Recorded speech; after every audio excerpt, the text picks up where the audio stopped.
Di posisi penjaga gawang kita lihat kita memprediksi ada Andika Ramadhani ya, padahal masih ada Hernando. Kira-kira kenapa Andika yang akan dipasang di sini? Kenapa bukan Hernando? Ya, sejauh ini memang kalau kita lihat di laga-laga Persebaya, Andika Ramadhani ini lebih disukai oleh Paul Monster, entah karena memang kemampuan yang dimiliki ataukah memang Hernando yang sempat cedera kemarin juga sehingga belum diturunkan. Mungkin itu dari pilihan dari Paul Monster sendiri sehingga masih memilih Andika Ramadhani dibandingkan Hernando. Ya, mungkin pertimbangan cedera dan sebagainya. Laga terakhir kemarin lawan Tetap Andika Ramadhani. Persib ya, yang kebobolan 2 gol ya, Andika Ramadhani. Oke. Lalu untuk dua center back ada Slavko Damjanovic dan Kadek Raditya. Kemudian dua fullback, sisi kiri ada Ardi Drus, lalu ada Mikel Tata, lalu di lini tengah 3 gelandang Muhammad Rashid, gelandang serangnya Muhammad Rashid ya. Francisco Rivera. Francisco Rivera. Seperti ini posisinya. Atau memang lebih sejajar ya? Iya, lebih sejajar. Lebih sejajar. Lalu ada Gilson Costa, lalu trio lini depan ada Bruno Moreira, Flavio Silva, dan striker timnas ada Malik Rizaldi. Untuk lini belakang sendiri, Kasadi bagaimana ininya? Iya, kalau secara kita kekuatan. Ya, secara kekuatan kan kita tahu Slavko ini pemain yang sangat tinggi dan besar. Posturnya 189 cm dan tentu punya pengalaman bermain di kancah sepak bola Asia. Musim lalu dia juara di Liga India kalau tidak salah. Kemudian Kadek Raditya ini dan Mikel Tata sendiri itu merupakan pemain muda, masih sekitar di bawah U22 tahun.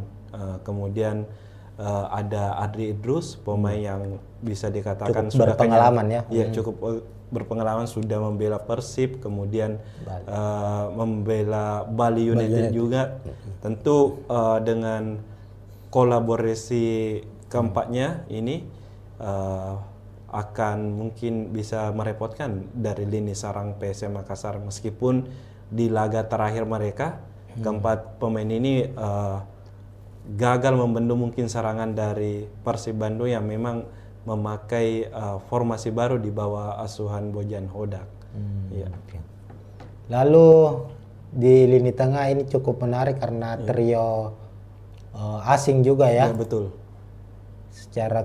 Secara pengalaman dan kemampuan ini sudah tidak bisa diragukan lagi. Seperti ada Muhammad Rashid yang juga cukup berpengalaman bermain di Liga 1, pernah membela Persib juga, sama dengan Nardi Drus membela Bali United juga, lalu menyeberang ke Persebaya musim ini. Kemudian ada Gilson Costa, ini kayak pemain baru ya? Iya, dia pemain baru dan mantan pemain U20 dari Portugal. Nah, ini sudah salah satu pemain yang diwaspadai juga oleh dari pelatih PSM Bernardo Tavares dengan kekuatan yang dimiliki, ditambah lagi ada Muhammad Rashid yang pemain timnas Palestina, ditambah Francisco Rivera yang pemain terbaik Liga 1 musim lalu bersama Madura United. Ini pemain terbaik.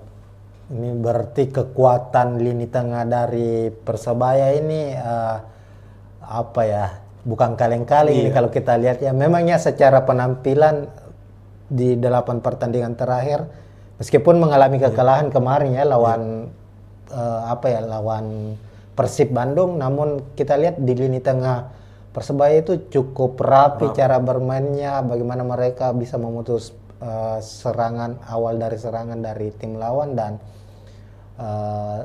umpan-umpan ke area-area vital lini pertahanan lawan itu cukup baik. Bisa dijalan, artinya secara kreativitas serangan ini Persebaya ini cukup menarik, meskipun ya untuk finishingnya kalau kita lihat finishingnya masih cukup bermasalah. Itulah yang terjadi di lini depan. Kalau kita lihat misalnya Malik Rizaldi yang baru-baru ini dipanggil membela timnas Indonesia, sudah mencetak 2 gol ya. Betul. Itu pun terjadi di satu pertandingan, mencetak 2 gol. Ini tentu yang juga harus diwaspadai oleh PSM Makassar. Bruno Moreira yang menjadi pemain ini menjadi musim kedua ya Bruno. Musim kedua ketiga ya. Kemarin sempat membela, kalau tidak salah di musim 2021-2022 bela Persebaya, kemudian sempat hengkang. Sempat musim lalu kembali dan sekarang dipertahankan lagi. Artinya ini musim ketiga bersama dengan Persebaya. Kemudian ada Flavio Silva. Kemarin Persik ya? Iya, Persik Top Kediri. skor dari Persik ini kalau 23 kalau 23 gol musim lalu bersama Persik. Musim ini sudah mencetak berapa? Baru 1 gol. Intinya kalau kita lihat trio Persebaya ini sebenarnya dari 7 gol Persebaya itu 6 gol tercipta dari trio ini. Bruno Moreira 3 gol, Flavio 1 gol, dan Malik Rizaldi 2 gol. Jadi secara komposisi golnya ya memang diciptakan oleh para pemain lini depan dari Persebaya. Kemudian kita ke PSM Makassar, asuhan Bernardo Tavares, tim tamu dengan strategi atau formasi yang digunakan musim ini cukup berbeda dari musim-musim sebelumnya. Jika musim sebelumnya Tribunars PSM itu mengandalkan 3 back ya. Iya, betul. Banyak mengandalkan 3 back. Musim ini mengandalkan 2 stopper, artinya dengan skema 4-5-1. Kalau musim lalu itu lebih ke 3-5-2 ya, kalau tidak salah. Nah, di posisi penjaga gawang Hilmansyah sudah 8 pertandingan di Liga 1 selalu menjadi pilihan utama. Meskipun kabar terakhirnya kiper utama PSM musim lalu Reza Arya sudah pulih ya, sudah mengikuti latihan reguler bersama PSM Makassar, tapi kemungkinan menghadapi Persebaya tetap akan menjadi starter ya. Iya, sejauh ini sepertinya masih Hilmansyah yang menjadi starter, karena dari latihan Reza Arya sendiri memang sudah ikut gabung latihan bersama 4 kiper lainnya, utamanya dalam latihan ringan seperti menangkap bola, masalah positioning.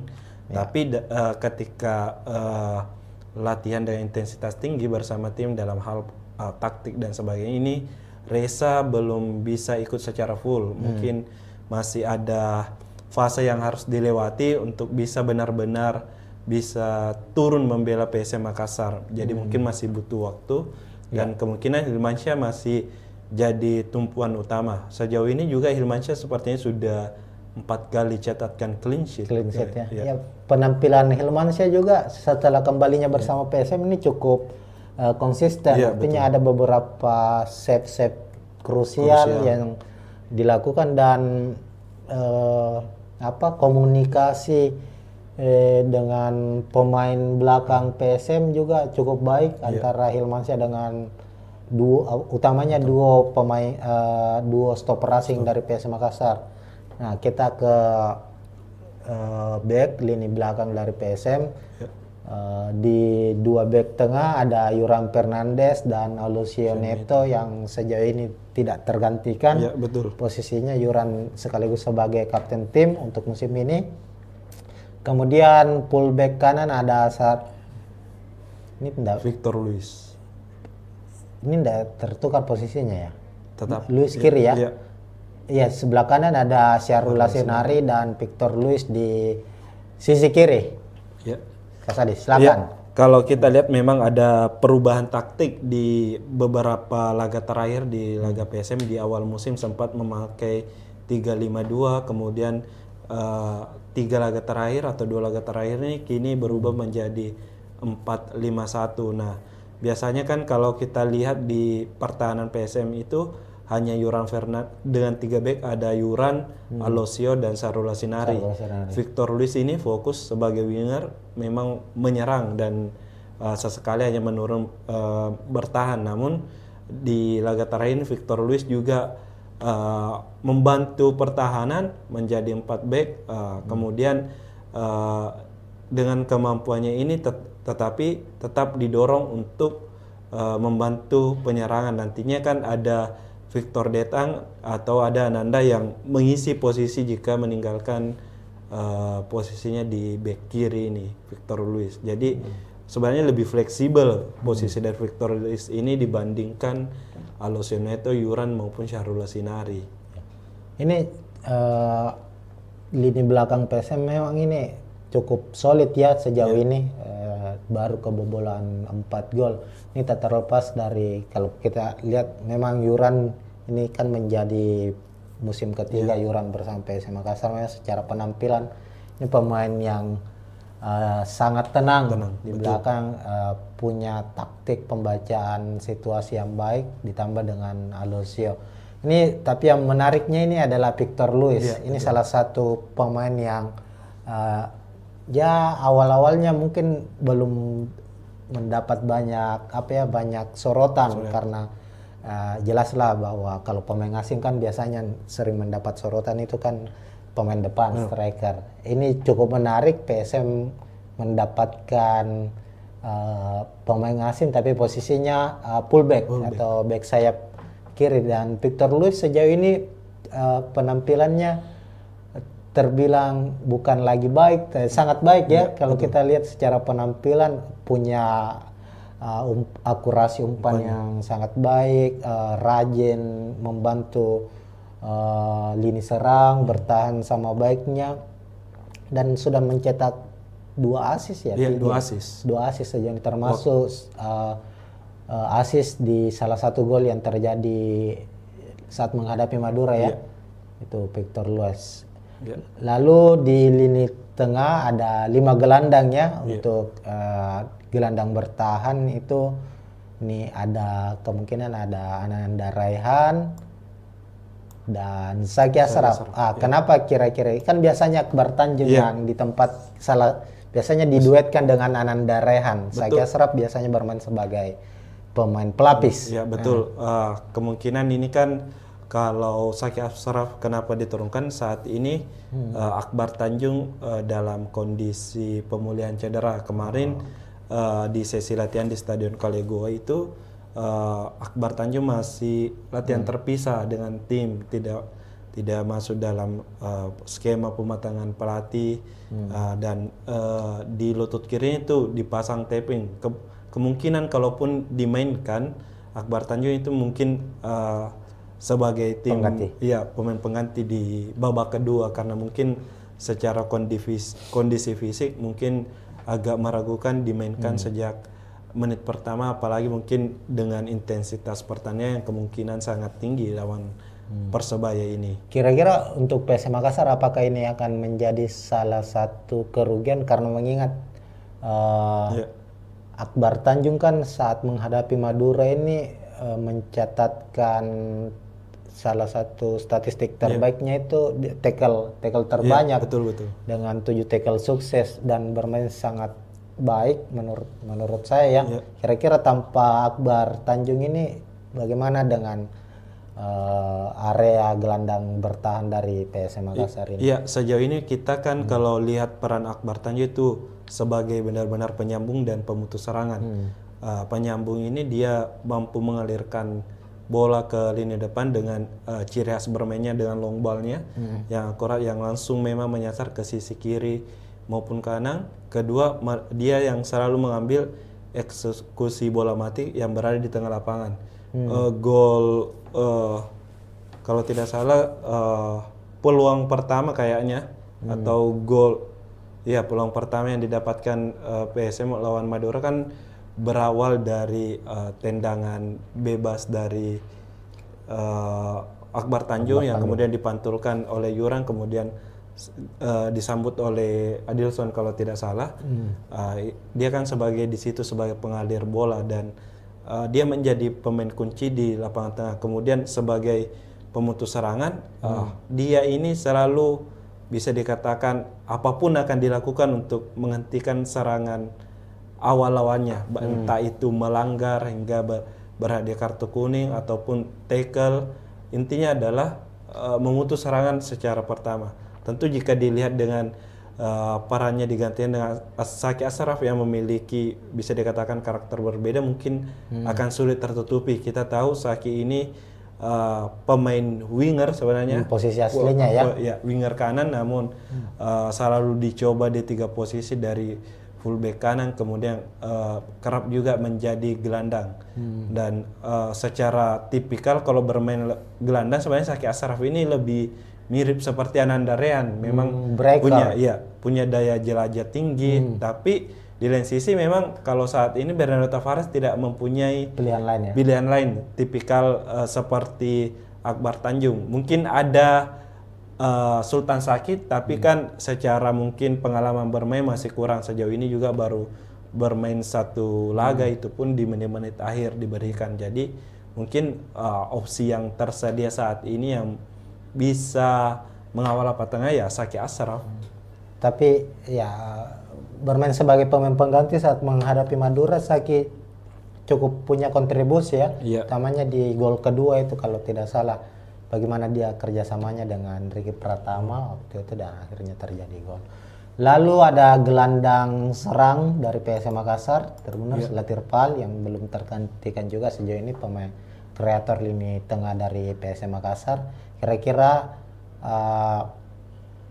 ada tidak kemungkinan Latirpal akan digantikan atau opsi lain yang akan diturunkan oleh Bernardo Tavares? Kalau saya sendiri melihatnya bahwa Latirpal ini masih tetap jadi pilihan utama. Jika banyak yang bertanya-tanya kenapa tidak pernah dicoba Daisuke mungkin sebagai starter, Daisuke Sake.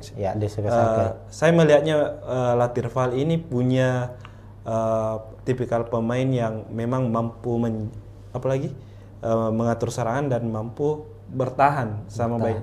Posisi aslinya dia sendiri kan sebenarnya gelandang box to box dari Latirpal ini, tapi permainnya sangat simpel, cukup dengan umpan-umpan terupasnya, kemudian sekali sentuhan. Di lain sisi Daisuke Sake ini memang tipikal bisa dikatakan gelandang, bisa bermain winger, mirip-mirip mantan pemain PSM lah, Kenzo Nambu yang sekarang di Bali.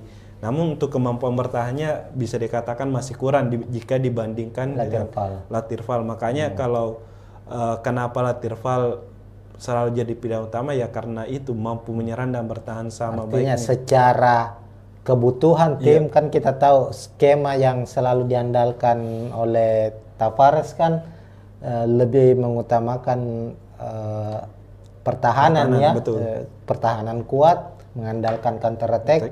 Latirpal lebih cocok untuk skema itu dibanding dengan Daisuke Sakai. Ya bisa saja mungkin kalau Daisuke Sakai ya menjadi pelapis ataupun memberi pembeda lah di lapangan tengah. Memang kita tahu kan Daisuke juga sempat cetak gol ketika lawan Dewa United sebagai pemain pengganti. Lalu gelandang sayap ini 2 pemain muda ini, Ricky Pratama dan Victor Detan. Kalau Victor Detan kan saat menghadapi Madura United memang bermain sebagai starter, sementara Ricky Pratama bermain sebagai pemain pengganti tapi mencetak 1 assist. Dan prediksinya kemungkinan Ricky Pratama akan kembali menjadi starter ya kira-kira. Iya, sebelum lawan Madura kan kalau kita lihat Ricky sendiri sudah menjadi starter sebelumnya. Selalu mengisi pos di lini kanan penyerangan PSM Makassar, hanya lawan Madura kemarin memang dicadangkan dan Abdurrahman menjadi pemain utama. Saya kira kemarin memang mungkin menjadi strategi dari Tavares dengan pergantian Jitu yang dilakukan ini, ketika masuk Ricky bisa berkontribusi dengan kerjasamanya bersama Mufli Hidayat dan mencetak assist untuk gol yang diciptakan oleh Tito Okello. Dan sejauh ini juga Ricky Pratama kan sudah menciptakan 2 assist juga.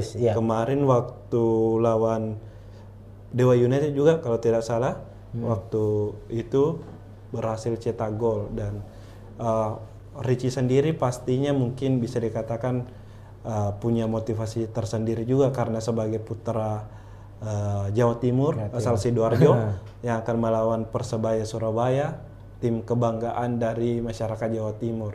Ya, kalau Victor Detan sendiri, 3 laga terakhir memang menjadi starter dan cetak 1 gol ketika lawan Persija. Ya, mungkin ini kesempatan bagi Victor Detan untuk membuktikan diri dengan kesempatan bermain dimiliki, menjadi starter bisa dimanfaatkan dengan baik. Dan sejauh ini saya rasa permainan Victor Detan di sisi kiri ini cukup bagus juga, karena dia sering muncul juga di dalam kotak penalti lawan untuk menyambut umpan dari rekan setimnya yang bergerak dari sektor sayap. Artinya secara penampilan kedua pemain sayap dari PSM Makassar ini, Ricky Pratama dan Victor Detan ini bisa menjadi ancaman serius ya bagi Persebaya, apalagi di usianya masih sangat muda, memiliki kecepatan. Ricky Pratama ini progresnya cukup baik kalau kita lihat dari musim ke musim bersama PSM Makassar. Dia kan sempat awalnya diplot sebagai, memang kan posisinya sebagai striker ya. Betul. Musim lalu itu lebih banyak bermain sebagai second striker, lalu kemudian dicoba bermain sebagai gelandang sayap, dan sudah berani untuk mempertahankan bola, berani dribble, berani menusuk, sudah memiliki kepercayaan diri lah, sama dengan Victor Detan. Artinya bagi Ardi Drus dan Mikel Tata yang akan menjadi fullback, back sayap dari Persebaya, ini pertarungan yang cukup sengit ya di posisi sayap nantinya antara kedua tim. Lalu untuk posisi striker, ya ini ada Tito Okello. Oke lah, sebelum kita bahas Tito Okello, PSM punya 3 striker asing. Ada Nermin Heljeta, ada Tito, ada Adilson Silva. Nermin secara penampilan sangat baik, sudah mencetak 4 gol, namun kemungkinan sepertinya kabar terakhirnya belum bisa kembali diturunkan karena mengalami cedera.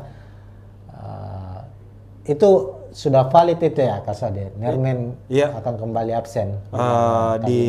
Ya betul, kalau saat ini bisa dikatakan mungkin Nermin bisa dipastikan absen, karena di saat tadi sesi konferensi pers, Bernardo Tavares sendiri mengatakan bahwa Nermin sampai saat ini belum bisa dimainkan bersama Reza dan Arfan sendiri. Kita tahu Reza kan masih pemulihan, Arfan pun begitu. Dan kalau dilihat memang Nermin ini masih dalam pemulihan kebugaran fisik, sisa kebugaran fisik. Ya, kemarin sudah latihan pemulihan fisik dan conditioning trainingnya memang lari mengelilingi lapangan Kalegoa, kemudian fitness juga untuk penguatan ototnya. Jadi kalau diprediksi mungkin lawan Persik Kediri di laga mendatang baru bisa dimainkan. Ya, ini kan dari 11 gol yang dicetak PSM Makassar kan ini betul 4 dicetak oleh Nermin. Yuran juga sudah mencetak gol. Yang menarik ini dari 3 striker ini hanya Nermin yang cukup menonjol soal produktivitas gol, meskipun terakhir Tito Okello berhasil akhirnya membuat gol debutnya ya bersama PSM di laga menghadapi Madura United, sedangkan Adilson Silva belum mencetak gol sejauh ini musim ini bersama PSM Makassar. Tapi di pekan ke-8 Adilson yang dimainkan starter. Kira-kira kenapa Tito yang akan dimainkan sebagai starter untuk kali ini? Kemungkinan Tito ini dipilih karena memang pertama kemarin berhasil cetak gol dan sebagai pengganti, dan dari peluang yang dimiliki sendiri oleh PSM, meski tidak berujung gol dari kaki Tito, itu cukup memberikan ancaman daripada mungkin Adilson Silva yang bisa dikatakan selalu gagal dalam hal menyambut umpan-umpan yang sudah berada di depan gawang. Mungkin secara timingnya kurang dibandingkan dari Tito Okello. kalau memang bisa dikatakan sendiri PSM sebenarnya memang cukup kehilangan dengan tidak adanya Nermin Haljeta. Karena Nermin kita tahu 4 golnya itu bisa dikatakan dari kepandaian dalam hal mencari posisi. Nah mungkin ini posisinya yang sangat bagus dan memang sepertinya dia tahu arah bola ini akan kemana. Di lain sisi ini Tito dan Adilson itu yang belum bisa dimanfaatkan dengan baik dalam mencetak gol. Nah, finishingnya juga kan kalau kita lihat Tito beberapa kali mendapat kesempatan shoot tapi selalu melebar.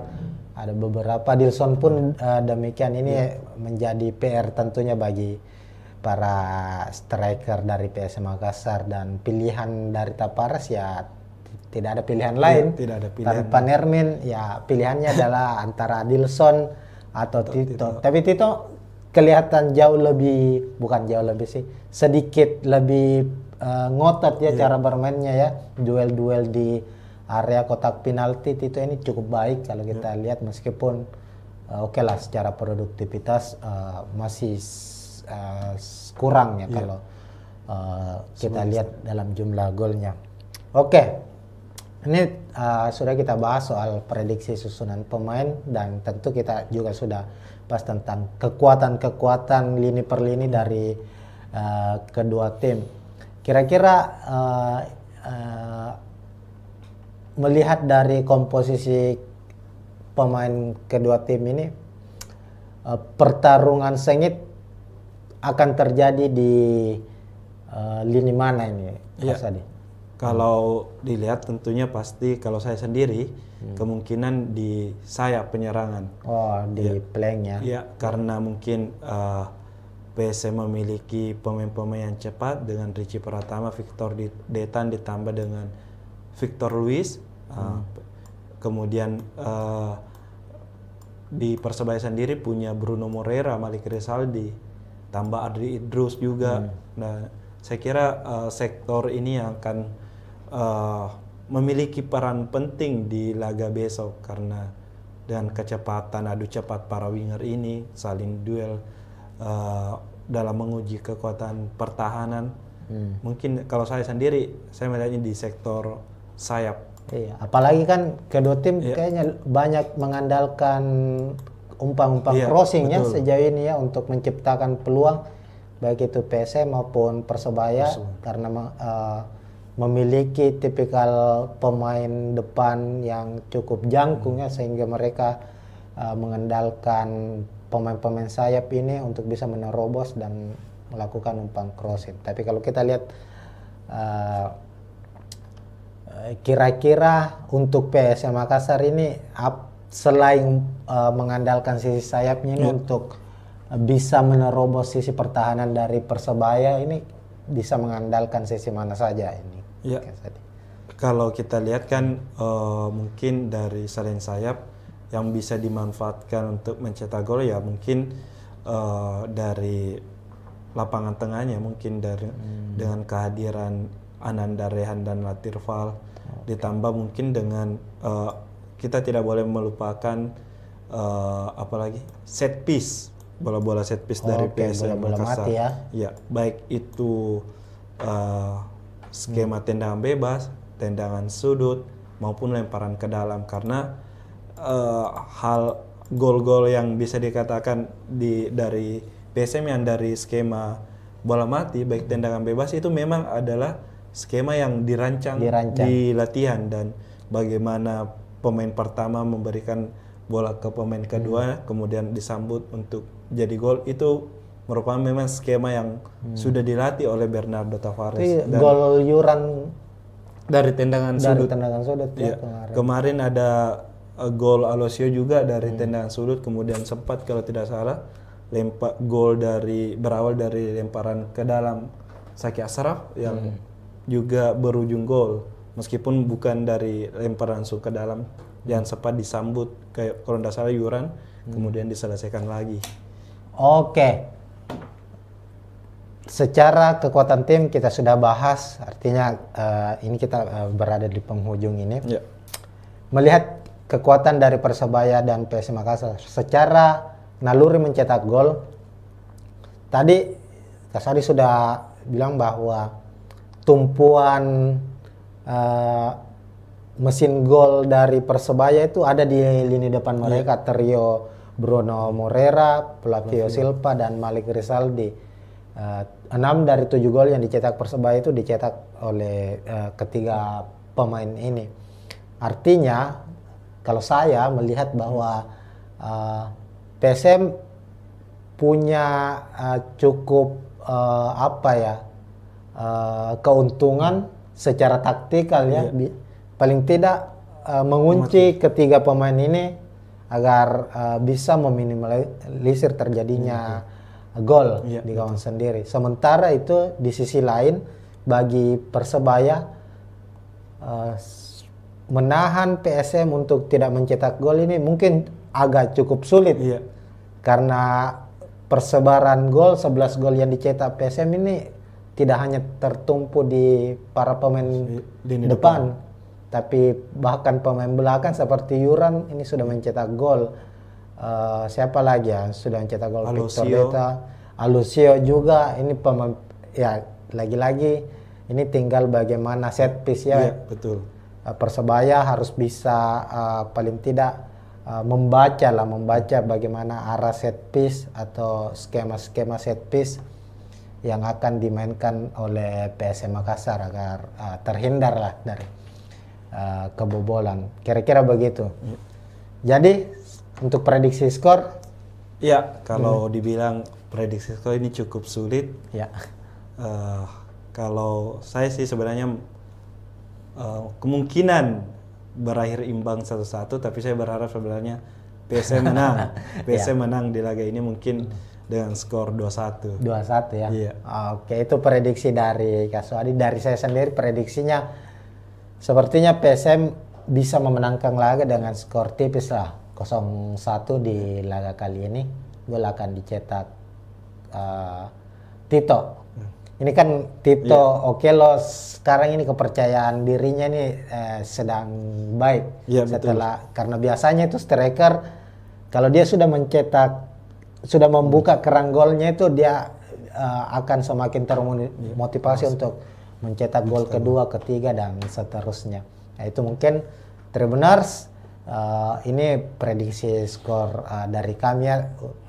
Kalau kalian juga ingin memprediksi skor laga Persebaya menghadapi PSM, silakan tulis di kolom komentar. Dan ini akhir dari preview pertandingan PSM menghadapi Persebaya di laga pekan ke-9 Liga 1. Terima kasih. Kalau ada salah kata, mohon maaf. Intinya bahwa ini adalah prediksi dari kami, apapun yang di lapangan itu bisa terjadi. Ini hanya berdasarkan data yang kami kumpulkan secara statistik, secara hasil pertandingan dari kedua tim, pertemuan terakhir kedua tim, dan komposisi pemain terbaru dari kedua tim, dan ya inilah sepak bola. Semua bisa diprediksi, hasil di lapangan itu bisa berbicara lain. Kira-kira begitu Tribuners. Sekian, kita tentunya akan jumpa lagi di preview pertandingan yang lebih menarik lainnya, baik pertandingan Liga 1, pertandingan Timnas Indonesia juga Tribuners. Sekian dari saya, Alfian dan Kaswadi Anwar. Assalamualaikum warahmatullahi wabarakatuh. Ya, assalamualaikum warahmatullahi wabarakatuh Tribuners. Jumpa lagi di preview pertandingan Liga 1, khususnya membahas soal klub kebanggaan masyarakat Sulawesi Selatan, masyarakat Kota Makassar, PSM Makassar. Nah, saat ini Tribuners, PSM akan melakoni laga klasik, laga super big match di Liga 1 musim ini, bertandang ke markas Persebaya Surabaya pada pekan ke-9 dan pertandingan akan berlangsung hari Rabu 23 Oktober 2024, kick off pukul 8 malam waktu Indonesia Tengah di Stadion Gelora Bung Tomo, Surabaya. Nah, kita akan mengulas secara detail terkait dengan persiapan kedua tim, baik itu prediksi susunan pemain, prediksi jalannya pertandingan, taktik apa yang akan digunakan oleh kedua pelatih dari kedua klub dan macam-macam termasuk head to head. Dan saya kali ini tidak sendiri, saya akan ditemani oleh jurnalis Tribun Timur, jurnalis PSM ataukah jurnalis olahraga dari Tribun Timur, ada Kaswadi Anwar. Ya, halo Tribuners. Untuk saat ini ya memang kita akan membahas bagaimana prediksi jalannya pertandingan antara Persebaya lawan PSM. Tentu saja laga ini sangat dinanti karena menjadi salah satu laga yang diprediksi akan berjalan sengit di pekan ke-9, mempertemukan dua klub tertua di Liga 1. Persebaya yang berdiri 1927 akan bertindak sebagai tuan rumah, dan PSM Makassar yang berdiri 1915 akan menjadi tamu. Dan kalau menarik secara rivalitas, kedua tim ini memang punya sejarah panjang dalam pertarungan di kasta tertinggi sepak bola Indonesia, utamanya di masa era perserikatan. Betul. Ya karena kan kita tahu kedua klub ini seperti dibahasakan tadi ya, rivalitasnya kan memang sangat kuat. Bukan hanya di perserikatan ya, di era perserikatan, bahkan di era-era awal Liga Indonesia saat itu masih dua wilayah lah. Persebaya dan PSM sering bertemu karena mereka tergabung di wilayah yang sama, wilayah timur. Kalau tidak salah waktu itu bahkan sempat di tahun 2002 atau 2003 ya, waktu itu bersaing ketat sebagai juara dan runner. Hanya dibedakan selisih gol. Waktu itu poinnya sama, Persebaya keluar sebagai juara 2003 ya, kalau bukan 2023 kalau tidak salah 2004 itu Persik Kediri. Oh berarti ya yang Persebaya 2002-2023 yang waktu itu juara, PSM runner up. Nah itu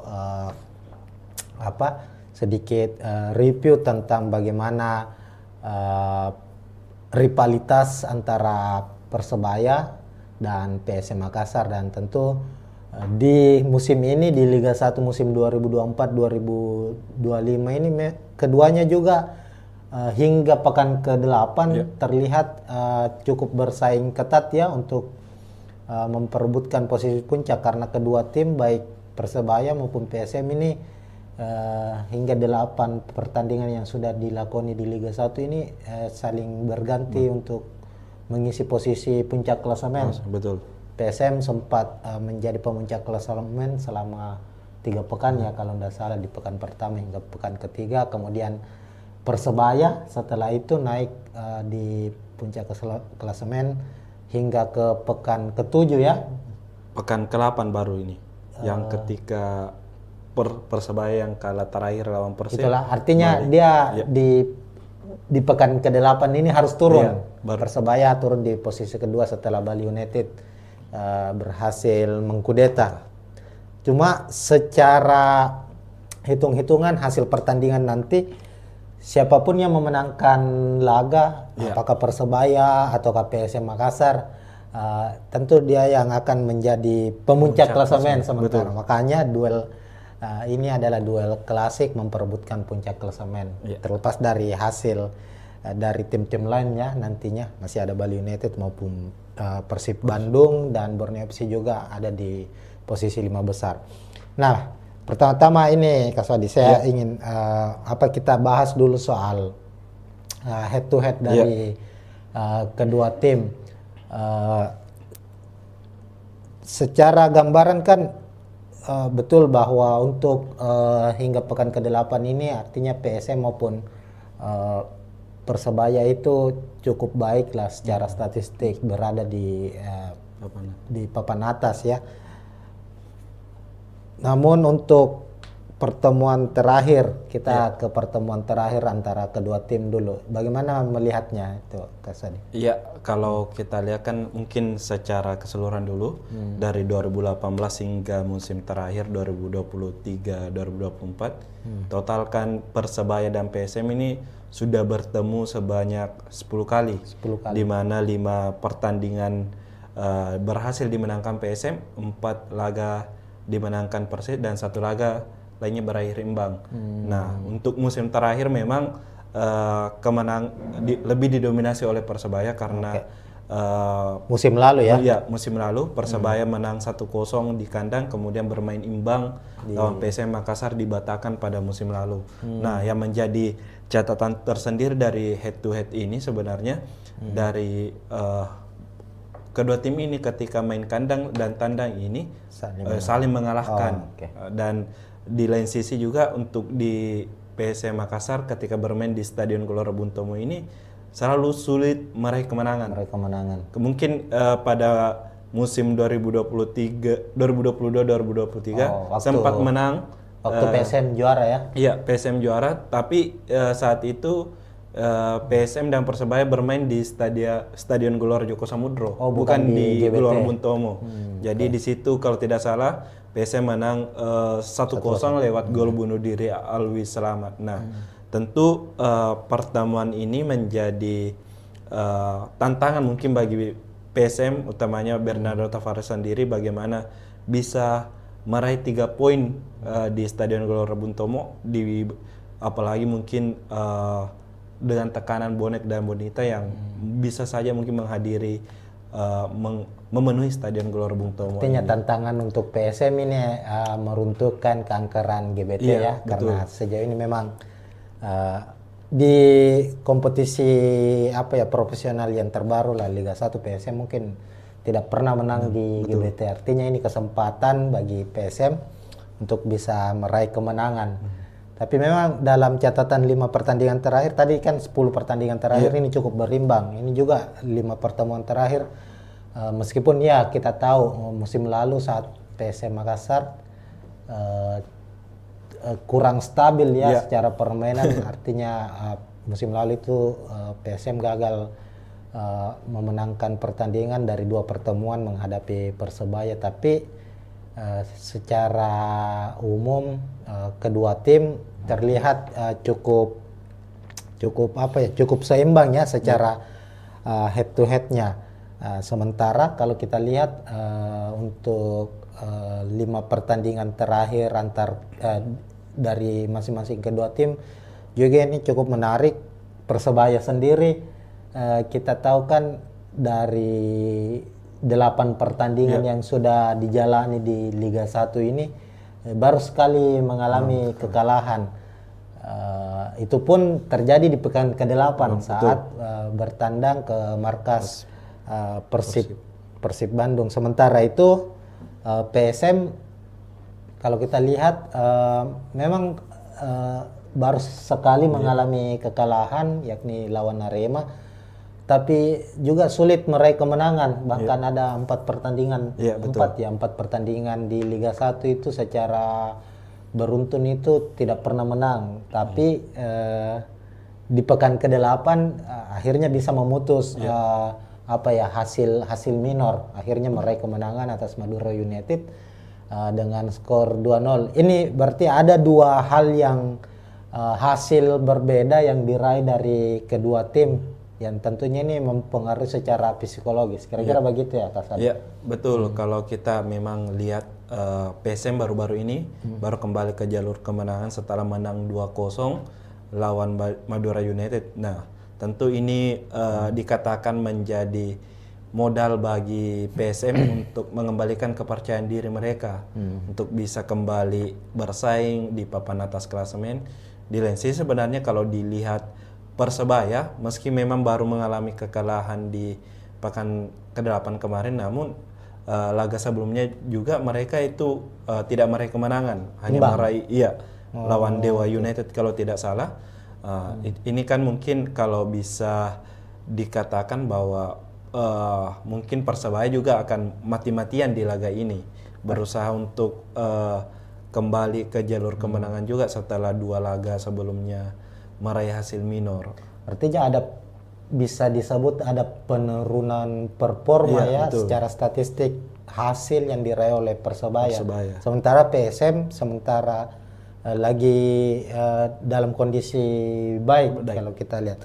Nah, kita bahas dulu sedikit juga ini soal klasemen. Kalau kita lihat klasemen tadi kan sudah di-spill tadi sedikit bahwa Persebaya sendiri saat ini berada di posisi kedua dengan 17 poin, sama poinnya dengan Bali United yang berada di posisi puncak saat ini. Kemudian ada Persib Bandung di posisi ketiga dengan 16 poin, sementara PSM di posisi keempat dengan 15 poin.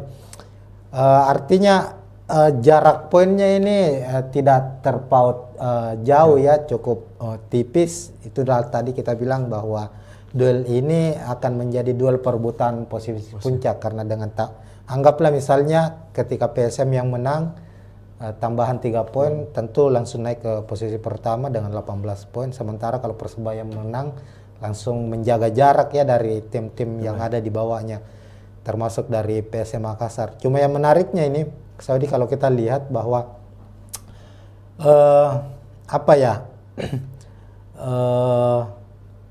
statistik gol dari kedua tim dan kebobolan ini cukup berbeda. Persebaya misalnya kita lihat memang hasil yang diraih cukup baik secara hasil ya, secara hasil pertandingan cukup baik, tapi untuk produktivitas golnya ini terbilang cukup minim. Dari 8 pertandingan baru mencetak 7 gol. Artinya kurang dari 1 gol per 1 pertandingan. Tapi memang secara sisi pertahanan ini cukup baik, baru kebobolan 4 gol. Sementara itu PSM Makassar sudah mencetak 11 gol ya dari 8 pertandingan, dan pertahanannya sama baiknya dengan Persebaya dengan baru kebobolan 4 gol. Bagaimana Kak Sodi melihat ini, melihat statistik ini? Ya, tentu kalau kita melihat statistik dari mungkin secara pertahanan dulu, ya kedua pelatih ini memang bisa dikatakan pelatih yang pragmatis. Dalam hal ini tidak mengandalkan permainan yang indah dari kaki ke kaki, cukup dengan hanya hasil dilihat. Dan kedua pelatih ini memang baik Paul Munster maupun Bernardo Tavares fokus pada pertahanan yang dibuktikan dengan baru kebobolan 4 gol di musim ini. Keduanya baru kebobolan 4 gol. Itu tak lepas mungkin dari bagaimana mereka bertahan di apalagi sepertiga pertahanan mereka, dan memiliki memang pemain-pemain yang kuat. Ada Persebaya. Artinya kita langsung ke prediksi susunan pemain ini ya, Kak Sadia, kalau kita membahas. Ya, karena kita sudah membahas soal soal taktikal kedua pelatih yang akan bermain nantinya.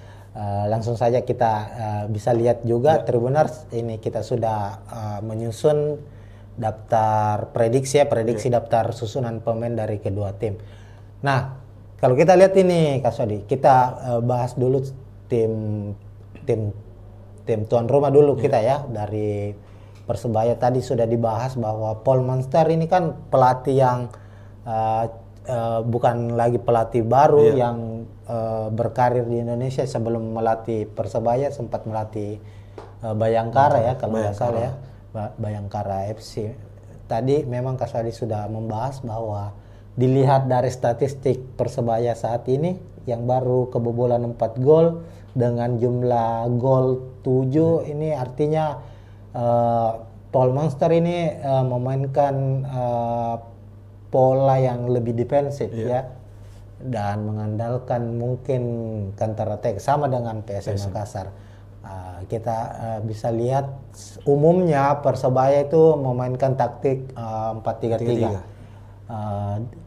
Di posisi penjaga gawang kita lihat kita memprediksi ada Andika Ramadhani ya, padahal masih ada Hernando.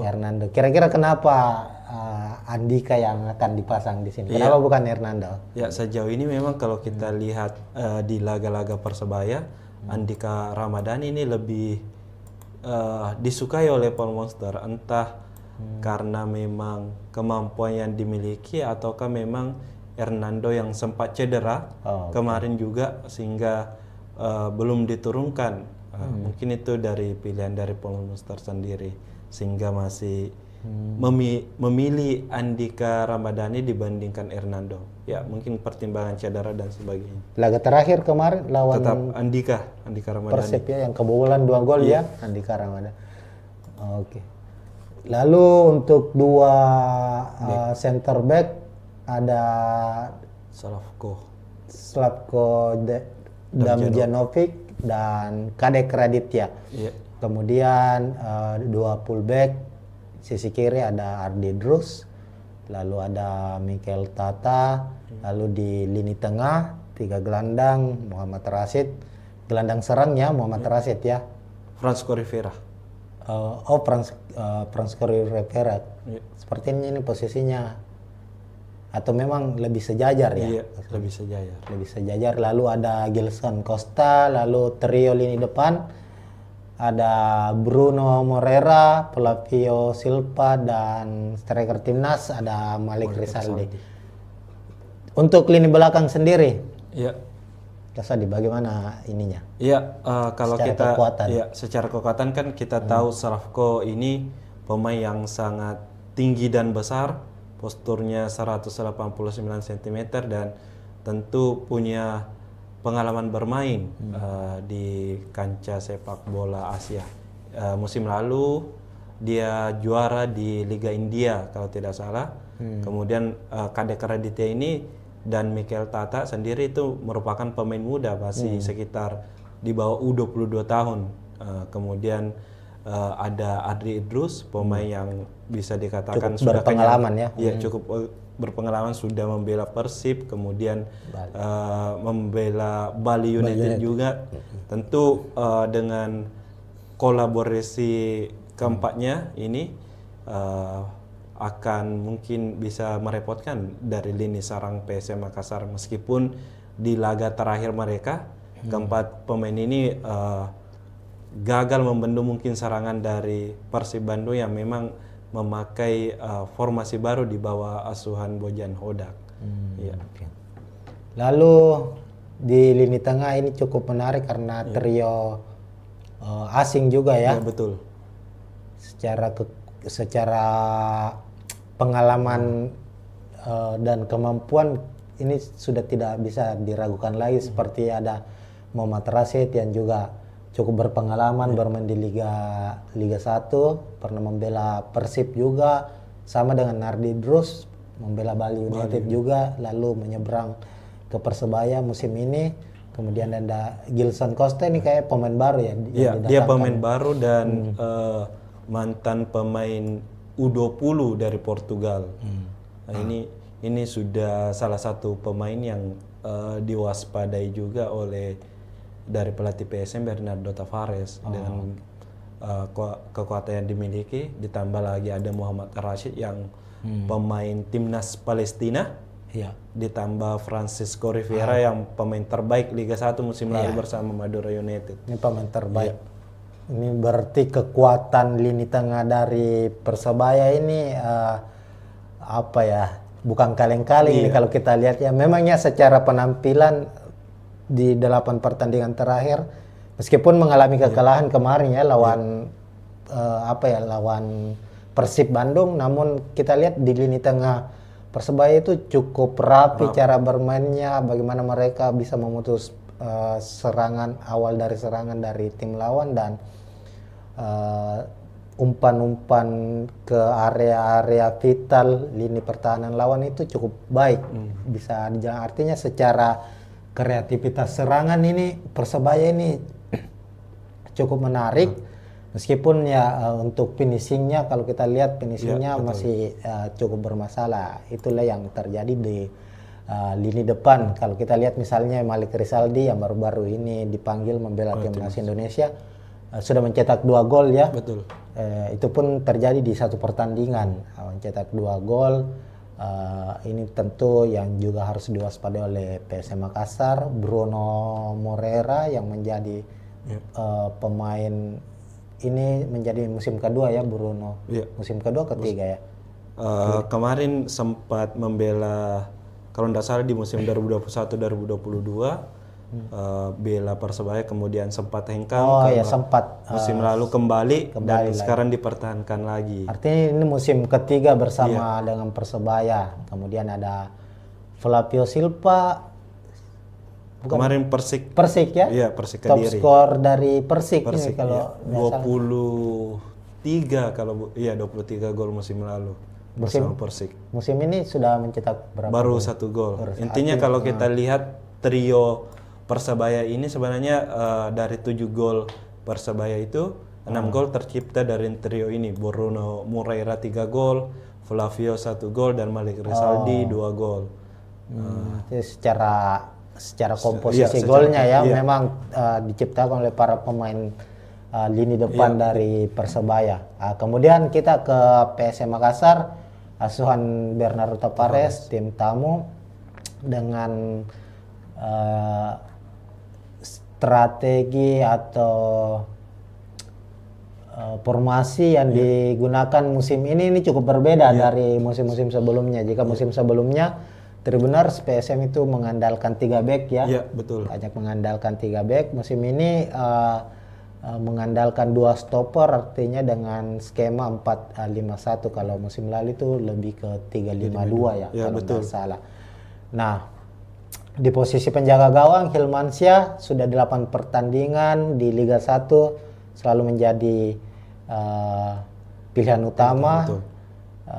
Meskipun kabar terakhirnya kiper utama PSM musim lalu Reza Arya sudah pulih ya, sudah mengikuti latihan reguler bersama PSM Makassar, tapi kemungkinan menghadapi Persebaya tetap akan menjadi starter ya. Iya, sejauh ini sepertinya masih Hilmansyah yang menjadi starter, karena dari latihan Reza Arya sendiri memang sudah ikut gabung latihan bersama 4 kiper lainnya, utamanya dalam latihan ringan seperti menangkap bola, masalah positioning. Tapi ketika latihan dengan intensitas tinggi bersama tim dalam hal taktik dan sebagainya ini, Reza belum bisa ikut secara full. Mungkin masih ada fase yang harus dilewati untuk bisa benar-benar bisa turun membela PSM Makassar. Jadi mungkin masih butuh waktu, dan kemungkinan Hilmansyah masih jadi tumpuan utama. Sejauh ini juga Hilmansyah sepertinya sudah 4 kali catatkan clean sheet. Ya, penampilan Hilmansyah juga setelah kembalinya bersama PSM ini cukup konsisten. Artinya ada beberapa save krusial yang dilakukan, dan komunikasi dengan pemain belakang PSM juga cukup baik antara Hilmansyah dengan utamanya duo stopper asing dari PSM Makassar. Nah, kita ke back lini belakang dari PSM. Di 2 back tengah ada Yuran Fernandes dan Aloisio Neto yang sejauh ini tidak tergantikan. Ya, betul. Posisinya Yuran sekaligus sebagai kapten tim untuk musim ini. Kemudian fullback kanan ada Victor Luis. Ini tidak tertukar posisinya ya. Tetap Luis kiri ya. Iya, sebelah kanan ada Syahrul Lasinari dan Victor Luis di sisi kiri. Ya. Kasadi, silakan. Kalau kita lihat memang ada perubahan taktik di beberapa laga terakhir. Di laga PSM di awal musim sempat memakai 3-5-2, kemudian 3 laga terakhir atau 2 laga terakhir ini kini berubah menjadi 4-5-1. Nah, biasanya kan kalau kita lihat di pertahanan PSM itu hanya Yuran Fernandes dengan 3 back, ada Yuran, Aloisio, dan Syahrul Lasinari. Victor Luis ini fokus sebagai winger, memang menyerang dan sesekali hanya menurun bertahan. Namun di laga terakhir ini Victor Luis juga membantu pertahanan menjadi 4 back. Kemudian eh, dengan kemampuannya ini tetapi tetap didorong untuk membantu penyerangan. Nantinya kan ada Victor Detang atau ada Ananda yang mengisi posisi jika meninggalkan posisinya di bek kiri ini, Victor Luis. Jadi sebenarnya lebih fleksibel posisi dari Victor Luis ini dibandingkan Alessio Neto, Yuran maupun Syahrul Sinari. Ini lini belakang PSM memang ini cukup solid ya sejauh ini. Baru kebobolan 4 gol. Ini tak terlepas dari kalau kita lihat memang Yuran ini kan menjadi musim ketiga Yuran bersama PSM Makassar. Secara penampilan ini pemain yang sangat tenang di belakang, punya taktik pembacaan situasi yang baik ditambah dengan Alessio. Ini tapi yang menariknya ini adalah Victor Luis. Ini salah satu pemain yang ya awal-awalnya mungkin belum mendapat banyak sorotan karena jelaslah bahwa kalau pemain asing kan biasanya sering mendapat sorotan itu kan pemain depan, striker. Ini cukup menarik, PSM mendapatkan pemain asing tapi posisinya fullback atau back sayap kiri, dan Victor Luis sejauh ini penampilannya terbilang bukan lagi baik, sangat baik ya. Kalau kita lihat secara penampilan punya akurasi umpan yang sangat baik, rajin membantu lini serang, bertahan sama baiknya, dan sudah mencetak 2 assist ya. 2 assist. 2 assist saja, termasuk assist di salah satu gol yang terjadi saat menghadapi Madura ya. Itu Victor Luis. Lalu di lini tengah ada 5 gelandang ya. Untuk gelandang bertahan itu ini ada kemungkinan ada Ananda Raihan dan Zaki Ashraf. Kenapa kira-kira? Kan biasanya Akbar Tanjung yang di tempat biasanya diduetkan dengan Ananda Raihan. Zaki Ashraf biasanya bermain sebagai pemain pelapis. Ya betul. Kemungkinan ini kan kalau Zaki Ashraf kenapa diturunkan saat ini Akbar Tanjung dalam kondisi pemulihan cedera kemarin di sesi latihan di Stadion Kalego itu Akbar Tanjung masih latihan terpisah dengan tim, tidak masuk dalam skema pematangan pelatih dan di lutut kiri itu dipasang taping. Kemungkinan kalaupun dimainkan Akbar Tanjung itu mungkin sebagai tim pemain pengganti di babak kedua, karena mungkin secara kondisi fisik mungkin agak meragukan dimainkan sejak menit pertama, apalagi mungkin dengan intensitas pertandingan yang kemungkinan sangat tinggi lawan Persebaya ini. Kira-kira untuk PSM Makassar apakah ini akan menjadi salah satu kerugian, karena mengingat Akbar Tanjung kan saat menghadapi Madura ini mencatatkan salah satu statistik terbaiknya itu tackle terbanyak, betul. dengan 7 tackle sukses dan bermain sangat baik menurut saya ya. Kira-kira tanpa Akbar Tanjung ini bagaimana dengan area gelandang bertahan dari PSM Makassar ini? Iya, sejauh ini kita kan kalau lihat peran Akbar Tanjung itu sebagai benar-benar penyambung dan pemutus serangan. Penyambung ini dia mampu mengalirkan bola ke lini depan dengan ciri khas bermainnya dengan long ball-nya yang akurat, yang langsung memang menyasar ke sisi kiri maupun kanan. Kedua, dia yang selalu mengambil eksekusi bola mati yang berada di tengah lapangan. Gol kalau tidak salah peluang pertama kayaknya atau gol peluang pertama yang didapatkan PSM lawan Madura kan berawal dari tendangan bebas dari Akbar Tanjung yang kemudian dipantulkan oleh Yuran, kemudian disambut oleh Adilson kalau tidak salah. Dia kan di situ sebagai pengalir bola dan dia menjadi pemain kunci di lapangan tengah. Kemudian sebagai pemutus serangan, dia ini selalu bisa dikatakan apapun akan dilakukan untuk menghentikan serangan awal lawannya, entah itu melanggar hingga berhadiah kartu kuning ataupun tackle. Intinya adalah memutus serangan secara pertama. Tentu jika dilihat dengan perannya digantikan dengan Saki Ashraf yang memiliki bisa dikatakan karakter berbeda, mungkin akan sulit tertutupi. Kita tahu Saki ini pemain winger sebenarnya, posisi aslinya ya. Ya, winger kanan, namun selalu dicoba di 3 posisi dari fullback kanan, kemudian kerap juga menjadi gelandang. Dan secara tipikal kalau bermain gelandang sebenarnya Saki Ashraf ini lebih mirip seperti Ananda Rehan, memang punya daya jelajah tinggi, tapi di lain sisi memang kalau saat ini Bernardo Tavares tidak mempunyai pilihan lain tipikal seperti Akbar Tanjung. Mungkin ada Sultan Sakit, tapi kan secara mungkin pengalaman bermain masih kurang. Sejauh ini juga baru bermain 1 laga, itu pun di menit-menit akhir diberikan. Jadi mungkin opsi yang tersedia saat ini yang bisa mengawal tengah ya Saki Ashraf. Tapi ya bermain sebagai pemain pengganti saat menghadapi Madura, Saki cukup punya kontribusi ya. Utamanya di gol kedua itu kalau tidak salah. Bagaimana dia kerjasamanya dengan Ricky Pratama waktu itu dan akhirnya terjadi gol. Lalu ada gelandang serang dari PSM Makassar, Tribuners Latirpal yang belum tergantikan juga sejauh ini, pemain kreator lini tengah dari PSM Makassar. Kira-kira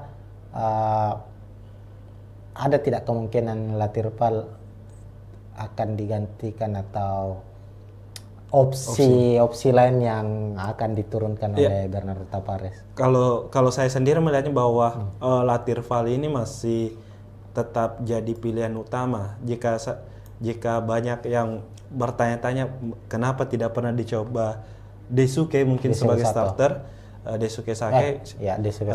Saya melihatnya Latirpal ini punya tipikal pemain yang memang mampu mengatur serangan dan mampu bertahan sama baik. Posisi aslinya dia sendiri kan sebenarnya gelandang box to box dari Latirpal ini, tapi permainnya sangat simpel, cukup dengan umpan-umpan terupasnya, kemudian sekali sentuhan. Di lain sisi Daisuke Sake ini memang tipikal bisa dikatakan gelandang, bisa bermain winger, mirip-mirip mantan pemain PSM lah, Kenzo Nambu yang sekarang di Bali. Namun untuk kemampuan bertahannya bisa dikatakan masih kurang jika dibandingkan Latirpal. Makanya kalau kenapa Latirpal selalu jadi pilihan utama ya karena itu mampu menyerang dan bertahan sama baiknya. Artinya secara kebutuhan tim kan kita tahu skema yang selalu diandalkan oleh Tavares kan lebih mengutamakan pertahanan ya, pertahanan kuat, mengandalkan counter attack. Latirpal lebih cocok untuk skema itu dibanding dengan Daisuke Sakai. Ya bisa saja mungkin kalau Daisuke Sakai ya menjadi pelapis ataupun memberi pembeda lah di lapangan tengah. Memang kita tahu kan Daisuke juga sempat cetak gol ketika lawan Dewa United sebagai pemain pengganti. Lalu gelandang sayap ini 2 pemain muda ini, Ricky Pratama dan Victor Detan. Kalau Victor Detan kan saat menghadapi Madura United memang bermain sebagai starter, sementara Ricky Pratama bermain sebagai pemain pengganti tapi mencetak 1 assist. Dan prediksinya kemungkinan Ricky Pratama akan kembali menjadi starter ya kira-kira. Sebelum lawan Madura kan kalau kita lihat Ricky sendiri sudah menjadi starter sebelumnya.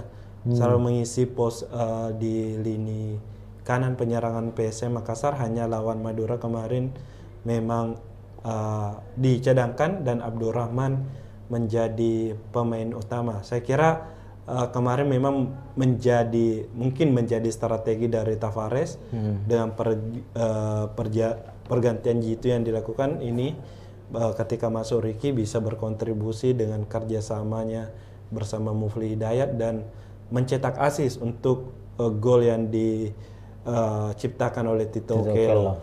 Dan sejauh ini juga Ricky Pratama kan sudah menciptakan 2 assist juga. Kemarin waktu lawan Dewa United juga kalau tidak salah, waktu itu berhasil cetak gol. Dan Ricky sendiri pastinya mungkin bisa dikatakan punya motivasi tersendiri juga karena sebagai putra Jawa Timur, asal Sidoarjo, yang akan melawan Persebaya Surabaya, tim kebanggaan dari masyarakat Jawa Timur. Ya, kalau Victor Detan sendiri, 3 laga terakhir memang menjadi starter dan cetak 1 gol ketika lawan Persija.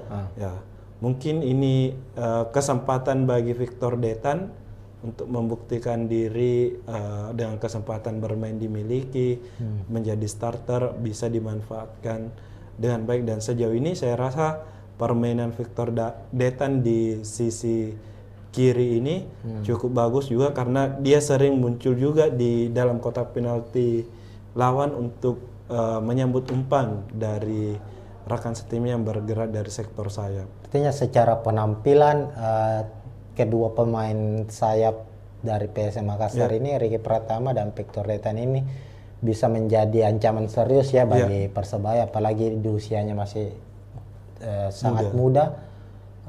Memiliki kecepatan. Ricky Pratama ini progresnya cukup baik kalau kita lihat dari musim ke musim bersama PSM Makassar. Dia kan sempat awalnya diplot sebagai, memang kan posisinya sebagai striker ya. Betul. Musim lalu itu lebih banyak bermain sebagai second striker. Lalu kemudian dicoba bermain sebagai gelandang sayap, dan sudah berani untuk mempertahankan bola, berani dribble, berani menusuk, sudah memiliki kepercayaan diri lah. Sama dengan Victor Detan, artinya bagi Ardi Drus dan Mikel Tata yang akan menjadi fullback, back sayap dari Persebaya, ini pertarungan yang cukup sengit ya di posisi sayap nantinya antara kedua tim. Lalu untuk posisi striker, ya ini ada Tito Okello. Oke lah, sebelum kita bahas Tito Okello, PSM punya 3 striker asing. Ada Nermin Heljeta, ada Tito, ada Adilson Silva.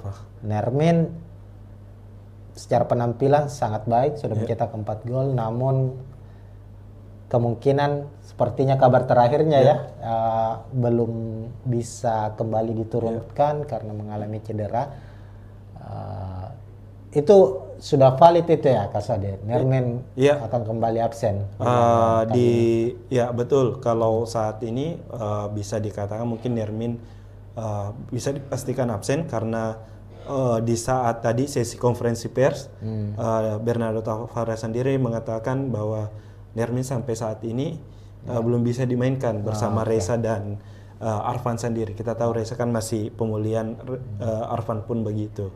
Dan kalau dilihat memang Nermin ini masih dalam pemulihan kebugaran fisik, sisa kebugaran fisik.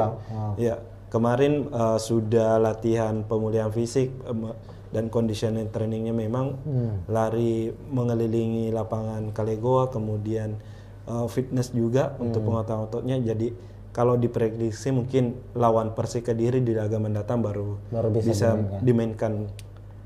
Ya, ini kan dari 11 gol yang dicetak PSM Makassar kan ini betul 4 dicetak oleh Nermin. Yuran juga sudah mencetak gol. Yang menarik ini dari 3 striker ini hanya Nermin yang cukup menonjol soal produktivitas gol, meskipun terakhir Tito Okello berhasil akhirnya membuat gol debutnya ya bersama PSM di laga menghadapi Madura United, sedangkan Adilson Silva belum mencetak gol sejauh ini musim ini bersama PSM Makassar. Tapi di pekan ke-8 Adilson yang dimainkan starter. Kira-kira kenapa Tito yang akan dimainkan sebagai starter untuk kali ini? Kemungkinan Tito ini dipilih karena memang pertama kemarin berhasil cetak gol dan sebagai pengganti, dan dari peluang yang dimiliki sendiri oleh PSM, meski tidak berujung gol dari kaki Tito, itu cukup memberikan ancaman daripada mungkin Adilson Silva yang bisa dikatakan selalu gagal dalam hal menyambut umpan-umpan yang sudah berada di depan gawang. Mungkin secara timingnya kurang dibandingkan dari Tito Okello. kalau memang bisa dikatakan sendiri PSM sebenarnya memang cukup kehilangan dengan tidak adanya Nermin Haljeta. Karena Nermin kita tahu 4 golnya itu bisa dikatakan dari kepandaian dalam hal mencari posisi. Nah mungkin ini posisinya yang sangat bagus dan memang sepertinya dia tahu arah bola ini akan kemana. Di lain sisi ini Tito dan Adilson itu yang belum bisa dimanfaatkan dengan baik dalam mencetak gol. Nah, finishingnya juga kan kalau kita lihat Tito beberapa kali mendapat kesempatan shoot tapi selalu melebar. Ada beberapa Adilson pun demikian. Ini menjadi PR tentunya bagi para striker dari PSM Makassar, dan pilihan dari Taparas ya tidak ada pilihan lain. Tidak ada pilihan. Tanpa Nermin ya pilihannya adalah antara Adilson atau Tito. Tapi Tito kelihatan bukan jauh lebih sih, sedikit lebih ngotot ya cara bermainnya ya. Duel-duel di area kotak penalti Tito ini cukup baik kalau kita lihat, meskipun oke lah secara produktivitas masih kurang ya kalau kita lihat dalam jumlah golnya. Oke. Ini sudah kita bahas soal prediksi susunan pemain, dan tentu kita juga sudah bahas tentang kekuatan-kekuatan lini per lini dari kedua tim. Kira-kira melihat dari komposisi pemain kedua tim ini, pertarungan sengit akan terjadi di lini mana ini, Mas Adi? Kalau dilihat tentunya pasti kalau saya sendiri kemungkinan di sayap penyerangan. Oh, di flank ya. Ya, karena mungkin PSM memiliki pemain-pemain yang cepat dengan Richie Pratama, Victor Detan ditambah dengan Victor Luis. Kemudian di Persebaya sendiri punya Bruno Moreira, Malik Rizaldi, tambah Adri Idrus juga. Nah, saya kira sektor ini yang akan memiliki peran penting di laga besok, karena dengan kecepatan adu cepat para winger ini saling duel dalam menguji kekuatan pertahanan. Mungkin kalau saya sendiri saya melihatnya di sektor sayap. Iya, apalagi kan kedua tim kayaknya banyak mengandalkan umpan-umpan crossing ya sejauh ini ya untuk menciptakan peluang, baik itu PSM maupun Persebaya. Karena memiliki tipikal pemain depan yang cukup jangkung ya, sehingga mereka mengandalkan pemain-pemain sayap ini untuk bisa menerobos dan melakukan umpan crossing. Tapi kalau kita lihat kira-kira untuk PSM Makassar ini selain mengandalkan sisi sayapnya ini untuk bisa menerobos sisi pertahanan dari Persebaya, ini bisa mengandalkan sisi mana saja ini? Ya, kalau kita lihat kan mungkin dari selain sayap yang bisa dimanfaatkan untuk mencetak gol ya mungkin dari lapangan tengahnya, mungkin dari dengan kehadiran Ananda Rehan dan Latirval, ditambah mungkin dengan kita tidak boleh melupakan apalagi set piece, bola-bola set piece dari PSM Makassar.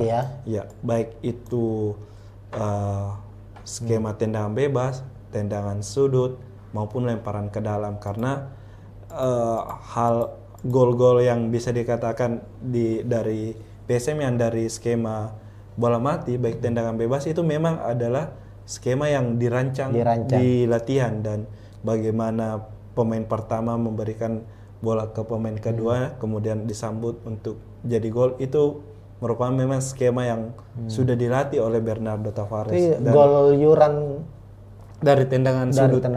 Ya, kemarin ada gol Alosio juga dari tendangan sudut, kemudian sempat kalau tidak salah gol berawal dari lemparan ke dalam Saki Asraf yang juga berujung gol, meskipun bukan dari lemparan langsung ke dalam, yang sempat disambut kayak kalau tidak salah Yuran, kemudian diselesaikan lagi. Oke. Secara kekuatan tim kita sudah bahas, artinya ini kita berada di penghujung ini. Ya. Melihat kekuatan dari Persebaya dan PSM Makassar, secara naluri mencetak gol, tadi Kasadi sudah bilang bahwa tumpuan mesin gol dari Persebaya itu ada di lini depan mereka, trio Bruno Moreira, Flavio Silva, dan Malik Rizaldi. 6 dari 7 gol yang dicetak Persebaya itu dicetak oleh ketiga pemain ini. Artinya, kalau saya melihat bahwa PSM punya cukup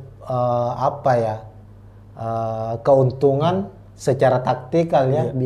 Paling tidak mengunci ketiga pemain ini agar bisa meminimalisir terjadinya gol di gawang sendiri. Sementara itu di sisi lain bagi Persebaya menahan PSM untuk tidak mencetak gol ini mungkin agak cukup sulit. Karena persebaran gol, 11 gol yang dicetak PSM ini tidak hanya tertumpu di para pemain depan, tapi bahkan pemain belakang seperti Yuran ini sudah mencetak gol. Siapa lagi ya sudah mencetak gol? Victor Deta, Alusio juga. Ini pemain ya, lagi-lagi ini tinggal bagaimana set piece ya. Betul. Persebaya harus bisa paling tidak membaca bagaimana arah set piece atau skema-skema set piece yang akan dimainkan oleh PSM Makassar agar terhindarlah dari kebobolan. Kira-kira begitu. Jadi untuk prediksi skor? Ya, kalau dibilang prediksi skor ini cukup sulit. Ya. Kalau saya sih sebenarnya kemungkinan berakhir imbang 1-1, tapi saya berharap sebenarnya PSM menang. PSM menang di laga ini mungkin dengan skor 2-1. 2-1 ya. Iya. Oke, itu prediksi dari Kaswadi. Dari saya sendiri prediksinya sepertinya PSM bisa memenangkan laga dengan skor tipis lah, 0-1 di laga kali ini. Gol akan dicetak Tito. Ini kan Tito Okello sekarang ini kepercayaan dirinya ini sedang baik setelah karena biasanya itu striker kalau dia sudah membuka kerang golnya itu dia akan semakin termotivasi untuk mencetak gol kedua, ketiga, dan seterusnya. Nah, itu mungkin Tribuners, ini prediksi skor dari kami ya. Kalau kalian juga ingin memprediksi skor laga Persebaya menghadapi PSM, silahkan tulis di kolom komentar. Dan ini akhir dari preview pertandingan PSM menghadapi Persebaya di laga pekan ke-9 Liga 1. Terima kasih. Kalau ada salah kata, mohon maaf. Intinya bahwa ini adalah prediksi dari kami, apapun yang di lapangan itu bisa terjadi. Ini hanya berdasarkan data yang kami kumpulkan secara statistik, secara hasil pertandingan dari kedua tim, pertemuan terakhir kedua tim, dan komposisi pemain terbaru dari kedua tim. Dan ya inilah sepak bola. Semua bisa diprediksi, hasil di lapangan itu bisa berbicara lain. Kira-kira begitu, Tribuners. Sekian, kita tentunya akan jumpa lagi di preview pertandingan yang lebih menarik lainnya, baik pertandingan Liga 1, pertandingan Timnas Indonesia juga, Tribuners. Sekian dari saya, Alfian dan Kaswadi Anwar. Assalamualaikum warahmatullahi wabarakatuh. Ya, assalamualaikum warahmatullahi wabarakatuh, Tribuners. Jumpa lagi di preview pertandingan Liga 1, khususnya membahas soal klub kebanggaan masyarakat Sulawesi Selatan, masyarakat Kota Makassar, PSM Makassar. Nah, saat ini Tribuners, PSM akan melakoni laga klasik, laga super big match di Liga 1 musim ini, bertandang ke markas Persebaya Surabaya pada pekan ke-9 dan pertandingan akan berlangsung hari Rabu 23 Oktober 2024, kick off pukul 8 malam waktu Indonesia Tengah di Stadion Gelora Bung Tomo, Surabaya. Nah, kita akan mengulas secara detail terkait dengan persiapan kedua tim, baik itu prediksi susunan pemain, prediksi jalannya pertandingan, taktik apa yang akan digunakan oleh kedua pelatih dari kedua klub, dan macam-macam termasuk head to head. Dan saya kali ini tidak sendiri, saya akan ditemani oleh jurnalis Tribun Timur, jurnalis PSM ataukah jurnalis olahraga dari Tribun Timur, ada Kaswadi Anwar. Ya, halo Tribuners. Untuk saat ini ya memang kita akan membahas bagaimana prediksi jalannya pertandingan antara Persebaya lawan PSM. Tentu saja laga ini sangat dinanti karena menjadi salah satu laga yang diprediksi akan berjalan sengit di pekan ke-9, mempertemukan dua klub tertua di Liga 1. Persebaya yang berdiri 1927 akan bertindak sebagai tuan rumah, dan PSM Makassar yang berdiri 1915 akan menjadi tamu. Dan kalau menarik secara rivalitas, kedua tim ini memang punya sejarah panjang dalam pertarungan di kasta tertinggi sepak bola Indonesia, utamanya di masa era perserikatan. Betul. Ya karena kan kita tahu kedua klub ini seperti dibahasakan tadi ya, rivalitasnya kan memang sangat kuat. Bukan hanya di perserikatan ya, di era perserikatan, bahkan di era-era awal Liga Indonesia saat itu masih dua wilayah lah. Persebaya dan PSM sering bertemu karena mereka tergabung di wilayah yang sama, wilayah timur. Kalau tidak salah waktu itu bahkan sempat di tahun 2002 atau 2003 ya, waktu itu bersaing ketat sebagai juara dan runner. Hanya dibedakan selisih gol. Waktu itu poinnya sama, Persebaya keluar sebagai juara 2003 ya, kalau bukan 2023 kalau tidak salah 2004 itu Persik Kediri. Oh berarti ya yang Persebaya 2002-2023 yang waktu itu juara, PSM runner up. Nah itu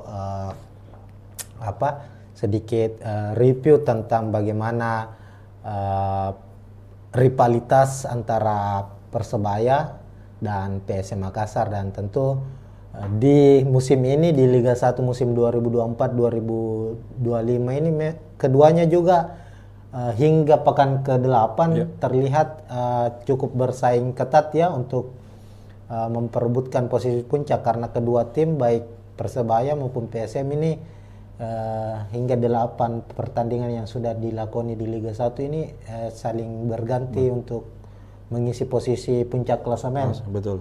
PSM sempat menjadi pemuncak klasemen selama 3 pekan ya kalau tidak salah, di pekan pertama hingga pekan ketiga. Kemudian Persebaya setelah itu naik di puncak klasemen hingga ke pekan ke-7 ya. Pekan ke-8 baru ini. Yang ketika Persebaya yang kalah terakhir lawan Persib. Itulah artinya dia di pekan ke-8 ini harus turun. Persebaya turun di posisi kedua setelah Bali United berhasil mengkudeta. Cuma secara hitung-hitungan hasil pertandingan nanti, siapapun yang memenangkan laga, apakah Persebaya atau PSM Makassar, tentu dia yang akan menjadi pemuncak klasemen sementara. Makanya duel ini adalah duel klasik memperebutkan puncak klasemen. Terlepas dari hasil dari tim-tim lainnya, nantinya masih ada Bali United maupun Persib Bandung dan Borneo FC juga ada di posisi 5 besar. Nah, pertama-tama ini Kaswadi, saya ingin kita bahas dulu soal head to head dari kedua tim.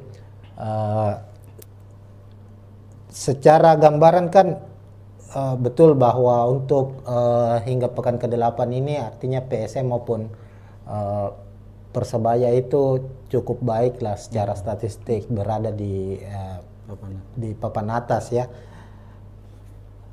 Namun untuk pertemuan terakhir, kita ke pertemuan terakhir antara kedua tim dulu. Bagaimana melihatnya itu, Kak Sadi? Iya, kalau kita lihat kan mungkin secara keseluruhan dulu dari 2018 hingga musim terakhir 2023-2024, total kan Persebaya dan PSM ini sudah bertemu sebanyak 10 kali. 10 kali. Di mana 5 pertandingan berhasil dimenangkan PSM, 4 laga dimenangkan Persib dan 1 laga lainnya berakhir imbang. Nah, untuk musim terakhir memang lebih didominasi oleh Persebaya karena musim lalu ya? Iya, musim lalu Persebaya menang 1-0 di kandang, kemudian bermain imbang lawan PSM Makassar di Batakkan pada musim lalu. Nah, yang menjadi catatan tersendiri dari head to head ini sebenarnya dari kedua tim ini ketika main kandang dan tandang ini saling mengalahkan. Dan di lain sisi juga untuk di PSM Makassar ketika bermain di Stadion Gelora Bung Tomo ini selalu sulit meraih kemenangan. Mungkin pada musim 2022-2023 sempat menang. Waktu PSM juara ya? Iya, PSM juara. Tapi saat itu PSM dan Persebaya bermain di Stadion Gelora Joko Samudro, bukan di Gelora Bung Tomo. Jadi di situ kalau tidak salah PSM menang 1-0 lewat gol bunuh diri Alwi Selamat. Nah, tentu pertemuan ini menjadi tantangan mungkin bagi PSM, utamanya Bernardo Tavares sendiri, bagaimana bisa meraih 3 poin di Stadion Gelora Bung Tomo, apalagi mungkin dengan tekanan bonek dan bonita yang bisa saja mungkin menghadiri memenuhi Stadion Gelora Bung Tomo. Artinya tantangan untuk PSM ini meruntuhkan keangkeran GBT ya, karena sejauh ini memang di kompetisi profesional yang terbaru lah Liga 1, PSM mungkin tidak pernah menang di GBT. Artinya ini kesempatan bagi PSM untuk bisa meraih kemenangan. Tapi memang dalam catatan 5 pertandingan terakhir, tadi kan 10 pertandingan terakhir ini cukup berimbang. Ini juga 5 pertemuan terakhir, meskipun ya kita tahu musim lalu saat PSM Makassar kurang stabil ya secara permainan. Artinya musim lalu itu PSM gagal memenangkan pertandingan dari 2 pertemuan menghadapi Persebaya. Tapi secara umum kedua tim terlihat cukup seimbang ya secara head to headnya. Sementara kalau kita lihat untuk 5 pertandingan terakhir dari masing-masing kedua tim juga ini cukup menarik. Persebaya sendiri kita tahu kan dari 8 pertandingan yang sudah dijalani di Liga 1 ini baru sekali mengalami kekalahan. Itu pun terjadi di pekan ke-8 saat bertandang ke markas Persib Bandung. Sementara itu PSM kalau kita lihat memang baru sekali mengalami kekalahan, yakni lawan Arema.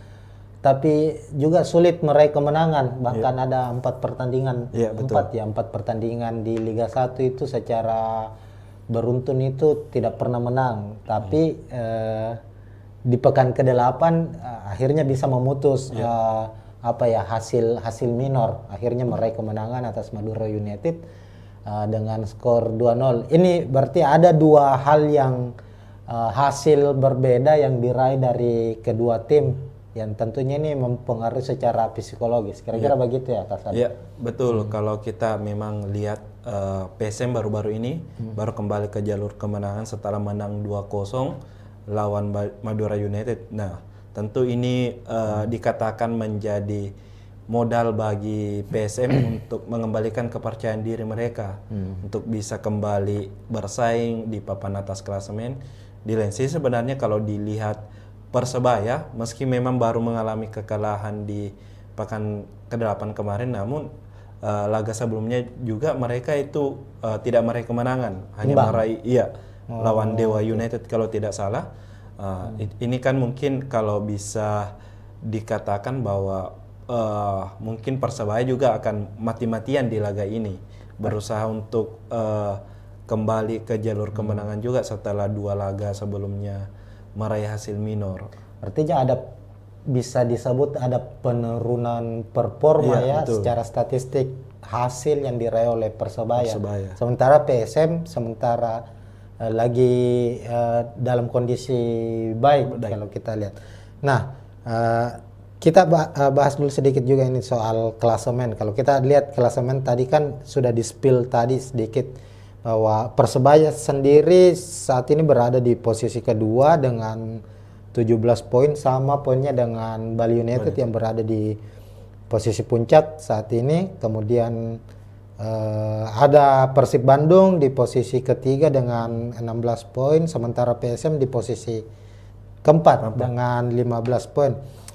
Artinya jarak poinnya ini tidak terpaut jauh ya, cukup tipis. Itu tadi kita bilang bahwa duel ini akan menjadi duel perebutan posisi puncak, karena dengan anggaplah misalnya ketika PSM yang menang tambahan 3 poin tentu langsung naik ke posisi pertama dengan 18 poin, sementara kalau Persebaya menang langsung menjaga jarak ya dari tim-tim yang ada di bawahnya, termasuk dari PSM Makassar. Cuma yang menariknya ini Saudi, kalau kita lihat bahwa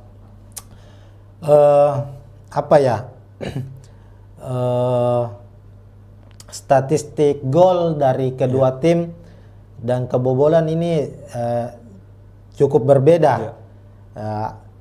Persebaya misalnya kita lihat memang hasil yang diraih cukup baik secara hasil ya, secara hasil pertandingan cukup baik, tapi untuk produktivitas golnya ini terbilang cukup minim. Dari 8 pertandingan baru mencetak 7 gol.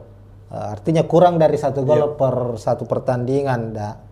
Tapi memang secara sisi pertahanan ini cukup baik, baru kebobolan 4 gol. Sementara itu PSM Makassar sudah mencetak 11 gol ya dari 8 pertandingan, dan pertahanannya sama baiknya dengan Persebaya dengan baru kebobolan 4 gol. Bagaimana Kak Sodi melihat ini, melihat statistik ini? Ya, tentu kalau kita melihat statistik dari mungkin secara pertahanan dulu, ya kedua pelatih ini memang bisa dikatakan pelatih yang pragmatis. Dalam hal ini tidak mengandalkan permainan yang indah dari kaki ke kaki, cukup dengan hanya hasil dilihat. Dan kedua pelatih ini memang baik Paul Munster maupun Bernardo Tavares fokus pada pertahanan yang dibuktikan dengan baru kebobolan 4 gol di musim ini. Keduanya baru kebobolan 4 gol. Itu tak lepas mungkin dari bagaimana mereka bertahan di apalagi sepertiga pertahanan mereka, dan memiliki memang pemain-pemain yang kuat. Ada Persebaya. Artinya kita langsung ke prediksi susunan pemain ini ya Kak Sadia, kalau kita membahas ya, karena kita sudah membahas soal soal taktikal kedua pelatih yang akan bermain nantinya. Langsung saja kita bisa lihat juga Tribuners ini kita sudah menyusun daftar prediksi daftar susunan pemain dari kedua tim. Nah, kalau kita lihat ini Kak Sodi, kita bahas dulu tim tuan rumah dulu kita ya. Dari Persebaya tadi sudah dibahas bahwa Paul Munster ini kan pelatih yang bukan lagi pelatih baru yang berkarir di Indonesia. Sebelum melatih Persebaya sempat melatih Bayangkara ya kalau nggak salah ya, Bayangkara FC. Tadi memang Kak Sadi sudah membahas bahwa dilihat dari statistik Persebaya saat ini yang baru kebobolan 4 gol dengan jumlah gol 7, ini artinya Paul Munster ini memainkan pola yang lebih defensif ya, dan mengandalkan mungkin counter attack sama dengan PSM Makassar. Kita bisa lihat umumnya Persebaya itu memainkan taktik 4-3-3. Di posisi penjaga gawang kita lihat kita mempredik ada Andika Ramadhani ya, padahal masih ada Hernando. Kira-kira kenapa Andika yang akan dipasang di sini? Kenapa bukan Hernando? Ya, sejauh ini memang kalau kita lihat di laga-laga Persebaya, Andika Ramadhani ini lebih disukai oleh Paul Monster, entah karena memang kemampuan yang dimiliki ataukah memang Hernando yang sempat cedera kemarin juga sehingga belum diturunkan. Mungkin itu dari pilihan dari Paul Monster sendiri sehingga masih memilih Andika Ramadhani dibandingkan Hernando. Ya, mungkin pertimbangan cedera dan sebagainya. Laga terakhir kemarin lawan Tetap Andika Ramadhani. Persib ya, yang kebobolan 2 gol ya, Andika Ramadhani. Oke. Lalu untuk dua center back ada Slavko Damjanovic dan Kadek Raditya. Iya. Kemudian dua fullback sisi kiri ada Ardi Drus, lalu ada Mikel Tata, lalu di lini tengah 3 gelandang Muhammad Rashid, gelandang serangnya Muhammad Rashid ya. Francisco Rivera. Francisco Rivera. Iya. Sepertinya ini posisinya atau memang lebih sejajar ya? Iya, lebih sejajar. Lebih sejajar. Lalu ada Gilson Costa, lalu trio lini depan ada Bruno Moreira, Flavio Silva, dan striker timnas ada Malik Rizaldi. Untuk lini belakang sendiri, Iya. Kasadi bagaimana ininya? Iya, kalau Secara kita kekuatan. ya secara kekuatan kan kita tahu Slavko ini pemain yang sangat tinggi dan besar, posturnya 189 cm dan tentu punya pengalaman bermain di kancah sepak bola Asia. Musim lalu dia juara di Liga India kalau tidak salah. Kemudian Kadek Raditya ini dan Mikel Tata sendiri itu merupakan pemain muda, masih sekitar di bawah U22 tahun. Kemudian ada Adri Idrus, pemain yang bisa dikatakan cukup sudah berpengalaman ya. Iya, cukup berpengalaman, sudah membela Persib, kemudian membela Bali United juga. Tentu dengan kolaborasi keempatnya ini akan mungkin bisa merepotkan dari lini sarang PSM Makassar, meskipun di laga terakhir mereka keempat pemain ini gagal membendung mungkin serangan dari Persib Bandung yang memang memakai formasi baru di bawah asuhan Bojan Hodak. Ya. Okay.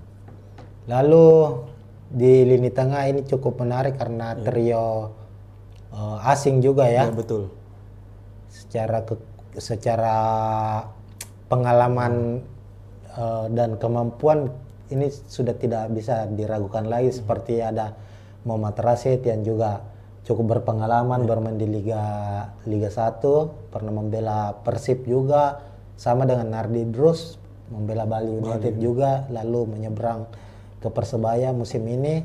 Kemudian ada Gilson Costa, ini kayak pemain baru ya? Iya, dia pemain baru dan mantan pemain U20 dari Portugal. Nah, ini sudah salah satu pemain yang diwaspadai juga oleh dari pelatih PSM Bernardo Tavares dengan kekuatan yang dimiliki, ditambah lagi ada Muhammad Rashid yang pemain timnas Palestina, ditambah Francisco Rivera yang pemain terbaik Liga 1 musim lalu bersama Madura United. Ini pemain terbaik. Ini berarti kekuatan lini tengah dari Persebaya ini apa ya?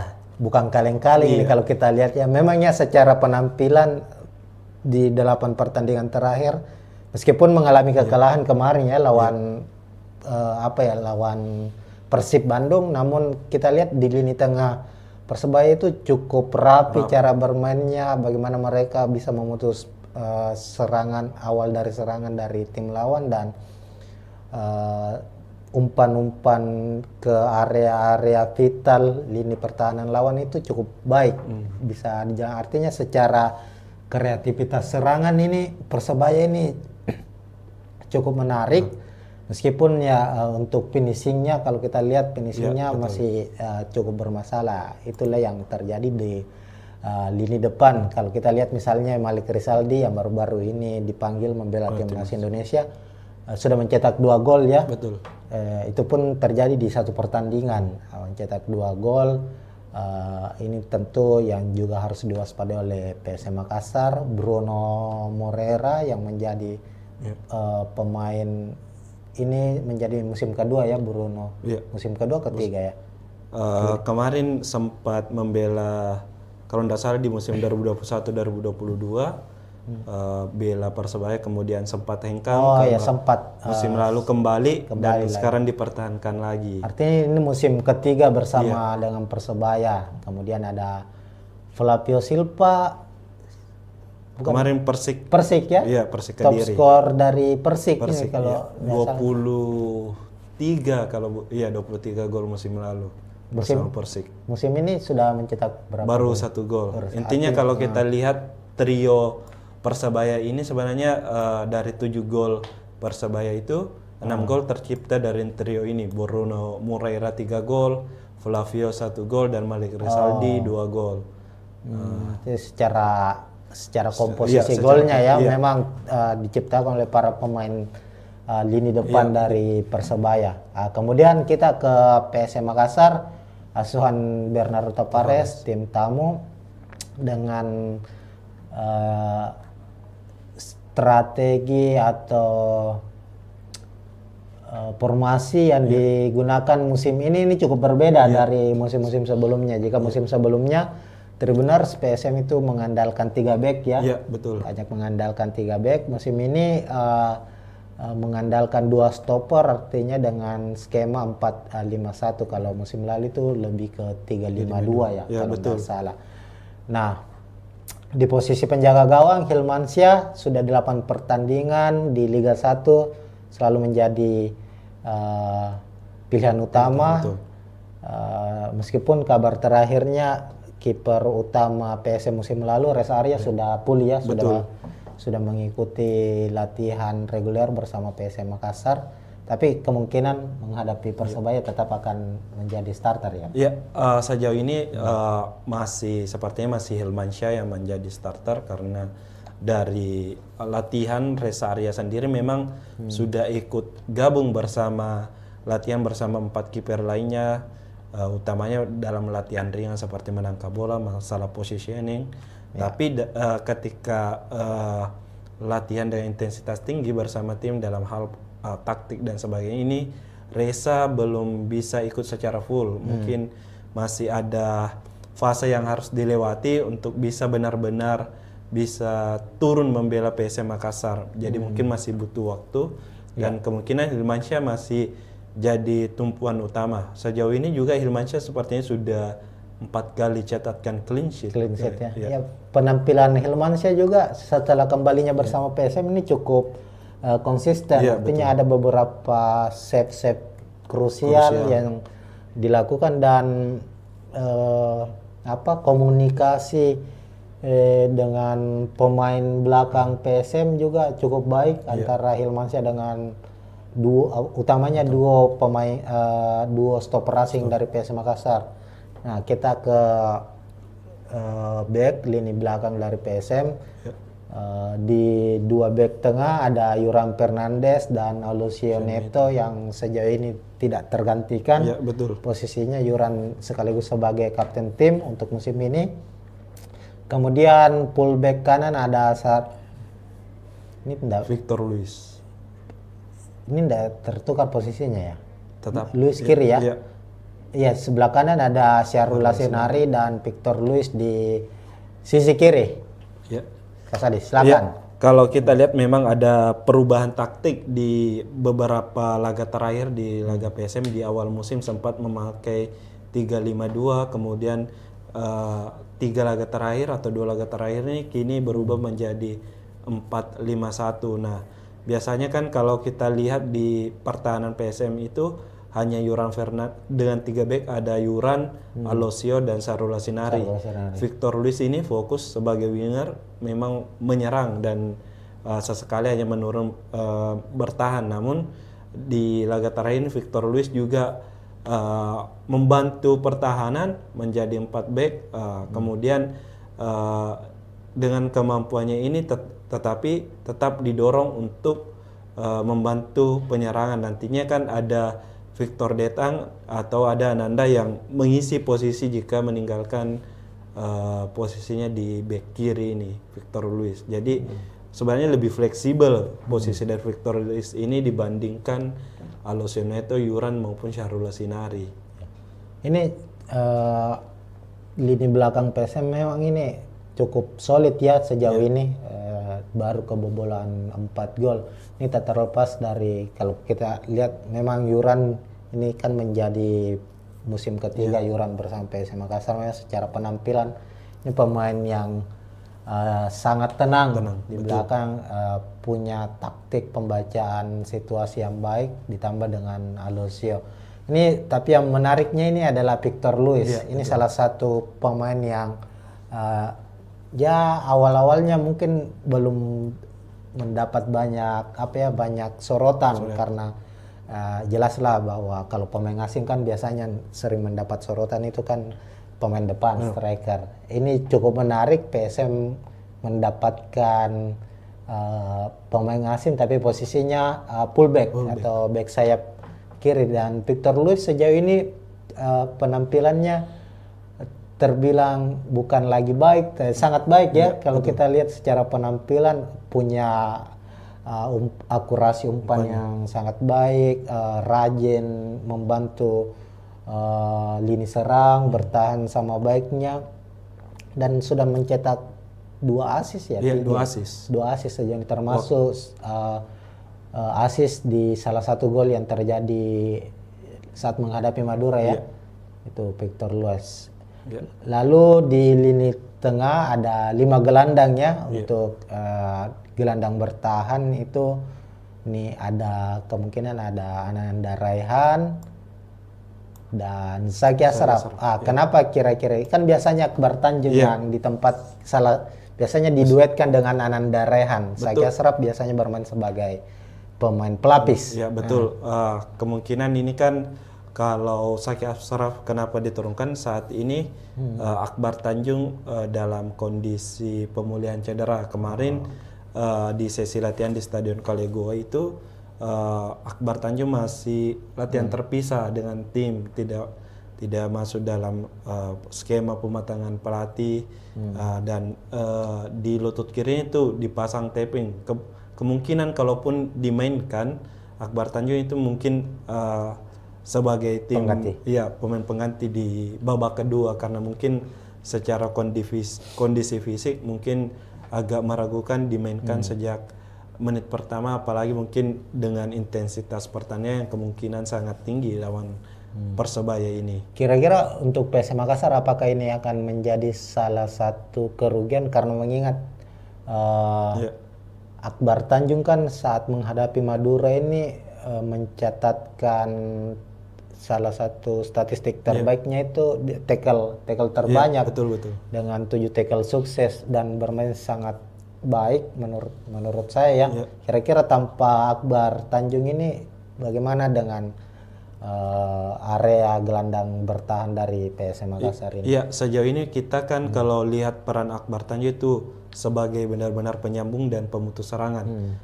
Penyambung ini dia mampu mengalirkan bola ke lini depan dengan ciri khas bermainnya dengan long ball-nya yang akurat, yang langsung memang menyasar ke sisi kiri maupun kanan. Kedua, dia yang selalu mengambil eksekusi bola mati yang berada di tengah lapangan.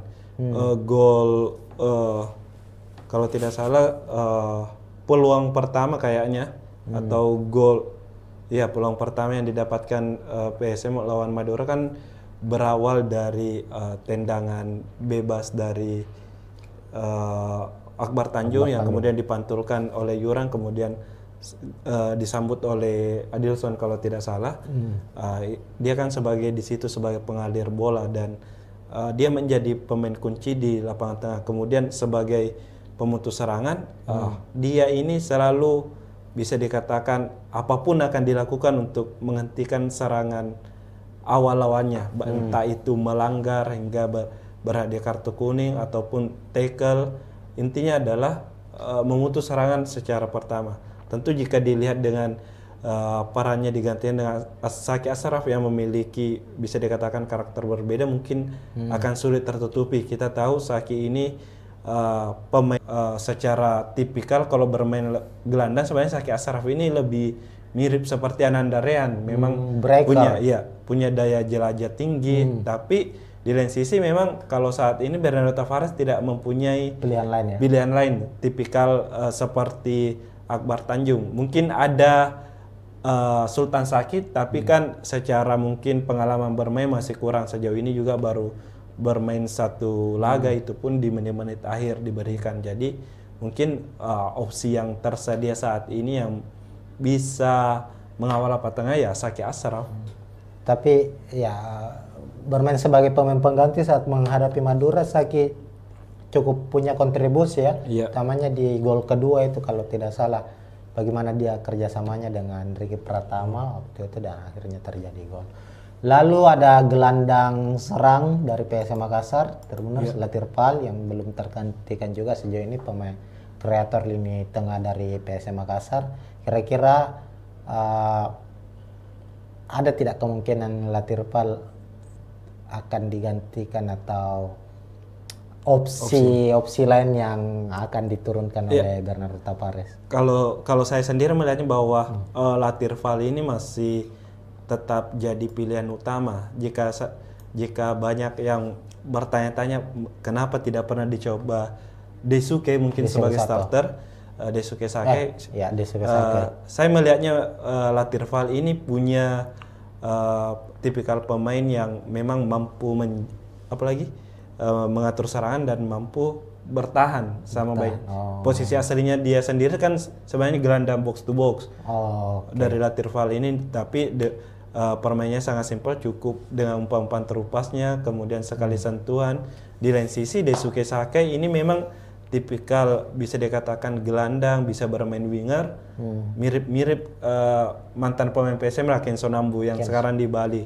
Namun untuk kemampuan bertahannya bisa dikatakan masih kurang jika dibandingkan dengan Latirpal. Makanya kalau kenapa Latirpal selalu jadi pilihan utama ya karena itu mampu menyerang dan bertahan sama baik. Artinya secara kebutuhan tim kan kita tahu skema yang selalu diandalkan oleh Tavares kan lebih mengutamakan pertahanan ya, pertahanan kuat, mengandalkan counter attack. Latirpal lebih cocok untuk skema itu dibanding dengan Daisuke Sakai. Ya bisa saja mungkin kalau Daisuke Sake ya menjadi pelapis ataupun memberi pembeda lah di lapangan tengah. Memang kita tahu kan Daisuke juga sempat cetak gol ketika lawan Dewa United sebagai pemain pengganti.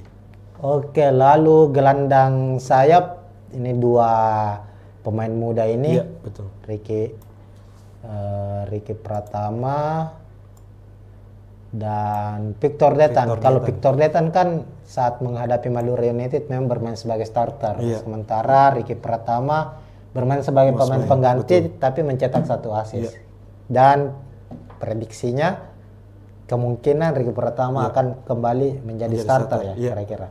Sebelum lawan Madura kan kalau kita lihat Ricky sendiri sudah menjadi starter sebelumnya, selalu mengisi pos di lini kanan penyerangan PSM Makassar. Hanya lawan Madura kemarin memang dicadangkan dan Abdurrahman menjadi pemain utama. Saya kira kemarin memang mungkin menjadi strategi dari Tavares dengan pergantian G2 yang dilakukan ini, ketika masuk Ricky bisa berkontribusi dengan kerjasamanya bersama Mufli Hidayat dan mencetak assist untuk gol yang diciptakan oleh Tito Okello. Dan sejauh ini juga Ricky Pratama kan sudah menciptakan 2 assist juga. Kemarin waktu lawan Dewa United juga kalau tidak salah, waktu itu berhasil cetak gol. Dan Ricky sendiri pastinya mungkin bisa dikatakan punya motivasi tersendiri juga karena sebagai putra Jawa Timur asal Sidoarjo yang akan melawan Persebaya Surabaya, tim kebanggaan dari masyarakat Jawa Timur. Ya, kalau Victor Detan sendiri 3 laga terakhir memang menjadi Starter ya. starter dan cetak 1 gol ketika lawan Persija. Persija, Ya, mungkin ini kesempatan bagi Victor Detan untuk membuktikan diri dengan kesempatan bermain dimiliki, menjadi starter bisa dimanfaatkan dengan baik, dan sejauh ini saya rasa permainan Victor Detan di sisi kiri ini cukup bagus juga karena dia sering muncul juga di dalam kotak penalti lawan untuk menyambut umpan dari rekan setimnya yang bergerak dari sektor sayap. Artinya secara penampilan kedua pemain sayap dari PSM Makassar ini, Ricky Pratama dan Victor Detan ini bisa menjadi ancaman serius ya bagi Persebaya, apalagi di usianya masih sangat muda. Memiliki kecepatan. Ricky Pratama ini progresnya cukup baik kalau kita lihat dari musim ke musim bersama PSM Makassar. Dia kan sempat awalnya diplot sebagai, memang kan posisinya sebagai striker ya. Betul. Musim lalu itu lebih banyak bermain sebagai second striker. Lalu kemudian dicoba bermain sebagai gelandang sayap dan sudah berani untuk mempertahankan bola, berani dribble, berani menusuk, sudah memiliki kepercayaan diri lah.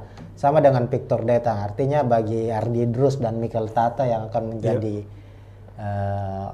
fullback, back sayap dari Persebaya, ini pertarungan yang cukup sengit ya di posisi sayap nantinya antara kedua tim. Lalu untuk posisi striker, ya ini ada Tito Okello. Oke lah, sebelum kita bahas Tito Okello, PSM punya 3 striker asing. Ada Nermin Heljeta, ada Tito, ada Adilson Silva. Nermin secara penampilan sangat baik, sudah mencetak 4 gol, namun kemungkinan sepertinya kabar terakhirnya belum bisa kembali diturunkan karena mengalami cedera. Itu sudah valid itu ya Kasade, Nermin akan kembali absen. Ya betul, kalau saat ini bisa dikatakan mungkin Nermin bisa dipastikan absen karena di saat tadi sesi konferensi pers Bernardo Tavares sendiri mengatakan bahwa Nermin sampai saat ini belum bisa dimainkan bersama Reza dan Arfan sendiri. Kita tahu Reza kan masih pemulihan, Arfan pun begitu. Dan kalau dilihat memang Nermin ini masih dalam pemulihan kebugaran fisik, sisa kebugaran fisik. Ya, kemarin sudah latihan pemulihan fisik dan conditioning trainingnya memang lari mengelilingi lapangan Kalegoa, kemudian fitness juga untuk penguatan ototnya. Jadi kalau diprediksi mungkin lawan Persik Kediri di laga mendatang baru bisa dimainkan. Ya, ini kan dari 11 gol yang dicetak PSM Makassar kan ini betul 4 dicetak oleh Nermin. Yuran juga sudah mencetak gol.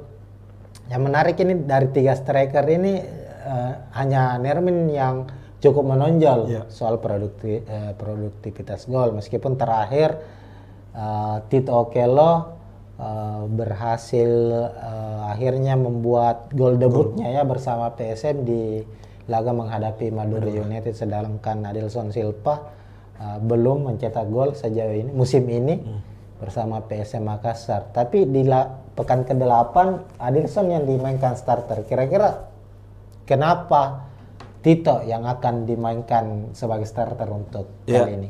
Kemungkinan Tito ini dipilih karena memang pertama kemarin berhasil cetak gol dan sebagai pengganti, dan dari peluang yang dimiliki sendiri oleh PSM, meski tidak berujung gol dari kaki Tito, itu cukup memberikan ancaman daripada mungkin Adilson Silva yang bisa dikatakan selalu gagal dalam hal menyambut umpan-umpan yang sudah berada di depan gawang. Mungkin secara timingnya kurang dibandingkan dari Tito Okello. Kalau memang bisa dikatakan sendiri, PSM sebenarnya memang cukup kehilangan dengan tidak adanya Nermin Heljeta. Karena Nermin kita tahu 4 golnya itu bisa dikatakan dari kepandaian dalam hal mencari posisi. posisi. Nah mungkin ini Posisinya yang posisinya yang sangat bagus, dan memang sepertinya dia tahu arah bola ini akan kemana. Di lain sisi ini Tito dan Adilson itu yang belum bisa dimanfaatkan dengan baik dalam mencetak gol. Nah, finishingnya juga kan kalau kita lihat Tito beberapa kali mendapat kesempatan shoot ya, tapi selalu melebar. Ada beberapa Dilson pun demikian. Ini menjadi PR tentunya bagi para striker dari PSM Makassar, dan pilihan dari Taparas ya tidak ada pilihan lain. tidak ada pilihan. Tanpa Nermin ya pilihannya adalah antara Dilson atau Tito. Tapi Tito kelihatan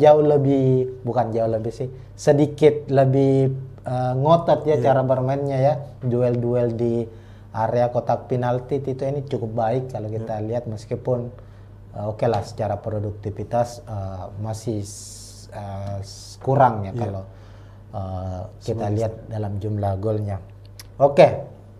Ini sudah kita bahas soal prediksi susunan pemain, dan tentu kita juga sudah bahas tentang kekuatan-kekuatan lini per lini dari kedua tim. Kira-kira melihat dari komposisi pemain kedua tim ini, pertarungan sengit akan terjadi di lini mana ini, Mas Adi?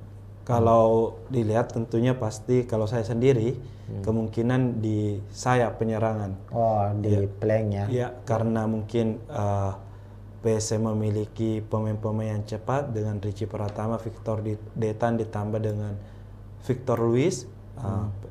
Kemudian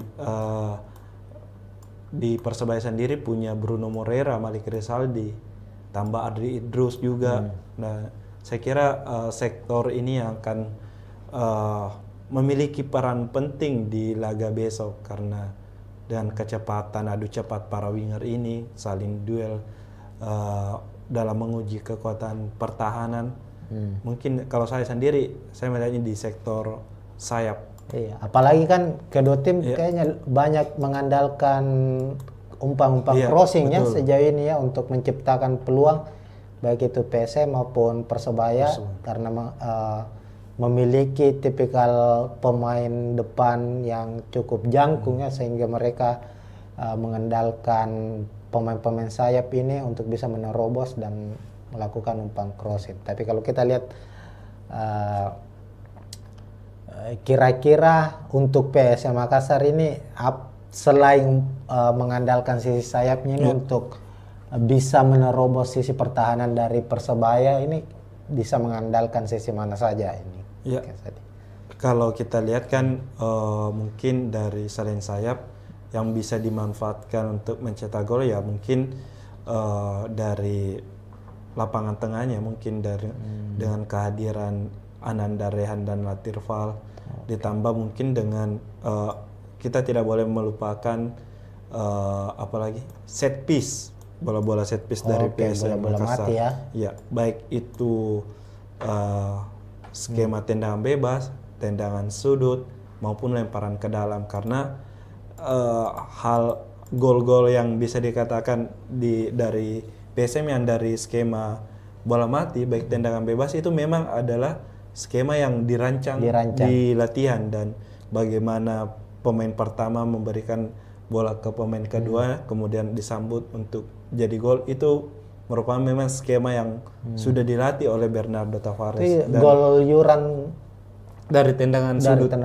Ya, kemarin ada gol Alosio juga dari tendangan sudut, kemudian sempat kalau tidak salah gol berawal dari lemparan ke dalam Saki Asraf yang juga berujung gol, meskipun bukan dari lemparan langsung ke dalam, yang sempat disambut kayak kalau tidak salah Yuran, kemudian diselesaikan lagi. Oke. Secara kekuatan tim kita sudah bahas, artinya ini kita berada di penghujung ini. Ya. Melihat kekuatan dari Persebaya dan PSM Makassar secara naluri mencetak gol, tadi Kasari sudah bilang bahwa tumpuan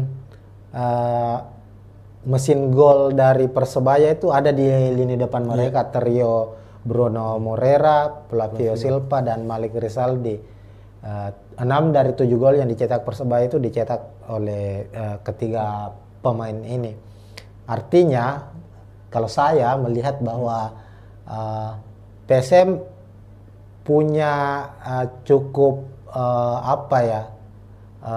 keuntungan secara taktikal ya, paling tidak mengunci ketiga pemain ini agar bisa meminimalisir terjadinya gol di gawang sendiri. Sementara itu di sisi lain bagi Persebaya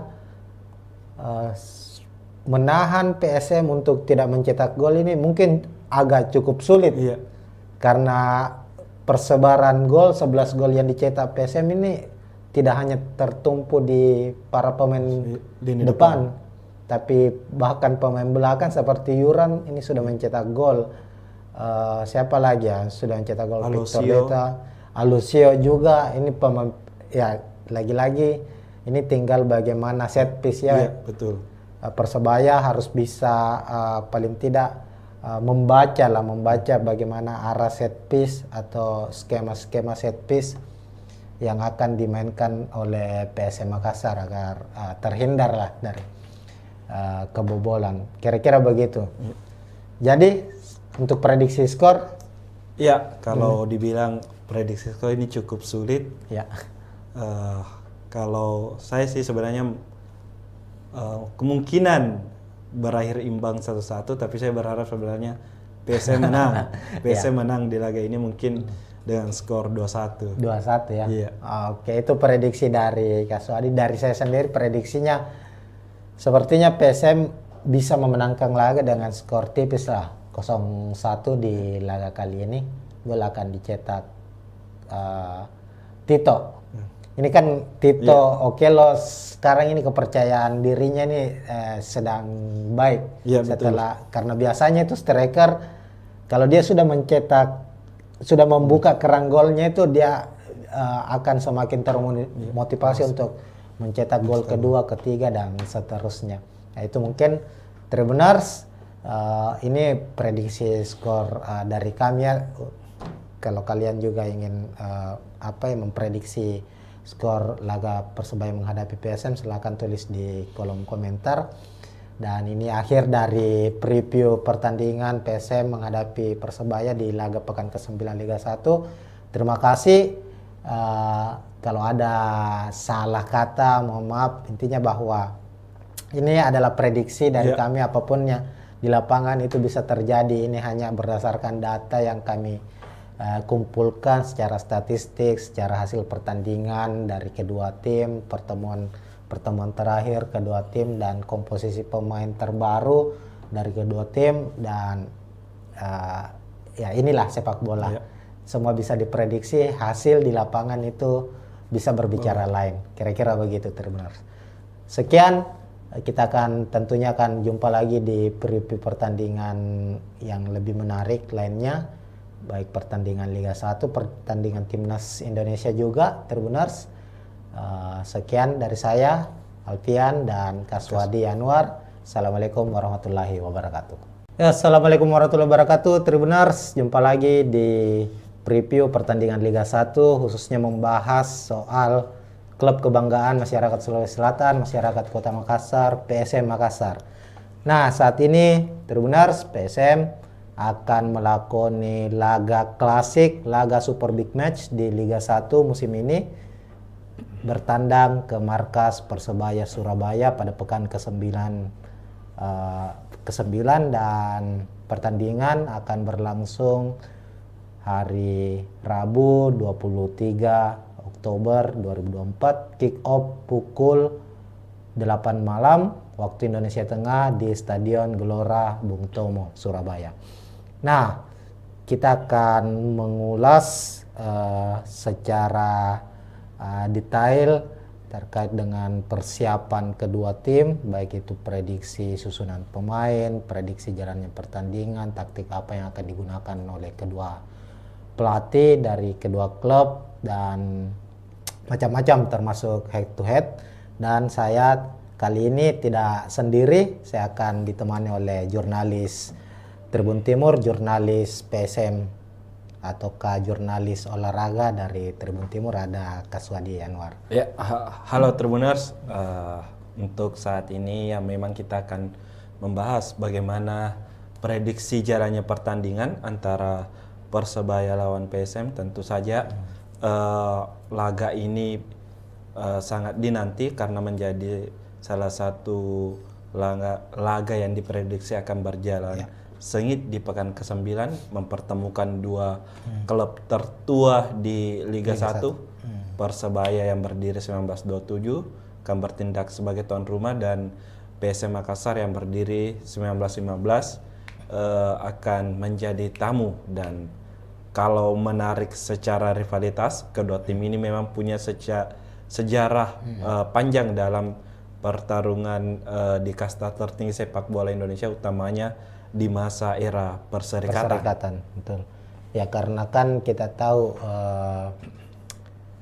kedua klub ini seperti dibahasakan tadi ya, rivalitasnya kan memang sangat kuat. Bukan hanya di perserikatan ya, di era perserikatan, bahkan di era-era awal Liga Indonesia saat itu masih dua wilayah lah. Persebaya dan PSM sering bertemu karena mereka tergabung di wilayah yang sama, wilayah timur. Kalau tidak salah waktu itu bahkan sempat di tahun 2002 atau 2003 ya, waktu itu bersaing ketat sebagai juara dan runner.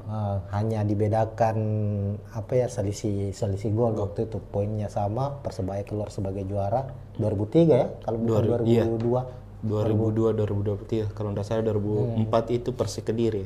Oh berarti ya yang Persebaya 2002-2023 yang waktu itu juara, PSM runner up. Nah itu sedikit review tentang bagaimana rivalitas antara Persebaya dan PSM Makassar. Dan tentu di musim ini di Liga 1 musim 2024-2025 ini keduanya juga hingga pekan ke-8 terlihat cukup bersaing ketat ya untuk memperebutkan posisi puncak, karena kedua tim baik Persebaya maupun PSM ini hingga 8 pertandingan yang sudah dilakoni di Liga 1 ini saling berganti untuk mengisi posisi puncak klasemen. Betul. PSM sempat menjadi pemuncak klasemen selama 3 pekan ya kalau tidak salah, di pekan pertama hingga pekan ketiga. Kemudian Persebaya setelah itu naik di puncak klasemen hingga ke pekan ke-7 ya. Pekan ke-8 baru ini. Yang ketika Persebaya yang kalah terakhir lawan Persib. Itulah artinya dia di pekan ke-8 ini harus turun. Persebaya turun di posisi kedua setelah Bali United berhasil mengkudeta. Cuma secara hitung-hitungan hasil pertandingan nanti, siapapun yang memenangkan laga, apakah Persebaya ataukah PSM Makassar, tentu dia yang akan menjadi pemuncak klasemen sementara. Makanya duel ini adalah duel klasik memperebutkan puncak klasemen. Terlepas dari hasil dari tim-tim lainnya, nantinya masih ada Bali United maupun Persib Bandung dan Borneo FC juga ada di posisi 5 besar.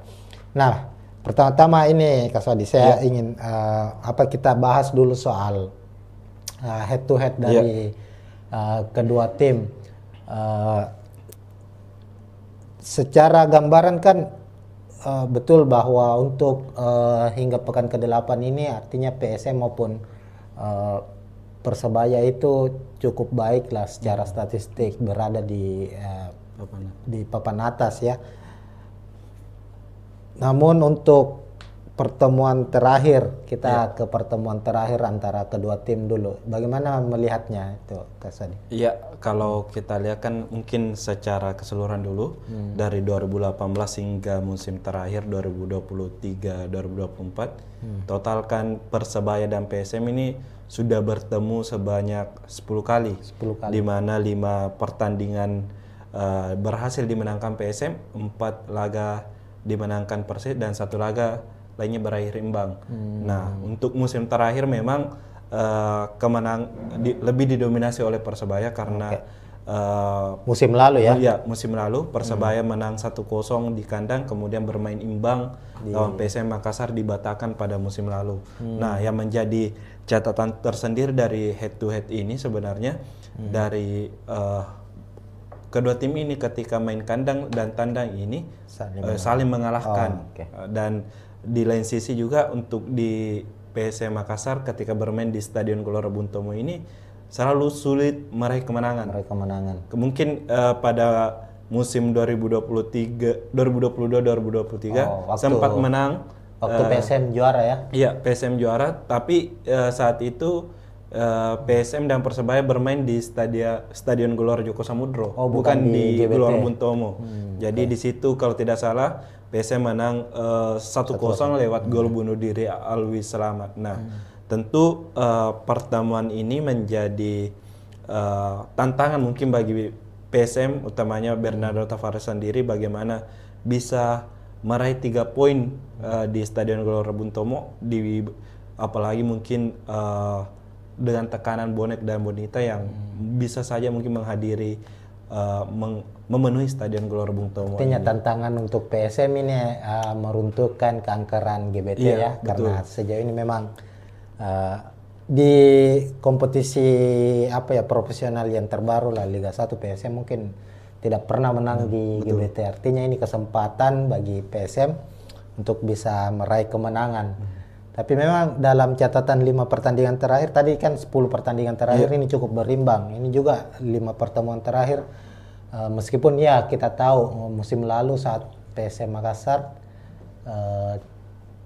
kurang stabil ya secara permainan. Artinya musim lalu itu PSM gagal memenangkan pertandingan dari 2 pertemuan menghadapi Persebaya. Tapi secara umum kedua tim terlihat cukup seimbang ya secara head to headnya. Sementara kalau kita lihat untuk 5 pertandingan terakhir dari masing-masing kedua tim juga ini cukup menarik. Persebaya sendiri kita tahu kan dari 8 pertandingan yang sudah dijalani di Liga 1 ini baru sekali mengalami kekalahan. Itu pun terjadi di pekan ke-8 saat bertandang ke markas Persib Bandung. Sementara itu PSM kalau kita lihat memang baru sekali mengalami kekalahan, yakni lawan Arema, tapi juga sulit meraih kemenangan. Bahkan ada 4 pertandingan, 4 pertandingan di Liga 1 itu secara beruntun itu tidak pernah menang. Tapi di pekan ke-8 akhirnya bisa memutus hasil minor, akhirnya meraih kemenangan atas Madura United dengan skor 2-0. Ini berarti ada 2 hal yang hasil berbeda yang diraih dari kedua tim, yang tentunya ini mempengaruhi secara psikologis. Kira-kira begitu ya, Kak Sadi? Iya, betul. Kalau kita memang lihat PSM baru-baru ini baru kembali ke jalur kemenangan setelah menang 2-0 lawan Madura United. Nah, tentu ini dikatakan menjadi modal bagi PSM untuk mengembalikan kepercayaan diri mereka untuk bisa kembali bersaing di papan atas klasemen. Di lain sisi sebenarnya kalau dilihat Persebaya, meski memang baru mengalami kekalahan di pekan ke-8 kemarin, namun laga sebelumnya juga mereka itu tidak meraih kemenangan, hanya meraih lawan Dewa United kalau tidak salah. Ini kan mungkin kalau bisa dikatakan bahwa mungkin Persebaya juga akan mati-matian di laga ini, berusaha untuk kembali ke jalur kemenangan juga setelah 2 laga sebelumnya meraih hasil minor. Artinya bisa disebut ada penurunan performa secara statistik hasil yang diraih oleh Persebaya. Sementara PSM lagi dalam kondisi baik kalau kita lihat. Nah, Kita bahas dulu sedikit juga ini soal klasemen. Kalau kita lihat klasemen tadi kan sudah di-spill tadi sedikit bahwa Persebaya sendiri saat ini berada di posisi kedua dengan 17 poin, sama poinnya dengan Bali United yang berada di posisi puncak saat ini. Kemudian ada Persib Bandung di posisi ketiga dengan 16 poin, sementara PSM di posisi keempat dengan 15 poin. Artinya jarak poinnya ini tidak terpaut jauh ya, cukup tipis. Itu tadi kita bilang bahwa duel ini akan menjadi duel perebutan posisi puncak, karena dengan anggaplah misalnya ketika PSM yang menang tambahan 3 poin, tentu langsung naik ke posisi pertama dengan 18 poin. Sementara kalau Persebaya menang langsung menjaga jarak ya dari tim-tim yang ada di bawahnya, termasuk dari PSM Makassar. Cuma yang menariknya ini, Saudi, kalau kita lihat bahwa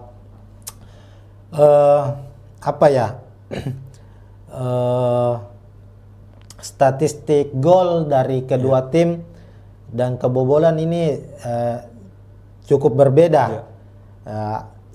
Persebaya misalnya kita lihat memang hasil yang diraih cukup baik secara hasil ya, secara hasil pertandingan cukup baik, tapi untuk produktivitas golnya ini terbilang cukup minim. Dari 8 pertandingan baru mencetak 7 gol.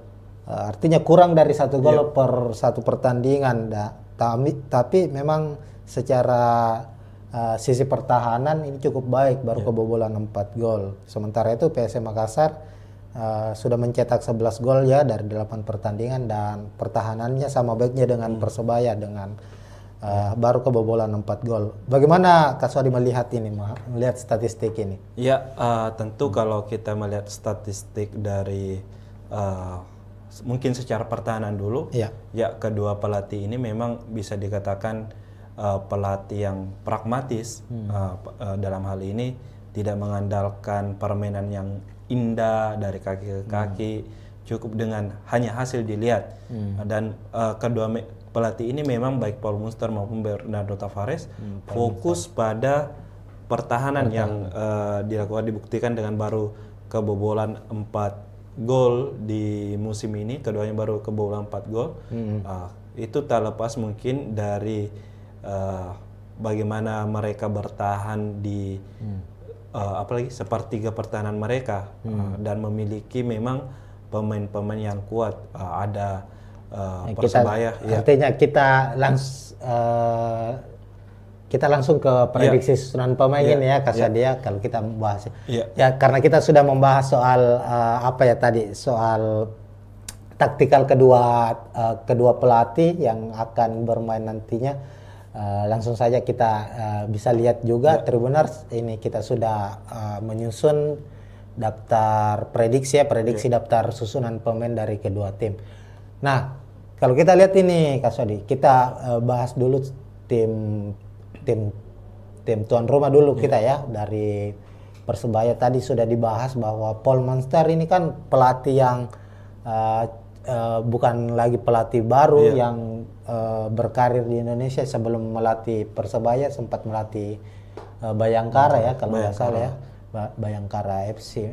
Tadi memang Kak Sodi sudah membahas bahwa dilihat dari statistik Persebaya saat ini yang baru kebobolan 4 gol dengan jumlah gol 7, ini artinya Paul Munster ini memainkan pola yang lebih defensif ya, dan mengandalkan mungkin counter attack sama dengan PSM Makassar. Kita bisa lihat umumnya Persebaya itu memainkan taktik 4-3-3. Di posisi penjaga gawang kita lihat, kita memprediksi ada Andika Ramadhani ya, padahal masih ada Hernando. Kira-kira kenapa Andika yang akan dipasang di sini? Kenapa bukan Hernando? Ya, sejauh ini memang kalau kita lihat di laga-laga Persebaya, Andika Ramadhani ini lebih disukai oleh Paul Munster, entah karena memang kemampuan yang dimiliki ataukah memang Hernando yang sempat cedera kemarin juga sehingga belum diturunkan. Mungkin itu dari pilihan dari Paul Munster sendiri, sehingga masih memilih Andika Ramadhani dibandingkan Hernando. Ya, mungkin pertimbangan cedera dan sebagainya. Laga terakhir kemarin lawan Tetap Andika Ramadhani. Persib ya, yang kebobolan 2 gol ya, Andika Ramadhani. Oke.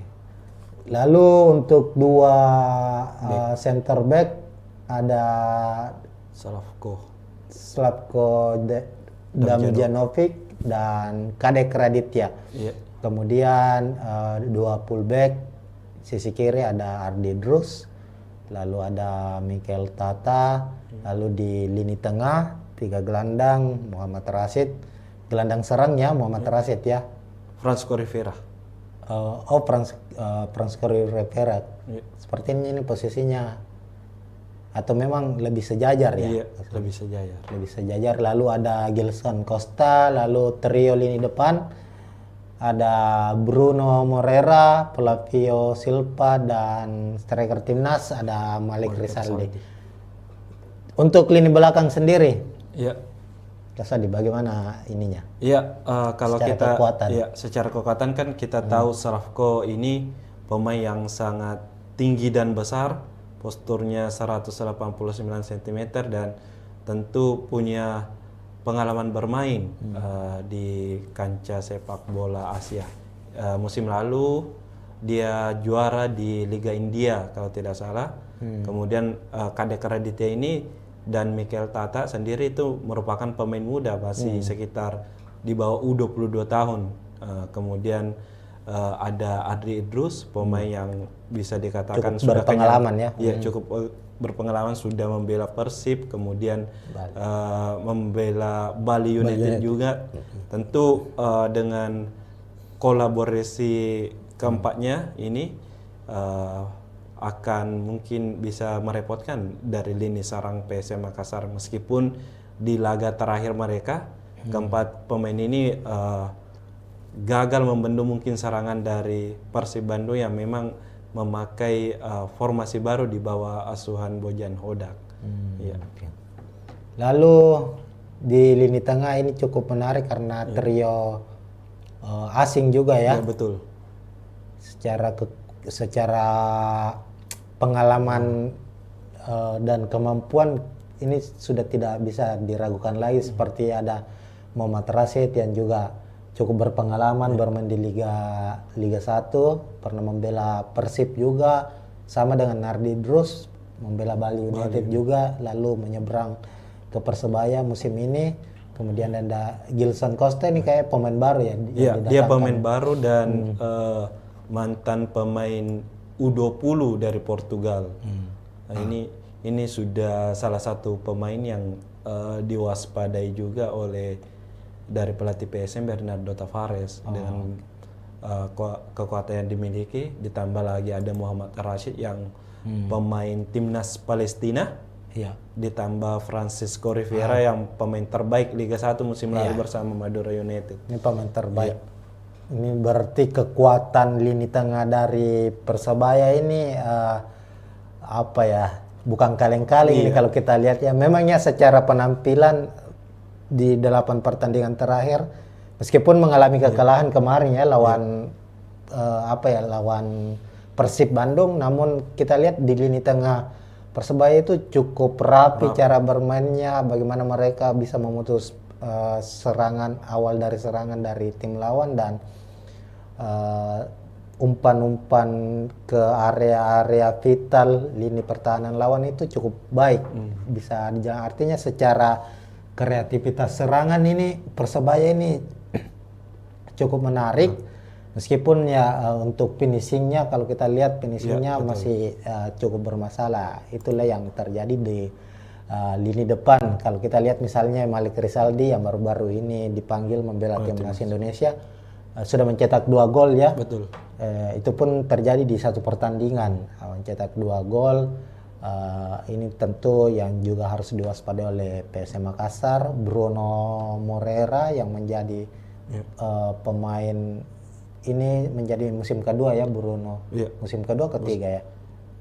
Kemarin sempat membela kalau tidak salah di musim 2021-2022 bela Persebaya, kemudian sempat hengkang Oh karena ya sempat musim lalu kembali dan lagi. sekarang dipertahankan lagi. Artinya ini musim ketiga bersama dengan Persebaya. Kemudian ada Flavio Silva, Kemarin Persik Persik ya? Iya, Persik Top Kediri. skor dari Persik, Persik ini kalau iya. 23 kalau 23 gol musim lalu bersama Persik. musim ini sudah mencetak berapa? Baru 1 gol. Intinya kalau kita lihat trio Persebaya ini sebenarnya dari 7 gol Persebaya itu 6 gol tercipta dari trio ini. Bruno Moreira 3 gol, Flavio 1 gol, dan Malik Rizaldi 2 gol.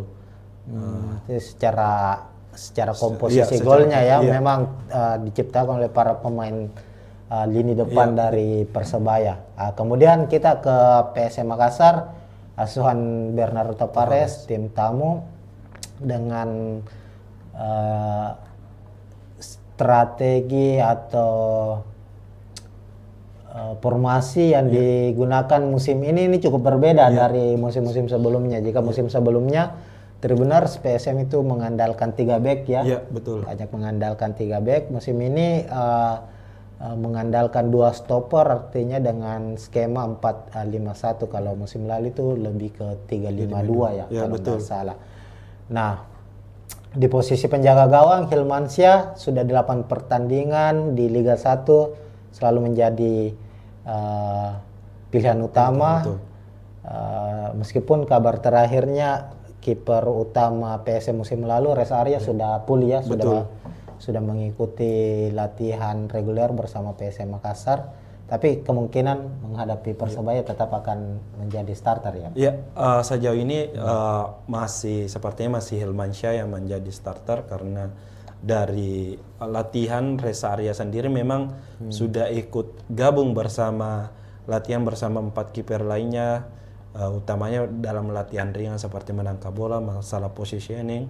Tapi ketika latihan dengan intensitas tinggi bersama tim dalam hal taktik dan sebagainya, ini Reza belum bisa ikut secara full. Mungkin masih ada fase yang harus dilewati untuk bisa benar-benar bisa turun membela PSM Makassar. Jadi mungkin masih butuh waktu, dan kemungkinan Hilmansyah masih jadi tumpuan utama. Sejauh ini juga Hilmansyah sepertinya sudah 4 kali catatkan clean sheet. Ya, penampilan Hilmansyah juga setelah kembalinya bersama PSM ini cukup konsisten. Artinya ada beberapa save krusial yang dilakukan, dan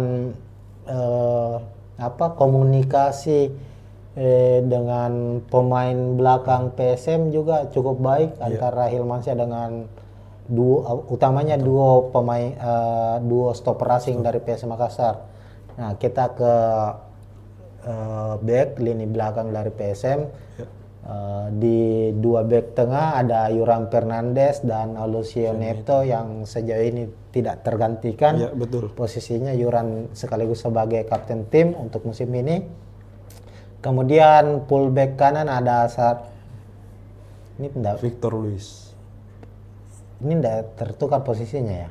Tetap Luis kiri ya. Iya, sebelah kanan ada Syahrul Lasinari dan Victor Luis di sisi kiri. Ya. Kasadi, silakan. Kalau kita lihat memang ada perubahan taktik di beberapa laga terakhir. Di laga PSM di awal musim sempat memakai 3-5-2, kemudian 3 laga terakhir atau 2 laga terakhir ini kini berubah menjadi 4-5-1. Nah, biasanya kan kalau kita lihat di pertahanan PSM itu hanya Yuran Fernandes dengan 3 back, ada Yuran, Aloisio, dan Syahrul Lasinari. Victor Luis ini fokus sebagai winger, memang menyerang dan sesekali hanya menurun bertahan. Namun di laga terakhir ini Victor Luis juga membantu pertahanan menjadi 4 back, kemudian dengan kemampuannya ini tetapi tetap didorong untuk membantu penyerangan. Nantinya kan ada Victor Detang atau ada Ananda yang mengisi posisi jika meninggalkan posisinya di back kiri ini Victor Luis. Jadi sebenarnya lebih fleksibel posisi dari Victor Luis ini dibandingkan Aloisio Neto, Yuran maupun Syahrul Lasinari. Ini lini belakang PSM memang ini cukup solid ya sejauh ini. baru kebobolan 4 gol. Ini tak terlepas dari kalau kita lihat memang Yuran ini kan menjadi musim ketiga Yuran bersama PSM Makassar. Memang secara penampilan ini pemain yang sangat tenang di belakang, punya taktik pembacaan situasi yang baik ditambah dengan Alosio. Ini tapi yang menariknya ini adalah Victor Luis. Ini salah satu pemain yang ya awal-awalnya mungkin belum mendapat banyak sorotan karena jelaslah bahwa kalau pemain asing kan biasanya sering mendapat sorotan itu kan pemain depan, striker. Ini cukup menarik, PSM mendapatkan pemain asing tapi posisinya fullback atau back sayap kiri, dan Victor Luis sejauh ini penampilannya terbilang bukan lagi baik, sangat baik ya. Kalau kita lihat secara penampilan punya akurasi umpan yang sangat baik, rajin membantu lini serang, bertahan sama baiknya, dan sudah mencetak 2 assist ya. Iya, 2 assist. 2 assist saja, termasuk assist di salah satu gol yang terjadi saat menghadapi Madura ya. Itu Victor Luis. Lalu di lini tengah ada 5 gelandang ya. Untuk gelandang bertahan itu ini ada kemungkinan ada Ananda Raihan dan Zaki Ashraf. Kenapa kira-kira? Kan biasanya Akbar Tanjung yang di tempat biasanya diduetkan dengan Ananda Raihan. Zaki Ashraf biasanya bermain sebagai pemain pelapis. Ya betul. Kemungkinan ini kan kalau Zaki Ashraf kenapa diturunkan saat ini Akbar Tanjung dalam kondisi pemulihan cedera kemarin di sesi latihan di Stadion Kalego itu Akbar Tanjung masih latihan terpisah dengan tim, tidak masuk dalam skema pematangan pelatih dan di lutut kiri itu dipasang taping. Kemungkinan kalaupun dimainkan Akbar Tanjung itu mungkin sebagai tim pemain pengganti di babak kedua, karena mungkin secara kondisi fisik mungkin agak meragukan dimainkan sejak menit pertama, apalagi mungkin dengan intensitas pertandingan yang kemungkinan sangat tinggi lawan Persebaya ini. Kira-kira untuk PSM Makassar apakah ini akan menjadi salah satu kerugian, karena mengingat Akbar Tanjung kan saat menghadapi Madura ini mencatatkan salah satu statistik terbaiknya itu tackle terbanyak, betul. dengan 7 tackle sukses dan bermain sangat baik menurut saya ya. Kira-kira tanpa Akbar Tanjung ini bagaimana dengan area gelandang bertahan dari PSM Makassar ini? Iya, sejauh ini kita kan kalau lihat peran Akbar Tanjung itu sebagai benar-benar penyambung dan pemutus serangan. Penyambung ini dia mampu mengalirkan bola ke lini depan dengan ciri khas bermainnya dengan long ball-nya yang akurat, yang langsung memang menyasar ke sisi kiri maupun kanan. Kedua, dia yang selalu mengambil eksekusi bola mati yang berada di tengah lapangan. Gol kalau tidak salah peluang pertama kayaknya atau gol peluang pertama yang didapatkan PSM lawan Madura kan berawal dari tendangan bebas dari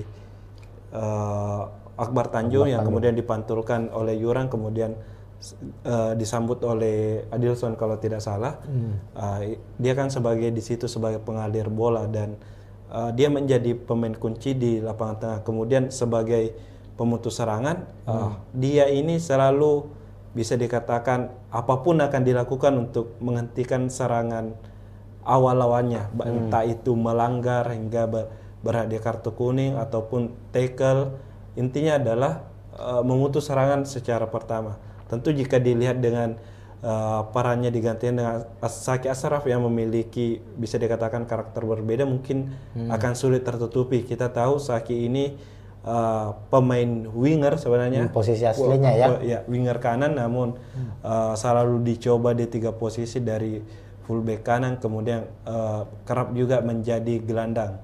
Dan secara tipikal kalau bermain gelandang sebenarnya Zaki Ashraf ini lebih mirip seperti Ananda Raihan, memang punya daya jelajah tinggi, tapi Di lain sisi memang kalau saat ini Bernardo Tavares tidak mempunyai Pilihan lain ya. pilihan lain, tipikal seperti Akbar Tanjung. Mungkin ada Sultan Sakit, tapi kan secara mungkin pengalaman bermain masih kurang. Sejauh ini juga baru bermain satu laga, itu pun di menit-menit akhir diberikan. Jadi mungkin opsi yang tersedia saat ini yang bisa mengawal tengah ya Saki Ashraf. Tapi ya bermain sebagai pemain pengganti saat menghadapi Madura, Saki cukup punya kontribusi ya. Iya. Utamanya di gol kedua itu kalau tidak salah. Bagaimana dia kerjasamanya dengan Ricky Pratama waktu itu dan akhirnya terjadi gol. Lalu ada gelandang serang dari PSM Makassar, Tribuners Latirpal yang belum tergantikan juga sejauh ini, pemain kreator lini tengah dari PSM Makassar. Kira-kira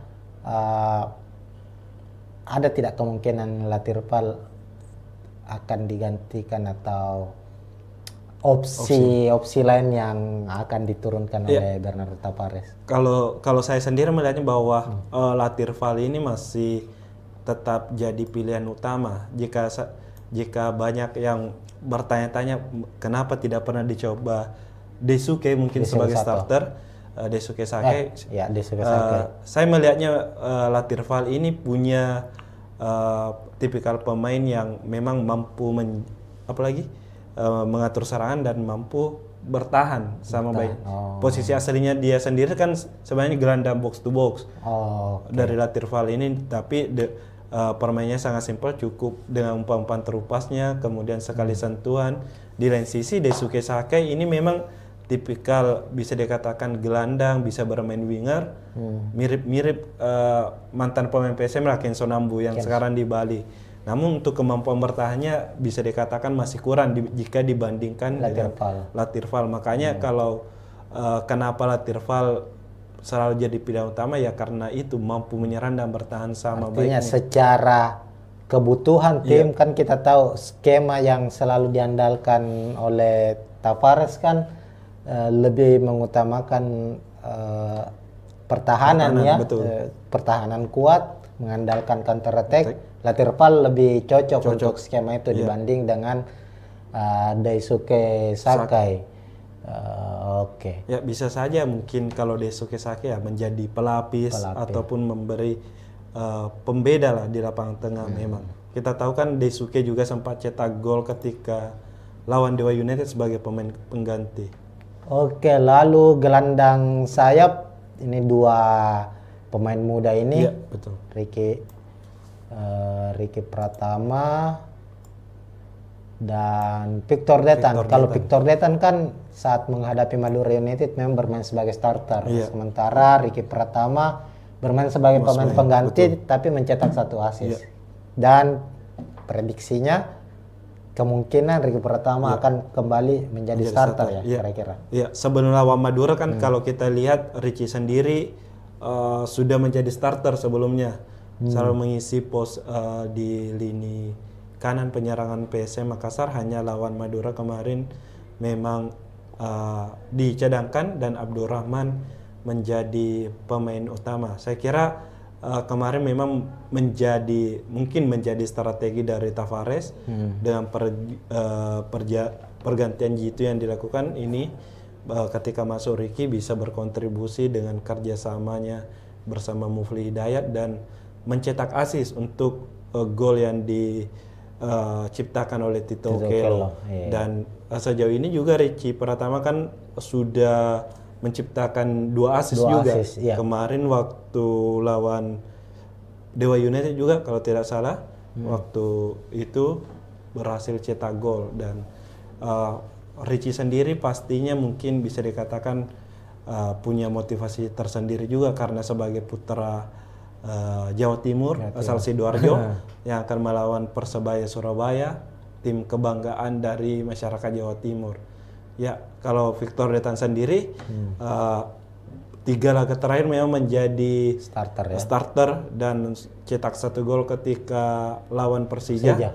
Ya, mungkin ini kesempatan bagi Victor Detan untuk membuktikan diri dengan kesempatan bermain dimiliki, menjadi starter bisa dimanfaatkan dengan baik. Dan sejauh ini saya rasa permainan Victor Detan di sisi kiri ini cukup bagus juga karena dia sering muncul juga di dalam kotak penalti lawan untuk menyambut umpan dari rekan setimnya yang bergerak dari sektor sayap. Artinya secara penampilan kedua pemain sayap dari PSM Makassar ini, Ricky Pratama dan Victor Detan ini bisa menjadi ancaman serius ya bagi Persebaya, apalagi di usianya masih sangat muda, memiliki kecepatan. Ricky Pratama ini progresnya cukup baik kalau kita lihat dari musim ke musim bersama PSM Makassar.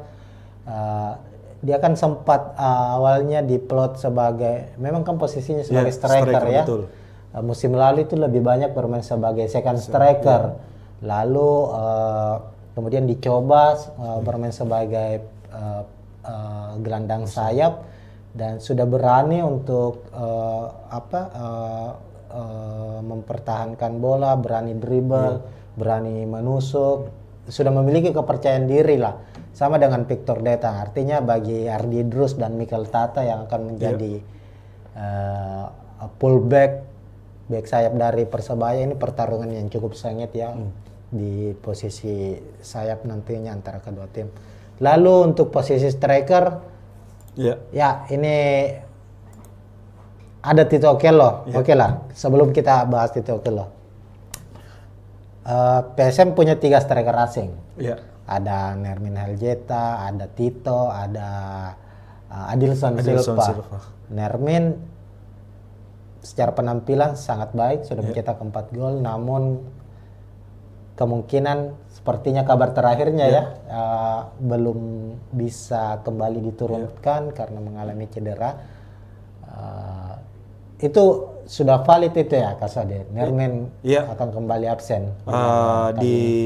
Betul. Kalau saat ini bisa dikatakan mungkin Nermin bisa dipastikan absen karena di saat tadi sesi konferensi pers Bernardo Tavares sendiri mengatakan bahwa Nermin sampai saat ini belum bisa dimainkan bersama Reza dan Arfan sendiri. Kita tahu Reza kan masih pemulihan, Arfan pun begitu. Dan kalau dilihat memang Nermin ini masih dalam pemulihan kebugaran fisik, sisa kebugaran fisik. Ya, kemarin sudah latihan pemulihan fisik dan conditioning trainingnya memang lari mengelilingi lapangan Kalegoa, kemudian fitness juga untuk penguatan ototnya. Jadi kalau diprediksi mungkin lawan Persik Kediri di laga mendatang baru bisa dimainkan. Ya, ini kan dari 11 gol yang dicetak PSM Makassar kan ini betul 4 dicetak oleh Nermin. Yuran juga sudah mencetak gol. Yang menarik ini dari 3 striker ini hanya Nermin yang cukup menonjol soal produktivitas gol, meskipun terakhir Tito Okello berhasil akhirnya membuat gol debutnya ya bersama PSM di laga menghadapi Madura United, sedangkan Adilson Silva belum mencetak gol sejauh ini musim ini bersama PSM Makassar. Tapi di pekan ke-8 Adilson yang dimainkan starter. Kira-kira kenapa Tito yang akan dimainkan sebagai starter untuk kali ini? Kemungkinan Tito ini dipilih karena memang pertama kemarin berhasil cetak gol dan sebagai pengganti, dan dari peluang yang dimiliki sendiri oleh PSM, meski tidak berujung gol dari kaki Tito, itu cukup memberikan ancaman daripada mungkin Adilson Silva yang bisa dikatakan selalu gagal dalam hal menyambut umpan-umpan yang sudah berada di depan gawang. Mungkin secara timingnya kurang dibandingkan dari Tito Okello. Kalau memang bisa dikatakan sendiri, PSM sebenarnya memang cukup kehilangan dengan tidak adanya Nermin Heljeta. Karena Nermin kita tahu 4 golnya itu bisa dikatakan dari kepandaian dalam hal mencari posisi. Nah mungkin ini posisinya yang sangat bagus, dan memang sepertinya dia tahu arah bola ini akan kemana.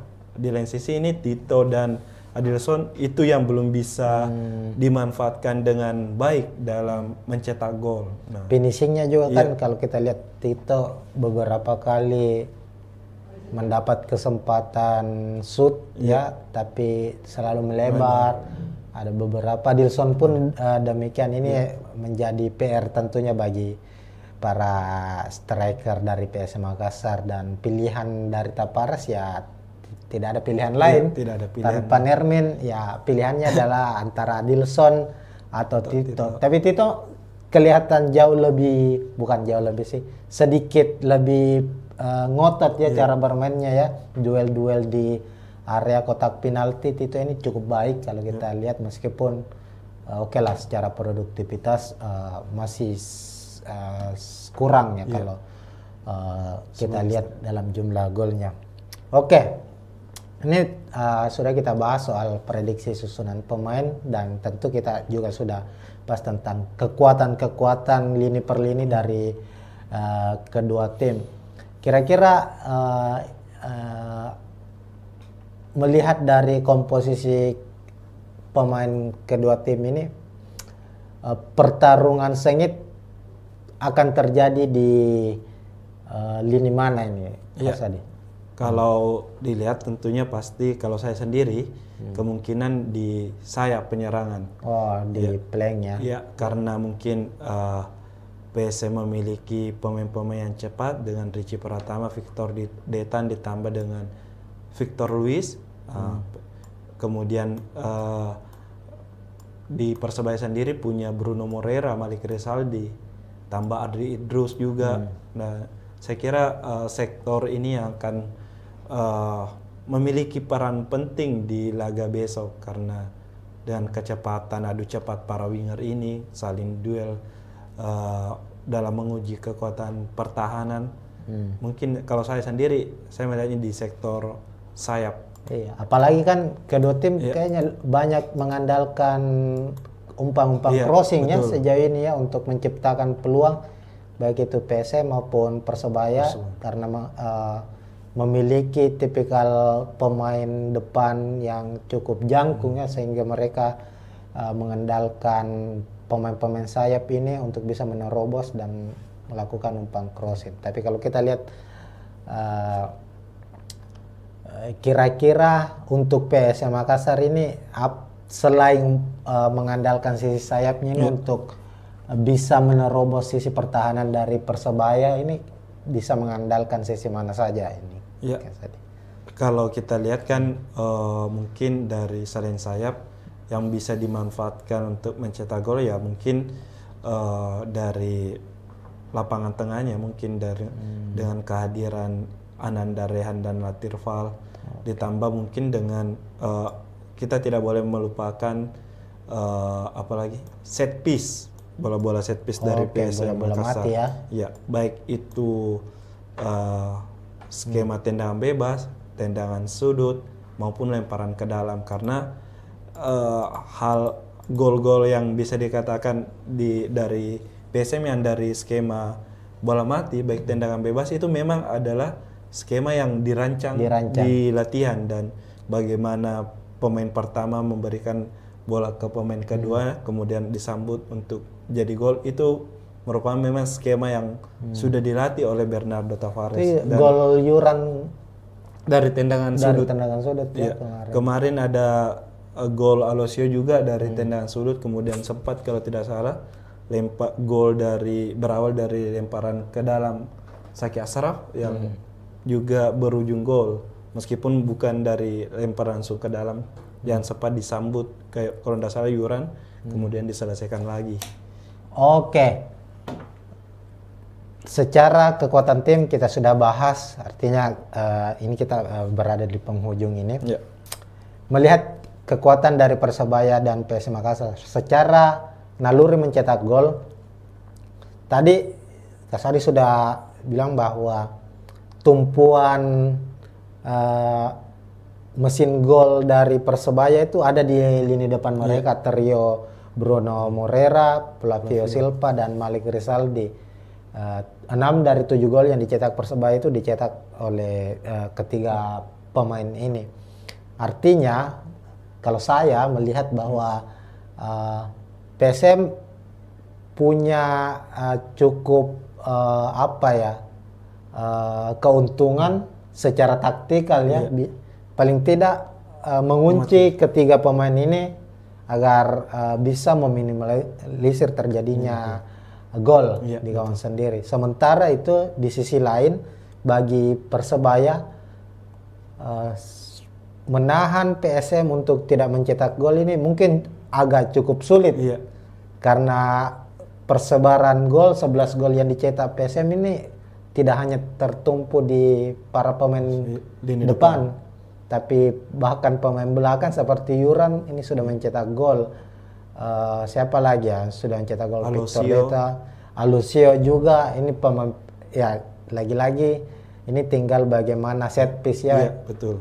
Persebaya harus bisa paling tidak membaca bagaimana arah set piece atau skema-skema set piece yang akan dimainkan oleh PSM Makassar agar terhindarlah dari kebobolan. Kira-kira begitu. Jadi untuk prediksi skor? Ya, kalau dibilang prediksi skor ini cukup sulit. Ya. Kalau saya sih sebenarnya kemungkinan berakhir imbang 1-1, tapi saya berharap sebenarnya PSM menang. PSM menang di laga ini mungkin dengan skor 2-1. 2-1 ya. Iya. Oke, itu prediksi dari Kak Suadi. Dari saya sendiri prediksinya sepertinya PSM bisa memenangkan laga dengan skor tipis lah, 0-1 di laga kali ini. Gol akan dicetak Tito.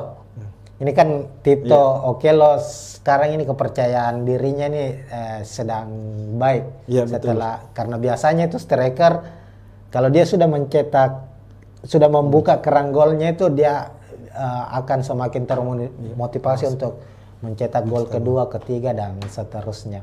Nah, itu mungkin Tribuners ini prediksi skor dari kami ya. Kalau kalian juga ingin memprediksi skor laga Persebaya menghadapi PSM, silahkan tulis di kolom komentar. Dan ini akhir dari preview pertandingan PSM menghadapi Persebaya di laga pekan ke-9 Liga 1. Terima kasih. Kalau ada salah kata mohon maaf. Intinya bahwa ini adalah prediksi dari kami, apapun yang di lapangan itu bisa terjadi. Ini hanya berdasarkan data yang kami kumpulkan secara statistik, secara hasil pertandingan dari kedua tim, pertemuan terakhir kedua tim dan komposisi pemain terbaru dari kedua tim dan ya inilah sepak bola. Semua bisa diprediksi, hasil di lapangan itu bisa berbicara lain. Kira-kira begitu Tribuners. Sekian, kita tentunya akan jumpa lagi di preview pertandingan yang lebih menarik lainnya. Baik pertandingan Liga 1, pertandingan Timnas Indonesia juga, Tribuners. Sekian dari saya, Alfian dan Kaswadi Anwar. Assalamualaikum warahmatullahi wabarakatuh. Ya, Assalamualaikum warahmatullahi wabarakatuh, Tribuners. Jumpa lagi di preview pertandingan Liga 1, khususnya membahas soal klub kebanggaan masyarakat Sulawesi Selatan, masyarakat Kota Makassar, PSM Makassar. Nah, saat ini Tribuners, PSM akan melakoni laga klasik, laga super big match di Liga 1 musim ini, bertandang ke markas Persebaya Surabaya pada pekan ke-9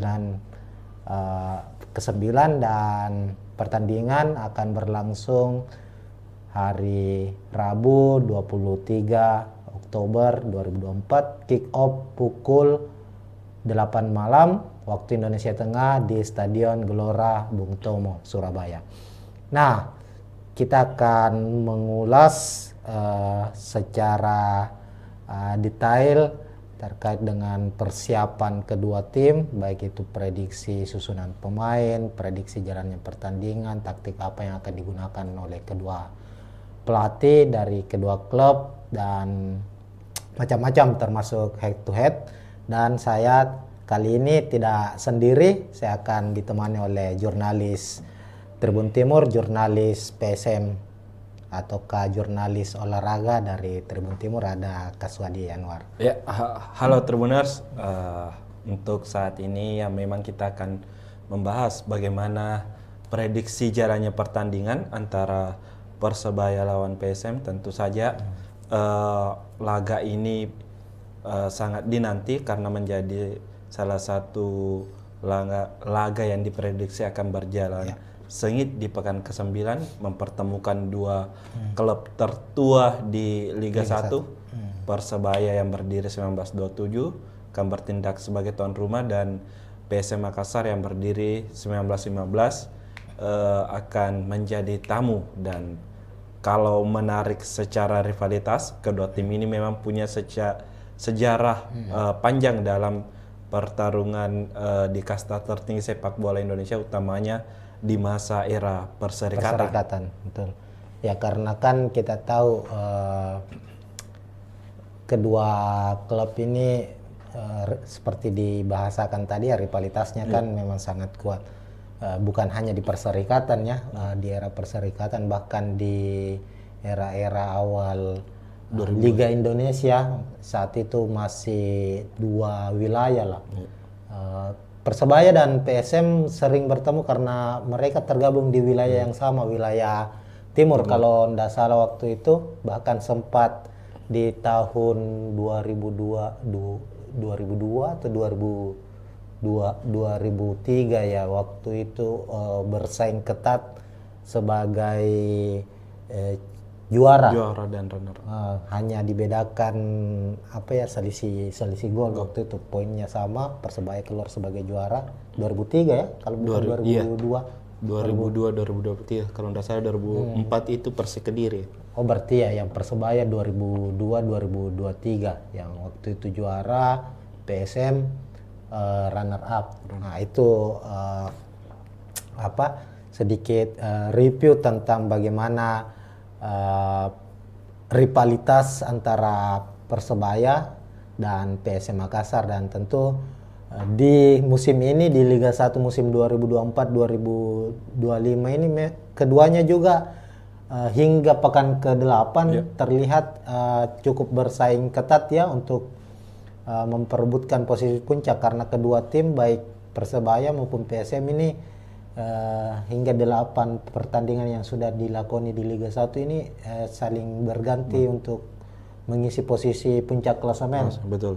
PSM sempat menjadi pemuncak klasemen selama 3 pekan ya kalau tidak salah, di pekan pertama hingga pekan ketiga. Kemudian Persebaya setelah itu naik di puncak klasemen hingga ke pekan ke-7 ya. Pekan ke-8 baru ini. Yang ketika Persebaya yang kalah terakhir lawan Persib. Itulah artinya dia di pekan ke-8 ini harus turun. Persebaya turun di posisi kedua setelah Bali United berhasil mengkudeta. Cuma secara hitung-hitungan hasil pertandingan nanti, siapapun yang memenangkan laga, apakah Persebaya atau PSM Makassar, tentu dia yang akan menjadi pemuncak klasemen sementara. Makanya duel ini adalah duel klasik memperebutkan puncak klasemen. Terlepas dari hasil dari tim-tim lainnya, nantinya masih ada Bali United maupun Persib Bandung dan Borneo FC juga ada di posisi 5 besar. Nah, pertama-tama ini Kak Swadi, saya ingin kita bahas dulu soal head to head dari kedua tim. Secara gambaran kan betul bahwa untuk hingga pekan ke-8 ini artinya PSM maupun Persebaya itu cukup baik lah secara statistik, berada di papan atas ya. Namun untuk pertemuan terakhir, kita ke pertemuan terakhir antara kedua tim dulu. Bagaimana melihatnya itu Kak Sadi? Iya, kalau kita lihat kan mungkin secara keseluruhan dulu dari 2018 hingga musim terakhir 2023-2024, total kan Persebaya dan PSM ini sudah bertemu sebanyak 10 kali. Di mana 5 pertandingan berhasil dimenangkan PSM, 4 laga dimenangkan Persib dan 1 laga lainnya berakhir imbang. Nah, untuk musim terakhir memang lebih didominasi oleh Persebaya karena musim lalu ya. Iya, musim lalu Persebaya menang 1-0 di kandang, kemudian bermain imbang lawan PSM Makassar di Batakkan pada musim lalu. Nah, yang menjadi catatan tersendiri dari head to head ini sebenarnya dari kedua tim ini ketika main kandang dan tandang ini saling mengalahkan. Dan di lain sisi juga untuk di PSM Makassar ketika bermain di Stadion Gelora Bung Tomo ini selalu sulit meraih kemenangan. Mungkin pada musim 2022-2023 sempat menang. Waktu PSM juara ya? Iya, PSM juara. Tapi saat itu PSM dan Persebaya bermain di Stadion Gelora Joko Samudro, bukan di Gelora Bung Tomo. Jadi di situ kalau tidak salah PSM menang 1-0 lewat gol bunuh diri Alwi Selamat. Nah, tentu pertemuan ini menjadi tantangan mungkin bagi PSM, utamanya Bernardo Tavares sendiri, bagaimana bisa meraih 3 poin di Stadion Gelora Bung Tomo, apalagi mungkin dengan tekanan bonek dan bonita yang bisa saja mungkin menghadiri memenuhi Stadion Gelora Bung Tomo. Artinya tantangan untuk PSM ini meruntuhkan keangkeran GBT ya, karena sejauh ini memang di kompetisi profesional yang terbaru lah Liga 1, PSM mungkin tidak pernah menang di GBT. Artinya ini kesempatan bagi PSM untuk bisa meraih kemenangan. Tapi memang dalam catatan 5 pertandingan terakhir, tadi kan 10 pertandingan terakhir ini cukup berimbang. Ini juga 5 pertemuan terakhir, meskipun ya kita tahu musim lalu saat PSM Makassar kurang stabil ya secara permainan. Artinya musim lalu itu PSM gagal memenangkan pertandingan dari 2 pertemuan menghadapi Persebaya. Tapi secara umum kedua tim terlihat cukup seimbang ya secara head to headnya. Sementara kalau kita lihat untuk 5 pertandingan terakhir dari masing-masing kedua tim juga ini cukup menarik. Persebaya sendiri kita tahu kan dari 8 pertandingan yang sudah dijalani di Liga 1 ini baru sekali mengalami kekalahan. Itu pun terjadi di pekan ke-8 saat bertandang ke markas Persib Bandung. Sementara itu PSM kalau kita lihat memang baru sekali mengalami kekalahan, yakni lawan Arema, tapi juga sulit meraih kemenangan. Bahkan ada 4 pertandingan, 4 pertandingan di Liga 1 itu secara beruntun itu tidak pernah menang. Tapi di pekan ke-8 akhirnya bisa memutus hasil minor, akhirnya meraih kemenangan atas Madura United dengan skor 2-0. Ini berarti ada 2 hal yang hasil berbeda yang diraih dari kedua tim, yang tentunya ini mempengaruhi secara psikologis. Kira-kira begitu ya, Kak Sadi? Iya, betul. Kalau kita memang lihat PSM baru-baru ini baru kembali ke jalur kemenangan setelah menang 2-0 lawan Madura United. Nah, tentu ini dikatakan menjadi modal bagi PSM untuk mengembalikan kepercayaan diri mereka untuk bisa kembali bersaing di papan atas klasemen. Di lain sisi sebenarnya kalau dilihat Persebaya, meski memang baru mengalami kekalahan di pekan ke-8 kemarin, namun laga sebelumnya juga mereka itu tidak meraih kemenangan, hanya meraih lawan Dewa United kalau tidak salah. Ini kan mungkin kalau bisa dikatakan bahwa mungkin Persebaya juga akan mati-matian di laga ini, berusaha untuk kembali ke jalur kemenangan juga setelah 2 laga sebelumnya meraih hasil minor. Artinya bisa disebut ada penurunan performa secara statistik hasil yang diraih oleh Persebaya.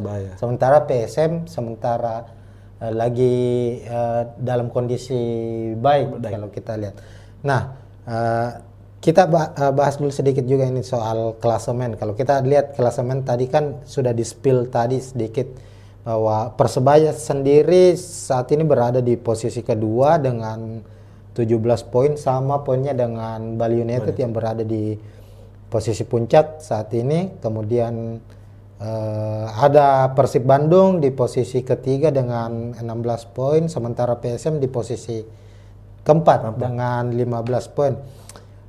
Artinya jarak poinnya ini tidak terpaut jauh ya, cukup tipis. Itu tadi kita bilang bahwa duel ini akan menjadi duel perebutan posisi puncak karena dengan anggaplah misalnya ketika PSM yang menang tambahan 3 poin tentu langsung naik ke posisi pertama dengan 18 poin, sementara kalau Persebaya menang langsung menjaga jarak ya dari tim-tim yang ada di bawahnya termasuk dari PSM Makassar. Cuma yang menariknya ini Saudi kalau kita lihat bahwa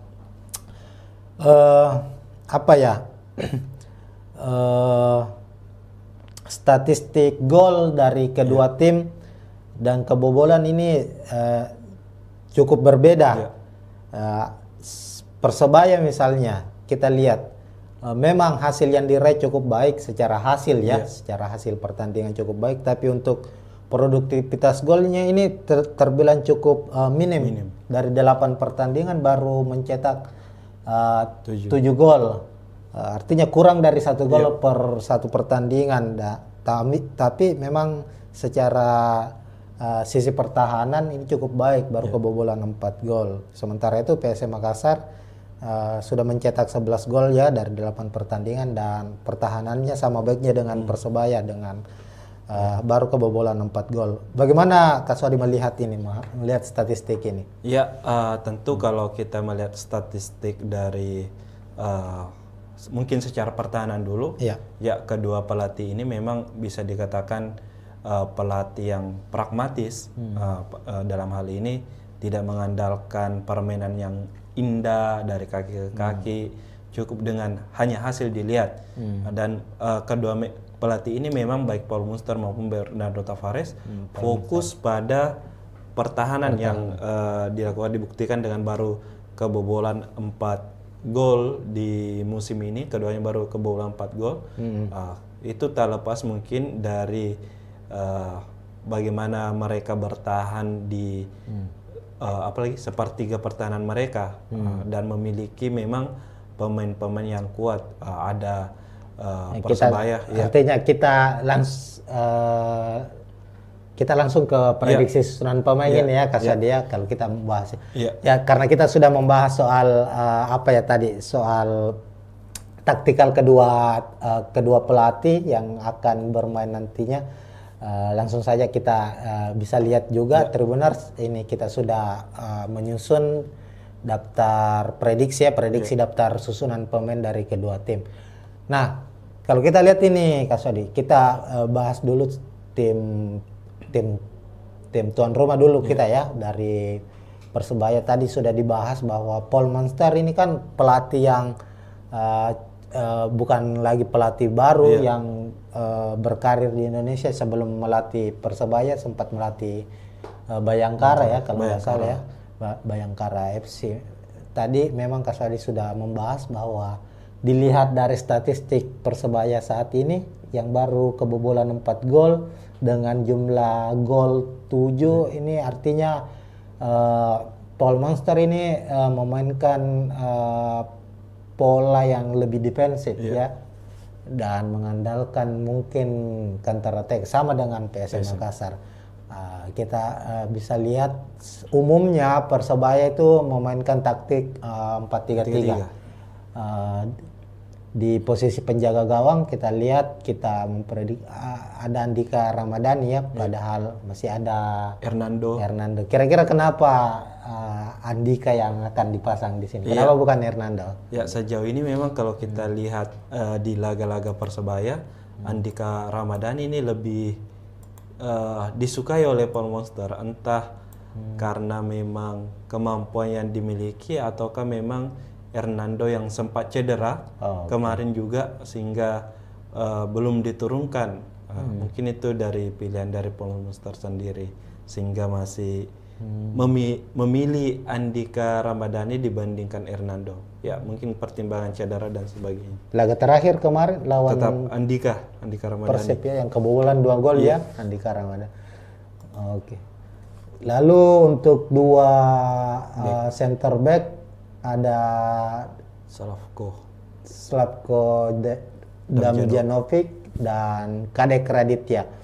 Kemudian dua fullback sisi kiri ada Ardi Drus lalu ada Mikel Tata, lalu di lini tengah 3 gelandang Muhammad Rashid, gelandang serangnya Muhammad Rashid ya. Francisco Rivera. Francisco Rivera. Seperti ini posisinya. Atau memang lebih sejajar ya? Iya, lebih sejajar. Lebih sejajar. Lalu ada Gilson Costa, lalu trio lini depan ada Bruno Moreira, Flavio Silva, dan striker timnas ada Malik Rizaldi. Untuk lini belakang sendiri, Iya. Kasadi bagaimana ininya? Iya, kalau Secara kita kekuatan. ya secara kekuatan kan kita tahu Slavko ini pemain yang sangat tinggi dan besar, posturnya 189 cm dan tentu punya pengalaman bermain di kancah sepak bola Asia. Musim lalu dia juara di Liga India kalau tidak salah. Kemudian Kadek Raditya ini dan Mikel Tata sendiri itu merupakan pemain muda, masih sekitar di bawah U22 tahun. Kemudian ada Adri Idrus, pemain yang bisa dikatakan Cukup berpengalaman ya. Iya, cukup berpengalaman, sudah membela Persib, kemudian membela Bali United juga. Tentu dengan kolaborasi keempatnya ini akan mungkin bisa merepotkan dari lini sarang PSM Makassar, meskipun di laga terakhir mereka keempat pemain ini gagal membendung mungkin serangan dari Persib Bandung yang memang memakai formasi baru di bawah asuhan Bojan Hodak. Ya. Lalu di lini tengah ini cukup menarik karena trio asing juga ya. Ya, betul. Secara pengalaman dan kemampuan ini sudah tidak bisa diragukan lagi. Seperti ada Muhammad Rashid yang juga cukup berpengalaman bermain di Liga 1, pernah membela Persib juga, sama dengan Nardi Idrus membela Bali United juga, lalu menyeberang ke Persebaya musim ini. Kemudian ada Gilson Costa, ini kayak pemain baru ya? Iya, dia pemain baru dan mantan pemain U20 dari Portugal. Nah, ini sudah salah satu pemain yang diwaspadai juga oleh dari pelatih PSM Bernardo Tavares dengan kekuatan yang dimiliki, ditambah lagi ada Muhammad Rashid yang pemain timnas Palestina, ditambah Francisco Rivera yang pemain terbaik Liga 1 musim lalu bersama Madura United. Ini pemain terbaik. Ini berarti kekuatan lini tengah dari Persebaya ini apa ya? Bukan kaleng-kaleng ini kalau kita lihat ya. Memangnya secara penampilan di 8 pertandingan terakhir, meskipun mengalami kekalahan kemarin ya lawan lawan Persib Bandung, namun kita lihat di lini tengah Persebaya itu cukup rapi cara bermainnya, bagaimana mereka bisa memutus serangan awal dari serangan dari tim lawan, dan umpan-umpan ke area-area vital lini pertahanan lawan itu cukup baik. Bisa dijalan, artinya secara kreativitas serangan ini Persebaya ini cukup menarik, meskipun ya untuk finishingnya kalau kita lihat finishingnya masih cukup bermasalah. Itulah yang terjadi di lini depan. Kalau kita lihat misalnya Malik Rizaldi yang baru-baru ini dipanggil membela timnas Indonesia, sudah mencetak 2 gol ya. Betul. Itu pun terjadi di satu pertandingan, mencetak 2 gol. Ini tentu yang juga harus diwaspadai oleh PSM Makassar. Bruno Moreira yang menjadi pemain ini menjadi musim kedua ya Bruno. Musim kedua ketiga ya. Kemarin sempat membela, kalau tidak salah di musim 2021-2022 bela Persebaya, kemudian sempat hengkang. Sempat. Musim lalu kembali dan sekarang dipertahankan lagi. Artinya ini musim ketiga bersama dengan Persebaya. Kemudian ada Flavio Silva. Kemarin Persik ya? Iya, Persik Top Kediri. skor dari Persik ini kalau 23 23 gol musim lalu bersama Persik. Musim ini sudah mencetak berapa? Baru 1 gol. Intinya kalau kita lihat trio Persebaya ini sebenarnya dari 7 gol Persebaya itu 6 gol tercipta dari trio ini. Bruno Moreira 3 gol, Flavio 1 gol dan Malik Rizaldi 2 gol. Jadi secara komposisi secara- golnya ya iya. memang diciptakan oleh para pemain lini depan dari Persebaya. Kemudian kita ke PSM Makassar, asuhan Bernardo Tavares, tim tamu dengan strategi atau formasi yang digunakan musim ini cukup berbeda dari musim-musim sebelumnya. Jika musim sebelumnya Tribuners PSM itu mengandalkan 3 back ya. Iya, betul. Banyak mengandalkan 3 back. Musim ini mengandalkan 2 stopper, artinya dengan skema 4-5-1. Kalau musim lalu itu lebih ke 3-5-2 ya, Ya, kalau betul. nggak salah. Nah, di posisi penjaga gawang Hilmansyah sudah 8 pertandingan di Liga 1 selalu menjadi pilihan utama. Betul. Meskipun kabar terakhirnya kiper utama PSM musim lalu Reza Arya sudah pulih ya, sudah mengikuti latihan reguler bersama PSM Makassar, tapi kemungkinan menghadapi Persebaya tetap akan menjadi starter ya. Ya, sejauh ini sepertinya masih Hilmansyah yang menjadi starter karena dari latihan Reza Arya sendiri memang sudah ikut gabung latihan bersama 4 kiper lainnya, utamanya dalam latihan ringan seperti menangkap bola, masalah positioning. Tapi ketika latihan dengan intensitas tinggi bersama tim dalam hal taktik dan sebagainya ini, Reza belum bisa ikut secara full. Mungkin masih ada fase yang harus dilewati untuk bisa benar-benar bisa turun membela PSM Makassar. Jadi mungkin masih butuh waktu dan kemungkinan Hilmansyah masih jadi tumpuan utama. Sejauh ini juga Hilmansyah sepertinya sudah 4 kali catatkan clean sheet. Clean sheet ya. Ya, penampilan Hilmansyah juga setelah kembalinya bersama PSM ini cukup konsisten. Iya, Artinya ada beberapa save krusial yang dilakukan dan komunikasi dengan pemain belakang PSM juga cukup baik antara Hilmansyah dengan utamanya duo pemain duo stopper asing dari PSM Makassar. Nah, kita ke back lini belakang dari PSM. Di 2 back tengah ada Yuran Fernandes dan Aloisio Neto yang sejauh ini tidak tergantikan. Ya, betul. Posisinya Yuran sekaligus sebagai kapten tim untuk musim ini. Kemudian fullback kanan ada Victor Luis. Ini tidak tertukar posisinya ya. Tetap Luis kiri ya. Iya. Iya, sebelah kanan ada Syahrul Lasinari dan Victor Luis di sisi kiri. Ya. Kasadi, Ya, silakan. kalau kita lihat memang ada perubahan taktik di beberapa laga terakhir di laga PSM. Di awal musim sempat memakai 3-5-2, kemudian 3 laga terakhir atau 2 laga terakhir ini kini berubah menjadi 4-5-1. Nah, biasanya kan kalau kita lihat di pertahanan PSM itu hanya Yuran Fernandes dengan 3 back, ada Yuran, Aloisio dan Syahrul Lasinari.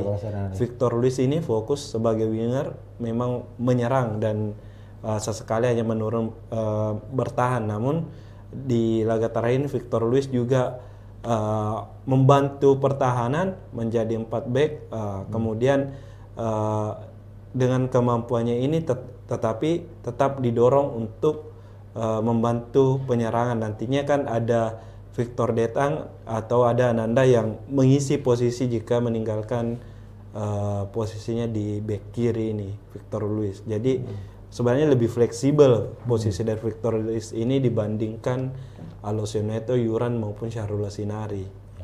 Ini lini belakang PSM memang ini cukup solid ya sejauh ini. Baru kebobolan 4 gol. Ini tak terlepas dari kalau kita lihat memang Yuran ini kan menjadi musim ketiga Yuran bersama PSM Makassar. Secara penampilan ini pemain yang sangat tenang di belakang, punya taktik pembacaan situasi yang baik ditambah dengan Aloisio.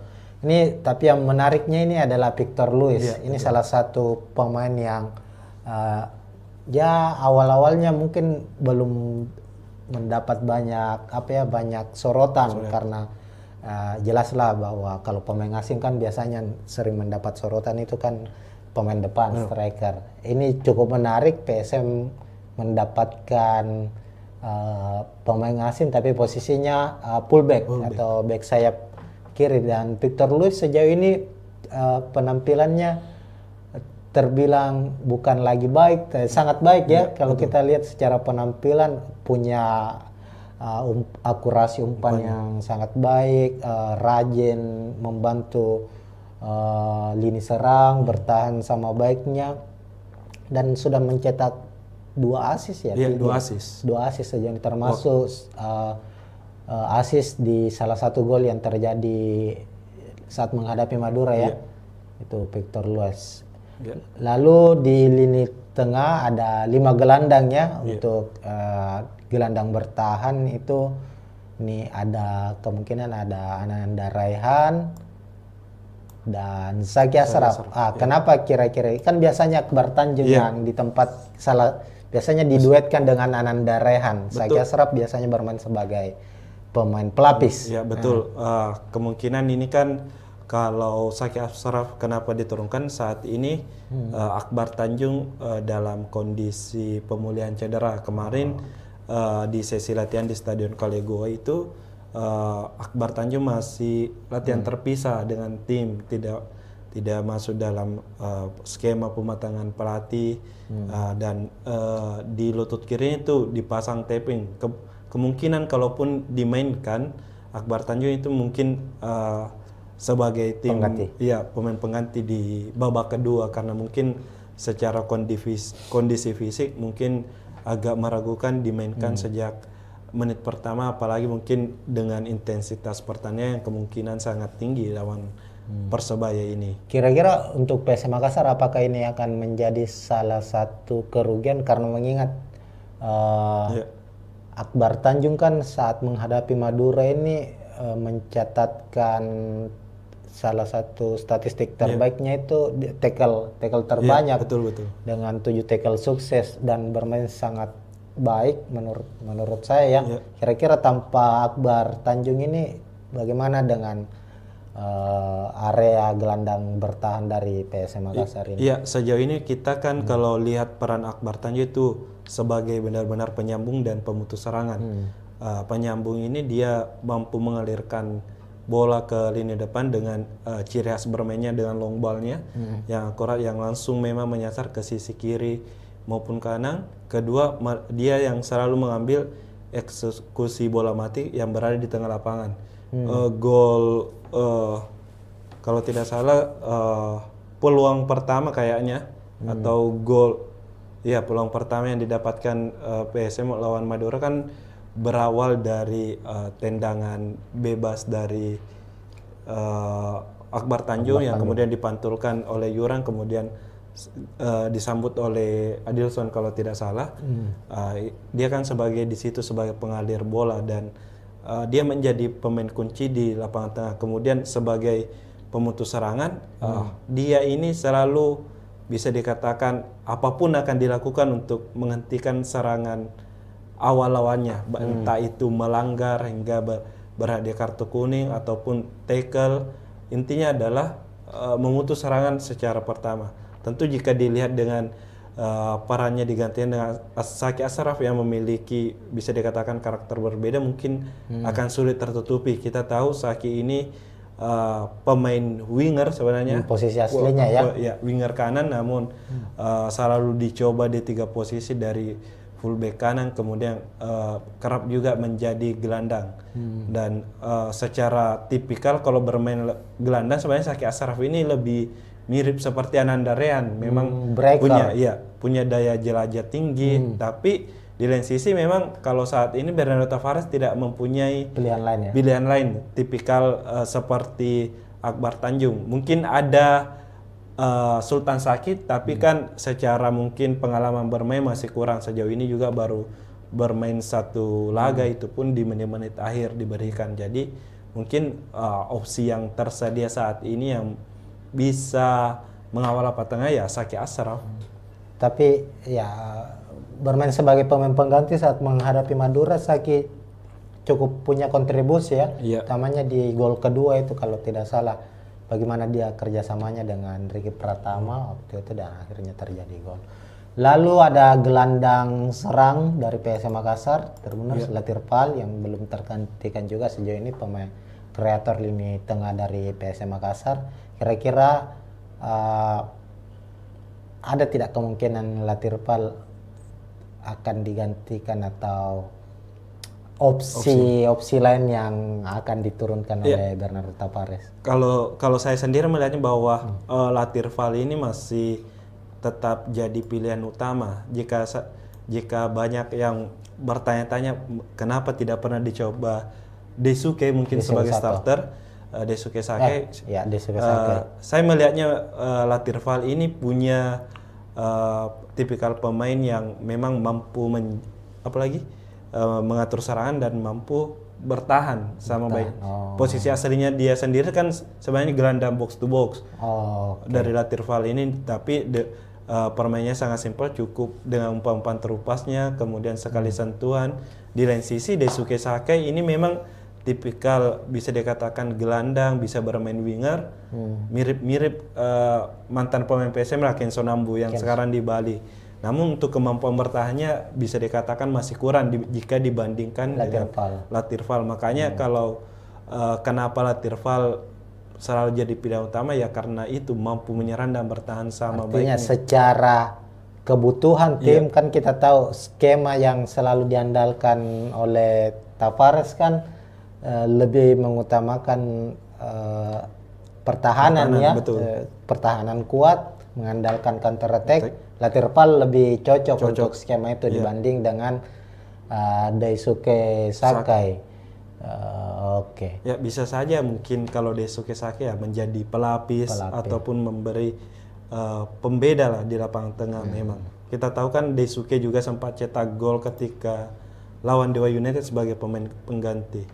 Oke, lalu gelandang sayap ini dua pemain muda ini, betul. Ricky Pratama dan Victor Detan. Kalau Victor Detan kan saat menghadapi Madura United memang bermain sebagai starter, sementara Ricky Pratama bermain sebagai pemain pengganti tapi mencetak 1 assist.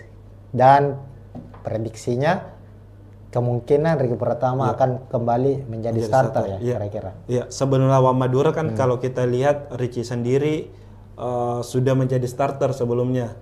Selalu mengisi pos di lini kanan penyerangan PSM Makassar. Hanya lawan Madura kemarin memang dicadangkan dan Abdurrahman menjadi pemain utama. Saya kira kemarin memang mungkin menjadi strategi dari Tavares dengan pergantian Jitu yang dilakukan ini, ketika masuk Ricky bisa berkontribusi dengan kerjasamanya bersama Mufli Hidayat dan mencetak assist untuk gol yang diciptakan oleh Tito Okello.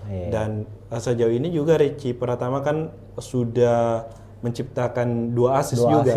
Kemarin waktu lawan Dewa United juga kalau tidak salah, waktu itu berhasil cetak gol. Dan Ricky sendiri pastinya mungkin bisa dikatakan punya motivasi tersendiri juga karena sebagai putra Jawa Timur asal Sidoarjo yang akan melawan Persebaya Surabaya, tim kebanggaan dari masyarakat Jawa Timur.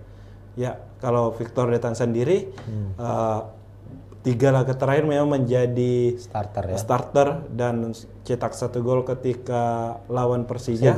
Ya, mungkin ini kesempatan bagi Victor Detan untuk membuktikan diri dengan kesempatan bermain dimiliki, menjadi starter bisa dimanfaatkan dengan baik. Dan sejauh ini saya rasa permainan Victor Detan di sisi kiri ini cukup bagus juga karena dia sering muncul juga di dalam kotak penalti lawan untuk menyambut umpan dari rekan setimnya yang bergerak dari sektor sayap. Artinya secara penampilan kedua pemain sayap dari PSM Makassar ini, Ricky Pratama dan Victor Detan ini bisa menjadi ancaman serius ya bagi Persebaya, apalagi di usianya masih sangat muda. memiliki kecepatan. Ricky Pratama ini progresnya cukup baik kalau kita lihat dari musim ke musim bersama PSM Makassar. Dia kan sempat awalnya diplot sebagai, memang kan posisinya sebagai striker ya. Betul. Musim lalu itu lebih banyak bermain sebagai second striker. Lalu kemudian dicoba bermain sebagai gelandang sayap dan sudah berani untuk mempertahankan bola, berani dribble, berani menusuk, sudah memiliki kepercayaan diri lah. Sama dengan Victor Deta, artinya bagi Ardi Drus dan Mikel Tata yang akan menjadi fullback, back sayap dari Persebaya, ini pertarungan yang cukup sengit ya di posisi sayap nantinya antara kedua tim. Lalu untuk posisi striker, ya ini ada Tito Okello. Oke lah, sebelum kita bahas Tito Okello, PSM punya 3 striker asing. Ada Nermin Heljeta, ada Tito, ada Adilson Silva.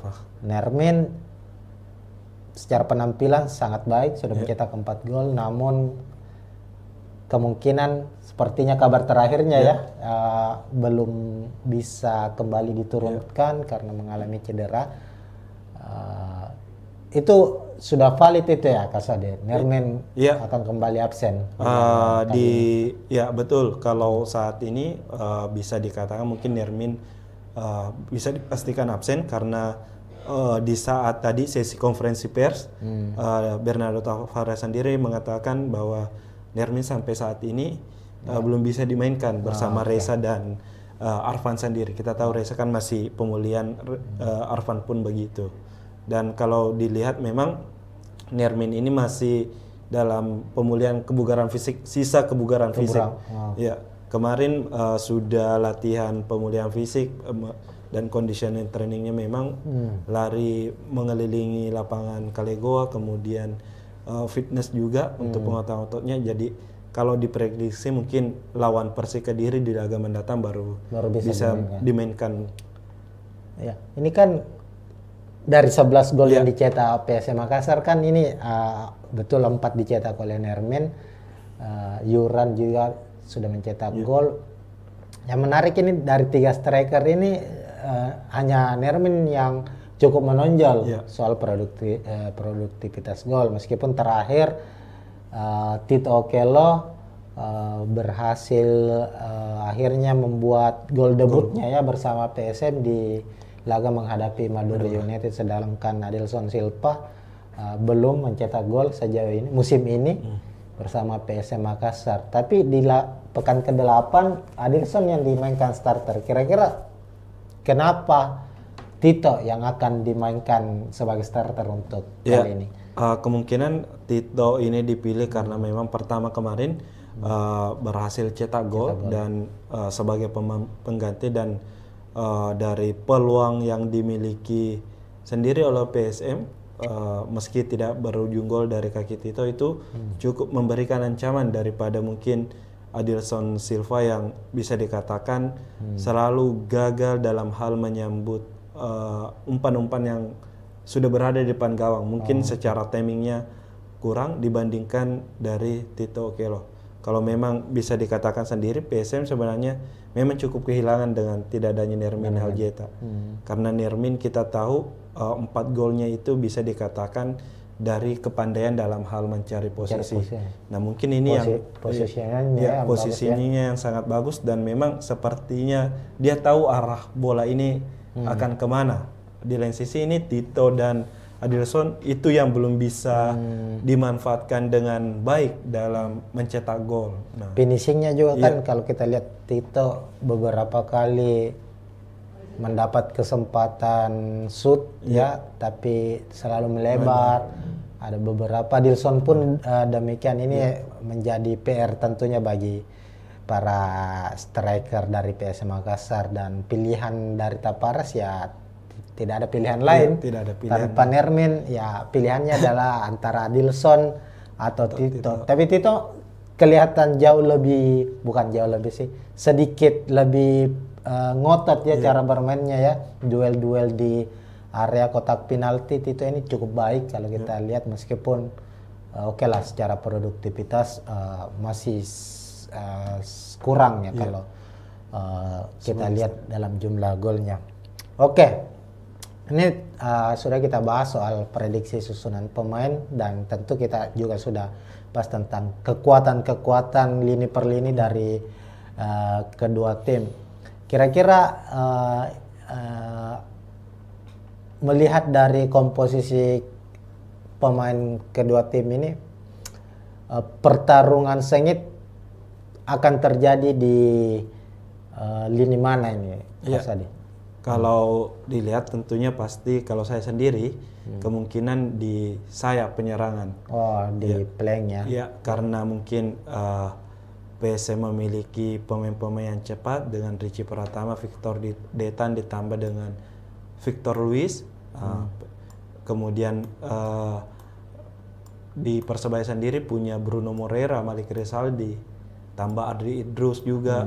Nah, saya kira sektor ini yang akan memiliki peran penting di laga besok, karena dengan kecepatan adu cepat para winger ini saling duel dalam menguji kekuatan pertahanan. Mungkin kalau saya sendiri, saya melihatnya di sektor sayap. Iya, apalagi kan kedua tim kayaknya banyak mengandalkan umpan-umpan crossing ya sejauh ini ya untuk menciptakan peluang, baik itu PSM maupun Persebaya, karena memiliki tipikal pemain depan yang cukup jangkung ya, sehingga mereka mengandalkan pemain-pemain sayap ini untuk bisa menerobos dan melakukan umpan crossing. Tapi kalau kita lihat kira-kira untuk PSM Makassar ini selain mengandalkan sisi sayapnya ini untuk bisa menerobos sisi pertahanan dari Persebaya, ini bisa mengandalkan sisi mana saja ini? Ya, kalau kita lihat kan mungkin dari selain sayap yang bisa dimanfaatkan untuk mencetak gol ya mungkin dari lapangan tengahnya, mungkin dari dengan kehadiran Ananda Rehan dan Latirval, ditambah mungkin dengan kita tidak boleh melupakan apalagi set piece, bola-bola set piece dari PSM Makassar. Mati ya. Ya, baik itu skema tendangan bebas, tendangan sudut maupun lemparan ke dalam, karena hal gol-gol yang bisa dikatakan dari PSM yang dari skema bola mati baik tendangan bebas itu memang adalah skema yang dirancang di latihan, dan bagaimana pemain pertama memberikan bola ke pemain kedua kemudian disambut untuk jadi gol, itu merupakan memang skema yang sudah dilatih oleh Bernardo Tavares. Dan gol Yuran dari tendangan sudut. Ya, kemarin ada gol Alosio juga dari tendangan sudut, kemudian sempat kalau tidak salah gol berawal dari lemparan ke dalam Saki Ashraf yang juga berujung gol, meskipun bukan dari lemparan langsung ke dalam, yang sempat disambut kayak kalau tidak salah Yuran, kemudian diselesaikan lagi. Oke, secara kekuatan tim kita sudah bahas, artinya ini kita berada di penghujung ini.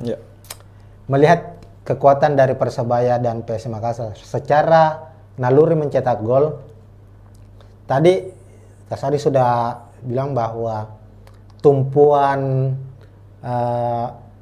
mesin gol dari Persebaya itu ada di lini depan mereka, trio Bruno Moreira, Flavio Silva dan Malik Rizaldi. 6 dari 7 gol yang dicetak Persebaya itu dicetak oleh ketiga pemain ini. Artinya kalau saya melihat bahwa PSM punya cukup keuntungan secara taktikal ya, paling tidak mengunci ketiga pemain ini agar bisa meminimalisir terjadinya gol di gawang sendiri. Sementara itu di sisi lain bagi Persebaya menahan PSM untuk tidak mencetak gol ini mungkin agak cukup sulit, karena persebaran gol 11 gol yang dicetak PSM ini tidak hanya tertumpu di para pemain depan, tapi bahkan pemain belakang seperti Yuran ini sudah mencetak gol. Siapa lagi ya sudah mencetak gol? Victor Alusio. Deta, Alusio juga. Ini pemain ya lagi-lagi ini tinggal bagaimana set piece ya. Iya, betul. Persebaya harus bisa paling tidak membaca bagaimana arah set piece atau skema-skema set piece yang akan dimainkan oleh PSM Makassar agar terhindar lah dari kebobolan. Kira-kira begitu. Jadi untuk prediksi skor, Ya, kalau dibilang prediksi skor ini cukup sulit. ya Kalau saya sih sebenarnya kemungkinan berakhir imbang 1-1, tapi saya berharap sebenarnya PSM menang. PSM menang di laga ini mungkin dengan skor 2-1. 2-1 ya. Iya. Oke, itu prediksi dari Kak Suadi. Dari saya sendiri prediksinya sepertinya PSM bisa memenangkan laga dengan skor tipis lah 0-1 di laga kali ini. Gol akan dicetak Tito. Ini kan Tito oke loh, sekarang ini kepercayaan dirinya ini sedang baik. Iya, betul. Karena biasanya itu striker kalau dia sudah membuka kerang golnya itu dia akan semakin termotivasi untuk mencetak gol kedua, ketiga dan seterusnya. Nah, itu mungkin Tribuners ini prediksi skor dari kami ya. Kalau kalian juga ingin memprediksi skor laga Persebaya menghadapi PSM, silakan tulis di kolom komentar. Dan ini akhir dari preview pertandingan PSM menghadapi Persebaya di laga pekan ke-9 Liga 1. Terima kasih. Kalau ada salah kata mohon maaf. Intinya bahwa ini adalah prediksi dari kami, apapun yang di lapangan itu bisa terjadi. Ini hanya berdasarkan data yang kami kumpulkan secara statistik, secara hasil pertandingan dari kedua tim, pertemuan terakhir kedua tim dan komposisi pemain terbaru dari kedua tim, dan ya inilah sepak bola. Semua bisa diprediksi, hasil di lapangan itu bisa berbicara lain. Kira-kira begitu Tribuners. Sekian, kita tentunya akan jumpa lagi di preview pertandingan yang lebih menarik lainnya, baik pertandingan Liga 1, pertandingan Timnas Indonesia juga Tribuners. Sekian dari saya, Alfian dan Kaswadi Anwar. Assalamualaikum warahmatullahi wabarakatuh. Ya, assalamualaikum warahmatullahi wabarakatuh Tribuners. Jumpa lagi di preview pertandingan Liga 1, khususnya membahas soal klub kebanggaan masyarakat Sulawesi Selatan, masyarakat Kota Makassar, PSM Makassar. Nah, saat ini Tribuners, PSM akan melakoni laga klasik, laga super big match di Liga 1 musim ini, bertandang ke markas Persebaya Surabaya pada pekan ke-9 dan pertandingan akan berlangsung hari Rabu 23 Oktober 2024, kick off pukul 8 malam waktu Indonesia Tengah di Stadion Gelora Bung Tomo, Surabaya. Nah, kita akan mengulas secara detail terkait dengan persiapan kedua tim, baik itu prediksi susunan pemain, prediksi jalannya pertandingan, taktik apa yang akan digunakan oleh kedua pelatih dari kedua klub, dan macam-macam termasuk head to head. Dan saya kali ini tidak sendiri, saya akan ditemani oleh jurnalis Tribun Timur, jurnalis PSM ataukah jurnalis olahraga dari Tribun Timur, ada Kaswadi Anwar. Ya, halo Tribuners. Untuk saat ini ya memang kita akan membahas bagaimana prediksi jalannya pertandingan antara Persebaya lawan PSM. Tentu saja laga ini sangat dinanti karena menjadi salah satu laga yang diprediksi akan berjalan sengit di pekan ke-9, mempertemukan dua klub tertua di Liga 1. Persebaya yang berdiri 1927 akan bertindak sebagai tuan rumah, dan PSM Makassar yang berdiri 1915 akan menjadi tamu. Dan kalau menarik secara rivalitas, kedua tim ini memang punya sejarah panjang dalam pertarungan di kasta tertinggi sepak bola Indonesia, utamanya di masa era perserikatan. Perserikatan, betul. Ya karena kan kita tahu kedua klub ini seperti dibahasakan tadi ya, rivalitasnya kan memang sangat kuat. Bukan hanya di perserikatan ya, di era perserikatan, bahkan di era-era awal Liga Indonesia saat itu masih dua wilayah lah.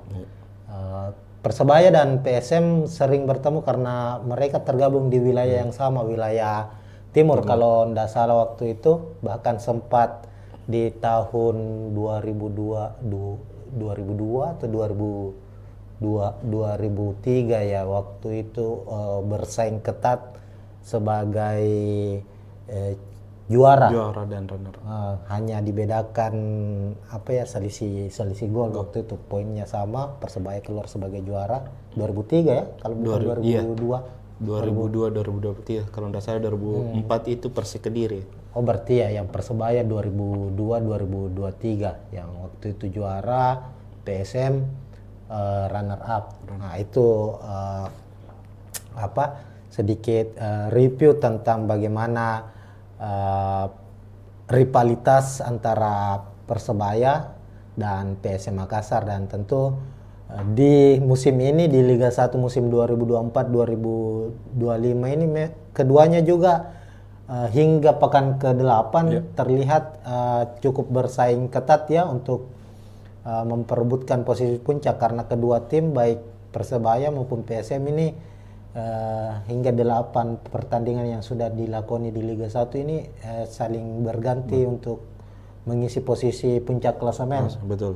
PSM sempat menjadi pemuncak klasemen selama 3 pekan ya kalau tidak salah, di pekan pertama hingga pekan ketiga. Kemudian Persebaya setelah itu naik di puncak klasemen hingga ke pekan ke-7 ya. Pekan ke-8 baru ini. Yang ketika Persebaya yang kalah terakhir lawan Persib. Itulah artinya dia di pekan ke-8 ini harus turun. Persebaya turun di posisi kedua setelah Bali United berhasil mengkudeta. Cuma secara hitung-hitungan hasil pertandingan nanti, siapapun yang memenangkan laga, apakah Persebaya atau PSM Makassar, tentu dia yang akan menjadi pemuncak klasemen sementara. Makanya duel ini adalah duel klasik memperebutkan puncak klasemen. Terlepas dari hasil dari tim-tim lainnya, nantinya masih ada Bali United maupun Persib Bandung dan Borneo FC juga ada di posisi 5 besar. Nah, pertama-tama ini Kak Swadi, saya ingin kita bahas dulu soal head to head dari kedua tim. Secara gambaran kan betul bahwa untuk hingga pekan ke-8 ini artinya PSM maupun Persebaya itu cukup baik lah secara statistik, berada di papan atas ya. Namun untuk pertemuan terakhir, kita ke pertemuan terakhir antara kedua tim dulu. Bagaimana melihatnya itu Kak Sadi? Iya, kalau kita lihat kan mungkin secara keseluruhan dulu dari 2018 hingga musim terakhir 2023-2024, total kan Persebaya dan PSM ini sudah bertemu sebanyak 10 kali. Di mana 5 pertandingan berhasil dimenangkan PSM, 4 laga dimenangkan Persib dan 1 laga lainnya berakhir imbang. Nah, untuk musim terakhir memang lebih didominasi oleh Persebaya karena musim lalu ya? Iya, musim lalu Persebaya menang 1-0 di kandang, kemudian bermain imbang lawan PSM Makassar di Batakkan pada musim lalu. Nah, yang menjadi catatan tersendiri dari head to head ini sebenarnya dari kedua tim ini ketika main kandang dan tandang ini saling mengalahkan. Dan di lain sisi juga untuk di PSM Makassar ketika bermain di Stadion Gelora Bung Tomo ini selalu sulit meraih kemenangan.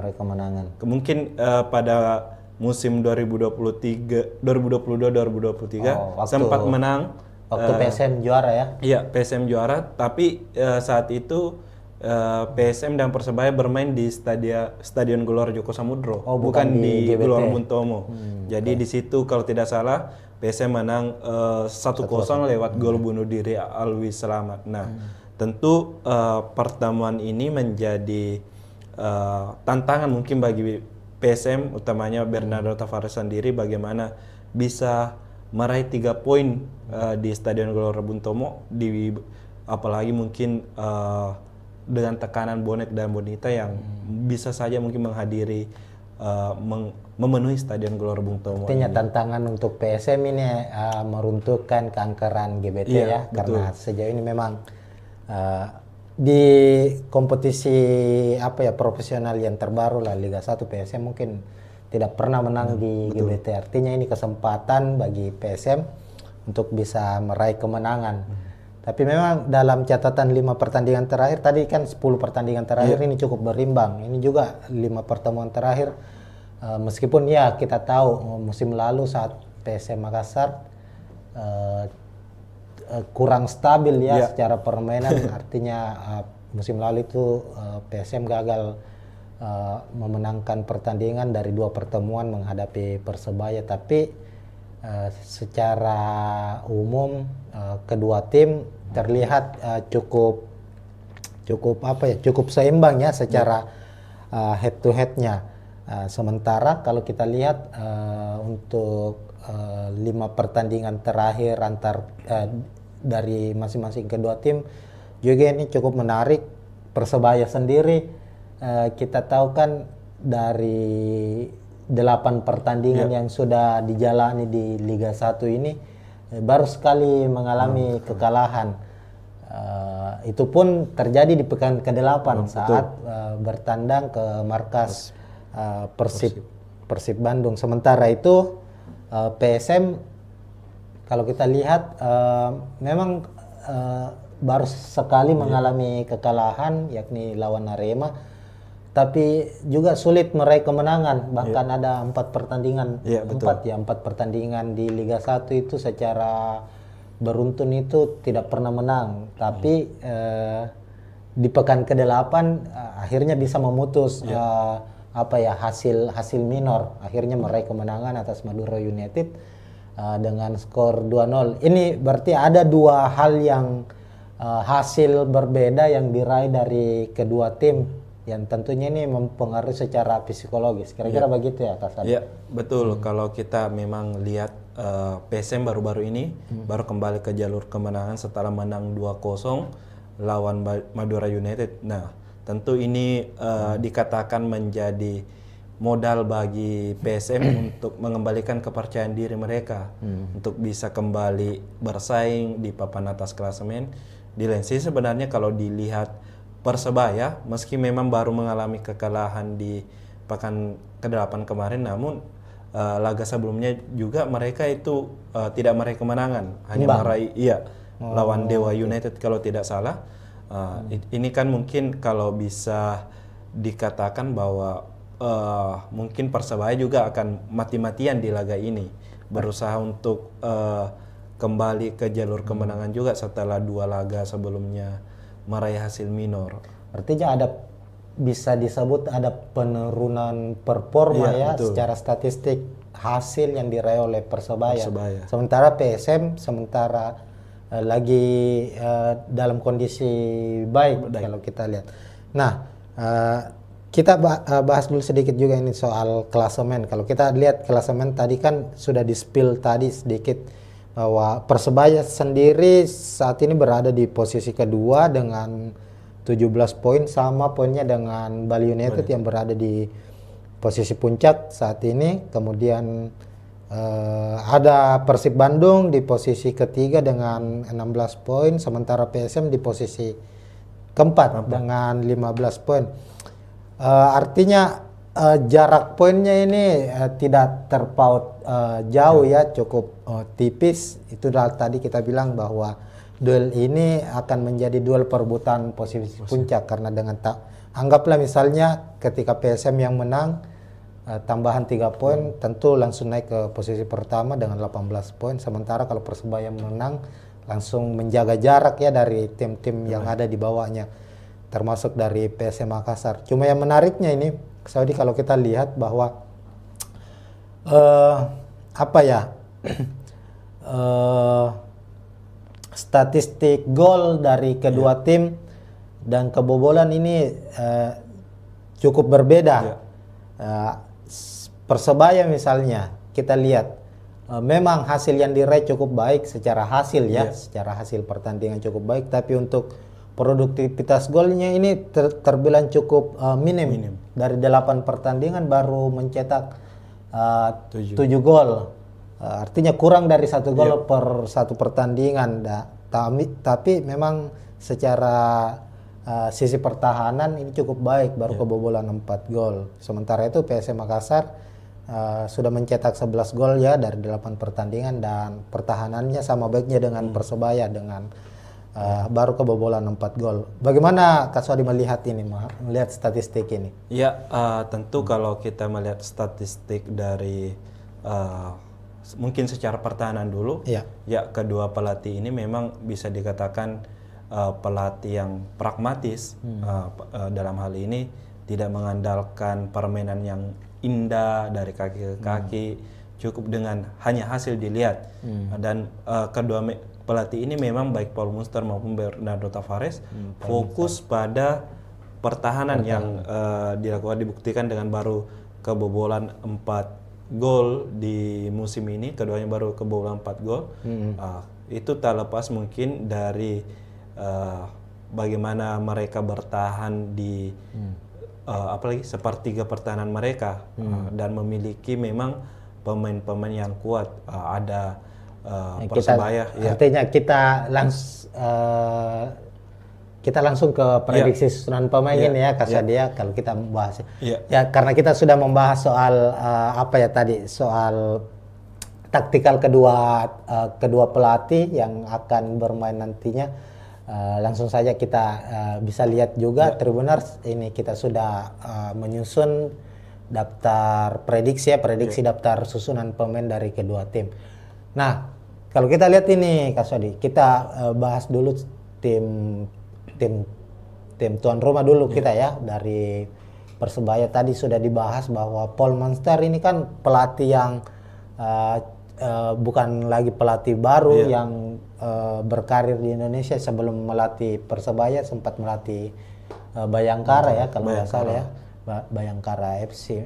Tadi memang Kak Sadi sudah membahas bahwa dilihat dari statistik Persebaya saat ini yang baru kebobolan 4 gol dengan jumlah gol 7, ini artinya Paul Munster ini memainkan pola yang lebih defensif ya, dan mengandalkan mungkin counter attack sama dengan PSM Makassar. Kita bisa lihat umumnya Persebaya itu memainkan taktik 4-3-3. Di posisi penjaga gawang kita lihat, kita memprediksi ada Andika Ramadhani ya, padahal masih ada Hernando. Kira-kira kenapa Andika yang akan dipasang di sini? Kenapa bukan Hernando? Ya, sejauh ini memang kalau kita lihat di laga-laga Persebaya, Andika Ramadhani ini lebih disukai oleh Paul Munster, entah karena memang kemampuan yang dimiliki ataukah memang Hernando yang sempat cedera kemarin juga sehingga belum diturunkan. Mungkin itu dari pilihan dari Paul Munster sendiri sehingga masih memilih Andika Ramadhani dibandingkan Hernando. Ya, mungkin pertimbangan cedera dan sebagainya. Laga terakhir kemarin lawan tetap Andika Ramadhani. Persib ya, yang kebobolan 2 gol ya, Andika Ramadhani. Oke. Lalu untuk dua center back ada Slavko Damjanovic dan Kadek Raditya. Kemudian dua fullback, sisi kiri ada Ardi Drus, lalu ada Mikel Tata, lalu di lini tengah 3 gelandang Muhammad Rashid, gelandang serangnya Muhammad Rashid ya. Francisco Rivera. Francisco Rivera. Seperti ini posisinya. Atau memang lebih sejajar ya? Iya, lebih sejajar. Lebih sejajar. Lalu ada Gilson Costa, lalu trio lini depan ada Bruno Moreira, Flavio Silva, dan striker timnas ada Malik Rizaldi. Untuk lini belakang sendiri, Ya, Kasadi bagaimana ininya? ya kalau Secara kita kekuatan. ya secara kekuatan kan kita tahu Slavko ini pemain yang sangat tinggi dan besar, posturnya 189 cm dan tentu punya pengalaman bermain di kancah sepak bola Asia. Musim lalu dia juara di Liga India kalau tidak salah. Kemudian Kadek Raditya ini dan Mikel Tata sendiri itu merupakan pemain muda, masih sekitar di bawah U22 tahun. Kemudian ada Adri Idrus, pemain yang bisa dikatakan Cukup berpengalaman ya. Iya, cukup berpengalaman, sudah membela Persib, kemudian membela Bali United juga. Tentu dengan kolaborasi keempatnya ini akan mungkin bisa merepotkan dari lini sarang PSM Makassar, meskipun di laga terakhir mereka keempat pemain ini gagal membendung mungkin serangan dari Persib Bandung yang memang memakai formasi baru di bawah asuhan Bojan Hodak. Ya. Lalu di lini tengah ini cukup menarik karena trio asing juga ya. Ya, betul. Secara pengalaman dan kemampuan ini sudah tidak bisa diragukan lagi, seperti ada Muhammad Rashid yang juga cukup berpengalaman bermain di Liga 1, pernah membela Persib juga, sama dengan Nardi Idrus membela Bali United juga, lalu menyeberang ke Persebaya musim ini. Kemudian ada Gilson Costa, ini kayak pemain baru ya. Iya, dia pemain baru dan mantan pemain U20 dari Portugal. Nah, ini sudah salah satu pemain yang diwaspadai juga oleh dari pelatih PSM Bernardo Tavares dengan kekuatan yang dimiliki, ditambah lagi ada Muhammad Rashid yang pemain timnas Palestina. Iya. Ditambah Francisco Rivera yang pemain terbaik Liga 1 musim lalu bersama Madura United. Ini pemain terbaik. Ini berarti kekuatan lini tengah dari Persebaya ini apa ya? Bukan kaleng-kaleng ini kalau kita lihat ya. Memangnya secara penampilan di 8 pertandingan terakhir, meskipun mengalami kekalahan kemarin ya lawan lawan Persib Bandung, namun kita lihat di lini tengah Persebaya itu cukup rapi cara bermainnya, bagaimana mereka bisa memutus serangan dari tim lawan, dan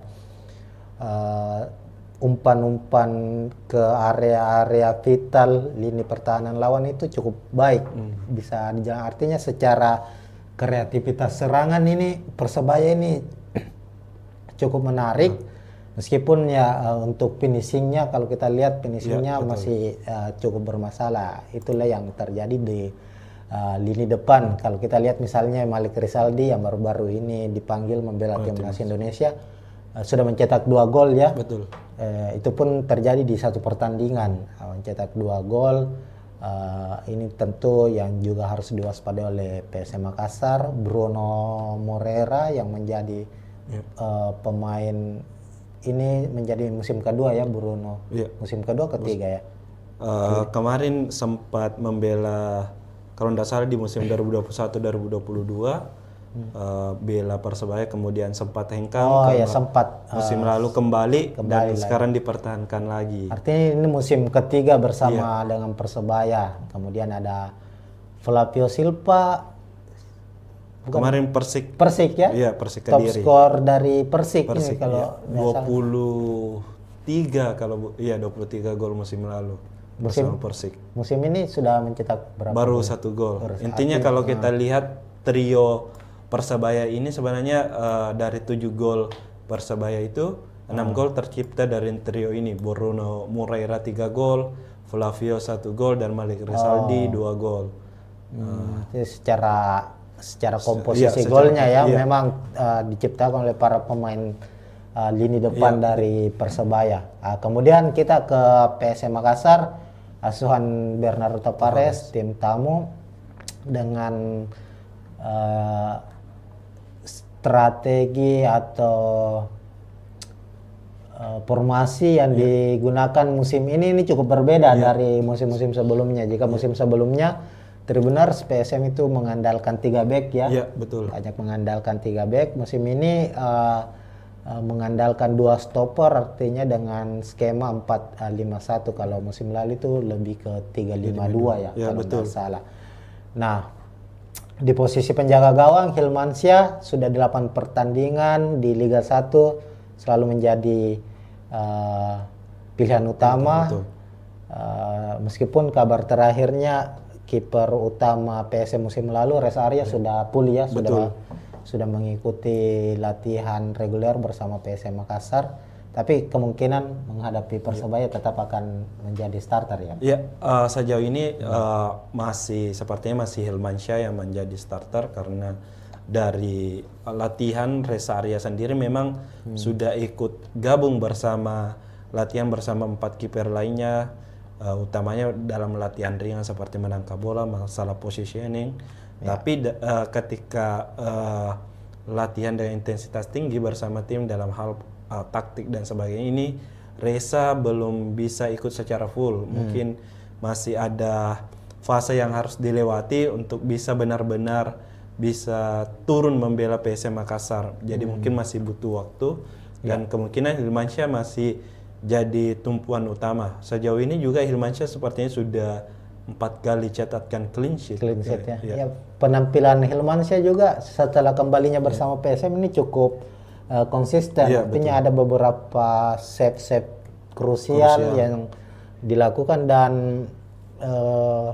komunikasi dengan pemain belakang PSM juga cukup baik antara Hilmansyah dengan utamanya duo stopper asing dari PSM Makassar. Nah, kita ke back lini belakang dari PSM. Di 2 back tengah ada Yuran Fernandes dan Aloisio Neto yang sejauh ini tidak tergantikan. Ya, betul. Posisinya Yuran sekaligus sebagai kapten tim untuk musim ini. Kemudian fullback kanan ada Victor Luis. Ini tidak tertukar posisinya ya. Tetap Luis kiri ya. Iya. Iya, sebelah kanan ada Syahrul Lasinari dan Victor Luis di sisi kiri. Ya. Kasadi, silakan. Kalau kita lihat memang ada perubahan taktik di beberapa laga terakhir. Di laga PSM di awal musim sempat memakai 3-5-2, kemudian 3 laga terakhir atau 2 laga terakhir ini kini berubah menjadi 4-5-1. Nah, biasanya kan kalau kita lihat di pertahanan PSM itu hanya Yuran Fernandes dengan 3 back, ada Yuran, Aloisio dan Syahrul Lasinari. Victor Luis ini fokus sebagai winger, memang menyerang dan sesekali hanya menurun bertahan. Namun di laga terakhir ini Victor Luis juga membantu pertahanan menjadi 4 back, kemudian dengan kemampuannya ini tetapi tetap didorong untuk membantu penyerangan. Nantinya kan ada Victor Detang atau ada Ananda yang mengisi posisi jika meninggalkan posisinya di back kiri ini, Victor Luis. Jadi sebenarnya lebih fleksibel posisi dari Victor Luis ini dibandingkan Aloisio Neto, Yuran maupun Syahrul Lasinari. Ini lini belakang PSM memang ini cukup solid ya sejauh ini. Baru kebobolan 4 gol. Ini tak terlepas dari, kalau kita lihat memang Yuran ini kan menjadi musim ketiga Yuran bersama PSM Makassar. Secara penampilan ini pemain yang sangat tenang di belakang, punya taktik pembacaan situasi yang baik, ditambah dengan Aloisio. Ini tapi yang menariknya ini adalah Victor Luis. Ini salah satu pemain yang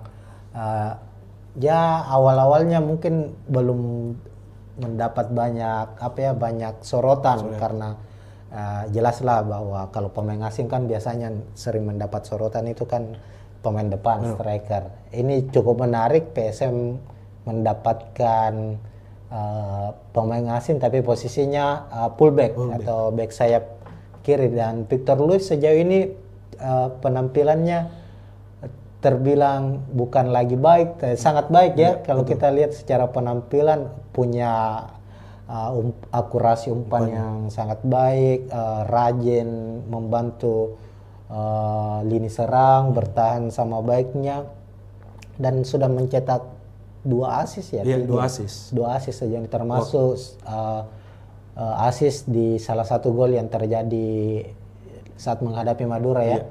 Itu Victor Luas. Ya. Lalu di lini tengah ada 5 gelandang ya. Untuk gelandang bertahan itu ini ada kemungkinan ada Ananda Raihan dan Zaki Ashraf.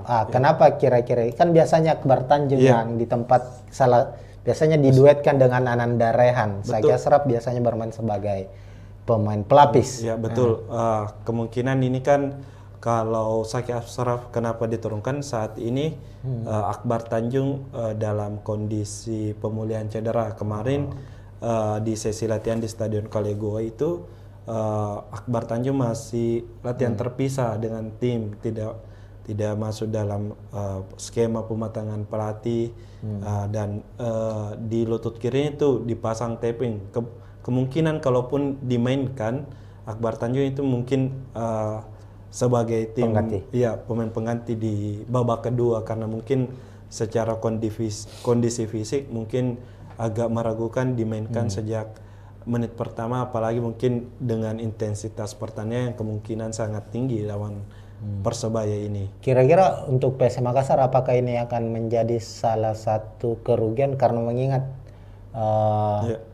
Akbar Tanjung kan saat menghadapi Madura ini mencatatkan salah satu statistik terbaiknya itu tackle terbanyak betul. dengan 7 tackle sukses dan bermain sangat baik menurut saya ya. Kira-kira tanpa Akbar Tanjung ini bagaimana dengan area gelandang bertahan dari PSM Makassar ini? Iya, sejauh ini kita kan kalau lihat peran Akbar Tanjung itu sebagai benar-benar penyambung dan pemutus serangan.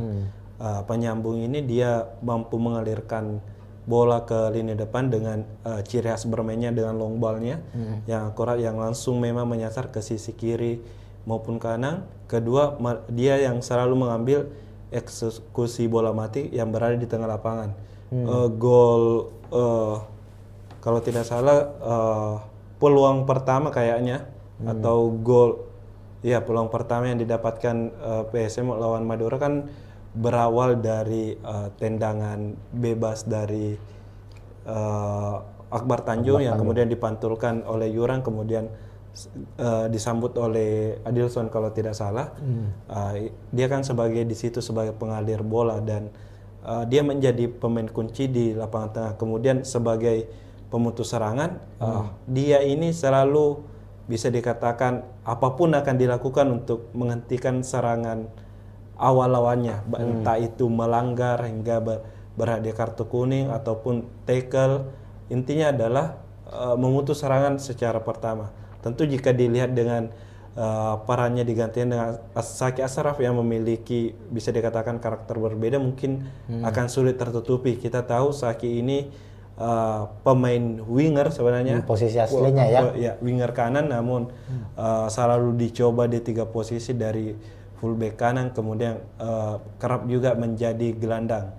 Dan secara tipikal kalau bermain gelandang sebenarnya Zaki Ashraf ini lebih mirip seperti Ananda Raihan, memang punya daya jelajah tinggi, tapi di lain sisi memang kalau saat ini Bernardo Tavares tidak mempunyai pilihan lain tipikal seperti Akbar Tanjung. Mungkin ada Sultan Sakit, tapi kan secara mungkin pengalaman bermain masih kurang. Sejauh ini juga baru bermain 1 laga, itu pun di menit-menit akhir diberikan. Jadi mungkin opsi yang tersedia saat ini yang bisa mengawal tengah ya Zaki Ashraf.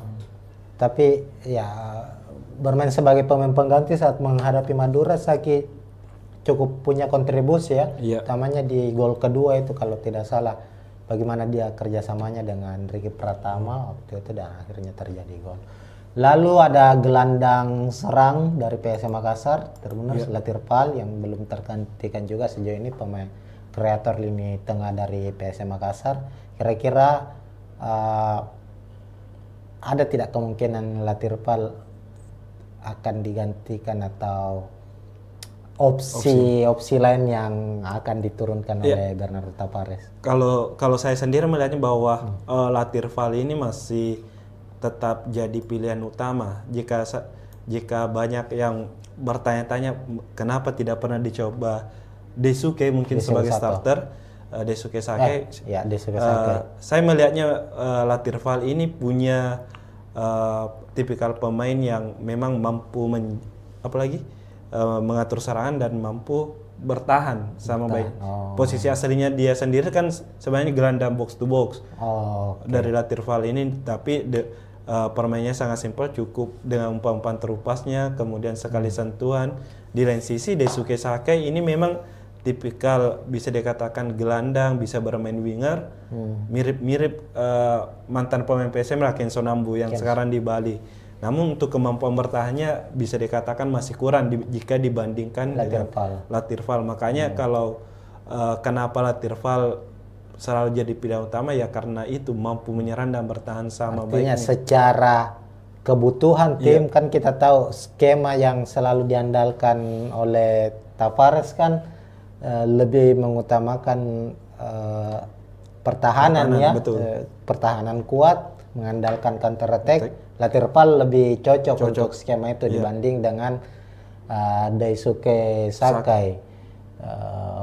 Ya bisa saja mungkin kalau Daisuke Sake ya menjadi pelapis. Ataupun memberi pembeda lah di lapangan tengah. Memang kita tahu kan Daisuke juga sempat cetak gol ketika lawan Dewa United sebagai pemain pengganti.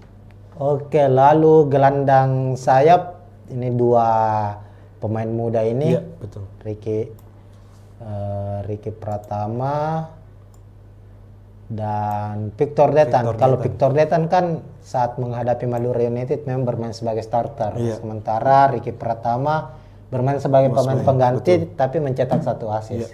Dan prediksinya kemungkinan Ricky Pratama akan kembali menjadi starter ya kira-kira. Iya, sebelum lawan Madura kan kalau kita lihat Ricky sendiri sudah menjadi starter sebelumnya. Selalu mengisi pos di lini kanan penyerangan PSM Makassar. Hanya lawan Madura kemarin memang dicadangkan dan Abdurrahman menjadi pemain utama. Saya kira kemarin memang mungkin menjadi strategi dari Tavares dengan pergantian Jitu yang dilakukan ini, ketika masuk Ricky bisa berkontribusi dengan kerjasamanya bersama Mufli Hidayat dan mencetak assist untuk gol yang diciptakan oleh Tito Okello. Dan sejauh ini juga Ricky Pratama kan sudah menciptakan 2 assist juga. Kemarin waktu lawan Dewa United juga kalau tidak salah, waktu itu berhasil cetak gol. Dan Ricky sendiri pastinya mungkin bisa dikatakan punya motivasi tersendiri juga karena sebagai putra Jawa Timur asal Sidoarjo yang akan melawan Persebaya Surabaya, tim kebanggaan dari masyarakat Jawa Timur.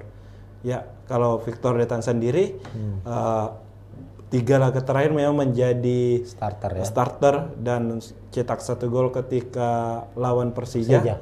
Ya, mungkin ini kesempatan bagi Victor Detan untuk membuktikan diri dengan kesempatan bermain dimiliki, menjadi starter bisa dimanfaatkan dengan baik. Dan sejauh ini saya rasa permainan Victor Detan di sisi kiri ini cukup bagus juga karena dia sering muncul juga di dalam kotak penalti lawan untuk menyambut umpan dari rekan setimnya yang bergerak dari sektor sayap. Artinya secara penampilan kedua pemain sayap dari PSM Makassar ini, Ricky Pratama dan Victor Detan ini bisa menjadi ancaman serius ya bagi Persebaya, apalagi di usianya masih sangat muda, memiliki kecepatan. Ricky Pratama ini progresnya cukup baik kalau kita lihat dari musim ke musim bersama PSM Makassar.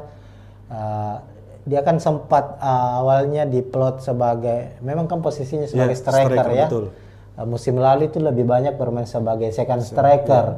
Lalu kemudian dicoba bermain sebagai gelandang sayap dan sudah berani untuk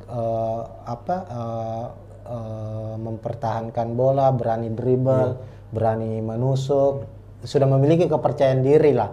Sama dengan Victor Deta, artinya bagi Ardi Drus dan Mikel Tata yang akan menjadi fullback, back sayap dari Persebaya, ini pertarungan yang cukup sengit ya di posisi sayap nantinya antara kedua tim. Lalu untuk posisi striker, ya ini ada Tito Okello. Oke lah, sebelum kita bahas Tito Okello, PSM punya 3 striker asing. Ada Nermin Heljeta, ada Tito, ada Adilson Silva. Nermin secara penampilan sangat baik, sudah mencetak 4 gol, namun kemungkinan sepertinya kabar terakhirnya belum bisa kembali diturunkan karena mengalami cedera. Itu sudah valid itu ya, Kasade? Nermin akan kembali absen.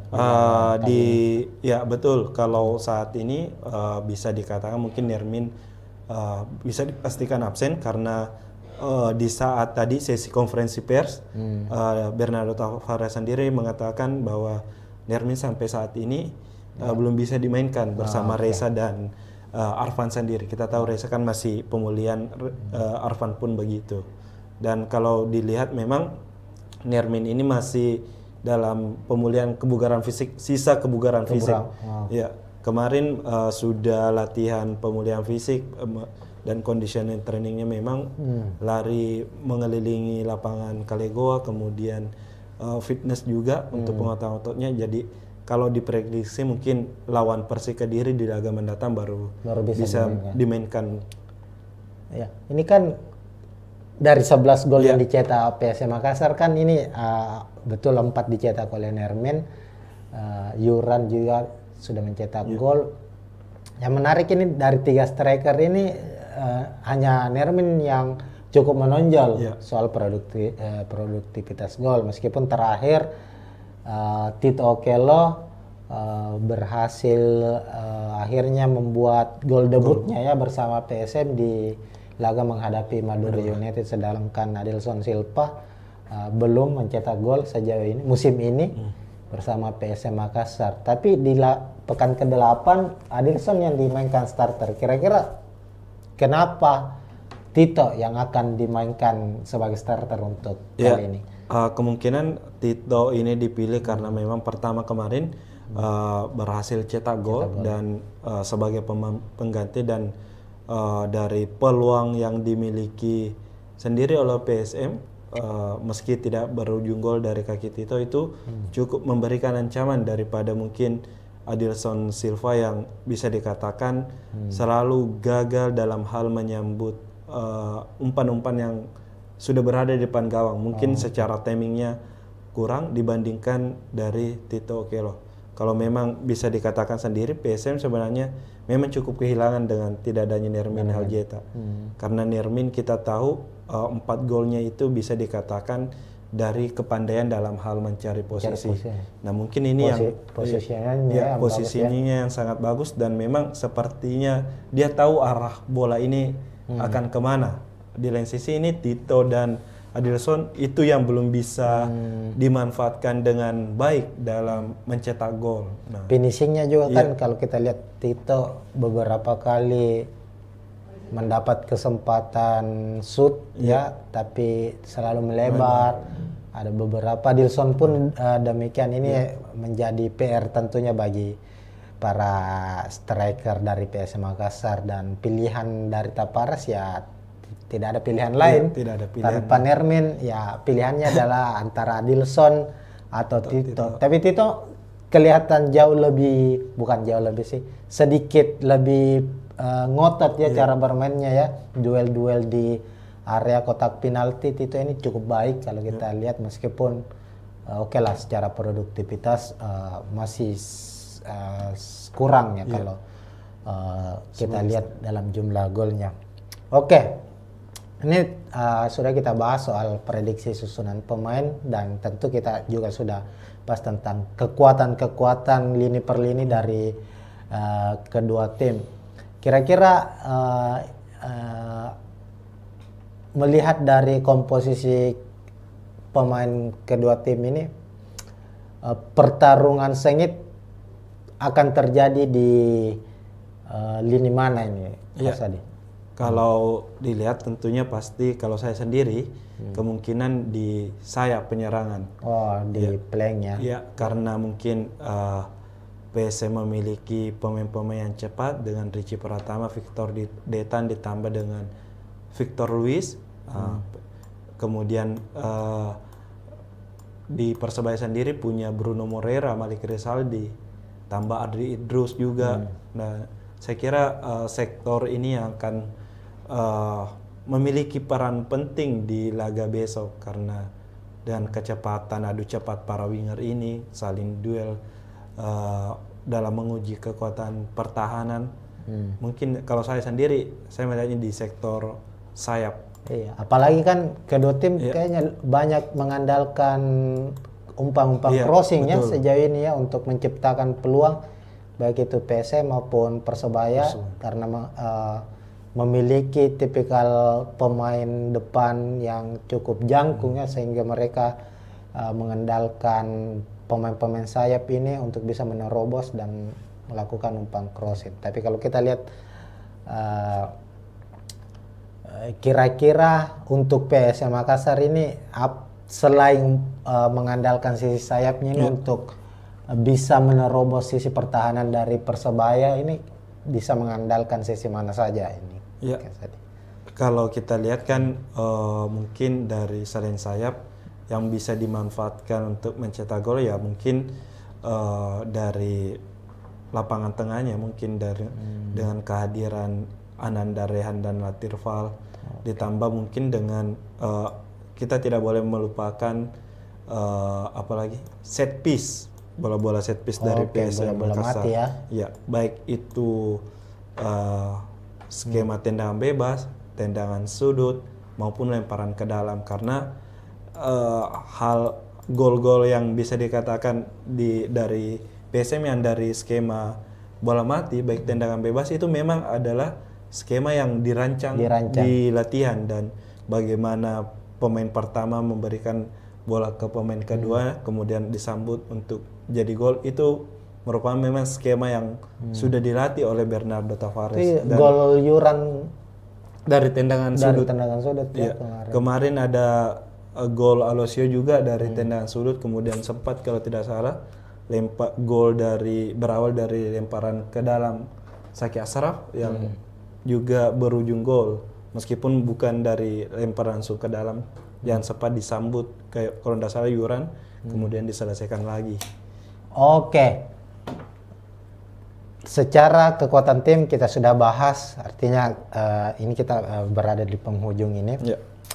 Melihat kekuatan dari Persebaya dan PSM Makassar, secara naluri mencetak gol, tadi Kasadi sudah bilang bahwa tumpuan mesin gol dari Persebaya itu ada di lini depan mereka, trio Bruno Moreira, Flavio Silva dan Malik Rizaldi. 6 dari 7 gol yang dicetak Persebaya itu dicetak oleh ketiga pemain ini. Artinya kalau saya melihat bahwa PSM punya cukup keuntungan secara taktikal ya, paling tidak mengunci ketiga pemain ini agar bisa meminimalisir terjadinya gol di gawang sendiri. Sementara itu di sisi lain bagi Persebaya menahan PSM untuk tidak mencetak gol ini mungkin agak cukup sulit. Karena persebaran gol 11 gol yang dicetak PSM ini tidak hanya tertumpu di para pemain depan, tapi bahkan pemain belakang seperti Yuran ini sudah mencetak gol. Siapa lagi ya sudah mencetak gol? Victor Deta, Alosio juga. Ini pemain ya lagi-lagi ini tinggal bagaimana set piece ya. Betul.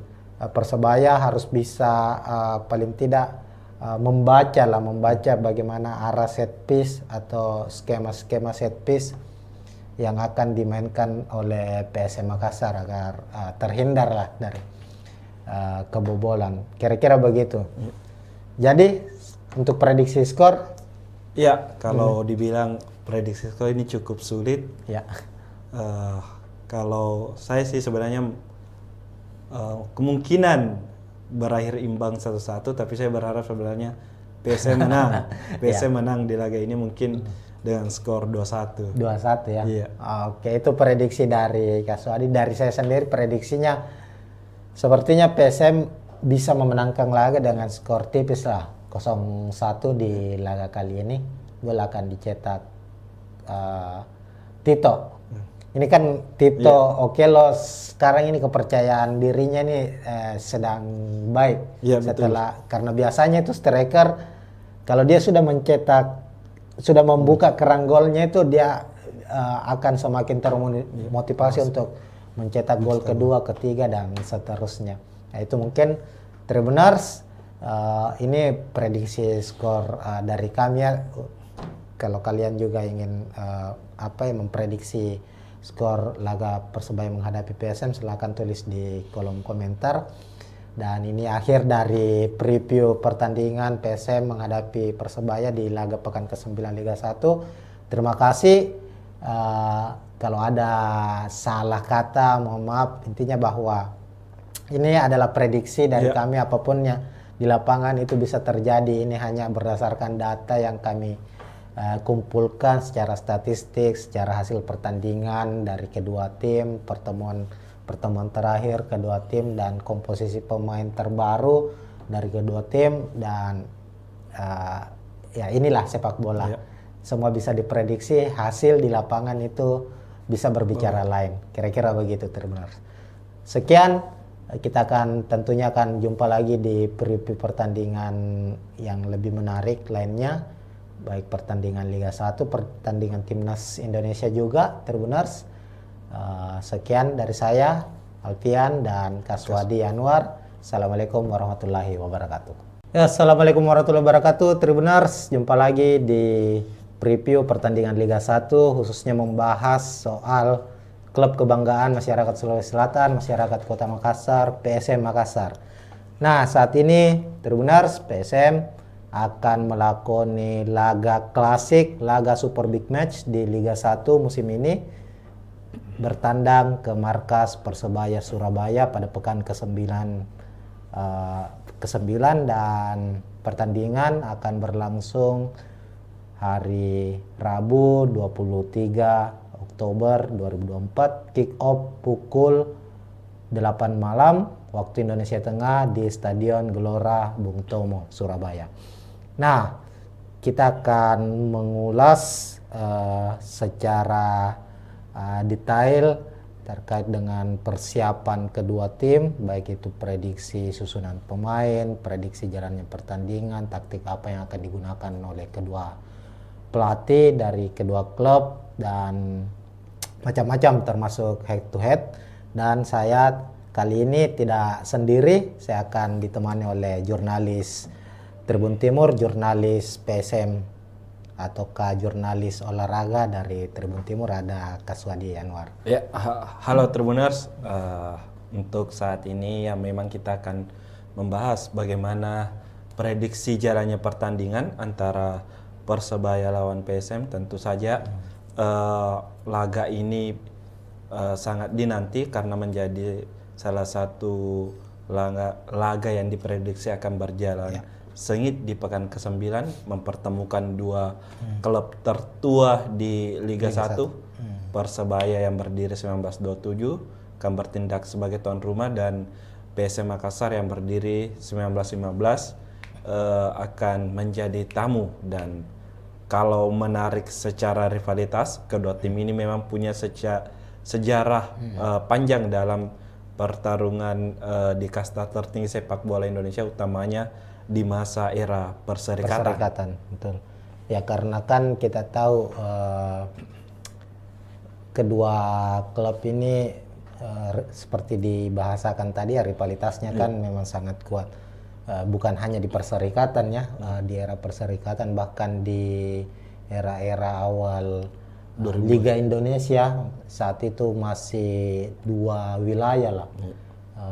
Persebaya dan PSM sering bertemu karena mereka tergabung di wilayah yang sama, wilayah timur. Kalau tidak salah waktu itu bahkan sempat di tahun 2002 atau 2003 ya, waktu itu bersaing ketat sebagai juara. Juara dan runner.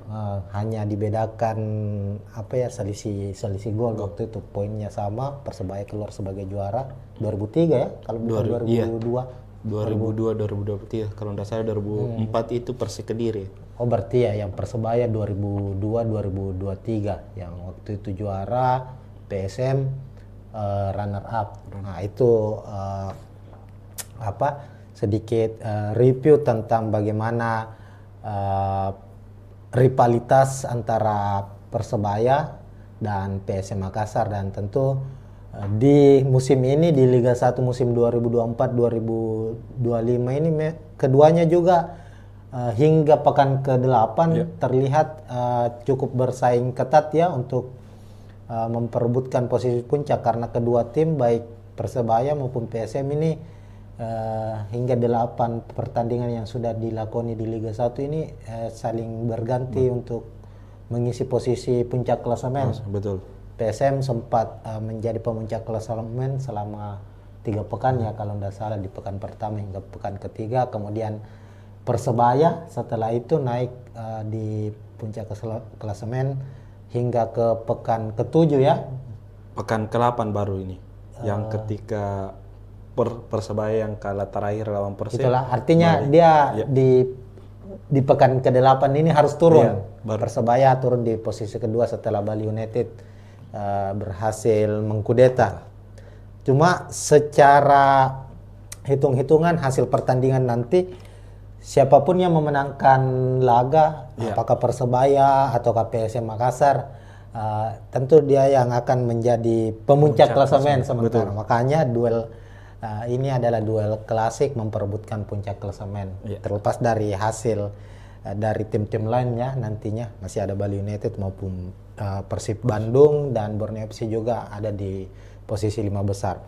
Nah, pertama-tama ini Kak Swadi, saya ingin kita bahas dulu soal head to head dari kedua tim. Secara gambaran kan betul bahwa untuk hingga pekan ke-8 ini artinya PSM maupun Persebaya itu cukup baik lah secara statistik, berada di papan atas ya.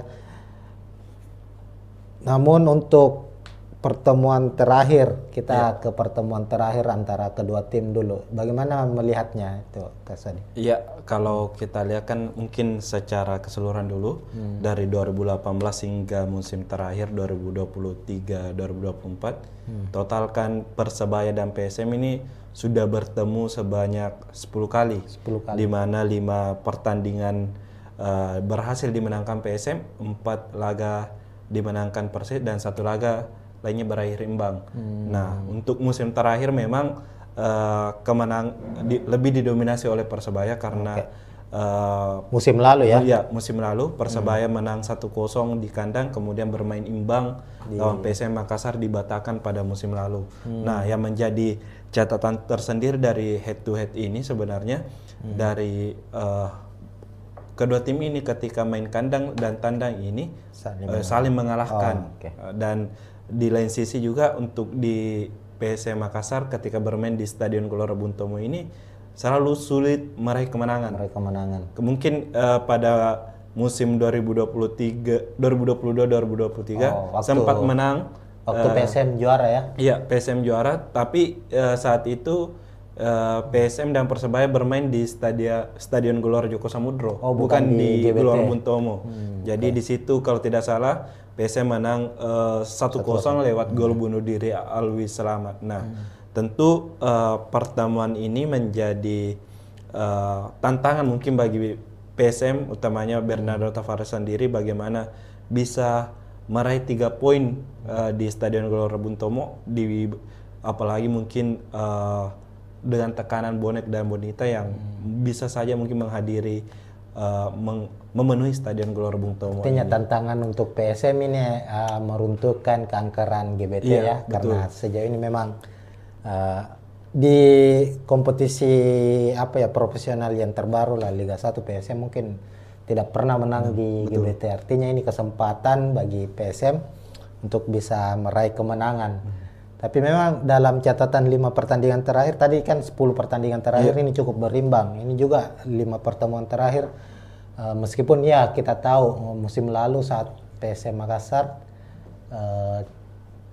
kurang stabil ya secara permainan. Artinya musim lalu itu PSM gagal memenangkan pertandingan dari 2 pertemuan menghadapi Persebaya. Tapi secara umum kedua tim terlihat cukup seimbang ya secara head to headnya. Sementara kalau kita lihat untuk 5 pertandingan terakhir dari masing-masing kedua tim juga ini cukup menarik. Persebaya sendiri kita tahu kan dari 8 pertandingan yang sudah dijalani di Liga 1 ini baru sekali mengalami kekalahan. Itu pun terjadi di pekan ke-8 saat bertandang ke markas Persib Bandung. Sementara itu PSM kalau kita lihat memang baru sekali mengalami kekalahan yakni lawan Arema, tapi juga sulit meraih kemenangan. Bahkan ada 4 pertandingan, 4 pertandingan di Liga 1 itu secara beruntun itu tidak pernah menang. Tapi di pekan ke-8 akhirnya bisa memutus hasil minor. Akhirnya meraih kemenangan atas Madura United dengan skor 2-0. Ini berarti ada 2 hal yang hasil berbeda yang diraih dari kedua tim, yang tentunya ini mempengaruhi secara psikologis. Kira-kira begitu ya, Kak Sadi? Iya, betul. Kalau kita memang lihat PSM baru-baru ini baru kembali ke jalur kemenangan setelah menang 2-0 lawan Madura United. Nah, tentu ini dikatakan menjadi modal bagi PSM untuk mengembalikan kepercayaan diri mereka untuk bisa kembali bersaing di papan atas klasemen. Di lain sisi sebenarnya kalau dilihat Persebaya, meski memang baru mengalami kekalahan di pekan ke-8 kemarin, namun laga sebelumnya juga mereka itu tidak meraih kemenangan, hanya meraih lawan Dewa United kalau tidak salah. Ini kan mungkin kalau bisa dikatakan bahwa mungkin Persebaya juga akan mati-matian di laga ini, berusaha untuk kembali ke jalur kemenangan juga setelah 2 laga sebelumnya meraih hasil minor. Artinya bisa disebut ada penurunan performa secara statistik hasil yang diraih oleh Persebaya. Sementara PSM lagi dalam kondisi baik kalau kita lihat. Nah, kita bahas dulu sedikit juga ini soal klasemen. Kalau kita lihat klasemen tadi kan sudah di-spill tadi sedikit bahwa Persebaya sendiri saat ini berada di posisi kedua dengan 17 poin, sama poinnya dengan Bali United yang berada di posisi puncak saat ini. Kemudian ada Persib Bandung di posisi ketiga dengan 16 poin, sementara PSM di posisi keempat dengan 15 poin.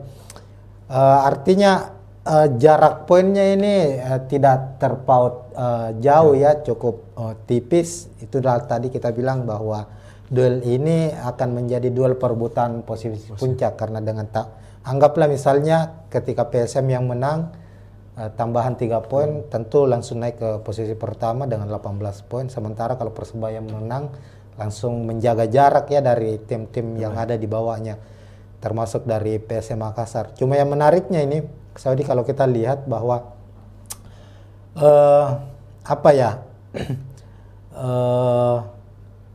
statistik gol dari kedua tim dan kebobolan ini cukup berbeda. Persebaya misalnya kita lihat memang hasil yang diraih cukup baik secara hasil ya, secara hasil pertandingan cukup baik, tapi untuk produktivitas golnya ini terbilang cukup minim. Dari 8 pertandingan baru mencetak 7 gol. Artinya kurang dari 1 gol per 1 pertandingan. Tapi memang secara sisi pertahanan ini cukup baik, baru kebobolan 4 gol. Sementara itu PSM Makassar sudah mencetak 11 gol ya dari 8 pertandingan, dan pertahanannya sama baiknya dengan Persebaya dengan baru kebobolan 4 gol. Bagaimana Kak Swadi melihat ini, melihat statistik ini? Ya, tentu kalau kita melihat statistik dari mungkin secara pertahanan dulu, ya kedua pelatih ini memang bisa dikatakan pelatih yang pragmatis. Dalam hal ini tidak mengandalkan permainan yang indah dari kaki ke kaki, cukup dengan hanya hasil dilihat. Dan kedua pelatih ini memang baik Paul Munster maupun Bernardo Tavares fokus pada pertahanan yang dibuktikan dengan baru kebobolan 4 gol di musim ini. Keduanya baru kebobolan 4 gol. Itu tak lepas mungkin dari bagaimana mereka bertahan di apalagi sepertiga pertahanan mereka, dan memiliki memang pemain-pemain yang kuat. Ada Persebaya. Artinya kita langsung ke prediksi susunan pemain ya Kak Swadi ya, kalau kita membahas. Ya karena kita sudah membahas soal soal taktikal kedua pelatih yang akan bermain nantinya. Langsung saja kita bisa lihat juga Tribuners ini kita sudah menyusun daftar prediksi daftar susunan pemain dari kedua tim. Nah, kalau kita lihat ini Kak Swadi, kita bahas dulu tim tuan rumah dulu kita ya. Dari Persebaya tadi sudah dibahas bahwa Paul Munster ini kan pelatih yang bukan lagi pelatih baru yang berkarir di Indonesia. Sebelum melatih Persebaya sempat melatih Bayangkara ya kalau nggak salah ya, Bayangkara FC. Tadi memang Kak Swadi sudah membahas bahwa dilihat dari statistik Persebaya saat ini yang baru kebobolan 4 gol dengan jumlah gol 7, ini artinya Paul Munster ini memainkan pola yang lebih defensif ya, dan mengandalkan mungkin counter attack sama dengan PSM Makassar. Kita bisa lihat umumnya Persebaya itu memainkan taktik 4-3-3. Di posisi penjaga gawang kita lihat, kita memprediksi ada Andika Ramadhani ya, padahal masih ada Hernando. Kira-kira kenapa Andika yang akan dipasang di sini? Kenapa bukan Hernando? Ya, sejauh ini memang kalau kita lihat di laga-laga Persebaya, Andika Ramadhani ini lebih disukai oleh Paul Munster, entah karena memang kemampuan yang dimiliki ataukah memang Hernando yang sempat cedera kemarin juga sehingga belum diturunkan. Mungkin itu dari pilihan dari Paul Munster sendiri, sehingga masih memilih Andika Ramadhani dibandingkan Hernando. Ya, mungkin pertimbangan cedera dan sebagainya. Laga terakhir kemarin lawan tetap Andika Ramadhani. Persib ya, yang kebobolan 2 gol ya, Andika Ramadhani. Oke.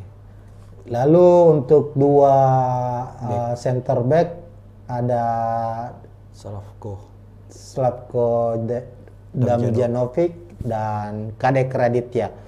Kemudian dua fullback, sisi kiri ada Ardi Drus, lalu ada Mikel Tata, lalu di lini tengah 3 gelandang Muhammad Rashid, gelandang serangnya Muhammad Rashid ya. Francisco Rivera. Francisco Rivera. Sepertinya ini posisinya, atau memang lebih sejajar ya? Iya, lebih sejajar. Lebih sejajar. Lalu ada Gilson Costa, lalu trio lini depan ada Bruno Moreira, Flavio Silva, dan striker timnas ada Malik Rizaldi. Untuk lini belakang sendiri, Kasadi bagaimana ininya? Iya, kalau secara kita kekuatan. Secara kekuatan kan kita tahu Slavko ini pemain yang sangat tinggi dan besar. Posturnya 189 cm dan tentu punya pengalaman bermain di kancah sepak bola Asia. musim lalu dia juara di Liga India kalau tidak salah. Kemudian Kadek Raditya ini dan Mikel Tata sendiri itu merupakan pemain muda, masih sekitar di bawah U22 tahun. Kemudian ada Adri Idrus, pemain yang bisa dikatakan Cukup sudah berpengalaman ya. Iya, cukup berpengalaman, sudah membela Persib, kemudian membela Bali United juga.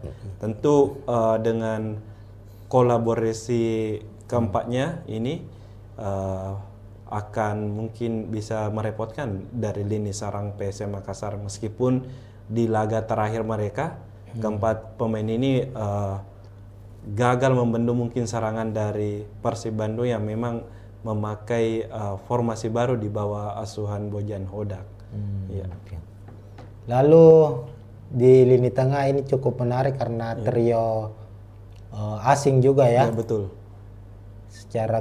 Secara pengalaman dan kemampuan ini sudah tidak bisa diragukan lagi, seperti ada Muhammad Rashid yang juga cukup berpengalaman bermain di Liga 1, pernah membela Persib juga, sama dengan Nardi Idrus membela Bali United juga, lalu menyeberang ke Persebaya musim ini. Kemudian ada Gilson Costa, ini kayak pemain baru ya? Iya, dia pemain baru dan mantan pemain U20 dari Portugal. Nah, ini sudah salah satu pemain yang diwaspadai juga oleh dari pelatih PSM Bernardo Tavares dengan kekuatan yang dimiliki, ditambah lagi ada Muhammad Rashid yang pemain timnas Palestina, ditambah Francisco Rivera yang pemain terbaik Liga 1 musim lalu bersama Madura United. Ini pemain terbaik. Ini berarti kekuatan lini tengah dari Persebaya ini apa ya? Bukan kaleng-kaleng ini kalau kita lihat ya. Memangnya secara penampilan di 8 pertandingan terakhir, meskipun mengalami kekalahan kemarin ya lawan lawan Persib Bandung, namun kita lihat di lini tengah Persebaya itu cukup rapi cara bermainnya, bagaimana mereka bisa memutus serangan awal dari serangan dari tim lawan, dan umpan-umpan ke area-area vital lini pertahanan lawan itu cukup baik. Bisa dijalan, artinya secara kreativitas serangan ini Persebaya ini cukup menarik, meskipun ya untuk finishingnya, kalau kita lihat finishingnya masih cukup bermasalah. Itulah yang terjadi di lini depan. Kalau kita lihat misalnya Malik Rizaldi yang baru-baru ini dipanggil membela timnas Indonesia, sudah mencetak 2 gol ya. Betul. Itu pun terjadi di satu pertandingan, mencetak 2 gol. Ini tentu yang juga harus diwaspadai oleh PSM Makassar. Bruno Moreira yang menjadi pemain ini menjadi musim kedua ya Bruno. Musim kedua ketiga ya. Kemarin sempat membela, kalau tidak salah di musim 2021-2022 bela Persebaya, kemudian sempat hengkang. Sempat musim lalu kembali dan lagi. Sekarang dipertahankan lagi. Artinya ini musim ketiga bersama dengan Persebaya. Kemudian ada Flavio Silva. Kemarin Persik ya? Iya, Persik Top Kediri. skor dari Persik ini kalau 23 kalau 23 gol musim lalu bersama Persik. Musim ini sudah mencetak berapa? Baru 1 gol. Intinya kalau kita lihat trio Persebaya ini sebenarnya dari 7 gol Persebaya itu 6 gol tercipta dari trio ini. Bruno Moreira 3 gol, Flavio 1 gol, dan Malik Rizaldi 2 gol. Jadi secara komposisi golnya ya memang diciptakan oleh para pemain lini depan dari Persebaya. Kemudian kita ke PSM Makassar, asuhan Bernardo Tavares, tim tamu dengan strategi atau formasi yang digunakan musim ini cukup berbeda dari musim-musim sebelumnya. Jika musim sebelumnya Tribuners PSM itu mengandalkan 3 back ya. Iya, betul. Banyak mengandalkan 3 back. Musim ini mengandalkan 2 stopper, artinya dengan skema 4-5-1. Kalau musim lalu itu lebih ke 3-5-2 ya kalau tidak salah. Nah, di posisi penjaga gawang Hilmansyah sudah 8 pertandingan di Liga 1 selalu menjadi pilihan utama. Betul.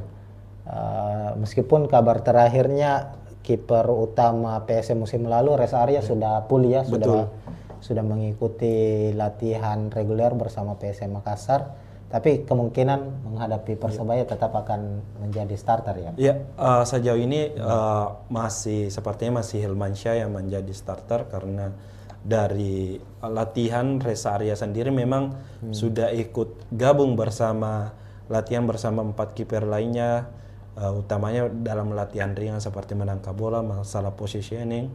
Tapi ketika latihan dengan intensitas tinggi bersama tim dalam hal taktik dan sebagainya ini, Reza belum bisa ikut secara full. Mungkin masih ada fase yang harus dilewati untuk bisa benar-benar bisa turun membela PSM Makassar. Jadi mungkin masih butuh waktu dan kemungkinan Hilmansyah masih jadi tumpuan utama. Sejauh ini juga Hilmansyah sepertinya sudah 4 kali catatkan clean sheet. Ya. Ya, penampilan Hilmansyah juga setelah kembalinya bersama PSM ini cukup konsisten. Artinya ada beberapa save krusial yang dilakukan dan komunikasi dengan pemain belakang PSM juga cukup baik antara Hilmansyah dengan utamanya duo pemain duo stopper asing dari PSM Makassar.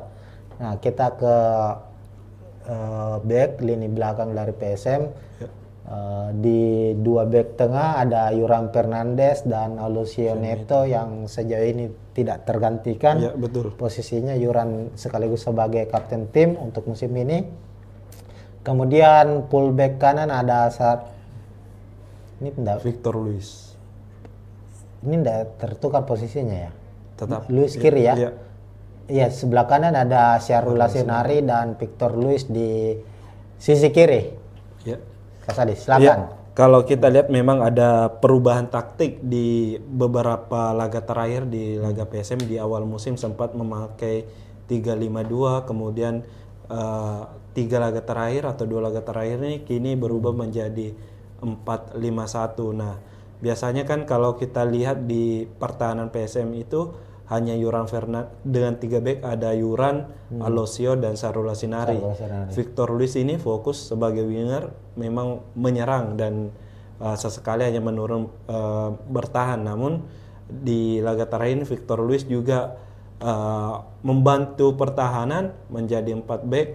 Kemudian dengan kemampuannya ini tetapi tetap didorong untuk membantu penyerangan. Nantinya kan ada Victor Detang atau ada Ananda yang mengisi posisi jika meninggalkan posisinya di back kiri ini Victor Luis. Jadi sebenarnya lebih fleksibel posisi dari Victor Luis ini dibandingkan Aloisio Neto, Yuran maupun Syahrul Lasinari.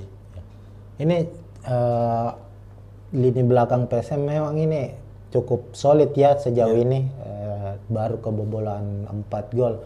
Ini tak terlepas dari kalau kita lihat memang Yuran ini kan menjadi musim ketiga Yuran bersama PSM Makassar. Secara penampilan ini pemain yang sangat tenang di belakang, punya taktik pembacaan situasi yang baik ditambah dengan Aloisio.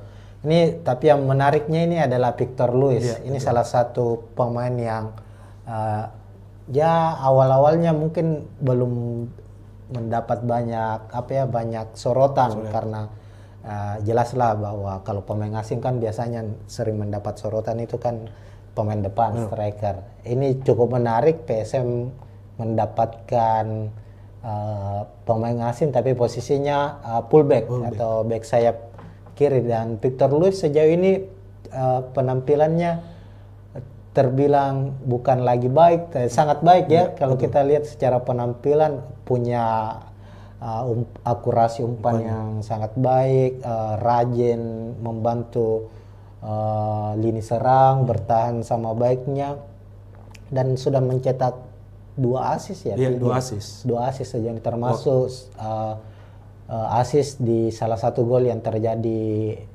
saat menghadapi Madura ya. Itu Victor Luis.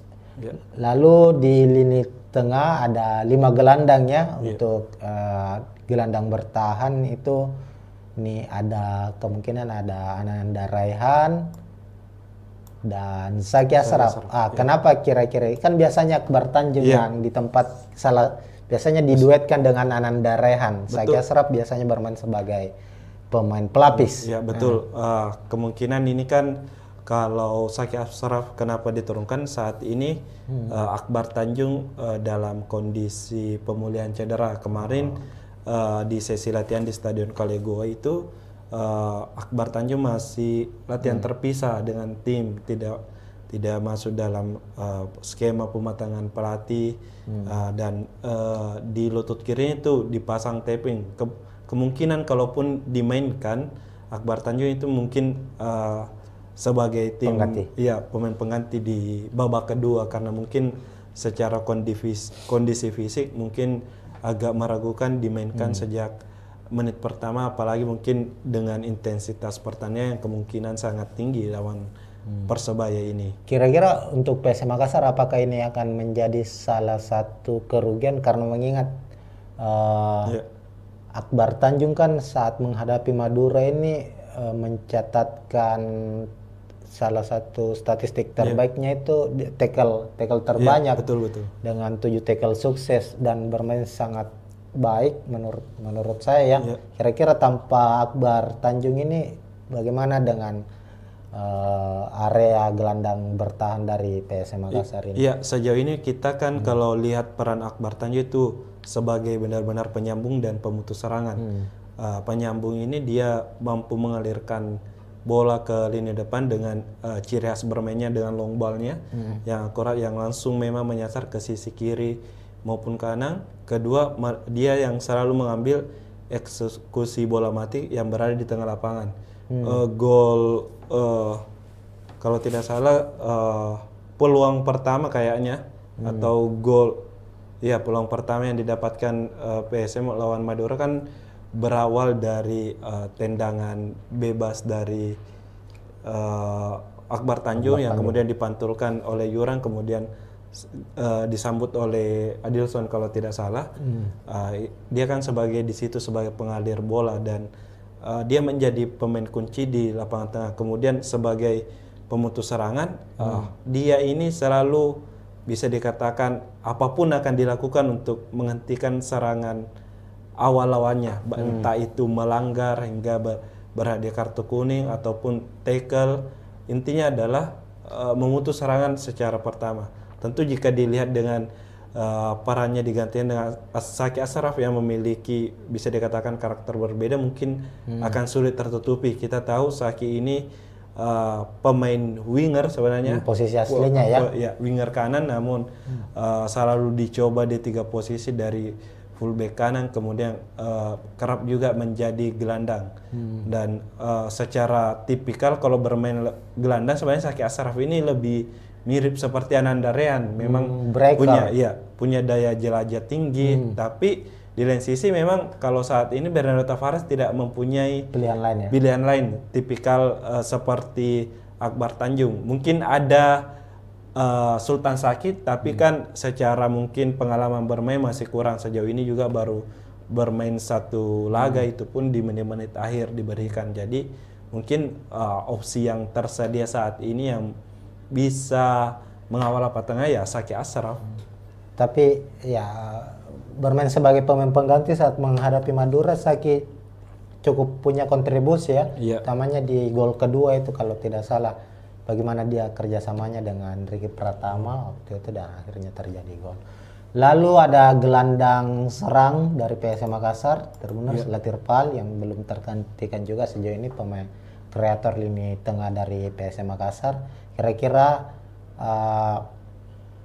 ada tidak kemungkinan Latirpal akan digantikan atau opsi lain yang akan diturunkan oleh Bernardo Tavares? Kalau saya sendiri melihatnya bahwa Latirpal ini masih tetap jadi pilihan utama. Jika banyak yang bertanya-tanya kenapa tidak pernah dicoba Daisuke mungkin sebagai starter, Daisuke Sake. Saya melihatnya Latirpal ini punya tipikal pemain yang memang mampu mengatur serangan dan mampu bertahan sama baik. Oh. Posisi aslinya dia sendiri kan sebenarnya gelandang box to box Oh, dari Latirval ini, tapi permainnya sangat simpel, cukup dengan umpan-umpan terupasnya, kemudian sekali sentuhan. Di lain sisi Daisuke Sakai ini memang tipikal bisa dikatakan gelandang, bisa bermain winger, mirip-mirip mantan pemain PSM lah Kenzo Nambu yang sekarang di Bali.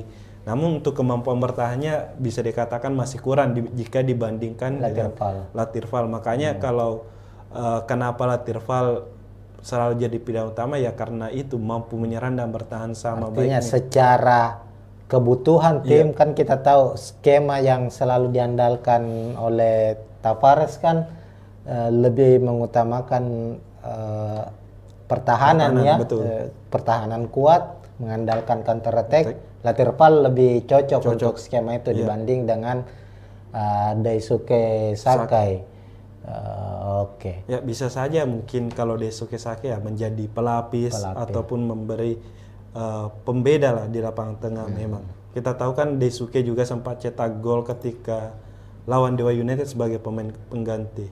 Oke, lalu gelandang sayap ini dua pemain muda ini. Iya, betul. Ricky Pratama dan Victor Detan. Kalau Victor Detan kan saat menghadapi Madura United memang bermain sebagai starter. Sementara Ricky Pratama bermain sebagai pemain pengganti tapi mencetak 1 assist. Dan prediksinya kemungkinan Ricky Pratama akan kembali menjadi starter ya kira-kira. Iya, sebelum lawan Madura kan kalau kita lihat Ricky sendiri sudah menjadi starter sebelumnya. Selalu mengisi pos di lini kanan penyerangan PSM Makassar. Hanya lawan Madura kemarin memang dicadangkan dan Abdurrahman menjadi pemain utama. Saya kira kemarin memang mungkin menjadi strategi dari Tavares dengan pergantian Jitu yang dilakukan ini ketika masuk Ricky bisa berkontribusi dengan kerjasamanya bersama Mufli Hidayat dan mencetak assist untuk gol yang diciptakan oleh Tito Okello. Dan sejauh ini juga Ricky Pratama kan sudah menciptakan 2 assist juga. Kemarin waktu lawan Dewa United juga kalau tidak salah waktu itu berhasil cetak gol. Dan Ricky sendiri pastinya mungkin bisa dikatakan punya motivasi tersendiri juga karena sebagai putra Jawa Timur asal Sidoarjo yang akan melawan Persebaya Surabaya, tim kebanggaan dari masyarakat Jawa Timur. Ya, kalau Victor Detan sendiri 3 laga terakhir memang menjadi starter dan cetak 1 gol ketika lawan Persija. Ya, mungkin ini kesempatan bagi Victor Detan untuk membuktikan diri dengan kesempatan bermain dimiliki, menjadi starter bisa dimanfaatkan dengan baik. Dan sejauh ini saya rasa permainan Victor Detan di sisi kiri ini cukup bagus juga karena dia sering muncul juga di dalam kotak penalti lawan untuk menyambut umpan dari rekan setimnya yang bergerak dari sektor sayap. Artinya secara penampilan kedua pemain sayap dari PSM Makassar ini, Ricky Pratama dan Victor Detan ini bisa menjadi ancaman serius ya bagi Persebaya, apalagi di usianya masih sangat muda, memiliki kecepatan. Ricky Pratama ini progresnya cukup baik kalau kita lihat dari musim ke musim bersama PSM Makassar. Dia kan sempat awalnya diplot sebagai, memang kan posisinya sebagai striker ya. Betul.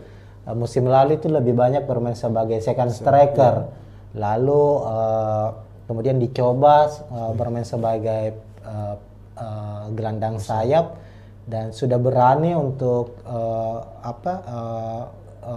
mempertahankan bola, berani dribble, berani menusuk, sudah memiliki kepercayaan diri lah, sama dengan Victor Detan. Artinya bagi Ardi Drus dan Mikel Tata yang akan menjadi fullback, back sayap dari Persebaya, ini pertarungan yang cukup sengit ya di posisi sayap nantinya antara kedua tim.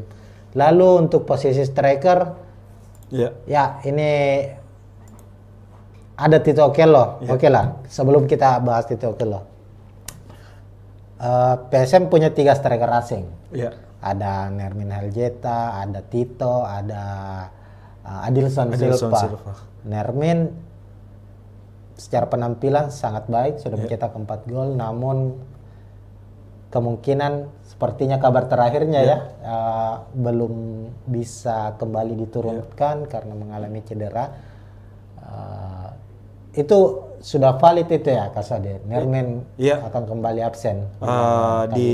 Ya betul. Kalau saat ini bisa dikatakan mungkin Nermin bisa dipastikan absen karena di saat tadi sesi konferensi pers Bernardo Tavares sendiri mengatakan bahwa Nermin sampai saat ini belum bisa dimainkan bersama Reza dan Arfan sendiri. Kita tahu Reza kan masih pemulihan, Arfan pun begitu. Dan kalau dilihat memang Nermin ini masih dalam pemulihan kebugaran fisik, sisa kebugaran fisik. Ya, kemarin sudah latihan pemulihan fisik dan conditioning trainingnya memang lari mengelilingi lapangan Kalegoa, kemudian fitness juga untuk penguatan ototnya. Jadi kalau diprediksi mungkin lawan Persik Kediri di laga mendatang baru bisa dimainkan. Ya, ini kan dari 11 gol yang dicetak PSM Makassar kan ini betul 4 dicetak oleh Nermin. Yuran juga sudah mencetak gol.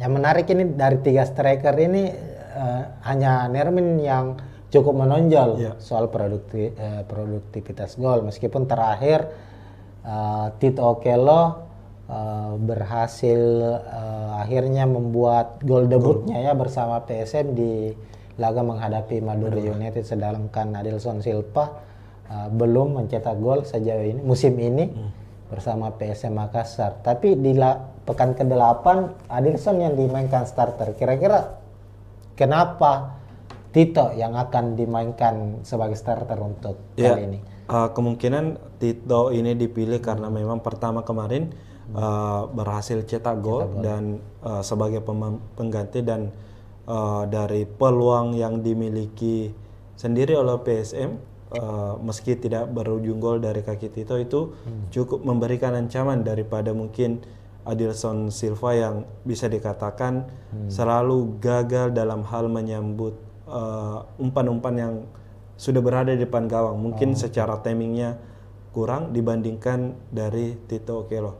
Kalau memang bisa dikatakan sendiri, PSM sebenarnya memang cukup kehilangan dengan tidak adanya Nermin Heljeta. Karena Nermin kita tahu 4 golnya itu bisa dikatakan dari kepandaian dalam hal mencari posisi.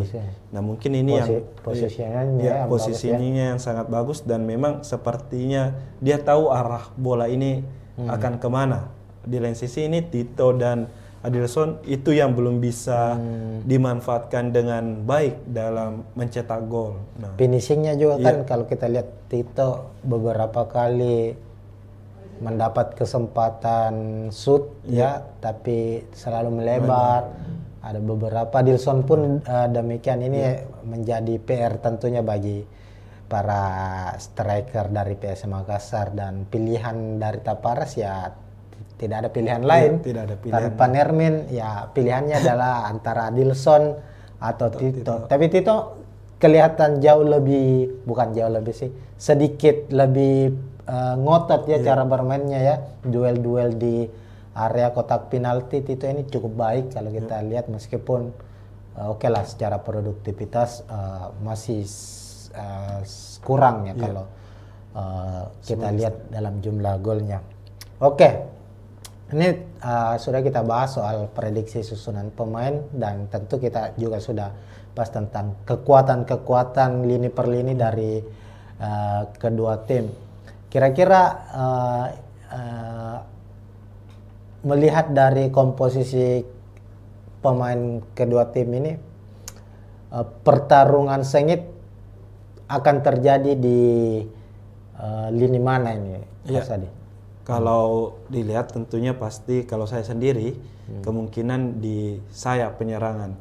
Di flank ya. Ya, karena mungkin PSM memiliki pemain-pemain yang cepat dengan Richie Pratama, Victor Detan ditambah dengan Victor Luis. Kemudian di Persebaya sendiri punya Bruno Moreira, Malik Rizaldi, tambah Adri Idrus juga. Nah, saya kira sektor ini yang akan memiliki peran penting di laga besok karena dengan kecepatan adu cepat para winger ini saling duel dalam menguji kekuatan pertahanan. Mungkin kalau saya sendiri, saya melihatnya di sektor sayap. Iya, apalagi kan kedua tim kayaknya banyak mengandalkan umpan-umpan crossing ya sejauh ini ya untuk menciptakan peluang baik itu PSM maupun Persebaya karena memiliki tipikal pemain depan yang cukup jangkung ya sehingga mereka mengandalkan pemain-pemain sayap ini untuk bisa menerobos dan melakukan umpan crossing. Tapi kalau kita lihat kira-kira untuk PSM Makassar ini selain mengandalkan sisi sayapnya ini untuk bisa menerobos sisi pertahanan dari Persebaya ini bisa mengandalkan sisi mana saja ini? Ya, kalau kita lihat kan mungkin dari selain sayap yang bisa dimanfaatkan untuk mencetak gol ya mungkin dari lapangan tengahnya mungkin dari dengan kehadiran Ananda Rehan dan Latirval ditambah mungkin dengan kita tidak boleh melupakan apalagi set piece bola-bola set piece dari PSM Makassar ya baik itu skema tendangan bebas, tendangan sudut maupun lemparan ke dalam karena hal gol-gol yang bisa dikatakan dari PSM yang dari skema bola mati baik tendangan bebas itu memang adalah skema yang dirancang di latihan dan bagaimana pemain pertama memberikan bola ke pemain kedua kemudian disambut untuk jadi gol itu merupakan memang skema yang sudah dilatih oleh Bernardo Tavares. Dan gol Yuran dari tendangan sudut.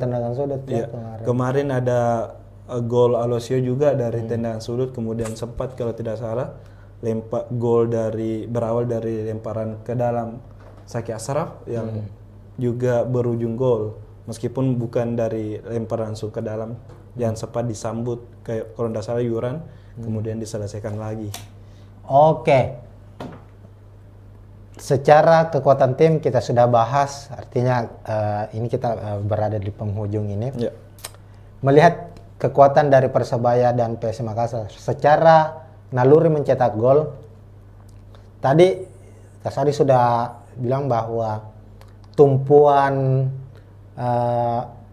mesin gol dari Persebaya itu ada di lini depan mereka, trio Bruno Moreira, Flavio Silva dan Malik Rizaldi. 6 dari 7 gol yang dicetak Persebaya itu dicetak oleh ketiga pemain ini. Artinya kalau saya melihat bahwa PSM punya cukup keuntungan secara taktikal ya, paling tidak mengunci ketiga pemain ini agar bisa meminimalisir terjadinya gol di gawang sendiri. Sementara itu di sisi lain bagi Persebaya menahan PSM untuk tidak mencetak gol ini mungkin agak cukup sulit karena persebaran gol 11 gol yang dicetak PSM ini tidak hanya tertumpu di para pemain depan, tapi bahkan pemain belakang seperti Yuran ini sudah mencetak gol. Siapa lagi ya sudah mencetak gol? Victor Deta, Alusio juga. Ini pemain ya lagi-lagi ini tinggal bagaimana set piece ya. Betul. Persebaya harus bisa paling tidak membaca bagaimana arah set piece atau skema-skema set piece yang akan dimainkan oleh PSM Makassar agar terhindarlah dari kebobolan. Kira-kira begitu. Jadi untuk prediksi skor? Ya, kalau dibilang prediksi skor ini cukup sulit. Ya. Kalau saya sih sebenarnya kemungkinan berakhir imbang 1-1, tapi saya berharap sebenarnya PSM menang. PSM menang di laga ini mungkin dengan skor 2-1. 2-1 ya. Iya. Oke, itu prediksi dari Kasuadi. Dari saya sendiri prediksinya sepertinya PSM bisa memenangkan laga dengan skor tipis lah. 0-1 di laga kali ini. Gol akan dicetak Tito. Ini kan Tito Okello sekarang ini kepercayaan dirinya ini sedang baik. Setelah karena biasanya itu striker kalau dia sudah sudah membuka kerang golnya itu dia akan semakin termotivasi untuk mencetak gol kedua, ketiga dan seterusnya. Nah, itu mungkin Tribuners ini prediksi skor dari kami ya. Kalau kalian juga ingin memprediksi skor laga Persebaya menghadapi PSM, silahkan tulis di kolom komentar. Dan ini akhir dari preview pertandingan PSM menghadapi Persebaya di laga pekan ke-9 Liga 1. Terima kasih. Kalau ada salah kata mohon maaf. Intinya bahwa ini adalah prediksi dari kami, apapun yang di lapangan itu bisa terjadi. Ini hanya berdasarkan data yang kami kumpulkan secara statistik, secara hasil pertandingan dari kedua tim, pertemuan terakhir kedua tim dan komposisi pemain terbaru dari kedua tim. Dan ya inilah sepak bola. Semua bisa diprediksi, hasil di lapangan itu bisa berbicara lain. Kira-kira begitu Tribuners. Sekian, kita tentunya akan jumpa lagi di preview pertandingan yang lebih menarik lainnya.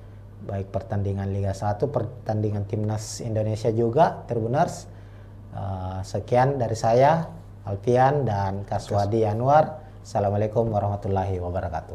Ya, Assalamualaikum warahmatullahi wabarakatuh Tribuners. Jumpa lagi di preview pertandingan Liga 1, khususnya membahas soal klub kebanggaan masyarakat Sulawesi Selatan, masyarakat Kota Makassar, PSM Makassar. Nah, saat ini Tribuners, PSM akan melakoni laga klasik, laga super big match di Liga 1 musim ini, bertandang ke markas Persebaya Surabaya pada pekan ke-9 dan pertandingan akan berlangsung hari Rabu 23 Oktober 2024, kick off pukul 8 malam waktu Indonesia Tengah di Stadion Gelora Bung Tomo, Surabaya. Nah, kita akan mengulas secara detail terkait dengan persiapan kedua tim, baik itu prediksi susunan pemain, prediksi jalannya pertandingan, taktik apa yang akan digunakan oleh kedua pelatih dari kedua klub, dan macam-macam termasuk head to head. Dan saya kali ini tidak sendiri, saya akan ditemani oleh jurnalis Tribun Timur, jurnalis PSM ataukah jurnalis olahraga dari Tribun Timur, ada Kaswadi Anwar. Ya, halo Tribuners. Untuk saat ini ya memang kita akan membahas bagaimana prediksi jalannya pertandingan antara Persebaya lawan PSM. Tentu saja laga ini sangat dinanti karena menjadi salah satu laga yang diprediksi akan berjalan sengit di pekan ke-9, mempertemukan dua klub tertua di Liga 1. Persebaya yang berdiri 1927 akan bertindak sebagai tuan rumah, dan PSM Makassar yang berdiri 1915 akan menjadi tamu. Dan kalau menarik secara rivalitas, kedua tim ini memang punya sejarah panjang dalam pertarungan di kasta tertinggi sepak bola Indonesia, utamanya di masa era perserikatan. Betul. Ya, karena kan kita tahu kedua klub ini seperti dibahasakan tadi ya, rivalitasnya kan memang sangat kuat. Bukan hanya di perserikatan ya, di era perserikatan, bahkan di era-era awal Liga Indonesia saat itu masih dua wilayah lah. Persebaya dan PSM sering bertemu karena mereka tergabung di wilayah yang sama, wilayah timur. Kalau tidak salah waktu itu bahkan sempat di tahun 2002 atau 2003 ya, waktu itu bersaing ketat sebagai juara dan runner. Hanya dibedakan selisih gol. Waktu itu poinnya sama, Persebaya keluar sebagai juara 2003 ya, kalau bukan 2002. 2002 2023 kalau tidak salah 2004 itu Persik Kediri. Oh berarti ya yang Persebaya 2002 2023 yang waktu itu juara, PSM runner up. Nah itu sedikit review tentang bagaimana rivalitas antara Persebaya dan PSM Makassar, dan tentu di musim ini di Liga 1 musim 2024-2025 ini keduanya juga hingga pekan ke-8 terlihat cukup bersaing ketat ya untuk memperebutkan posisi puncak, karena kedua tim baik Persebaya maupun PSM ini hingga 8 pertandingan yang sudah dilakoni di Liga 1 ini saling berganti untuk mengisi posisi puncak klasemen. Betul. PSM sempat menjadi pemuncak klasemen selama 3 pekan ya kalau tidak salah, di pekan pertama hingga pekan ketiga. Kemudian Persebaya setelah itu naik di puncak klasemen hingga ke pekan ke-7 ya. Pekan ke-8 baru ini. Yang ketika Persebaya yang kalah terakhir lawan Persib. Itulah artinya dia di pekan ke-8 ini harus turun. Persebaya turun di posisi kedua setelah Bali United berhasil mengkudeta. Cuma secara hitung-hitungan hasil pertandingan nanti siapapun yang memenangkan laga, apakah Persebaya atau PSM Makassar, tentu dia yang akan menjadi pemuncak klasemen sementara. Makanya duel ini adalah duel klasik memperebutkan puncak klasemen. Terlepas dari hasil dari tim-tim lainnya, nantinya masih ada Bali United maupun Persib Bandung dan Borneo FC juga ada di posisi 5 besar. Nah, pertama-tama ini Kak Swadi, saya ingin kita bahas dulu soal head to head dari kedua tim. Secara gambaran kan betul bahwa untuk hingga pekan ke-8 ini artinya PSM maupun Persebaya itu cukup baik lah secara statistik, berada di papan atas ya. Namun untuk pertemuan terakhir, kita ke pertemuan terakhir antara kedua tim dulu. Bagaimana melihatnya itu Kak Sadi? Iya, kalau kita lihat kan mungkin secara keseluruhan dulu dari 2018 hingga musim terakhir 2023-2024 total kan Persebaya dan PSM ini sudah bertemu sebanyak 10 kali. Di mana 5 pertandingan berhasil dimenangkan PSM, 4 laga dimenangkan Persib dan 1 laga lainnya berakhir imbang. Nah, untuk musim terakhir memang lebih didominasi oleh Persebaya karena musim lalu ya? Iya, musim lalu Persebaya menang 1-0 di kandang, kemudian bermain imbang lawan PSM Makassar di Batakkan pada musim lalu. Nah, yang menjadi catatan tersendiri dari head to head ini sebenarnya dari kedua tim ini ketika main kandang dan tandang ini saling mengalahkan. Dan di lain sisi juga untuk di PSM Makassar ketika bermain di Stadion Gelora Bung Tomo ini selalu sulit meraih kemenangan. Mungkin pada musim 2022-2023 sempat menang. Waktu PSM juara ya? Iya, PSM juara, tapi saat itu PSM dan Persebaya bermain di Stadion Gelora Joko Samudro, bukan di Gelora Bung Tomo. Jadi di situ kalau tidak salah PSM menang 1-0 lewat gol bunuh diri Alwi Selamat. Nah, tentu pertemuan ini menjadi tantangan mungkin bagi PSM, utamanya Bernardo Tavares sendiri, bagaimana bisa meraih 3 poin di Stadion Gelora Bung Tomo, apalagi mungkin dengan tekanan bonek dan bonita yang bisa saja mungkin menghadiri memenuhi Stadion Gelora Bung Tomo. Artinya tantangan untuk PSM ini meruntuhkan keangkeran GBT ya, karena sejauh ini memang di kompetisi profesional yang terbaru lah Liga 1, PSM mungkin tidak pernah menang di GBT. Artinya ini kesempatan bagi PSM untuk bisa meraih kemenangan. Tapi memang dalam catatan 5 pertandingan terakhir, tadi kan 10 pertandingan terakhir ini cukup berimbang. Ini juga 5 pertemuan terakhir, meskipun ya kita tahu musim lalu saat PSM Makassar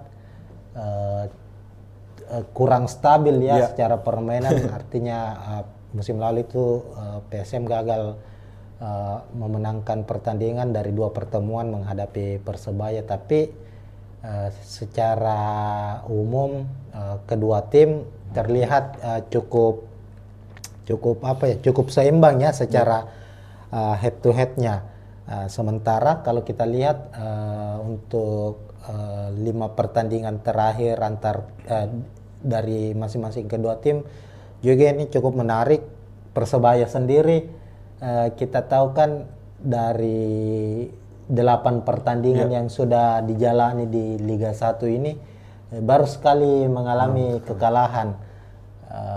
Itu pun terjadi di pekan ke-8 saat bertandang ke markas Persib Bandung. Sementara itu PSM kalau kita lihat memang baru sekali mengalami kekalahan yakni lawan Arema, tapi juga sulit meraih kemenangan. Bahkan ada 4 pertandingan, 4 pertandingan di Liga 1 itu secara beruntun itu tidak pernah menang. Tapi di pekan ke-8 akhirnya bisa memutus hasil minor. Akhirnya meraih kemenangan atas Madura United dengan skor 2-0. Ini berarti ada 2 hal yang hasil berbeda yang diraih dari kedua tim, yang tentunya ini mempengaruhi secara psikologis. Kira-kira begitu ya Kak Sadi? Iya, betul. Kalau kita memang lihat PSM baru-baru ini baru kembali ke jalur kemenangan setelah menang 2-0 lawan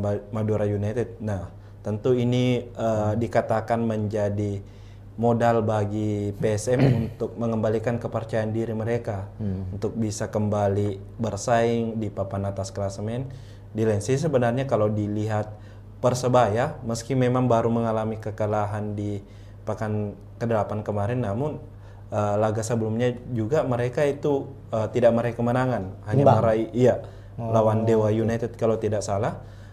Ini kan mungkin kalau bisa dikatakan bahwa mungkin Persebaya juga akan mati-matian di laga ini, berusaha untuk kembali ke jalur kemenangan juga setelah 2 laga sebelumnya meraih hasil minor. Artinya bisa disebut ada penurunan performa secara statistik hasil yang diraih oleh Persebaya.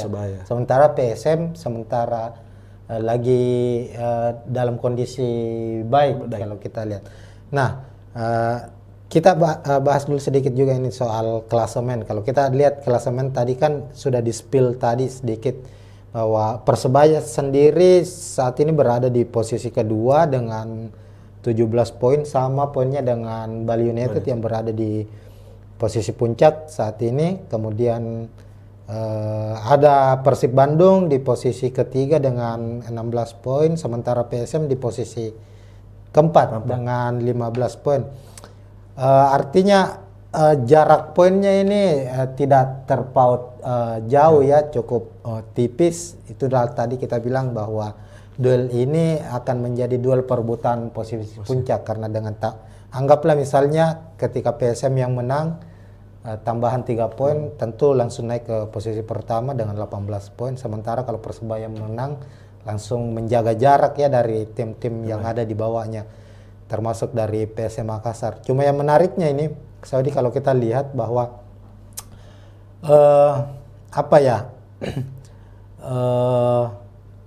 statistik gol dari kedua tim dan kebobolan ini cukup berbeda. Persebaya misalnya kita lihat memang hasil yang diraih cukup baik secara hasil ya, secara hasil pertandingan cukup baik, tapi untuk produktivitas golnya ini terbilang cukup minim. Dari 8 pertandingan baru mencetak 7 gol. Artinya kurang dari 1 gol per 1 pertandingan.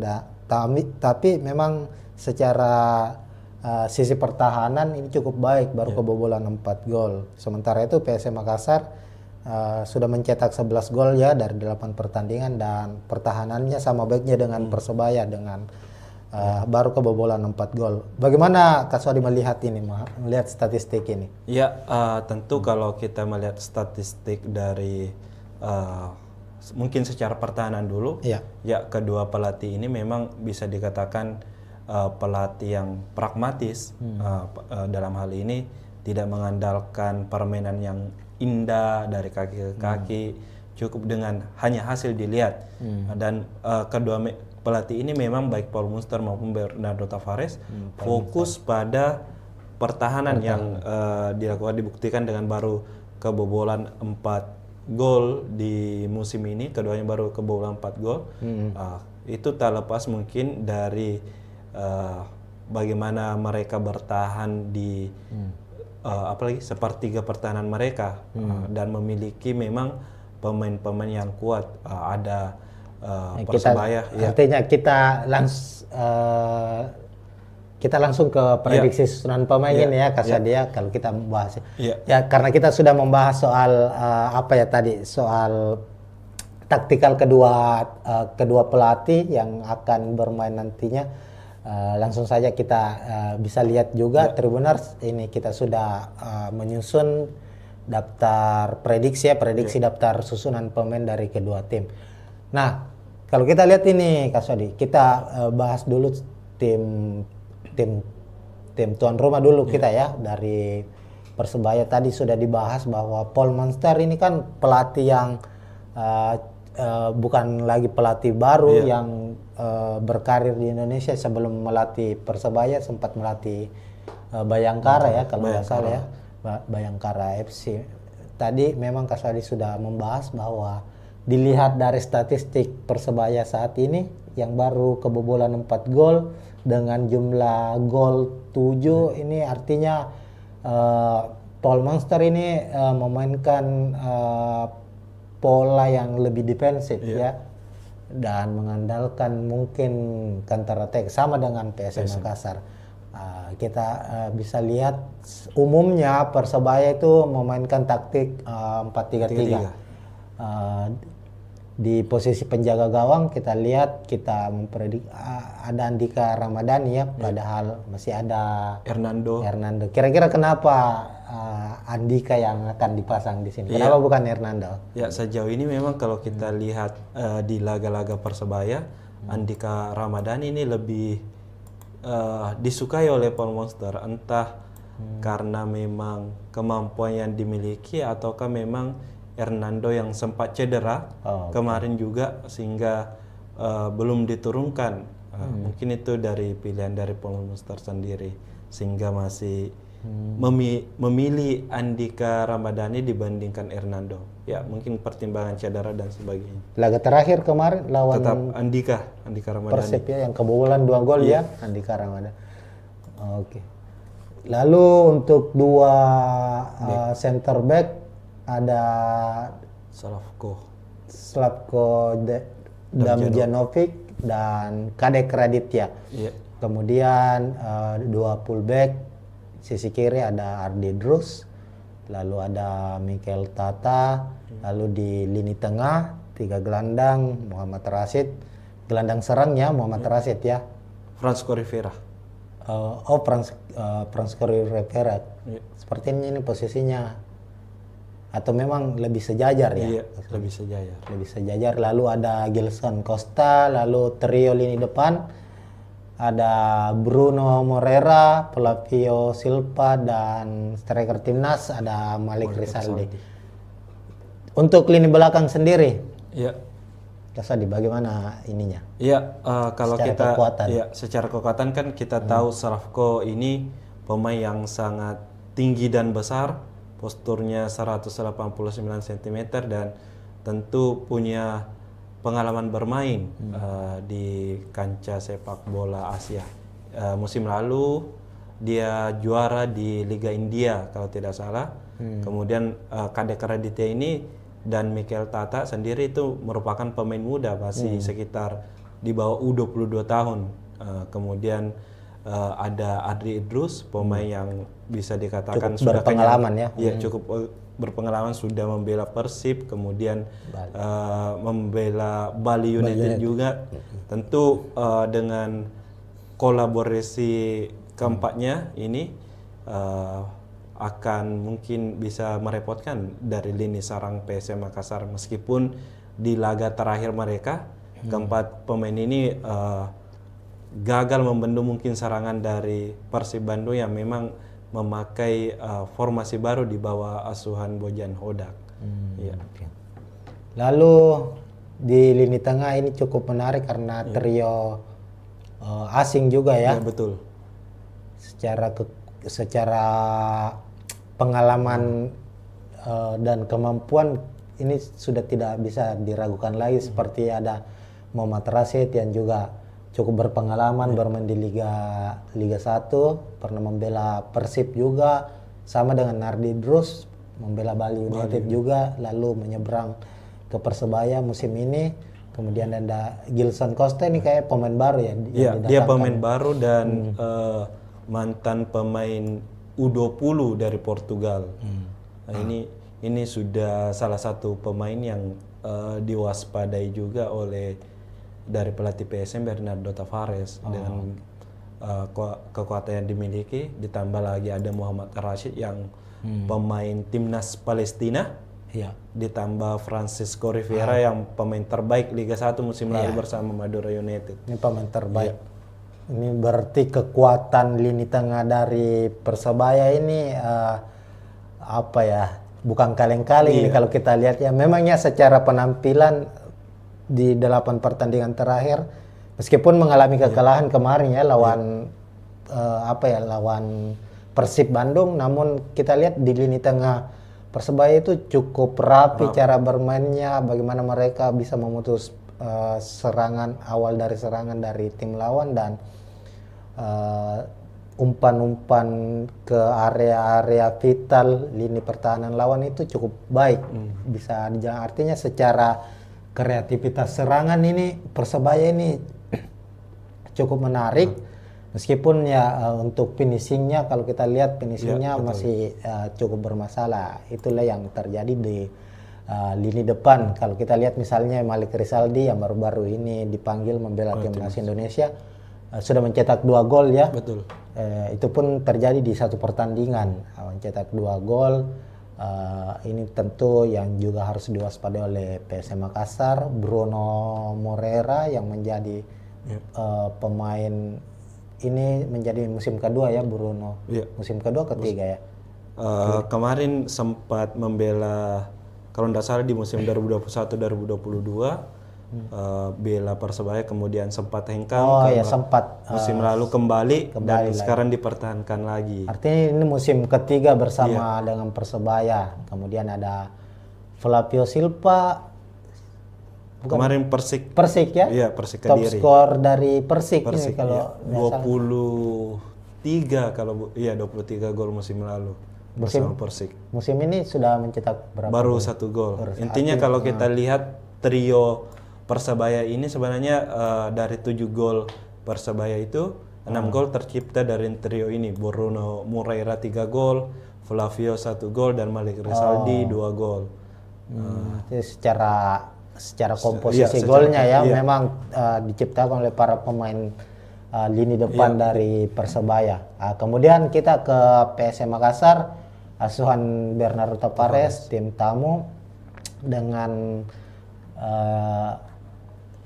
strategi atau formasi yang digunakan musim ini cukup berbeda dari musim-musim sebelumnya. Jika musim sebelumnya Tribuners PSM itu mengandalkan 3 back ya. Iya, betul. Banyak mengandalkan 3 back. Musim ini mengandalkan 2 stopper, artinya dengan skema 4-5-1. Kalau musim lalu itu lebih ke 3-5-2 ya kalau tidak salah.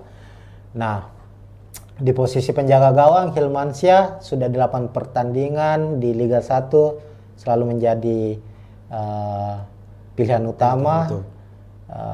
Meskipun kabar terakhirnya kiper utama PSM musim lalu Reza Arya sudah pulih ya, sudah mengikuti latihan reguler bersama PSM Makassar. Tapi kemungkinan menghadapi Persebaya tetap akan menjadi starter ya. Ya, sejauh ini sepertinya masih Hilmansyah yang menjadi starter karena dari latihan Reza Arya sendiri memang sudah ikut gabung latihan bersama 4 kiper lainnya.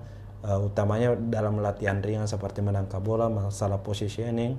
Tapi ketika latihan dengan intensitas tinggi bersama tim dalam hal taktik dan sebagainya ini, Reza belum bisa ikut secara full. Mungkin masih ada fase yang harus dilewati untuk bisa benar-benar bisa turun membela PSM Makassar. Jadi mungkin masih butuh waktu dan kemungkinan Hilmansyah masih jadi tumpuan utama. Sejauh ini juga Hilmansyah sepertinya sudah 4 kali catatkan clean sheet. Clean sheet ya. Ya, penampilan Hilmansyah juga setelah kembalinya bersama PSM ini cukup konsisten. Artinya ada beberapa save krusial yang dilakukan dan komunikasi dengan pemain belakang PSM juga cukup baik antara Hilmansyah dengan utamanya duo pemain duo stopper asing dari PSM Makassar. Nah, kita ke back lini belakang dari PSM. Di dua back tengah ada Yuran Fernandes dan Aloisio Neto yang sejauh ini tidak tergantikan. Ya, betul. Posisinya Yuran sekaligus sebagai kapten tim untuk musim ini. Kemudian fullback kanan ada Victor Luis. Ini tidak tertukar posisinya ya. Tetap Luis kiri ya. Iya. Iya, sebelah kanan ada Syahrul Lasinari dan Victor Luis di sisi kiri. Ya. Kasadi, silakan. Kalau kita lihat memang ada perubahan taktik di beberapa laga terakhir di laga PSM di awal musim sempat memakai 3-5-2, kemudian 3 laga terakhir atau 2 laga terakhir ini kini berubah menjadi 4-5-1. Nah, biasanya kan kalau kita lihat di pertahanan PSM itu hanya Yuran Fernandes dengan 3 back, ada Yuran, Aloisio dan Syahrul Lasinari. Victor Luis ini fokus sebagai winger, memang menyerang dan sesekali hanya menurun bertahan. Namun di laga terakhir ini Victor Luis juga membantu pertahanan menjadi 4 back, kemudian dengan kemampuannya ini tetapi tetap didorong untuk membantu penyerangan. Nantinya kan ada Victor Detang atau ada Ananda yang mengisi posisi jika meninggalkan posisinya di back kiri ini Victor Luis. Jadi sebenarnya lebih fleksibel posisi dari Victor Luis ini dibandingkan Aloisio Neto, Yuran maupun Syahrul Lasinari.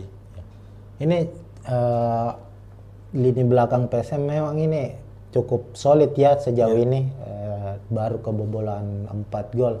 Ini tak terlepas dari kalau kita lihat memang Yuran ini kan menjadi musim ketiga Yuran bersama PSM Makassar. Memang secara penampilan ini pemain yang sangat tenang di belakang, punya taktik pembacaan situasi yang baik ditambah dengan Aloisio.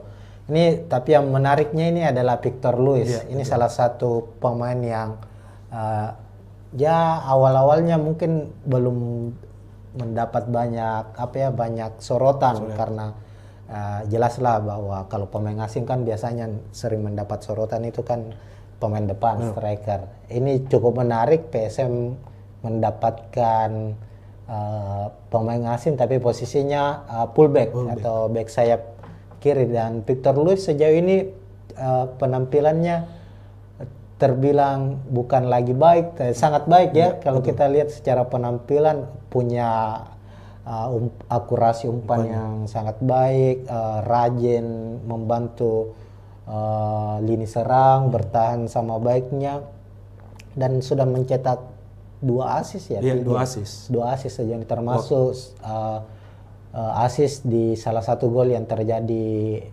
saat menghadapi Madura ya. Itu Victor Luis. Lalu di lini tengah ada 5 gelandang ya. Untuk gelandang bertahan itu ini ada kemungkinan ada Ananda Raihan dan Zaki Ashraf. Kenapa kira-kira? Kan biasanya Akbar Tanjung yang di tempat biasanya diduetkan dengan Ananda Raihan. Zaki Ashraf biasanya bermain sebagai pemain pelapis. Ya, betul. Kemungkinan ini kan kalau Zaki Ashraf kenapa diturunkan saat ini Akbar Tanjung dalam kondisi pemulihan cedera kemarin. Di sesi latihan di Stadion Kalegoa itu Akbar Tanjung masih latihan terpisah dengan tim, tidak tidak masuk dalam skema pematangan pelatih dan di lutut kirinya itu dipasang taping. Kemungkinan kalaupun dimainkan Akbar Tanjung itu mungkin sebagai tim pemain pengganti di babak kedua, karena mungkin secara kondisi fisik mungkin agak meragukan dimainkan sejak menit pertama, apalagi mungkin dengan intensitas pertandingan yang kemungkinan sangat tinggi lawan Persebaya ini. Kira-kira untuk PSM Makassar apakah ini akan menjadi salah satu kerugian, karena mengingat Akbar Tanjung kan saat menghadapi Madura ini mencatatkan salah satu statistik terbaiknya itu tackle terbanyak, betul. dengan 7 tackle sukses dan bermain sangat baik menurut saya ya. Kira-kira tanpa Akbar Tanjung ini bagaimana dengan area gelandang bertahan dari PSM Makassar ini? Iya, sejauh ini kita kan kalau lihat peran Akbar Tanjung itu sebagai benar-benar penyambung dan pemutus serangan. Penyambung ini dia mampu mengalirkan bola ke lini depan dengan ciri khas bermainnya dengan long ball-nya yang akurat, yang langsung memang menyasar ke sisi kiri maupun kanan. Kedua, dia yang selalu mengambil eksekusi bola mati yang berada di tengah lapangan. Gol kalau tidak salah peluang pertama kayaknya atau gol, ya peluang pertama yang didapatkan PSM lawan Madura kan berawal dari tendangan bebas dari Akbar Tanjung yang kemudian dipantulkan oleh Yurang, kemudian disambut oleh Adilson kalau tidak salah. Dia kan di situ sebagai pengalir bola dan dia menjadi pemain kunci di lapangan tengah. Kemudian sebagai pemutus serangan, dia ini selalu bisa dikatakan apapun akan dilakukan untuk menghentikan serangan awal lawannya, entah itu melanggar hingga berhadiah kartu kuning ataupun tackle. Intinya adalah memutus serangan secara pertama. Tentu jika dilihat dengan perannya digantikan dengan Saki Ashraf yang memiliki bisa dikatakan karakter berbeda, mungkin akan sulit tertutupi. Kita tahu Saki ini pemain winger sebenarnya, posisi aslinya ya winger kanan, namun selalu dicoba di 3 posisi dari fullback kanan, kemudian kerap juga menjadi gelandang. Dan secara tipikal kalau bermain gelandang sebenarnya Saki Ashraf ini lebih mirip seperti Ananda Rehan, memang punya daya jelajah tinggi, tapi di lain sisi memang kalau saat ini Bernardo Tavares tidak mempunyai pilihan lain tipikal seperti Akbar Tanjung. Mungkin ada Sultan Sakit, tapi kan secara mungkin pengalaman bermain masih kurang. Sejauh ini juga baru bermain 1 laga, itu pun di menit-menit akhir diberikan. Jadi mungkin opsi yang tersedia saat ini yang bisa mengawal tengah ya Saki Ashraf. Tapi ya bermain sebagai pemain pengganti saat menghadapi Madura, Saki cukup punya kontribusi ya. Utamanya di gol kedua itu kalau tidak salah. Bagaimana dia kerjasamanya dengan Ricky Pratama waktu itu dan akhirnya terjadi gol. Lalu ada gelandang serang dari PSM Makassar, Tribuners Latirpal yang belum tergantikan juga sejauh ini, pemain kreator lini tengah dari PSM Makassar. Kira-kira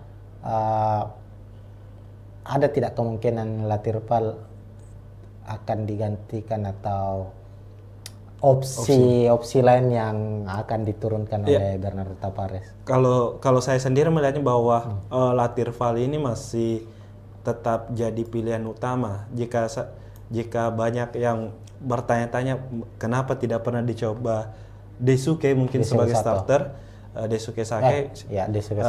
Saya melihatnya Latirpal ini punya tipikal pemain yang memang mampu mengatur serangan dan mampu bertahan sama baik. Posisi aslinya dia sendiri kan sebenarnya gelandang box to box dari Latirpal ini, tapi permainnya sangat simpel, cukup dengan umpan-umpan terupasnya, kemudian sekali sentuhan. Di lain sisi Daisuke Sake ini memang tipikal bisa dikatakan gelandang, bisa bermain winger, mirip-mirip mantan pemain PSM lah, Kenzo Nambu yang sekarang di Bali.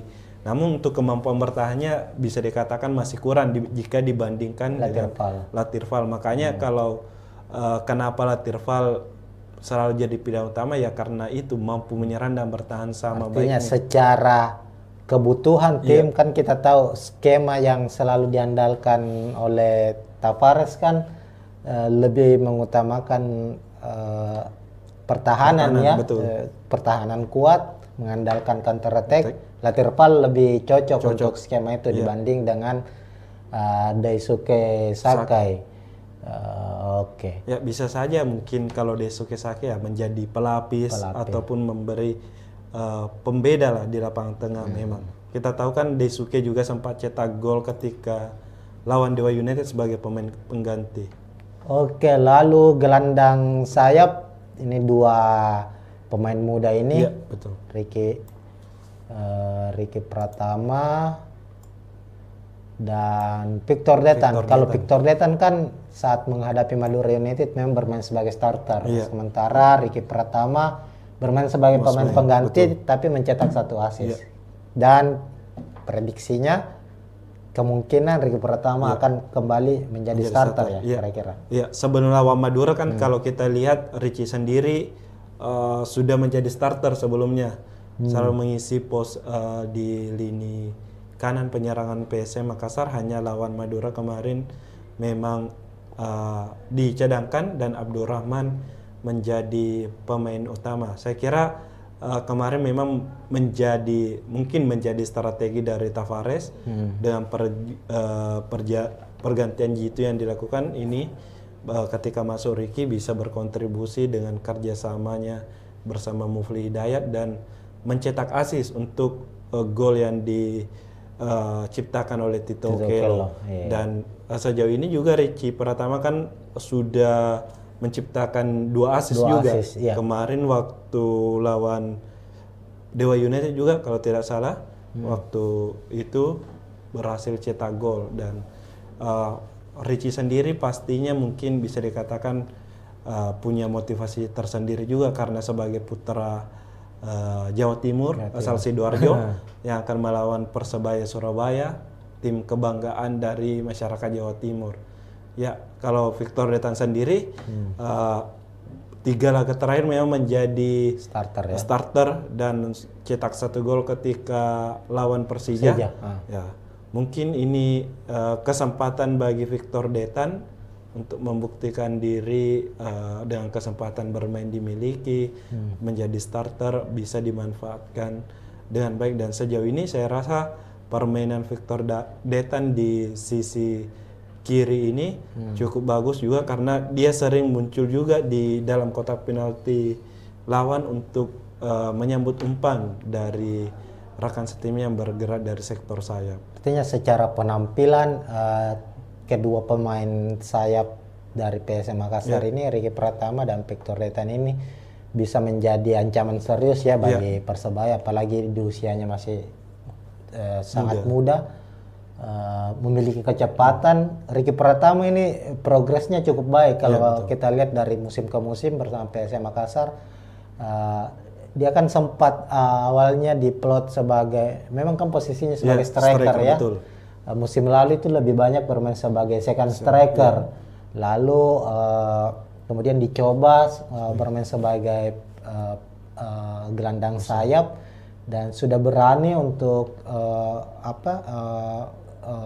mempertahankan bola, berani dribble, berani menusuk, sudah memiliki kepercayaan diri lah, sama dengan Victor Detan. Artinya bagi Ardi Drus dan Mikel Tata yang akan menjadi fullback, back sayap dari Persebaya, ini pertarungan yang cukup sengit ya di posisi sayap nantinya antara kedua tim.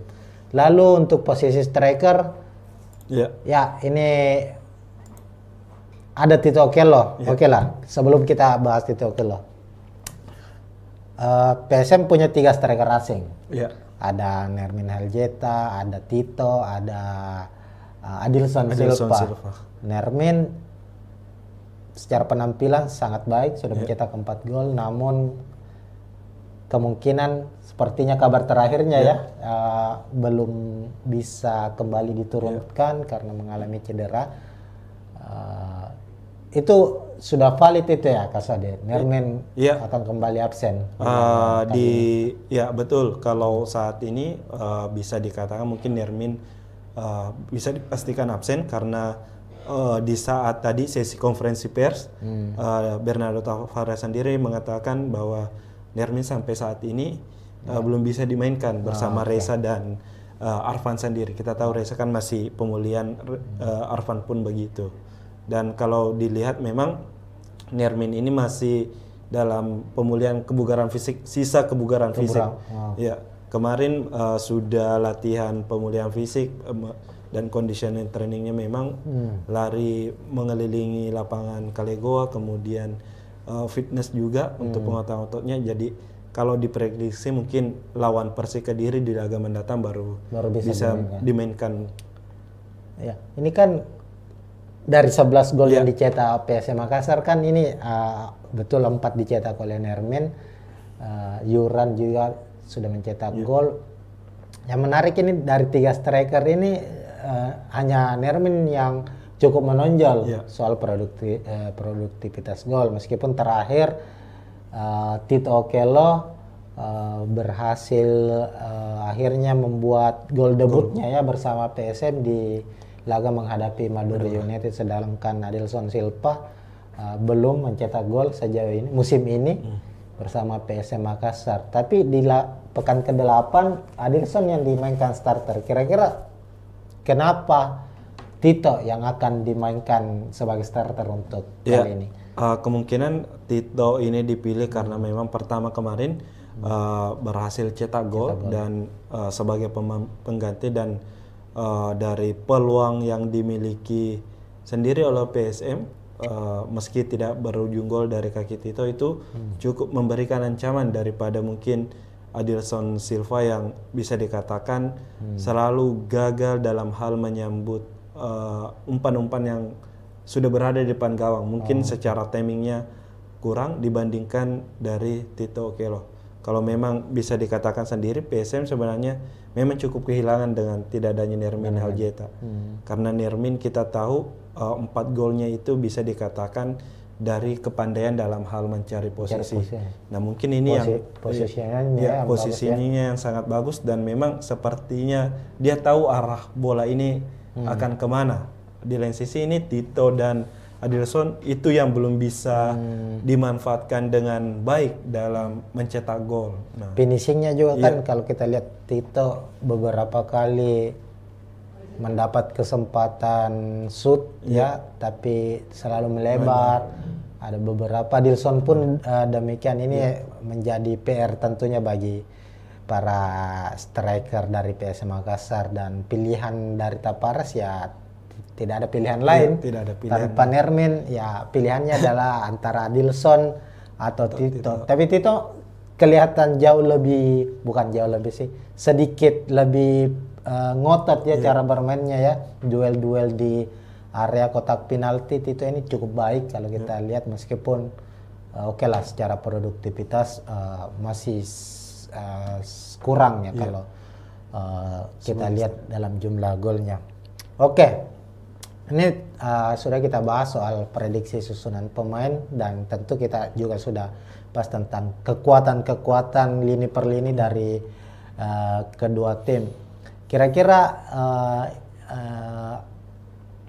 melihat dari komposisi pemain kedua tim ini, pertarungan sengit akan terjadi di lini mana ini, Mas Adi? Kalau dilihat tentunya pasti kalau saya sendiri kemungkinan di sayap penyerangan. Di flanknya. Ya, karena mungkin PSM memiliki pemain-pemain yang cepat dengan Richie Pratama, Victor Detan ditambah dengan Victor Luis. Kemudian di Persebaya sendiri punya Bruno Moreira, Malik Rizaldi, tambah Adri Idrus juga. Nah, saya kira sektor ini yang akan memiliki peran penting di laga besok, karena dengan kecepatan adu cepat para winger ini saling duel dalam menguji kekuatan pertahanan. Mungkin kalau saya sendiri, saya melihatnya di sektor sayap Iya, apalagi kan kedua tim kayaknya banyak mengandalkan umpan-umpan Iya, crossing ya betul. sejauh ini ya untuk menciptakan peluang baik itu PSM maupun Persebaya karena memiliki tipikal pemain depan yang cukup jangkung ya sehingga mereka mengandalkan pemain-pemain sayap ini untuk bisa menerobos dan melakukan umpan crossing. Tapi kalau kita lihat kira-kira untuk PSM Makassar ini selain mengandalkan sisi sayapnya ini untuk bisa menerobos sisi pertahanan dari Persebaya ini bisa mengandalkan sisi mana saja ini? Ya.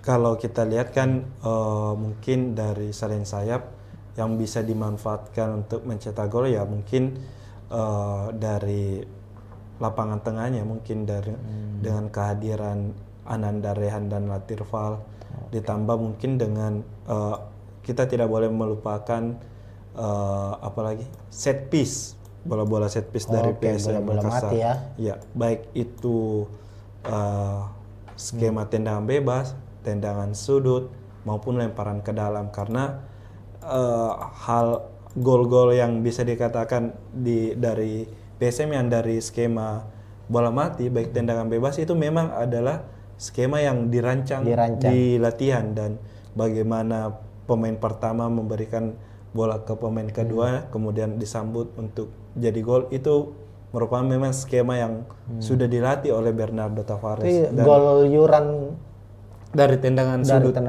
Ya, kemarin ada gol Alosio juga dari tendangan sudut kemudian sempat kalau tidak salah gol berawal dari lemparan ke dalam Saki Ashraf yang juga berujung gol meskipun bukan dari lemparan langsung ke dalam yang sempat disambut kayak kalau tidak salah Yuran kemudian diselesaikan lagi.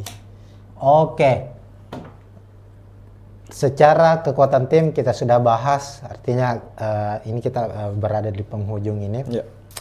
Melihat kekuatan dari Persebaya dan PSM Makassar secara naluri mencetak gol, tadi Kasadi sudah bilang bahwa tumpuan mesin gol dari Persebaya itu ada di lini depan mereka, trio Bruno Moreira, Flavio Silva dan Malik Rizaldi. 6 dari 7 gol yang dicetak Persebaya itu dicetak oleh ketiga pemain ini. Artinya kalau saya melihat bahwa PSM punya cukup keuntungan secara taktikal ya, paling tidak mengunci ketiga pemain ini agar bisa meminimalisir terjadinya gol di gawang sendiri. Sementara itu di sisi lain bagi Persebaya menahan PSM untuk tidak mencetak gol ini mungkin agak cukup sulit. Karena persebaran gol 11 gol yang dicetak PSM ini tidak hanya tertumpu di para pemain depan, tapi bahkan pemain belakang seperti Yuran ini sudah mencetak gol. Siapa lagi ya sudah mencetak gol? Victor Beta, Alosio juga. Ini pemain ya lagi-lagi ini tinggal bagaimana set piece ya. Betul. Persebaya harus bisa paling tidak membaca bagaimana arah set piece atau skema-skema set piece yang akan dimainkan oleh PSM Makassar agar terhindar lah dari kebobolan. Kira-kira begitu. Jadi untuk prediksi skor? Ya, kalau dibilang prediksi skor ini cukup sulit. Ya. Kalau saya sih sebenarnya kemungkinan berakhir imbang 1-1, tapi saya berharap sebenarnya PSM menang. PSM menang di laga ini mungkin dengan skor 2-1. 2-1 ya? Iya. Oke, itu prediksi dari Kasuadi. Dari saya sendiri prediksinya sepertinya PSM bisa memenangkan laga dengan skor tipis lah. 0-1 di laga kali ini. Gol akan dicetak Tito. Ini kan Tito Okello sekarang ini kepercayaan dirinya ini sedang baik setelah karena biasanya itu striker kalau dia sudah mencetak sudah membuka kerang golnya itu dia akan semakin termotivasi untuk mencetak gol kedua, ketiga dan seterusnya. Nah, itu mungkin Tribuners, ini prediksi skor dari kami ya. Kalau kalian juga ingin memprediksi skor laga Persebaya menghadapi PSM, silahkan tulis di kolom komentar. Dan ini akhir dari preview pertandingan PSM menghadapi Persebaya di laga pekan ke-9 Liga 1. Terima kasih. Kalau ada salah kata mohon maaf, intinya bahwa ini adalah prediksi dari kami, apapun yang di lapangan itu bisa terjadi. Ini hanya berdasarkan data yang kami kumpulkan secara statistik, secara hasil pertandingan dari kedua tim, pertemuan terakhir kedua tim, dan komposisi pemain terbaru dari kedua tim. Dan ya inilah sepak bola. Semua bisa diprediksi, hasil di lapangan itu bisa berbicara lain. Kira-kira begitu Tribuners. Sekian, kita tentunya akan jumpa lagi di preview pertandingan yang lebih menarik lainnya, baik pertandingan Liga 1, pertandingan Timnas Indonesia juga Tribuners. Sekian dari saya, Alfian dan Kaswadi Anwar. Assalamualaikum warahmatullahi wabarakatuh. Ya, Assalamualaikum warahmatullahi wabarakatuh Tribuners. Jumpa lagi di preview pertandingan Liga 1, khususnya membahas soal klub kebanggaan masyarakat Sulawesi Selatan, masyarakat Kota Makassar, PSM Makassar. Nah, saat ini Tribuners, PSM akan melakoni laga klasik, laga super big match di Liga 1 musim ini, bertandang ke markas Persebaya Surabaya pada pekan ke-9 dan pertandingan akan berlangsung hari Rabu 23 Oktober 2024, kick off pukul 8 malam waktu Indonesia Tengah di Stadion Gelora Bung Tomo, Surabaya. Nah, kita akan mengulas secara detail terkait dengan persiapan kedua tim, baik itu prediksi susunan pemain, prediksi jalannya pertandingan, taktik apa yang akan digunakan oleh kedua pelatih dari kedua klub, dan macam-macam termasuk head to head.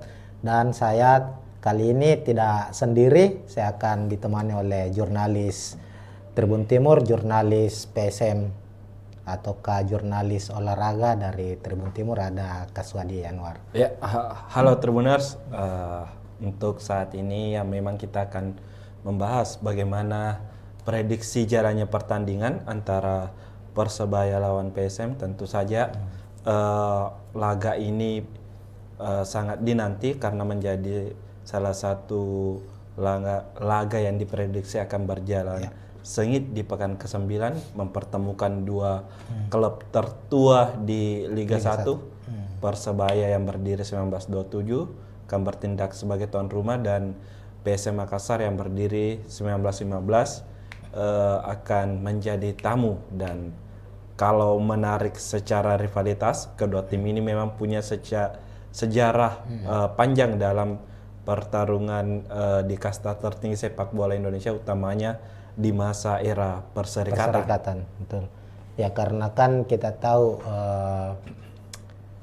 kedua klub ini seperti dibahasakan tadi ya, rivalitasnya kan memang sangat kuat.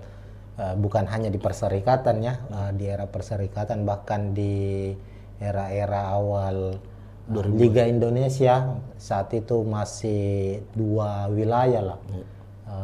Persebaya dan PSM sering bertemu karena mereka tergabung di wilayah yang sama, wilayah timur. Kalau tidak salah waktu itu bahkan sempat di tahun 2002 atau 2003 ya, waktu itu bersaing ketat sebagai juara dan runner. Hanya dibedakan selisih gol. Waktu itu poinnya sama, Persebaya keluar sebagai juara 2003 ya, kalau bukan 2023 kalau tidak salah 2004 itu Persik Kediri. Oh, berarti ya yang Persebaya 2002-2023 yang waktu itu juara, PSM runner up. Nah, itu sedikit review tentang bagaimana rivalitas antara Persebaya dan PSM Makassar, dan tentu Di musim ini di Liga 1 musim 2024-2025 ini keduanya juga hingga pekan ke-8 terlihat cukup bersaing ketat ya untuk memperebutkan posisi puncak, karena kedua tim baik Persebaya maupun PSM ini hingga 8 pertandingan yang sudah dilakoni di Liga 1 ini saling berganti untuk mengisi posisi puncak klasemen. Ke-8 baru ini. Yang ketika Persebaya yang kalah terakhir lawan Persib. Itulah artinya dia di pekan ke-8 ini harus turun. Persebaya turun di posisi kedua setelah Bali United berhasil mengkudeta. Cuma secara hitung-hitungan hasil pertandingan nanti, siapapun yang memenangkan laga, apakah Persebaya atau PSM Makassar, tentu dia yang akan menjadi pemuncak klasemen sementara. Makanya duel ini adalah duel klasik memperebutkan puncak klasemen. Terlepas dari hasil dari tim-tim lainnya, nantinya masih ada Bali United maupun Persib Bandung dan Borneo FC juga ada di posisi 5 besar. Nah, pertama-tama ini Kak Swadi, saya ingin kita bahas dulu soal head to head dari kedua tim. Secara gambaran kan betul bahwa untuk hingga pekan ke-8 ini artinya PSM maupun Persebaya itu cukup baik lah secara statistik, berada di papan atas ya. Namun untuk pertemuan terakhir, kita ke pertemuan terakhir antara kedua tim dulu. Bagaimana melihatnya itu, Kak Sadi? Iya, kalau kita lihat kan mungkin secara keseluruhan dulu dari 2018 hingga musim terakhir 2023-2024, total kan Persebaya dan PSM ini sudah bertemu sebanyak 10 kali. Di mana 5 pertandingan berhasil dimenangkan PSM, 4 laga dimenangkan Persib dan 1 laga lainnya berakhir imbang. Nah, untuk musim terakhir memang lebih didominasi oleh Persebaya karena musim lalu ya? Iya, musim lalu Persebaya menang 1-0 di kandang, kemudian bermain imbang lawan PSM Makassar di Batakkan pada musim lalu. Nah, yang menjadi catatan tersendiri dari head to head ini sebenarnya dari kedua tim ini ketika main kandang dan tandang ini saling mengalahkan. Dan di lain sisi juga untuk di PSM Makassar ketika bermain di Stadion Gelora Bung Tomo ini selalu sulit meraih kemenangan. Mungkin pada musim 2022-2023 sempat menang.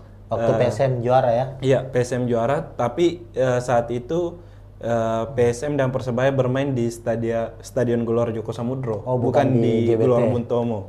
Jadi di situ kalau tidak salah PSM menang 1-0 lewat gol bunuh diri Alwi Selamat. Nah, tentu pertemuan ini menjadi tantangan mungkin bagi PSM, utamanya Bernardo Tavares sendiri, bagaimana bisa meraih 3 poin di Stadion Gelora Bung Tomo, apalagi mungkin dengan tekanan bonek dan bonita yang bisa saja mungkin menghadiri memenuhi Stadion Gelora Bung Tomo. Artinya tantangan untuk PSM ini meruntuhkan keangkeran GBT ya, karena sejauh ini memang di kompetisi profesional yang terbaru lah Liga 1, PSM mungkin tidak pernah menang di GBT. Artinya ini kesempatan bagi PSM untuk bisa meraih kemenangan. Tapi memang dalam catatan 5 pertandingan terakhir, tadi kan 10 pertandingan terakhir ini cukup berimbang. Ini juga 5 pertemuan terakhir, meskipun ya kita tahu musim lalu saat PSM Makassar kurang stabil ya secara permainan. Artinya musim lalu itu PSM gagal memenangkan pertandingan dari 2 pertemuan menghadapi Persebaya. Tapi secara umum kedua tim terlihat cukup seimbang ya secara head to headnya. Sementara kalau kita lihat untuk 5 pertandingan terakhir dari masing-masing kedua tim juga ini cukup menarik. Persebaya sendiri kita tahu kan dari 8 pertandingan yang sudah dijalani di Liga 1 ini, baru sekali mengalami kekalahan. Itu pun terjadi di pekan ke-8 saat bertandang ke markas Persib Bandung. Sementara itu PSM kalau kita lihat memang baru sekali mengalami kekalahan, yakni lawan Arema, tapi juga sulit meraih kemenangan. Bahkan ada 4 pertandingan, 4 pertandingan di Liga 1 itu secara beruntun itu tidak pernah menang. Tapi di pekan ke-8 akhirnya bisa memutus hasil minor, akhirnya meraih kemenangan atas Madura United dengan skor 2-0. Ini berarti ada 2 hal yang hasil berbeda yang diraih dari kedua tim, yang tentunya ini mempengaruhi secara psikologis. Kira-kira begitu ya, Kak Sadi? Iya, betul. Kalau kita memang lihat PSM baru-baru ini baru kembali ke jalur kemenangan setelah menang 2-0 lawan Madura United. Nah, tentu ini dikatakan menjadi modal bagi PSM untuk mengembalikan kepercayaan diri mereka untuk bisa kembali bersaing di papan atas klasemen. Di lain sisi sebenarnya kalau dilihat Persebaya, meski memang baru mengalami kekalahan di pekan ke-8 kemarin, namun laga sebelumnya juga mereka itu tidak meraih kemenangan, hanya meraih lawan Dewa United kalau tidak salah. Ini kan mungkin kalau bisa dikatakan bahwa mungkin Persebaya juga akan mati-matian di laga ini, berusaha untuk kembali ke jalur kemenangan juga setelah 2 laga sebelumnya meraih hasil minor. Artinya bisa disebut ada penurunan performa secara statistik hasil yang diraih oleh Persebaya. Sementara PSM lagi dalam kondisi baik kalau kita lihat. Nah, kita bahas dulu sedikit juga ini soal klasemen. Kalau kita lihat klasemen tadi kan sudah di-spill tadi sedikit bahwa Persebaya sendiri saat ini berada di posisi kedua dengan 17 poin, sama poinnya dengan Bali United yang berada di posisi puncak saat ini. Kemudian ada Persib Bandung di posisi ketiga dengan 16 poin, sementara PSM di posisi keempat dengan 15 poin. Artinya jarak poinnya ini tidak terpaut jauh ya, cukup tipis. Itulah tadi kita bilang bahwa duel ini akan menjadi duel perebutan posisi puncak, karena dengan anggaplah misalnya ketika PSM yang menang tambahan 3 poin, tentu langsung naik ke posisi pertama dengan 18 poin. Sementara kalau Persebaya menang langsung menjaga jarak ya dari tim-tim yang ada di bawahnya, termasuk dari PSM Makassar. Cuma yang menariknya ini Saudi, kalau kita lihat bahwa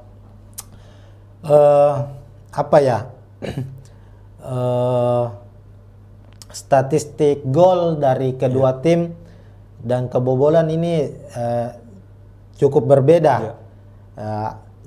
Persebaya misalnya kita lihat memang hasil yang diraih cukup baik secara hasil secara hasil pertandingan cukup baik, tapi untuk produktivitas golnya ini terbilang cukup minim. Dari 8 pertandingan baru mencetak 7 gol.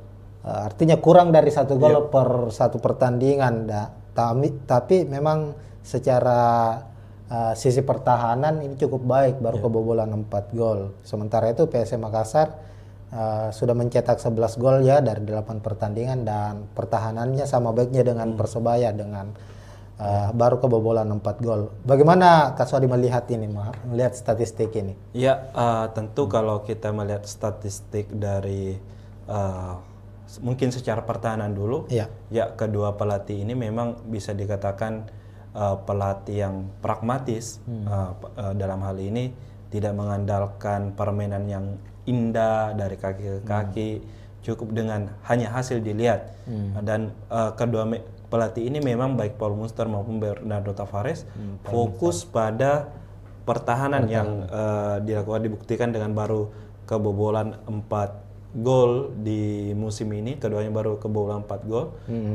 Itu tak lepas mungkin dari bagaimana mereka bertahan di apalagi sepertiga pertahanan mereka, dan memiliki memang pemain-pemain yang kuat. Ada Persebaya. Ya. Artinya kita langsung ke prediksi susunan pemain ini ya, Kasadia, kalau kita membahas. Ya, karena kita sudah membahas soal soal taktikal kedua pelatih yang akan bermain nantinya.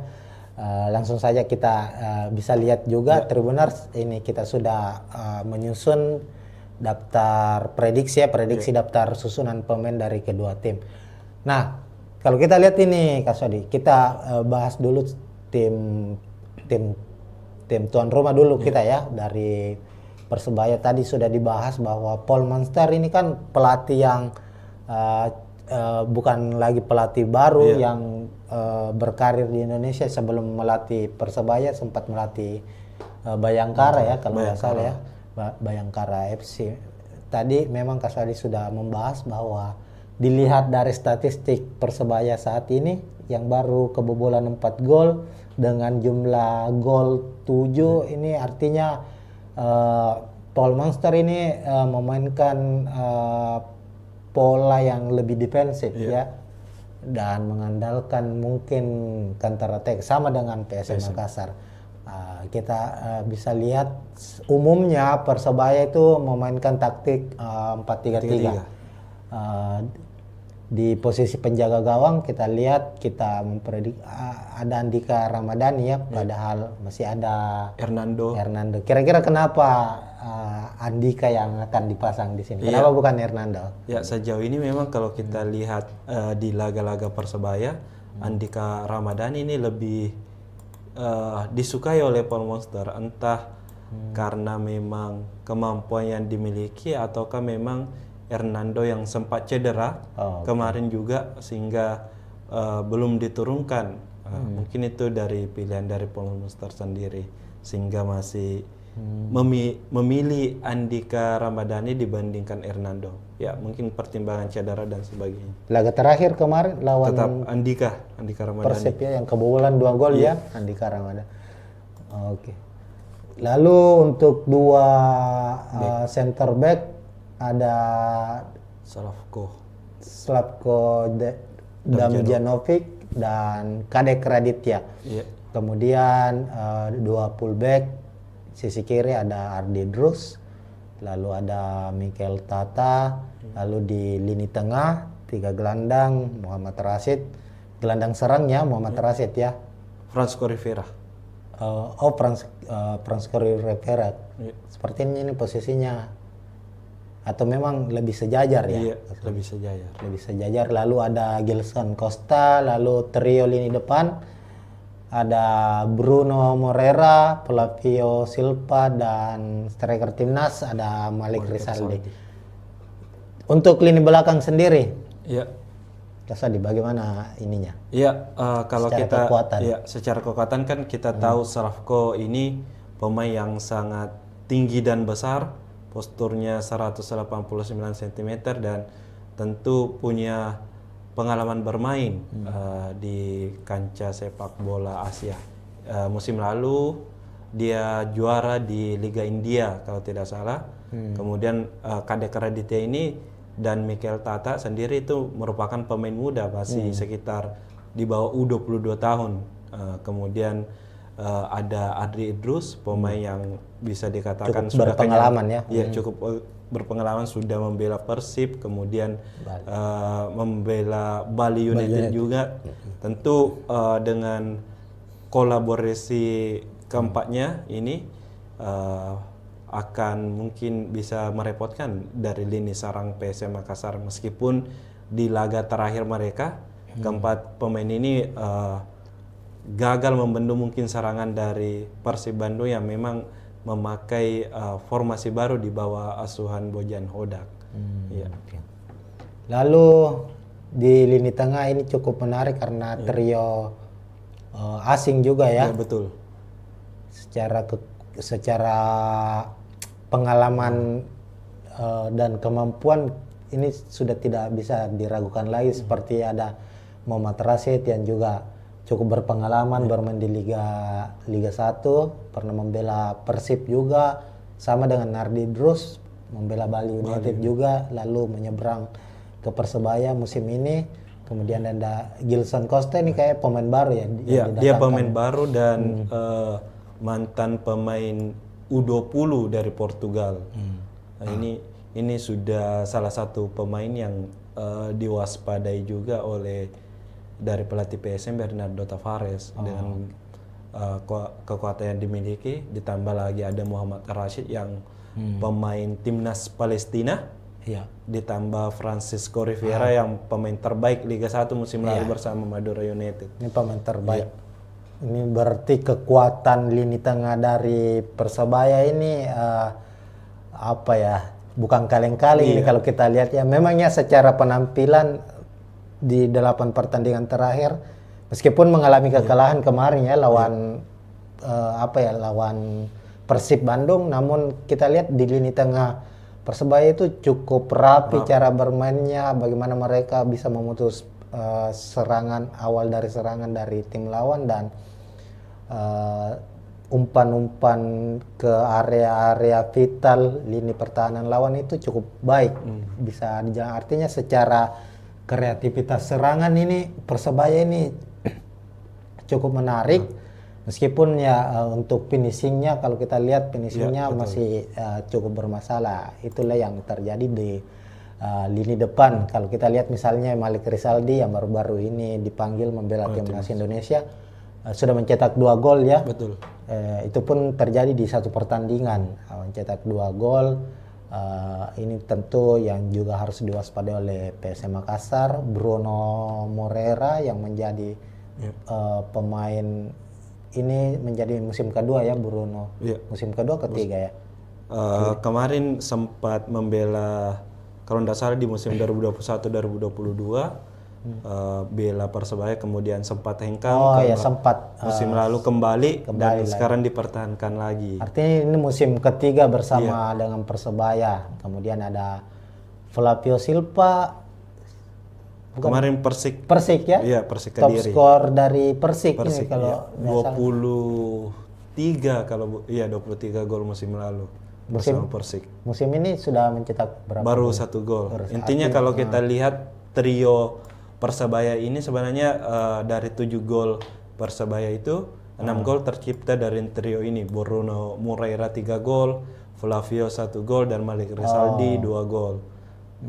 Jadi secara komposisi golnya ya memang diciptakan oleh para pemain lini depan dari Persebaya. Kemudian kita ke PSM Makassar, asuhan Bernardo Tavares, tim tamu dengan strategi atau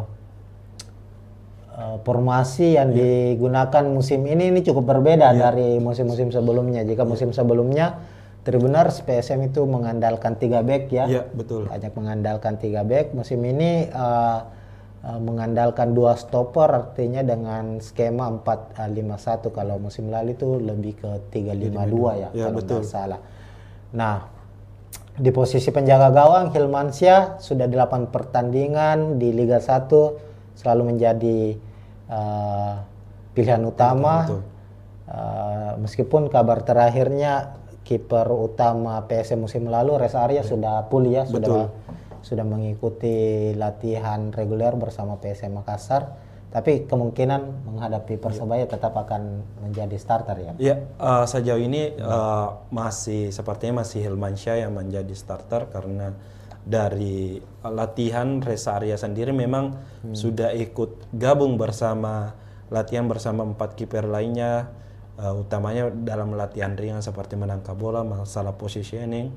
Tapi ketika latihan dengan intensitas tinggi bersama tim dalam hal taktik dan sebagainya, ini Reza belum bisa ikut secara full. Mungkin masih ada fase yang harus dilewati untuk bisa benar-benar bisa turun membela PSM Makassar. Jadi mungkin masih butuh waktu dan kemungkinan Hilmansyah masih jadi tumpuan utama. Sejauh ini juga Hilmansyah sepertinya sudah 4 kali catatkan clean sheet. Ya, penampilan Hilmansyah juga setelah kembalinya bersama PSM ini cukup konsisten. Artinya ada beberapa save krusial yang dilakukan dan komunikasi dengan pemain belakang PSM juga cukup baik antara Hilmansyah dengan utamanya duo pemain duo stopper asing dari PSM Makassar. Nah, kita ke back lini belakang dari PSM. Di dua back tengah ada Yuran Fernandes dan Aloisio Neto yang sejauh ini tidak tergantikan. Ya, betul. Posisinya Yuran sekaligus sebagai kapten tim untuk musim ini. Kemudian fullback kanan ada Victor Luis. Ini tidak tertukar posisinya ya. Tetap Luis kiri ya. Iya. Iya, sebelah kanan ada Syahrul Lasinari dan Victor Luis di sisi kiri. Ya. Kasadi, silakan. Ya, kalau kita lihat memang ada perubahan taktik di beberapa laga terakhir di laga PSM. Di awal musim sempat memakai 3-5-2, kemudian 3 laga terakhir atau 2 laga terakhir ini kini berubah menjadi 4-5-1. Nah, biasanya kan kalau kita lihat di pertahanan PSM itu hanya Yuran Fernandes dengan 3 back, ada Yuran, Aloisio dan Syahrul Lasinari. Victor Luis ini fokus sebagai winger, memang menyerang dan sesekali hanya menurun bertahan. Namun di laga terakhir ini Victor Luis juga membantu pertahanan menjadi 4 back, kemudian dengan kemampuannya ini tetapi tetap didorong untuk membantu penyerangan. Nantinya kan ada Victor Detang atau ada Ananda yang mengisi posisi jika meninggalkan posisinya di back kiri ini Victor Luis. Jadi sebenarnya lebih fleksibel posisi dari Victor Luis ini dibandingkan Aloisio Neto, Yuran maupun Syahrul Lasinari. Ini lini belakang PSM memang ini cukup solid ya sejauh ini. Baru kebobolan 4 gol. Ini tak terlepas dari kalau kita lihat memang Yuran ini kan menjadi musim ketiga Yuran bersama PSM Makassar. Secara penampilan ini pemain yang sangat tenang di belakang, punya taktik pembacaan situasi yang baik ditambah dengan Aloisio. Ini tapi yang menariknya ini adalah Victor Luis. Ini salah satu pemain yang ya awal-awalnya mungkin belum mendapat banyak sorotan karena jelaslah bahwa kalau pemain asing kan biasanya sering mendapat sorotan itu kan pemain depan, striker. Ini cukup menarik, PSM mendapatkan pemain asing tapi posisinya fullback atau back sayap kiri, dan Victor Luis sejauh ini penampilannya terbilang bukan lagi baik, sangat baik ya. Kalau kita lihat secara penampilan punya akurasi umpan yang sangat baik, rajin membantu lini serang, bertahan sama baiknya, dan sudah mencetak 2 assist ya. Iya, 2 assist. 2 assist saja, termasuk assist di salah satu gol yang terjadi saat menghadapi Madura ya. Itu Victor Luis. Lalu di lini tengah ada 5 gelandang ya. Untuk gelandang bertahan itu ini ada kemungkinan ada Ananda Raihan dan Zaki Ashraf. Kenapa kira-kira? Kan biasanya Akbar Tanjung yang di tempat biasanya diduetkan dengan Ananda Raihan. Zaki Ashraf biasanya bermain sebagai pemain pelapis. Ya, betul. Kemungkinan ini kan kalau Zaki Ashraf kenapa diturunkan saat ini Akbar Tanjung dalam kondisi pemulihan cedera kemarin di sesi latihan di Stadion Kalegoa itu Akbar Tanjung masih latihan terpisah dengan tim, tidak masuk dalam skema pematangan pelatih dan di lutut kiri itu dipasang taping.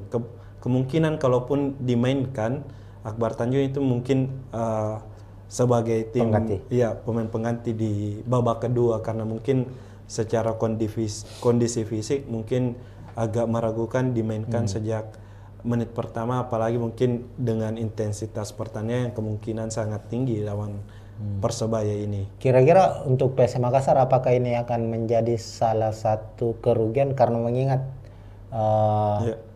Akbar Tanjung kan saat menghadapi Madura ini mencatatkan salah satu statistik terbaiknya itu tackle terbanyak Betul betul. dengan 7 tackle sukses dan bermain sangat baik menurut saya ya. Kira-kira tanpa Akbar Tanjung ini bagaimana dengan area gelandang bertahan dari PSM Makassar ini? Iya, sejauh ini kita kan kalau lihat peran Akbar Tanjung itu sebagai benar-benar penyambung dan pemutus serangan. Penyambung ini dia mampu mengalirkan bola ke lini depan dengan ciri khas bermainnya dengan long ball-nya yang akurat, yang langsung memang menyasar ke sisi kiri maupun kanan. Kedua, dia yang selalu mengambil eksekusi bola mati yang berada di tengah lapangan. Gol kalau tidak salah peluang pertama kayaknya atau gol peluang pertama yang didapatkan PSM lawan Madura kan berawal dari tendangan bebas dari Akbar Tanjung yang kemudian dipantulkan oleh Yurang, kemudian disambut oleh Adilson kalau tidak salah. Dia kan di situ sebagai pengalir bola dan dia menjadi pemain kunci di lapangan tengah. Kemudian sebagai pemutus serangan, dia ini selalu bisa dikatakan apapun akan dilakukan untuk menghentikan serangan awal lawannya, entah itu melanggar hingga berhadiah kartu kuning ataupun tackle. Intinya adalah memutus serangan secara pertama. Tentu jika dilihat dengan perannya digantikan dengan Saki Ashraf yang memiliki bisa dikatakan karakter berbeda, mungkin akan sulit tertutupi. Kita tahu Saki ini pemain winger sebenarnya, posisi aslinya ya winger kanan, namun selalu dicoba di 3 posisi dari fullback kanan, kemudian kerap juga menjadi gelandang.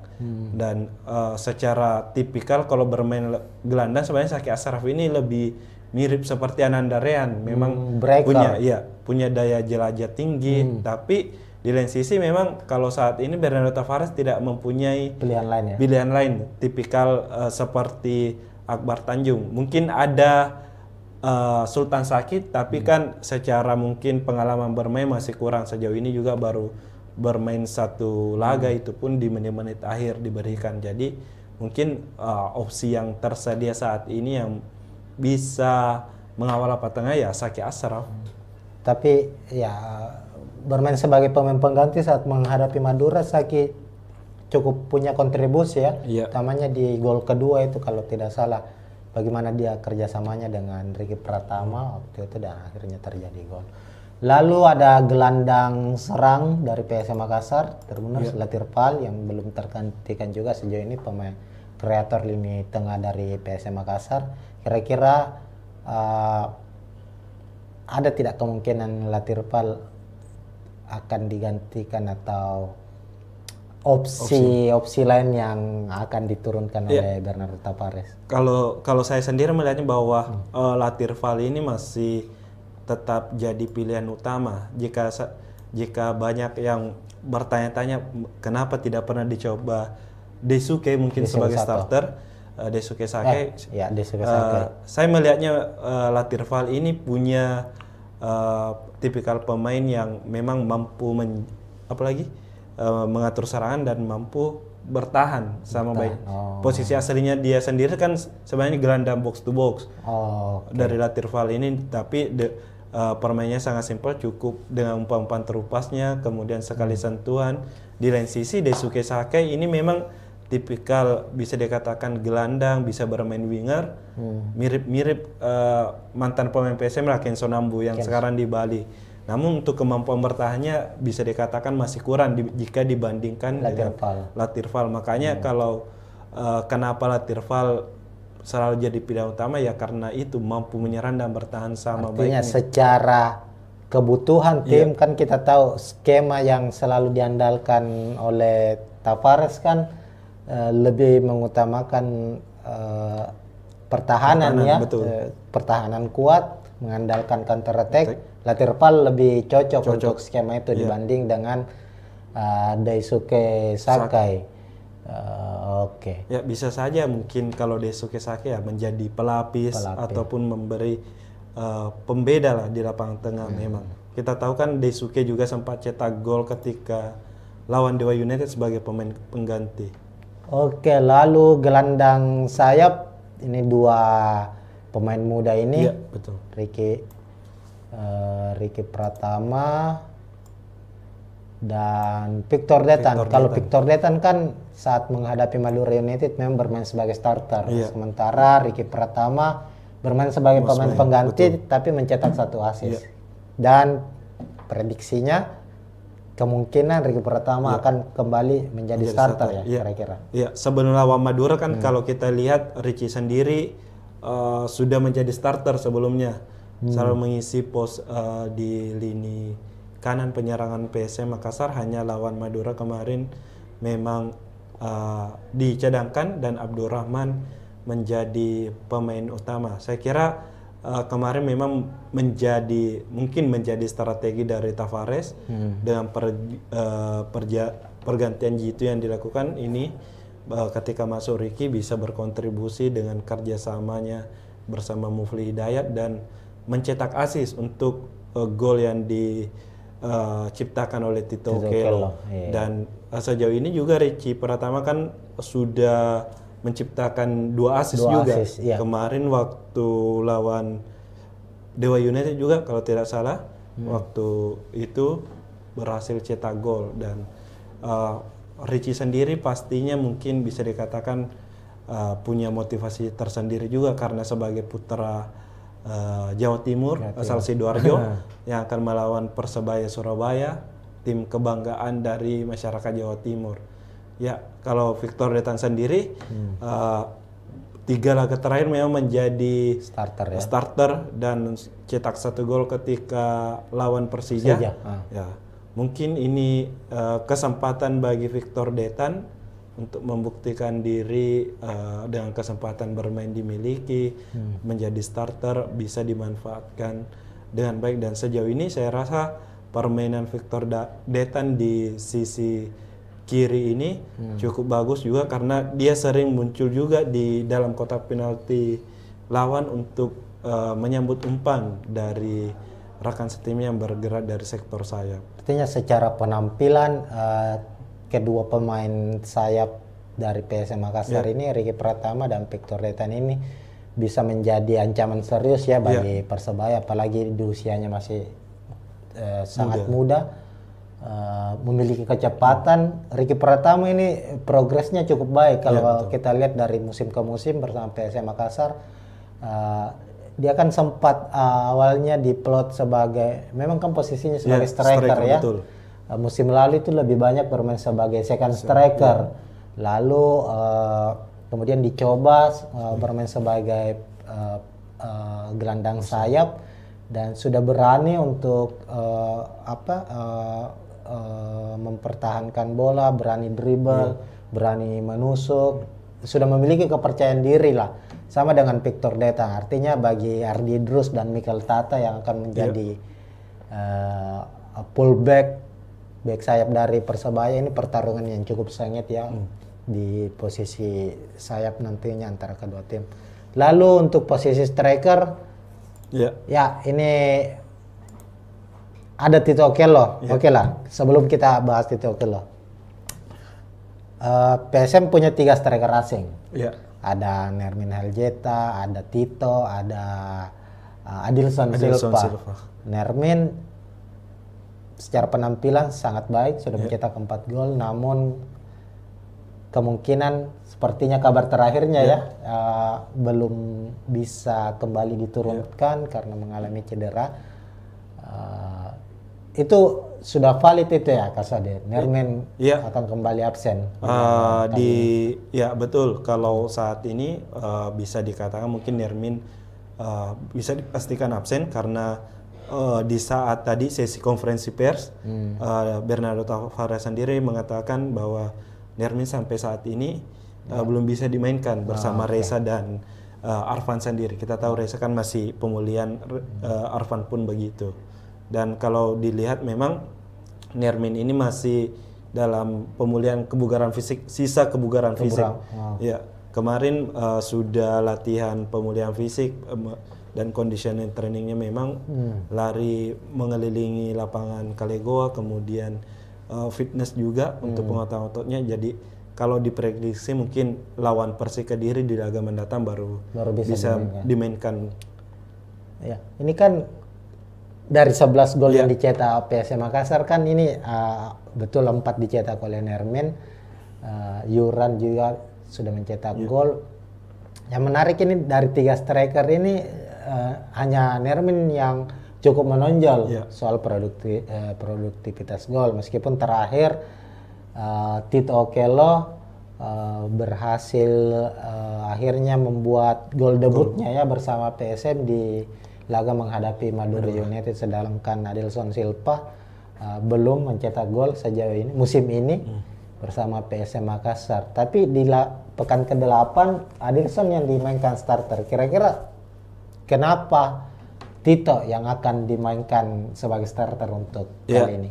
Kemungkinan Tito ini dipilih karena memang pertama kemarin berhasil cetak gol dan sebagai pengganti, dan dari peluang yang dimiliki sendiri oleh PSM, meski tidak berujung gol dari kaki Tito itu cukup memberikan ancaman daripada mungkin Adilson Silva yang bisa dikatakan selalu gagal dalam hal menyambut umpan-umpan yang sudah berada di depan gawang. Mungkin secara timingnya kurang dibandingkan dari Tito Okello. Kalau memang bisa dikatakan sendiri, PSM sebenarnya memang cukup kehilangan dengan tidak adanya Nermin Haljeta. Karena Nermin kita tahu 4 golnya itu bisa dikatakan dari kepandaian dalam hal mencari posisi. Nah mungkin ini posisinya yang sangat bagus, dan memang sepertinya dia tahu arah bola ini akan kemana.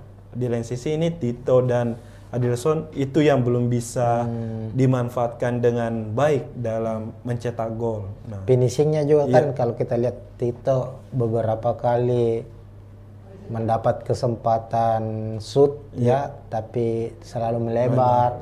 Ada beberapa, Adilson pun demikian. Ini menjadi PR tentunya bagi para striker dari PSM Makassar, dan pilihan dari Taparas ya tidak ada pilihan lain. Tidak ada pilihan. Tanpa Nermin ya pilihannya adalah antara Adilson atau Tito. Tapi Tito kelihatan sedikit lebih ngotot ya cara bermainnya ya. Duel-duel di area kotak penalti Tito ini cukup baik kalau kita lihat, meskipun oke lah secara produktivitas masih kurang ya kalau kita lihat dalam jumlah golnya. Oke. Ini sudah kita bahas soal prediksi susunan pemain, dan tentu kita juga sudah bahas tentang kekuatan-kekuatan lini per lini dari kedua tim. Kira-kira melihat dari komposisi pemain kedua tim ini, pertarungan sengit akan terjadi di lini mana ini, Mas Adi? Kalau dilihat tentunya pasti kalau saya sendiri kemungkinan di sayap penyerangan. Di flank ya. Ya, karena mungkin PSM memiliki pemain-pemain yang cepat dengan Richie Pratama, Victor Detan ditambah dengan Victor Luis. Kemudian di Persebaya sendiri punya Bruno Moreira, Malik Rizaldi, tambah Adri Idrus juga. Nah, saya kira sektor ini yang akan memiliki peran penting di laga besok, karena dengan kecepatan adu cepat para winger ini saling duel dalam menguji kekuatan pertahanan. Mungkin kalau saya sendiri, saya melihatnya di sektor sayap. Iya, apalagi kan kedua tim kayaknya banyak mengandalkan umpan-umpan crossing ya sejauh ini ya untuk menciptakan peluang, baik itu PSM maupun Persebaya, karena memiliki tipikal pemain depan yang cukup jangkung ya, sehingga mereka mengandalkan pemain-pemain sayap ini untuk bisa menerobos dan melakukan umpan crossing. Tapi kalau kita lihat kira-kira untuk PSM Makassar ini selain mengandalkan sisi sayapnya ini untuk bisa menerobos sisi pertahanan dari Persebaya, ini bisa mengandalkan sisi mana saja ini? Ya, kalau kita lihat kan mungkin dari selain sayap yang bisa dimanfaatkan untuk mencetak gol ya mungkin dari lapangan tengahnya mungkin dari dengan kehadiran Ananda Rehan dan Latirval, ditambah mungkin dengan kita tidak boleh melupakan apalagi set piece, bola-bola set piece dari PSM bola-bola Makassar. mati ya. Ya, baik itu skema tendangan bebas, tendangan sudut maupun lemparan ke dalam, karena hal gol-gol yang bisa dikatakan dari PSM yang dari skema bola mati baik tendangan bebas itu memang adalah skema yang dirancang di latihan, dan bagaimana pemain pertama memberikan bola ke pemain kedua kemudian disambut untuk jadi gol, itu merupakan memang skema yang sudah dilatih oleh Bernardo Tavares. Itu gol Yuran dari tendangan sudut. Ya, kemarin ada gol Alosio juga dari tendangan sudut, kemudian sempat kalau tidak salah gol berawal dari lemparan ke dalam Saki Ashraf yang juga berujung gol, meskipun bukan dari lemparan langsung ke dalam, yang sempat disambut kayak kalau tidak salah Yuran, kemudian diselesaikan lagi. Oke. Secara kekuatan tim kita sudah bahas, artinya ini kita berada di penghujung ini. Ya. Melihat kekuatan dari Persebaya dan PSM Makassar secara naluri mencetak gol, tadi Kasadi sudah bilang bahwa tumpuan mesin gol dari Persebaya itu ada di lini depan mereka, trio Bruno Moreira, Flavio Silva, dan Malik Rizaldi. 6 dari 7 gol yang dicetak Persebaya itu dicetak oleh ketiga pemain ini. Artinya kalau saya melihat bahwa PSM punya cukup keuntungan secara taktikal ya, paling tidak mengunci ketiga pemain ini agar bisa meminimalisir terjadinya gol di gawang sendiri. Sementara itu di sisi lain bagi Persebaya menahan PSM untuk tidak mencetak gol ini mungkin agak cukup sulit. Karena persebaran gol, 11 gol yang dicetak PSM ini tidak hanya tertumpu di para pemain depan, tapi bahkan pemain belakang seperti Yuran ini sudah mencetak gol. Siapa lagi ya sudah mencetak gol? Victor Deta, Alosio juga. Ini pemain ya, lagi-lagi ini tinggal bagaimana set piece ya. Betul. Persebaya harus bisa paling tidak membaca bagaimana arah set piece atau skema set piece yang akan dimainkan oleh PSM Makassar agar terhindarlah dari kebobolan. Kira-kira begitu. Jadi untuk prediksi skor? Ya, kalau dibilang prediksi skor ini cukup sulit. Ya. Kalau saya sih sebenarnya kemungkinan berakhir imbang 1-1, tapi saya berharap sebenarnya PSM menang. PSM menang di laga ini mungkin dengan skor 2-1. 2-1 ya. Iya. Oke, itu prediksi dari Kasuadi. Dari saya sendiri prediksinya sepertinya PSM bisa memenangkan laga dengan skor tipis lah, 0-1 di laga kali ini. Gol akan dicetak Tito. Ini kan Tito oke loh, sekarang ini kepercayaan dirinya ini sedang baik setelah karena biasanya itu striker kalau dia sudah membuka kerang golnya itu dia akan semakin termotivasi untuk mencetak gol kedua, ketiga, dan seterusnya. Nah, itu mungkin Tribuners, ini prediksi skor dari kami ya. Kalau kalian juga ingin memprediksi skor laga Persebaya menghadapi PSM, silakan tulis di kolom komentar. Dan ini akhir dari preview pertandingan PSM menghadapi Persebaya di laga pekan ke-9 Liga 1. Terima kasih. Kalau ada salah kata mohon maaf. Intinya bahwa ini adalah prediksi dari kami, apapun yang di lapangan itu bisa terjadi. Ini hanya berdasarkan data yang kami kumpulkan secara statistik, secara hasil pertandingan dari kedua tim, pertemuan terakhir kedua tim, dan komposisi pemain terbaru dari kedua tim, dan ya inilah sepak bola. semua bisa diprediksi, hasil di lapangan itu bisa berbicara lain. Kira-kira begitu Tribuners. Sekian, kita tentunya akan jumpa lagi di preview pertandingan yang lebih menarik lainnya, baik pertandingan Liga 1, pertandingan Timnas Indonesia juga Tribuners. Sekian dari saya, Alfian dan Kaswadi Anwar. Assalamualaikum warahmatullahi wabarakatuh. Ya, assalamualaikum warahmatullahi wabarakatuh Tribuners. Jumpa lagi di preview pertandingan Liga 1, khususnya membahas soal klub kebanggaan masyarakat Sulawesi Selatan, masyarakat Kota Makassar, PSM Makassar. Nah, saat ini Tribuners, PSM akan melakoni laga klasik, laga super big match di Liga 1 musim ini, bertandang ke markas Persebaya Surabaya pada pekan ke-9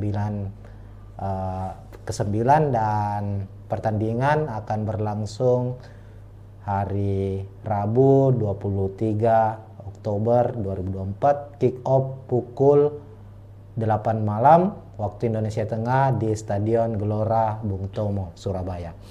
Nah, kita akan mengulas secara detail terkait dengan persiapan kedua tim, baik itu prediksi susunan pemain, prediksi jalannya pertandingan, taktik apa yang akan digunakan oleh kedua pelatih dari kedua klub, dan macam-macam termasuk head to head.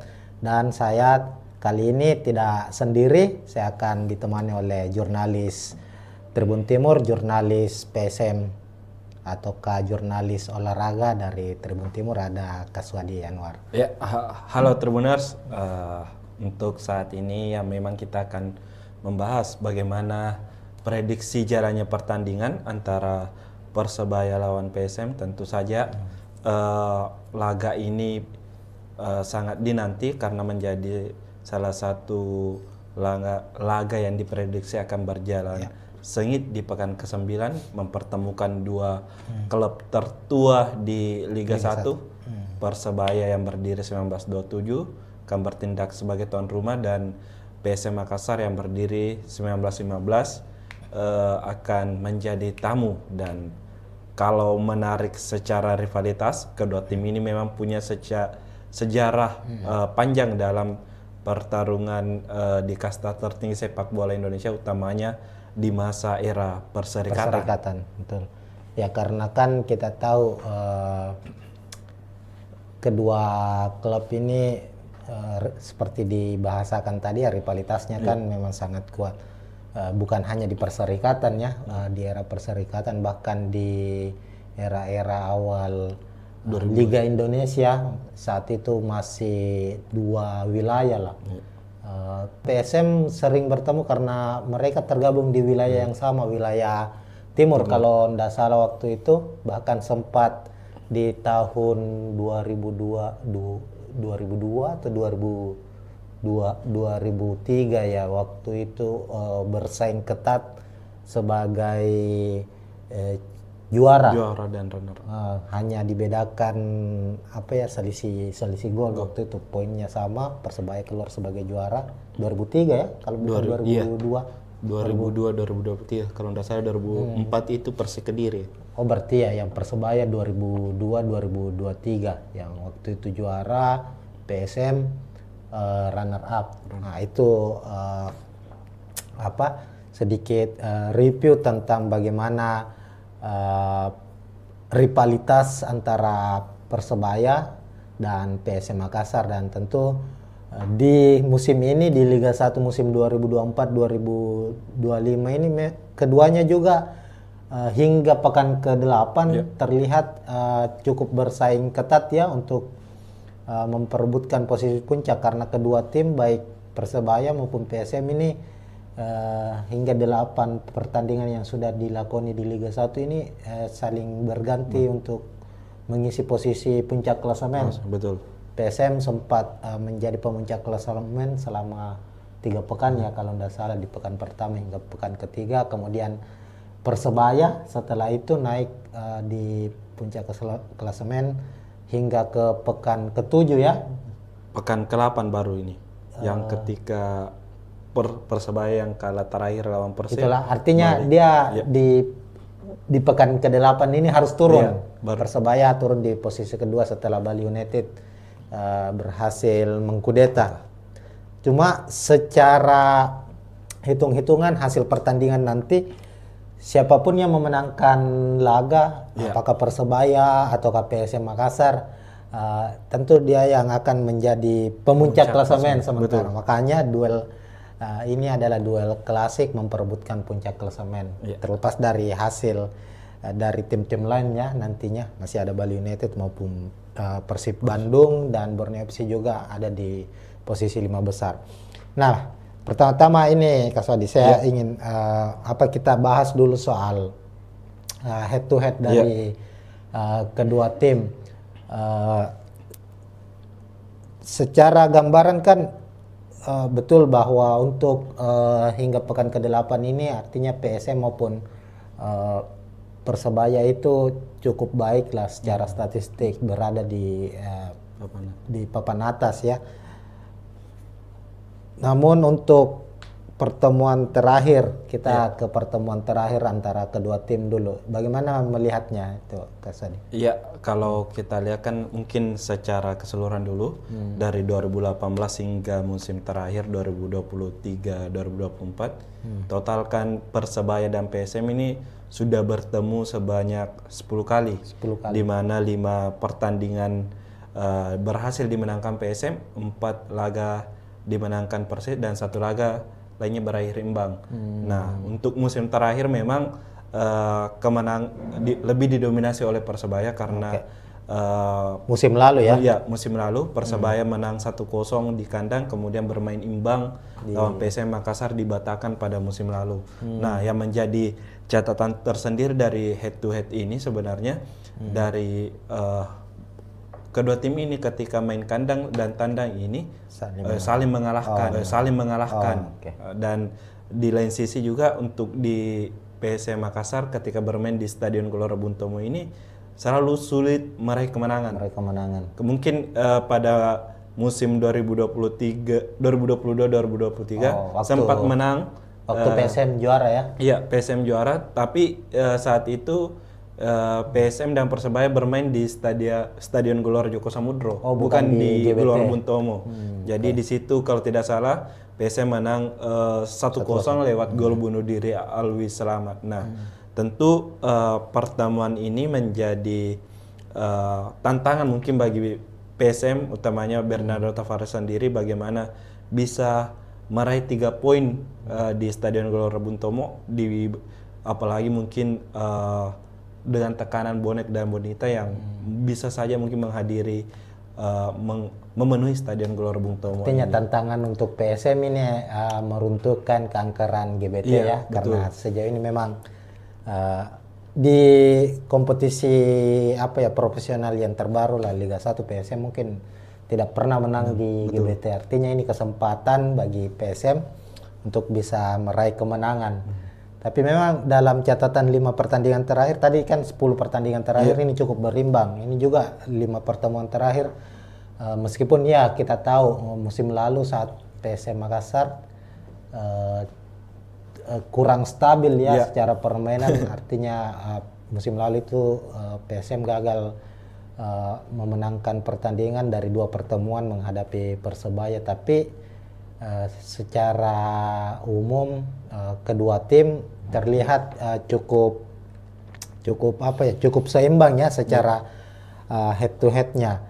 Sementara kalau kita lihat untuk 5 pertandingan terakhir dari masing-masing kedua tim juga ini cukup menarik. Persebaya sendiri kita tahu kan dari 8 pertandingan yang sudah dijalani di Liga 1 ini baru sekali mengalami kekalahan.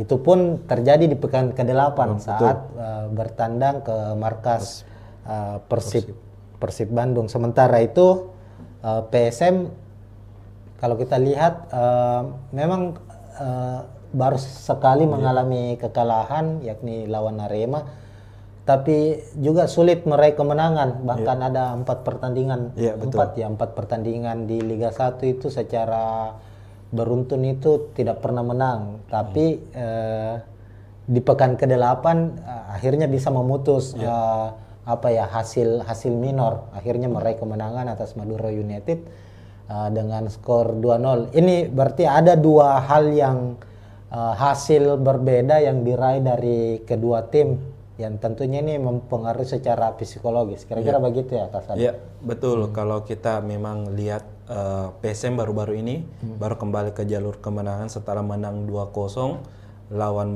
Madura United. Nah, tentu ini dikatakan menjadi modal bagi PSM untuk mengembalikan kepercayaan diri mereka untuk bisa kembali bersaing di papan atas klasemen. Di lain sisi sebenarnya kalau dilihat Persebaya meski memang baru mengalami kekalahan di pekan ke-8 kemarin, namun laga sebelumnya juga mereka itu tidak meraih kemenangan, hanya meraih lawan Dewa United kalau tidak salah. Ini kan mungkin kalau bisa dikatakan bahwa mungkin Persebaya juga akan mati-matian di laga ini, berusaha untuk kembali ke jalur kemenangan juga setelah 2 laga sebelumnya meraih hasil minor. Artinya bisa disebut ada penurunan performa betul. Secara statistik hasil yang diraih oleh Persebaya. Sementara PSM lagi dalam kondisi baik kalau kita lihat. Nah, kita bahas dulu sedikit juga ini soal klasemen. Kalau kita lihat klasemen tadi kan sudah di-spill tadi sedikit bahwa Persebaya sendiri saat ini berada di posisi kedua dengan 17 poin, sama poinnya dengan Bali United yang berada di posisi puncak saat ini. Kemudian ada Persib Bandung di posisi ketiga dengan 16 poin, sementara PSM di posisi keempat dengan 15 poin. Artinya jarak poinnya ini tidak terpaut jauh ya, cukup tipis. Itu tadi kita bilang bahwa duel ini akan menjadi duel perebutan posisi puncak karena dengan anggaplah misalnya ketika PSM yang menang tambahan 3 poin tentu langsung naik ke posisi pertama dengan 18 poin, sementara kalau Persebaya menang langsung menjaga jarak ya dari tim-tim yang ada di bawahnya termasuk dari PSM Makassar. Cuma yang menariknya ini Saudi kalau kita lihat bahwa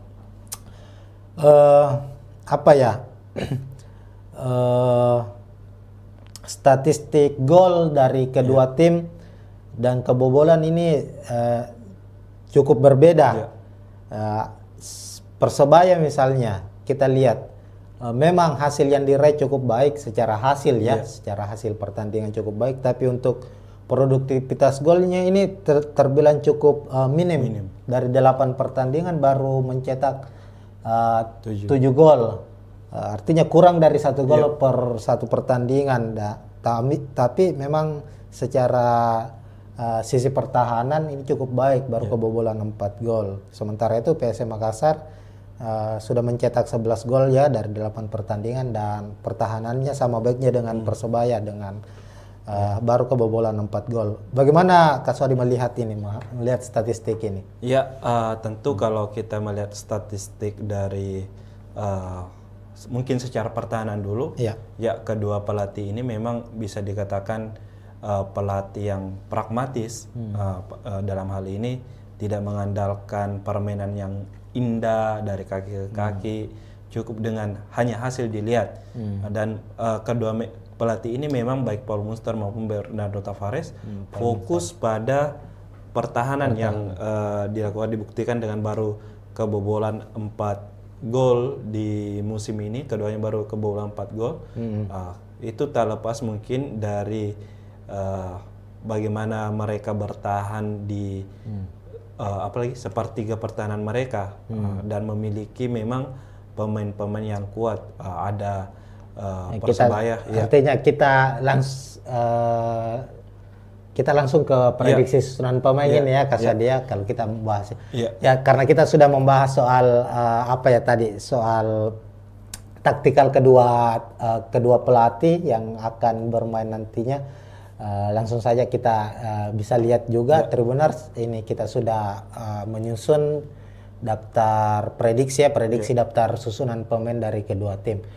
Nah, kalau kita lihat ini Kak Sodi, kita bahas dulu tim tim tuan rumah dulu kita ya. Dari Persebaya tadi sudah dibahas bahwa Paul Monster ini kan pelatih yang bukan lagi pelatih baru yang berkarir di Indonesia. Sebelum melatih Persebaya sempat melatih Bayangkara ya kalau nggak salah ya, Bayangkara FC. Tadi memang Kasali sudah membahas bahwa dilihat dari statistik Persebaya saat ini yang baru kebobolan 4 gol dengan jumlah gol 7, ini artinya Paul Monster ini memainkan pola yang lebih defensif ya, dan mengandalkan mungkin counter attack sama dengan PSM Makassar. Kita bisa lihat umumnya Persebaya itu memainkan taktik 4-3-3. Di posisi penjaga gawang kita lihat kita memprediksi ada Andika Ramadhani ya, padahal masih ada Hernando. Kira-kira kenapa Andika yang akan dipasang di sini? Kenapa bukan Hernando? Ya, sejauh ini memang kalau kita lihat di laga-laga Persebaya, Andika Ramadhani ini lebih disukai oleh Paul Monster, entah karena memang kemampuan yang dimiliki ataukah memang Hernando yang sempat cedera kemarin juga sehingga belum diturunkan. Mungkin itu dari pilihan dari Paul Monster sendiri sehingga masih memilih Andika Ramadhani dibandingkan Hernando. Ya, mungkin pertimbangan cedera dan sebagainya. Laga terakhir kemarin lawan Tetap Andika Ramadhani. Persib ya, yang kebobolan 2 gol ya, Andika Ramadhani. Oke.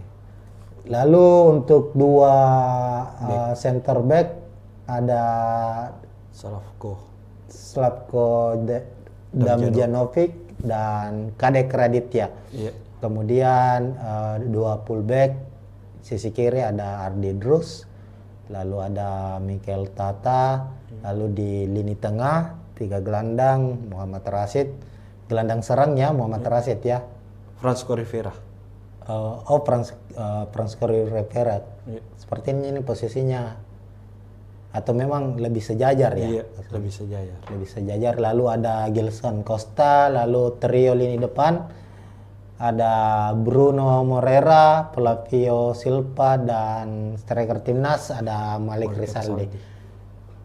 Untuk lini belakang sendiri, Kasadi bagaimana ininya? Iya, kalau secara kita kekuatan. Ya, secara kekuatan kan kita tahu Slavko ini pemain yang sangat tinggi dan besar. Posturnya 189 cm dan tentu punya pengalaman bermain di kancah sepak bola Asia.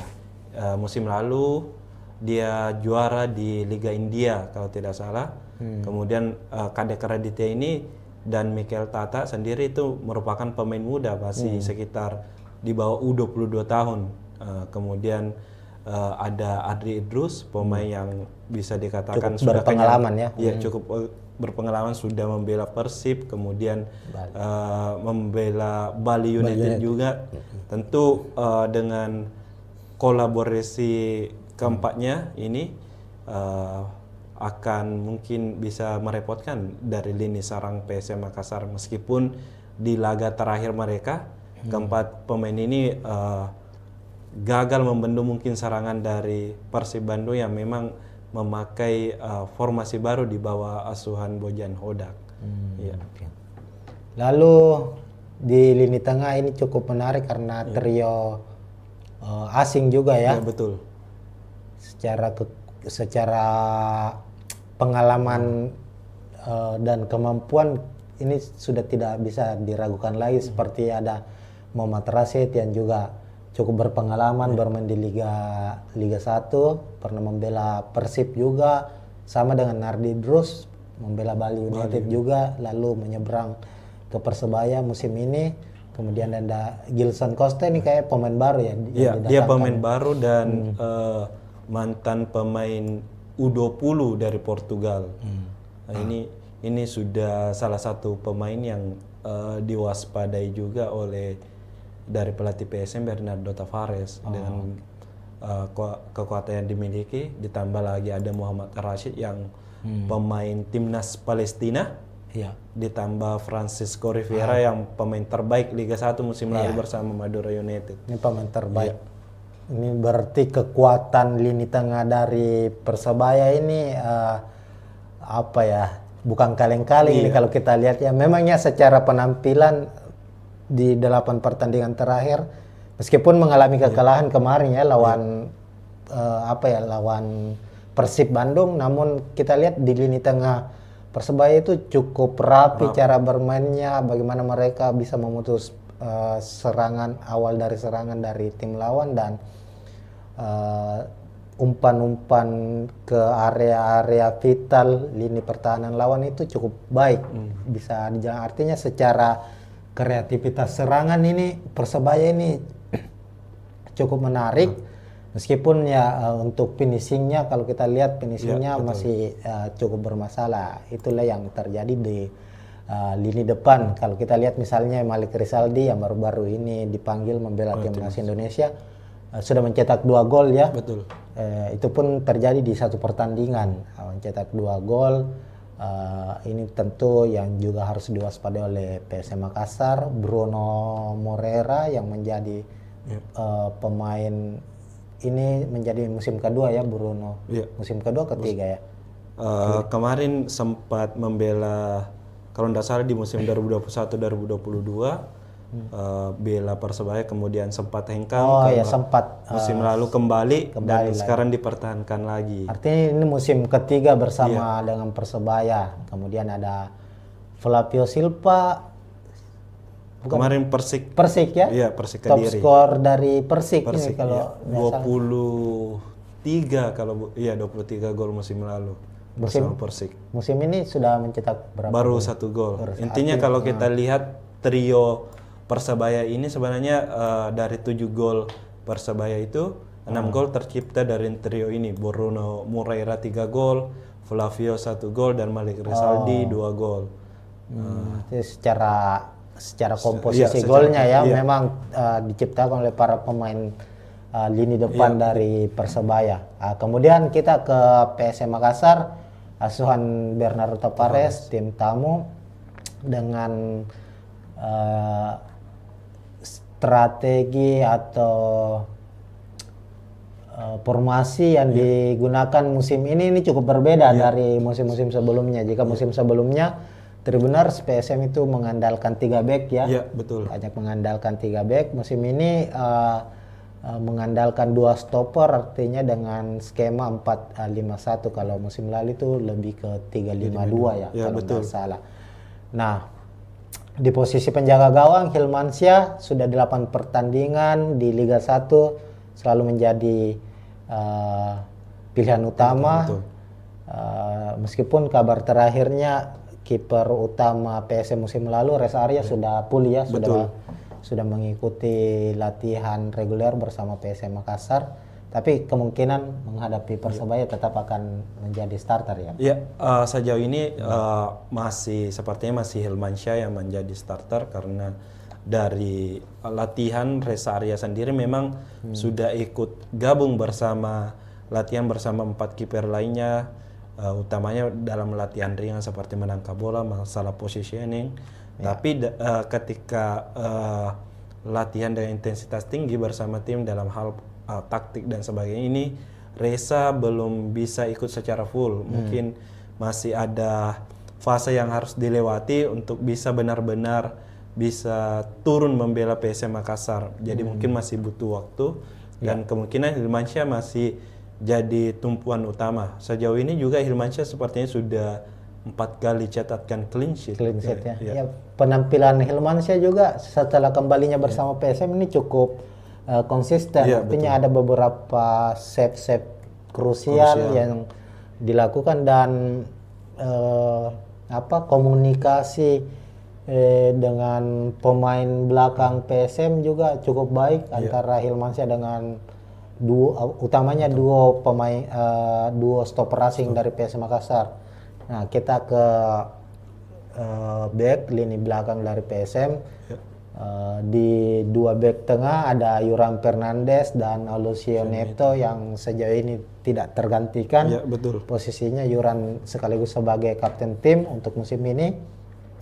Kemudian fullback kanan ada Victor Luis. ini tidak tertukar posisinya ya. Tetap Luis kiri ya. Iya. Iya, sebelah kanan ada Syahrul Lasinari dan Victor Luis di sisi kiri. Ya. Kasadi, Ya, silakan. kalau kita lihat memang ada perubahan taktik di beberapa laga terakhir di laga PSM. Di awal musim sempat memakai 3-5-2, kemudian 3 laga terakhir atau 2 laga terakhir ini kini berubah menjadi 4-5-1. Nah, biasanya kan kalau kita lihat di pertahanan PSM itu hanya Yuran Fernand dengan 3 back, ada Yuran, Alosio dan Syahrul Lasinari.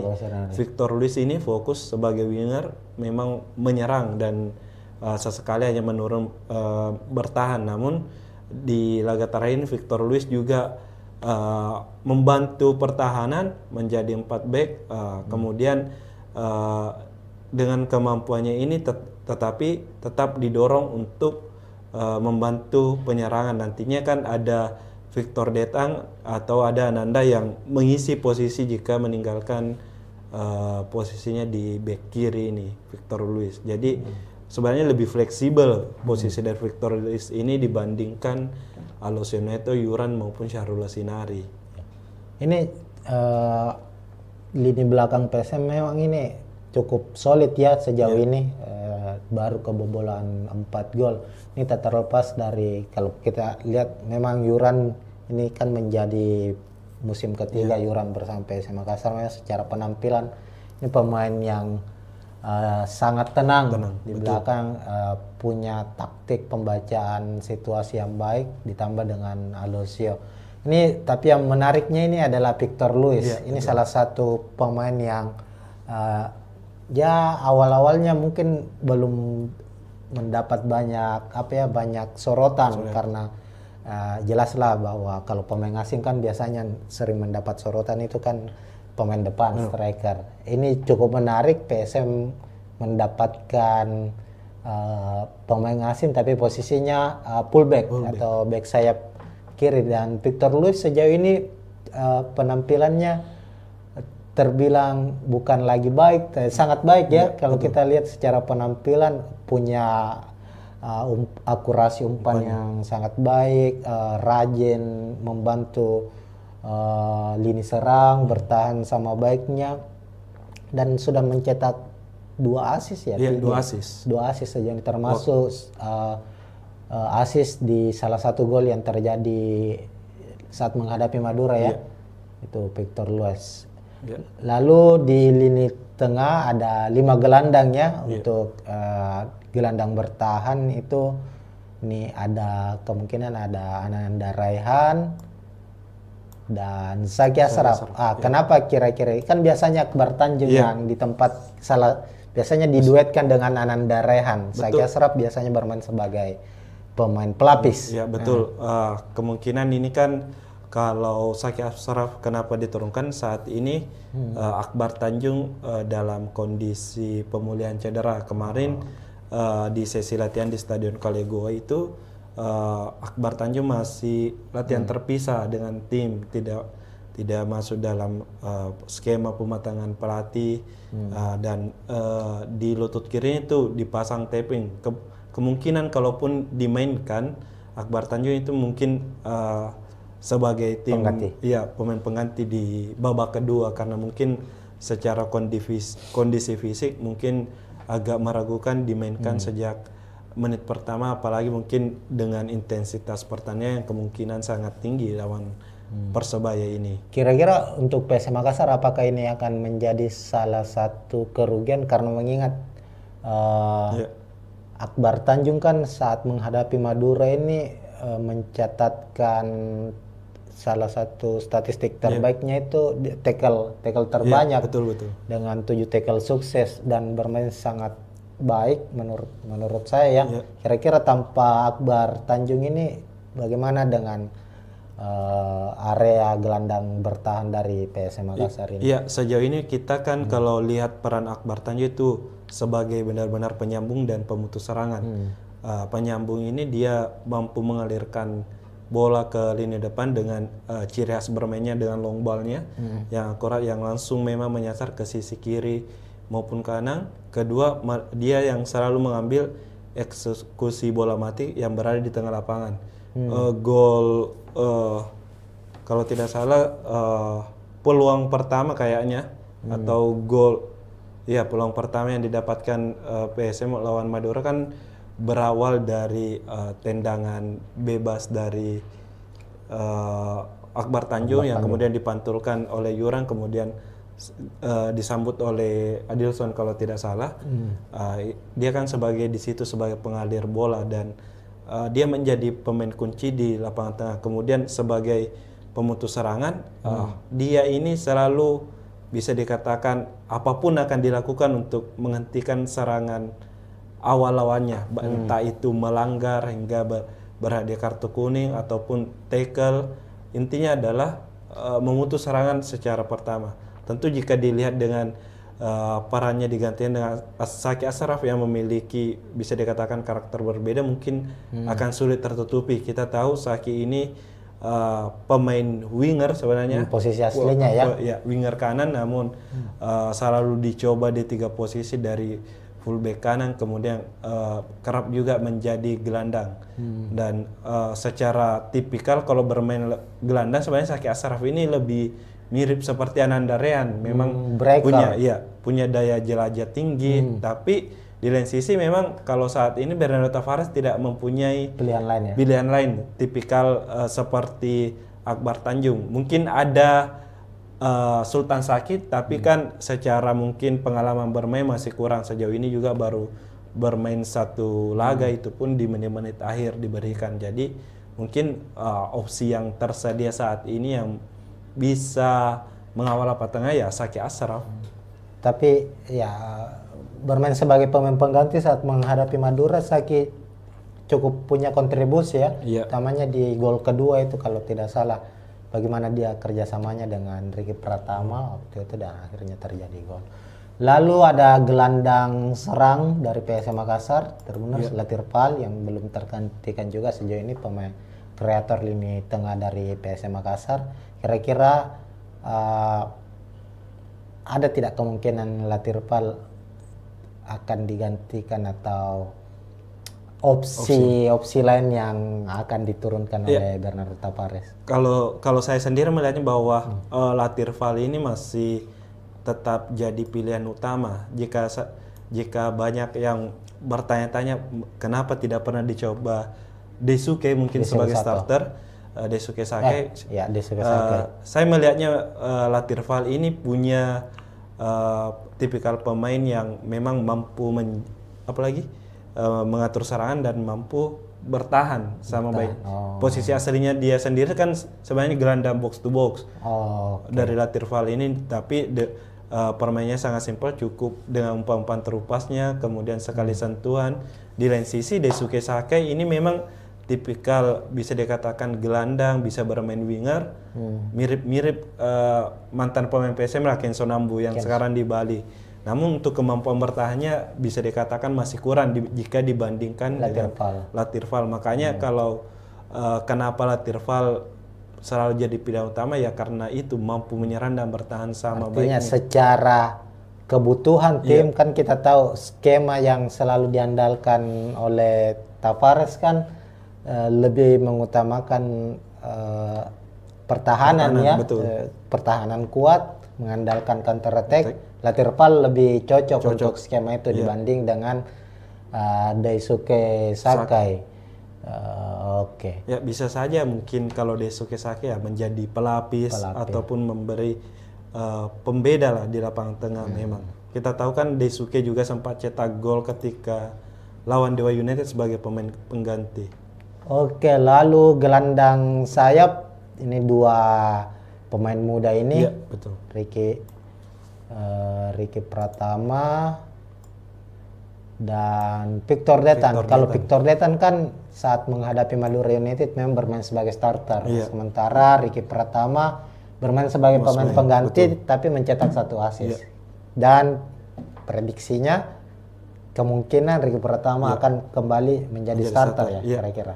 Sebelum lawan Madura kan kalau kita lihat Ricky sendiri sudah menjadi starter sebelumnya, selalu mengisi pos di lini kanan penyerangan PSM Makassar hanya lawan Madura kemarin memang dicadangkan dan Abdurrahman menjadi pemain utama. Saya kira kemarin memang mungkin menjadi strategi dari Tavares dengan pergantian Jitu yang dilakukan ini ketika masuk Ricky bisa berkontribusi dengan kerjasamanya bersama Mufli Hidayat dan mencetak assist untuk gol yang diciptakan oleh Tito Okello. Dan sejauh ini juga Ricky Pratama kan sudah menciptakan 2 assist juga. Kemarin waktu lawan Dewa United juga kalau tidak salah, waktu itu berhasil cetak gol. Dan Richie sendiri pastinya mungkin bisa dikatakan punya motivasi tersendiri juga karena sebagai putra Jawa Timur asal Sidoarjo yang akan melawan Persebaya Surabaya, tim kebanggaan dari masyarakat Jawa Timur. Ya, kalau Victor Detan sendiri 3 laga terakhir memang menjadi starter dan cetak 1 gol ketika lawan Persija. Ya, mungkin ini kesempatan bagi Victor Detan untuk membuktikan diri dengan kesempatan bermain dimiliki, menjadi starter bisa dimanfaatkan dengan baik. Dan sejauh ini saya rasa permainan Victor Detan di sisi kiri ini cukup bagus juga karena dia sering muncul juga di dalam kotak penalti lawan untuk menyambut umpan dari rekan setimnya yang bergerak dari sektor sayap. Artinya secara penampilan kedua pemain sayap dari PSM Makassar ini, Ricky Pratama dan Victor Detan ini bisa menjadi ancaman serius ya bagi Persebaya, apalagi di usianya masih sangat muda. Memiliki kecepatan. Ricky Pratama ini progresnya cukup baik kalau kita lihat dari musim ke musim bersama PSM Makassar. Dia kan sempat awalnya diplot sebagai, memang kan posisinya sebagai striker ya. Betul. Musim lalu itu lebih banyak bermain sebagai second striker. Lalu kemudian dicoba bermain sebagai gelandang sayap dan sudah berani untuk mempertahankan bola, berani dribble, berani menusuk, sudah memiliki kepercayaan diri lah. Sama dengan Victor Detan, artinya bagi Ardi Drus dan Mikel Tata yang akan menjadi fullback, back sayap dari Persebaya, ini pertarungan yang cukup sengit ya di posisi sayap nantinya antara kedua tim. Lalu untuk posisi striker, ya ini ada Tito Okello. Oke lah, sebelum kita bahas Tito Okello, PSM punya 3 striker asing. Ada Nermin Heljeta, ada Tito, ada Adilson Silva. Nermin secara penampilan sangat baik, sudah mencetak 4 gol, namun kemungkinan sepertinya kabar terakhirnya belum bisa kembali diturunkan karena mengalami cedera. Itu sudah valid itu ya Kasade, Nermin akan kembali absen.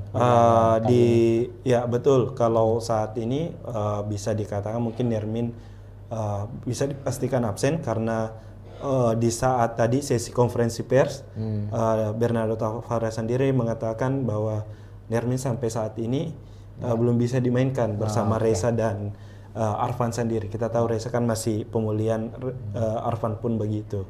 Dan kalau dilihat memang Nermin ini masih dalam pemulihan kebugaran fisik, sisa kebugaran fisik. Ya, kemarin sudah latihan pemulihan fisik dan conditioning trainingnya memang lari mengelilingi lapangan Kalegoa, kemudian fitness juga untuk penguatan ototnya. Jadi kalau diprediksi mungkin lawan Persik Kediri di laga mendatang baru bisa dimainkan. Ya, ini kan dari 11 gol yang dicetak PSM Makassar kan ini betul 4 dicetak oleh Nermin. Yuran juga sudah mencetak gol. Yang menarik ini dari 3 striker ini hanya Nermin yang cukup menonjol soal produktivitas gol, meskipun terakhir Tito Okello berhasil akhirnya membuat gol debutnya ya bersama PSM di laga menghadapi Madura United, sedangkan Adilson Silva belum mencetak gol sejauh ini musim ini bersama PSM Makassar. Tapi di pekan ke-8 Adilson yang dimainkan starter. Kira-kira kenapa Tito yang akan dimainkan sebagai starter untuk kali ini? Kemungkinan Tito ini dipilih karena memang pertama kemarin berhasil cetak gol dan sebagai pengganti dan dari peluang yang dimiliki sendiri oleh PSM meski tidak berujung gol dari kaki Tito itu cukup memberikan ancaman daripada mungkin Adilson Silva yang bisa dikatakan selalu gagal dalam hal menyambut umpan-umpan yang sudah berada di depan gawang. Mungkin secara timingnya kurang dibandingkan dari Tito Okello. Kalau memang bisa dikatakan sendiri PSM sebenarnya memang cukup kehilangan dengan tidak adanya Nermin Aljeta. Karena Nermin kita tahu 4 golnya itu bisa dikatakan dari kepandaian dalam hal mencari posisi. Nah mungkin ini posisinya yang sangat bagus dan memang sepertinya dia tahu arah bola ini akan kemana. Di lain sisi ini Tito dan Adilson itu yang belum bisa dimanfaatkan dengan baik dalam mencetak gol. Nah, finishingnya juga kan kalau kita lihat Tito beberapa kali mendapat kesempatan shoot tapi selalu melebar. Ada beberapa Adilson pun demikian. Ini menjadi PR tentunya bagi para striker dari PSM Makassar dan pilihan dari Taparas tidak ada pilihan lain. Tidak ada pilihan. Tanpa Nermin pilihannya adalah antara Adilson atau Tito. Tapi Tito kelihatan sedikit lebih ngotot cara bermainnya duel-duel di area kotak penalti Tito ini cukup baik kalau kita lihat meskipun lah secara produktivitas masih kurang kalau kita lihat dalam jumlah golnya. Ini sudah kita bahas soal prediksi susunan pemain dan tentu kita juga sudah bahas tentang kekuatan-kekuatan lini per lini dari kedua tim. Kira-kira melihat dari komposisi pemain kedua tim ini, pertarungan sengit akan terjadi di lini mana ini, Mas Adi? Kalau dilihat tentunya pasti kalau saya sendiri kemungkinan di sayap penyerangan. Di flanknya. Ya, karena mungkin PSM memiliki pemain-pemain yang cepat dengan Richie Pratama, Victor Detan ditambah dengan Victor Luis. Kemudian di Persebaya sendiri punya Bruno Moreira, Malik Rizaldi, tambah Adri Idrus juga. Nah, saya kira sektor ini yang akan memiliki peran penting di laga besok karena dengan kecepatan adu cepat para winger ini saling duel dalam menguji kekuatan pertahanan. Mungkin kalau saya sendiri saya melihatnya di sektor sayap. Iya, apalagi kan kedua tim kayaknya banyak mengandalkan umpan-umpan crossing sejauh ini untuk menciptakan peluang baik itu PSM maupun Persebaya karena memiliki tipikal pemain depan yang cukup jangkung sehingga mereka mengandalkan pemain-pemain sayap ini untuk bisa menerobos dan melakukan umpan crossing. Tapi kalau kita lihat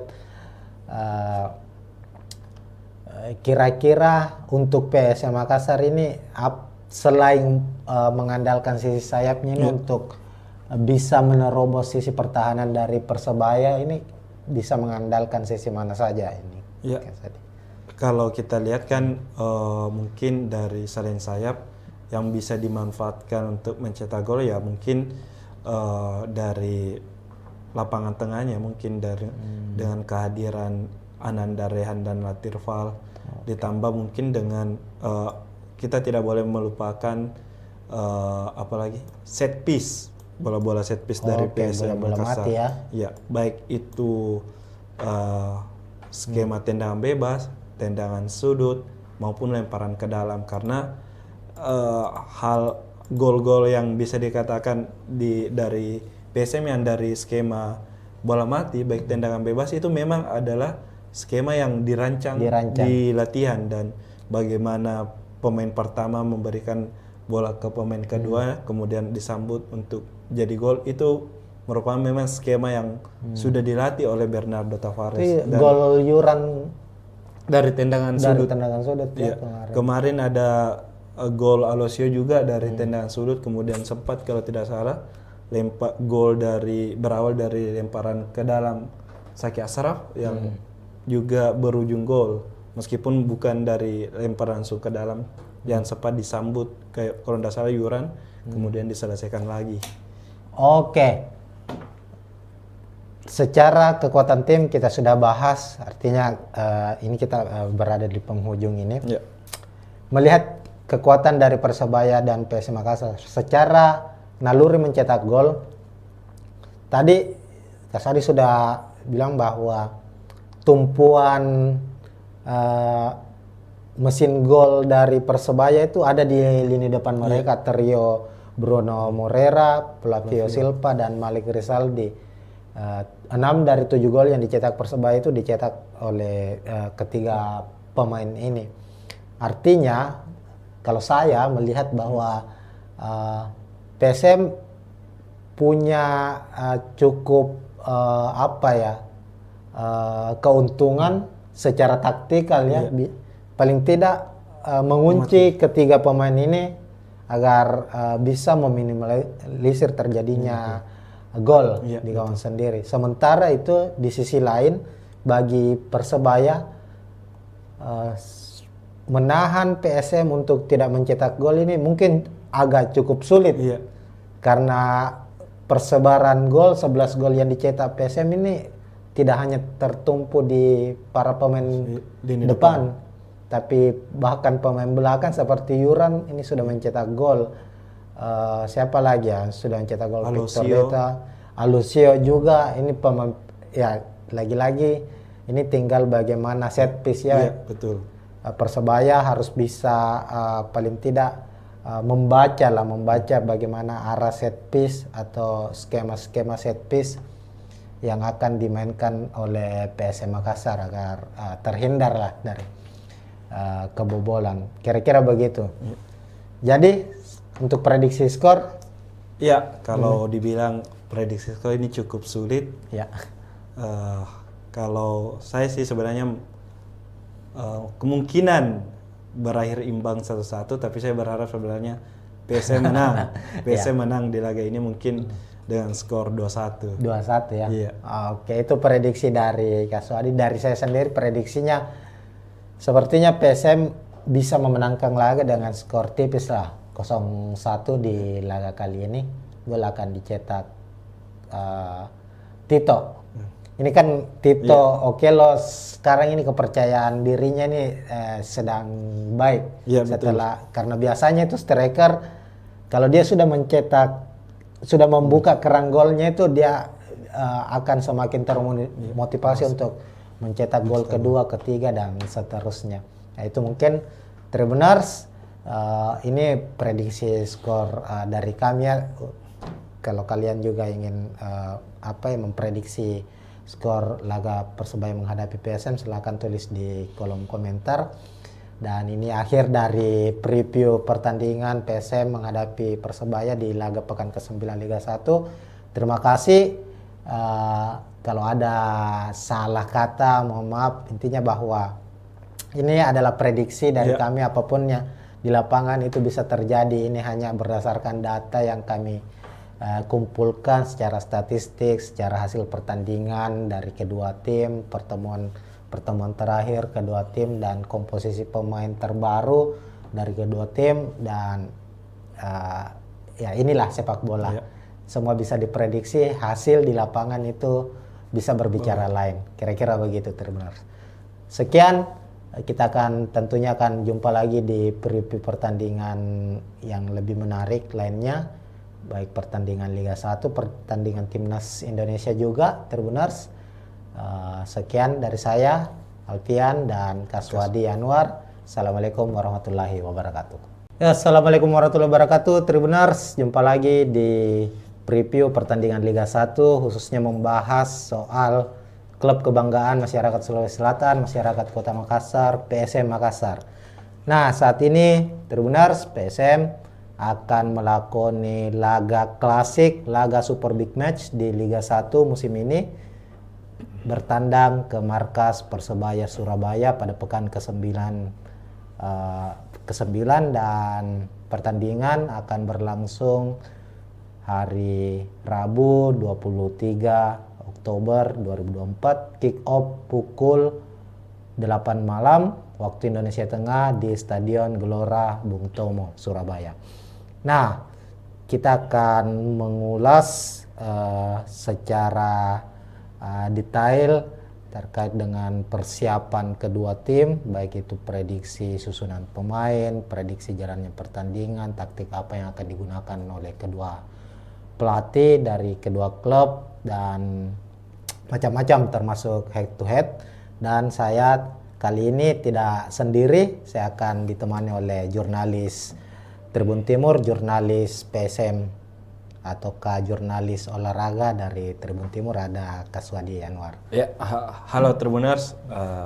Untuk saat ini ya memang kita akan membahas bagaimana prediksi jalannya pertandingan antara Persebaya lawan PSM. Tentu saja laga ini sangat dinanti karena menjadi salah satu laga yang diprediksi akan berjalan sengit di pekan ke-9, mempertemukan dua klub tertua di Liga 1. Persebaya yang berdiri 1927 akan bertindak sebagai tuan rumah, dan PSM Makassar yang berdiri 1915 akan menjadi tamu. Dan kalau menarik secara rivalitas, kedua tim ini memang punya sejarah panjang dalam pertarungan di kasta tertinggi sepak bola Indonesia, utamanya di masa era perserikatan. Betul.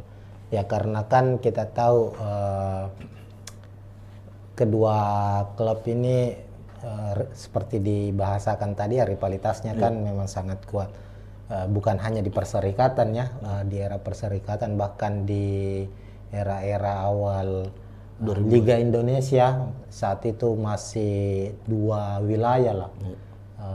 Persebaya dan PSM sering bertemu karena mereka tergabung di wilayah yang sama, wilayah timur. Kalau tidak salah waktu itu bahkan sempat di tahun 2002 atau 2003 ya, waktu itu bersaing ketat sebagai juara dan runner. Hanya dibedakan selisih gol. Waktu itu poinnya sama, Persebaya keluar sebagai juara 2003 ya, kalau bukan 2023, kalau tidak salah 2004 itu Persik Kediri. Oh, berarti ya yang Persebaya 2002-2023 yang waktu itu juara, PSM runner up. Nah, itu sedikit review tentang bagaimana rivalitas antara Persebaya dan PSM Makassar. Dan tentu di musim ini di Liga 1 musim 2024-2025 ini keduanya juga hingga pekan ke-8 terlihat cukup bersaing ketat ya untuk memperebutkan posisi puncak, karena kedua tim baik Persebaya maupun PSM ini hingga 8 pertandingan yang sudah dilakoni di Liga 1 ini saling berganti untuk mengisi posisi puncak klasemen. Betul. PSM sempat menjadi pemuncak klasemen selama 3 pekan ya, kalau tidak salah, di pekan pertama hingga pekan ketiga. Kemudian Persebaya setelah itu naik di puncak klasemen hingga ke pekan ke-7 ya.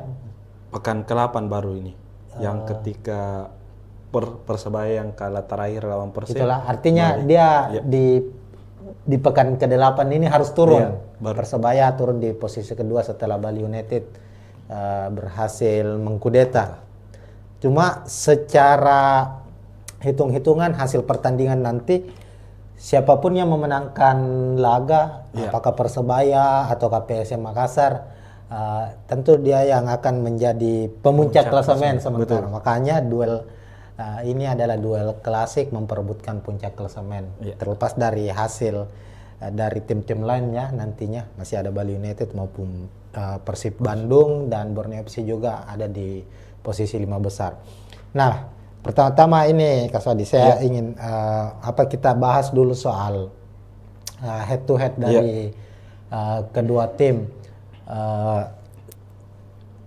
Secara gambaran kan betul bahwa untuk hingga pekan ke-8 ini artinya PSM maupun Persebaya itu cukup baik lah secara statistik, berada di papan atas ya.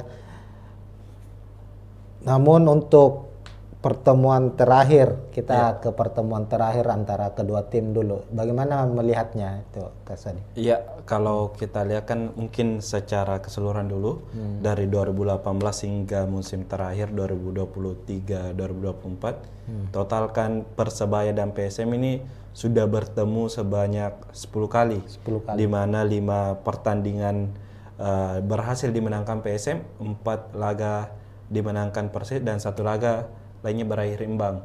Nah, untuk musim terakhir memang lebih didominasi oleh Persebaya karena musim lalu ya. Iya, musim lalu Persebaya menang 1-0 di kandang, kemudian bermain imbang lawan PSM Makassar dibatalkan pada musim lalu. Nah, yang menjadi catatan tersendiri dari head to head ini sebenarnya dari kedua tim ini ketika main kandang dan tandang ini saling mengalahkan. Dan di lain sisi juga untuk di PSM Makassar ketika bermain di Stadion Gelora Bung Tomo ini selalu sulit meraih kemenangan. Mungkin pada musim 2022-2023 sempat menang. Waktu PSM juara ya? Iya, PSM juara. Tapi saat itu PSM dan Persebaya bermain di Stadion Gelora Joko Samudro, bukan di Gelora Bung Tomo. Jadi di situ kalau tidak salah PSM menang 1-0 lewat gol bunuh diri Alwi Selamat. Nah, tentu pertemuan ini menjadi tantangan mungkin bagi PSM, utamanya Bernardo Tavares sendiri, bagaimana bisa meraih 3 poin di Stadion Gelora Bung Tomo, apalagi mungkin dengan tekanan bonek dan bonita yang bisa saja mungkin menghadiri memenuhi Stadion Gelora Bung Tomo. Artinya tantangan untuk PSM ini meruntuhkan keangkeran GBT ya, karena sejauh ini memang di kompetisi profesional yang terbaru lah Liga 1, PSM mungkin tidak pernah menang di GBT. Artinya ini kesempatan bagi PSM untuk bisa meraih kemenangan. Tapi memang dalam catatan 5 pertandingan terakhir, tadi kan 10 pertandingan terakhir ini cukup berimbang. Ini juga 5 pertemuan terakhir, meskipun ya kita tahu musim lalu saat PSM Makassar kurang stabil ya secara permainan. Artinya musim lalu itu PSM gagal memenangkan pertandingan dari 2 pertemuan menghadapi Persebaya. Tapi secara umum kedua tim terlihat cukup seimbang ya secara head to headnya. Sementara kalau kita lihat untuk 5 pertandingan terakhir dari masing-masing kedua tim juga ini cukup menarik. Persebaya sendiri kita tahu kan dari 8 pertandingan yang sudah dijalani di Liga 1 ini baru sekali mengalami kekalahan. Itu pun terjadi di pekan ke-8 saat bertandang ke markas Persib Bandung. Sementara itu PSM kalau kita lihat memang baru sekali mengalami kekalahan, yakni lawan Arema, tapi juga sulit meraih kemenangan. Bahkan ada 4 pertandingan, 4 pertandingan di Liga 1 itu secara beruntun itu tidak pernah menang. Tapi di pekan ke-8 akhirnya bisa memutus hasil minor, akhirnya meraih kemenangan atas Madura United dengan skor 2-0. Ini berarti ada 2 hal yang hasil berbeda yang diraih dari kedua tim, yang tentunya ini mempengaruhi secara psikologis. Kira-kira begitu ya Kak Sadi? Iya, betul. Kalau kita memang lihat PSM baru-baru ini baru kembali ke jalur kemenangan setelah menang 2-0 lawan Madura United. Nah, tentu ini dikatakan menjadi modal bagi PSM untuk mengembalikan kepercayaan diri mereka untuk bisa kembali bersaing di papan atas klasemen. Di lain sisi sebenarnya kalau dilihat Persebaya, meski memang baru mengalami kekalahan di pekan ke-8 kemarin, namun laga sebelumnya juga mereka itu tidak meraih kemenangan, hanya meraih lawan Dewa United kalau tidak salah. Ini kan mungkin kalau bisa dikatakan bahwa mungkin Persebaya juga akan mati-matian di laga ini, berusaha untuk kembali ke jalur kemenangan juga setelah 2 laga sebelumnya meraih hasil minor. Artinya bisa disebut ada penurunan performa ya betul. secara statistik hasil yang diraih oleh Persebaya. Persebaya. Sementara PSM lagi dalam kondisi baik kalau kita lihat.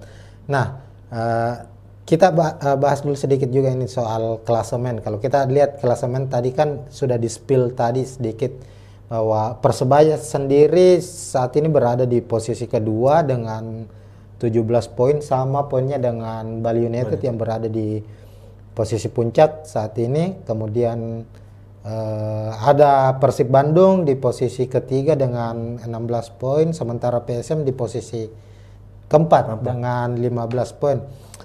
Artinya jarak poinnya ini tidak terpaut jauh ya, cukup tipis. Itu tadi kita bilang bahwa duel ini akan menjadi duel perebutan posisi puncak, karena dengan anggaplah misalnya ketika PSM yang menang tambahan 3 poin, tentu langsung naik ke posisi pertama dengan 18 poin. Sementara kalau Persebaya menang langsung menjaga jarak ya dari tim-tim yang ada di bawahnya, termasuk dari PSM Makassar. Cuma yang menariknya ini Saudi, kalau kita lihat bahwa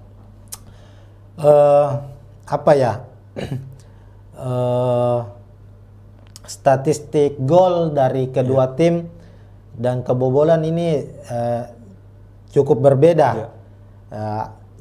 Persebaya misalnya kita lihat memang hasil yang diraih cukup baik secara hasil ya, secara hasil pertandingan cukup baik, tapi untuk produktivitas golnya ini terbilang cukup minim. Dari 8 pertandingan baru mencetak 7 gol. Artinya kurang dari 1 gol per 1 pertandingan. Tapi memang secara sisi pertahanan ini cukup baik, baru kebobolan 4 gol. Sementara itu PSM Makassar sudah mencetak 11 gol ya dari 8 pertandingan, dan pertahanannya sama baiknya dengan Persebaya dengan baru kebobolan 4 gol. Bagaimana Kak Swadi melihat ini, melihat statistik ini? Ya, tentu kalau kita melihat statistik dari mungkin secara pertahanan dulu, ya kedua pelatih ini memang bisa dikatakan pelatih yang pragmatis. Dalam hal ini tidak mengandalkan permainan yang indah dari kaki ke kaki, cukup dengan hanya hasil dilihat. Dan kedua pelatih ini memang baik Paul Munster maupun Bernardo Tavares fokus pada pertahanan yang dibuktikan dengan baru kebobolan 4 gol di musim ini. Keduanya baru kebobolan 4 gol. Itu tak lepas mungkin dari bagaimana mereka bertahan di apalagi sepertiga pertahanan mereka, dan memiliki memang pemain-pemain yang kuat. Ada Persebaya. Artinya kita langsung ke prediksi susunan pemain ini ya Kak Sadia, kalau kita membahas ya, karena kita sudah membahas soal soal taktikal kedua pelatih yang akan bermain nantinya. Langsung saja kita bisa lihat juga Tribuners ini kita sudah menyusun daftar prediksi daftar susunan pemain dari kedua tim. Nah, kalau kita lihat ini Kak Sodi, kita bahas dulu tim tuan rumah dulu kita ya. Dari Persebaya tadi sudah dibahas bahwa Paul Munster ini kan pelatih yang bukan lagi pelatih baru yang berkarir di Indonesia. Sebelum melatih Persebaya sempat melatih Bayangkara ya kalau nggak salah ya, Bayangkara FC. Tadi memang Kak Sodi sudah membahas bahwa dilihat dari statistik Persebaya saat ini yang baru kebobolan 4 gol dengan jumlah gol 7, ini artinya Paul Monster ini memainkan pola yang lebih defensif ya, dan mengandalkan mungkin counter attack sama dengan PSM Makassar. Kita bisa lihat umumnya Persebaya itu memainkan taktik 4-3-3. Di posisi penjaga gawang kita lihat, kita memprediksi ada Andika Ramadhani ya, padahal masih ada Hernando. Kira-kira kenapa Andika yang akan dipasang di sini? Kenapa bukan Hernando? Ya, sejauh ini memang kalau kita lihat di laga-laga Persebaya, Andika Ramadhani ini lebih disukai oleh Paul Monster, entah karena memang kemampuan yang dimiliki ataukah memang Hernando yang sempat cedera kemarin juga sehingga belum diturunkan. Mungkin itu dari pilihan dari Paul Monster sendiri sehingga masih memilih Andika Ramadhani dibandingkan Hernando. Ya, mungkin pertimbangan cedera dan sebagainya. Laga terakhir kemarin lawan Tetap Andika Ramadhani. Persib ya, yang kebobolan 2 gol ya, Andika Ramadhani. Oke. Lalu untuk dua center back ada Slavko Damjanovic dan Kadek Raditya. Kemudian dua fullback, sisi kiri ada Ardi Drus, lalu ada Mikel Tata, lalu di lini tengah 3 gelandang Muhammad Rashid, gelandang serangnya Muhammad Rashid ya. Francisco Rivera. Francisco Rivera. Seperti ini posisinya. Atau memang lebih sejajar ya? Iya, lebih sejajar. Lebih sejajar. Lalu ada Gilson Costa, lalu trio lini depan ada Bruno Moreira, Flavio Silva, dan striker timnas ada Malik Rizaldi. Untuk lini belakang sendiri, Kasadi bagaimana ininya? Iya, kalau secara kita kekuatan. Ya, secara kekuatan kan kita tahu Slavko ini pemain yang sangat tinggi dan besar. Posturnya 189 cm dan tentu punya pengalaman bermain di kancah sepak bola Asia.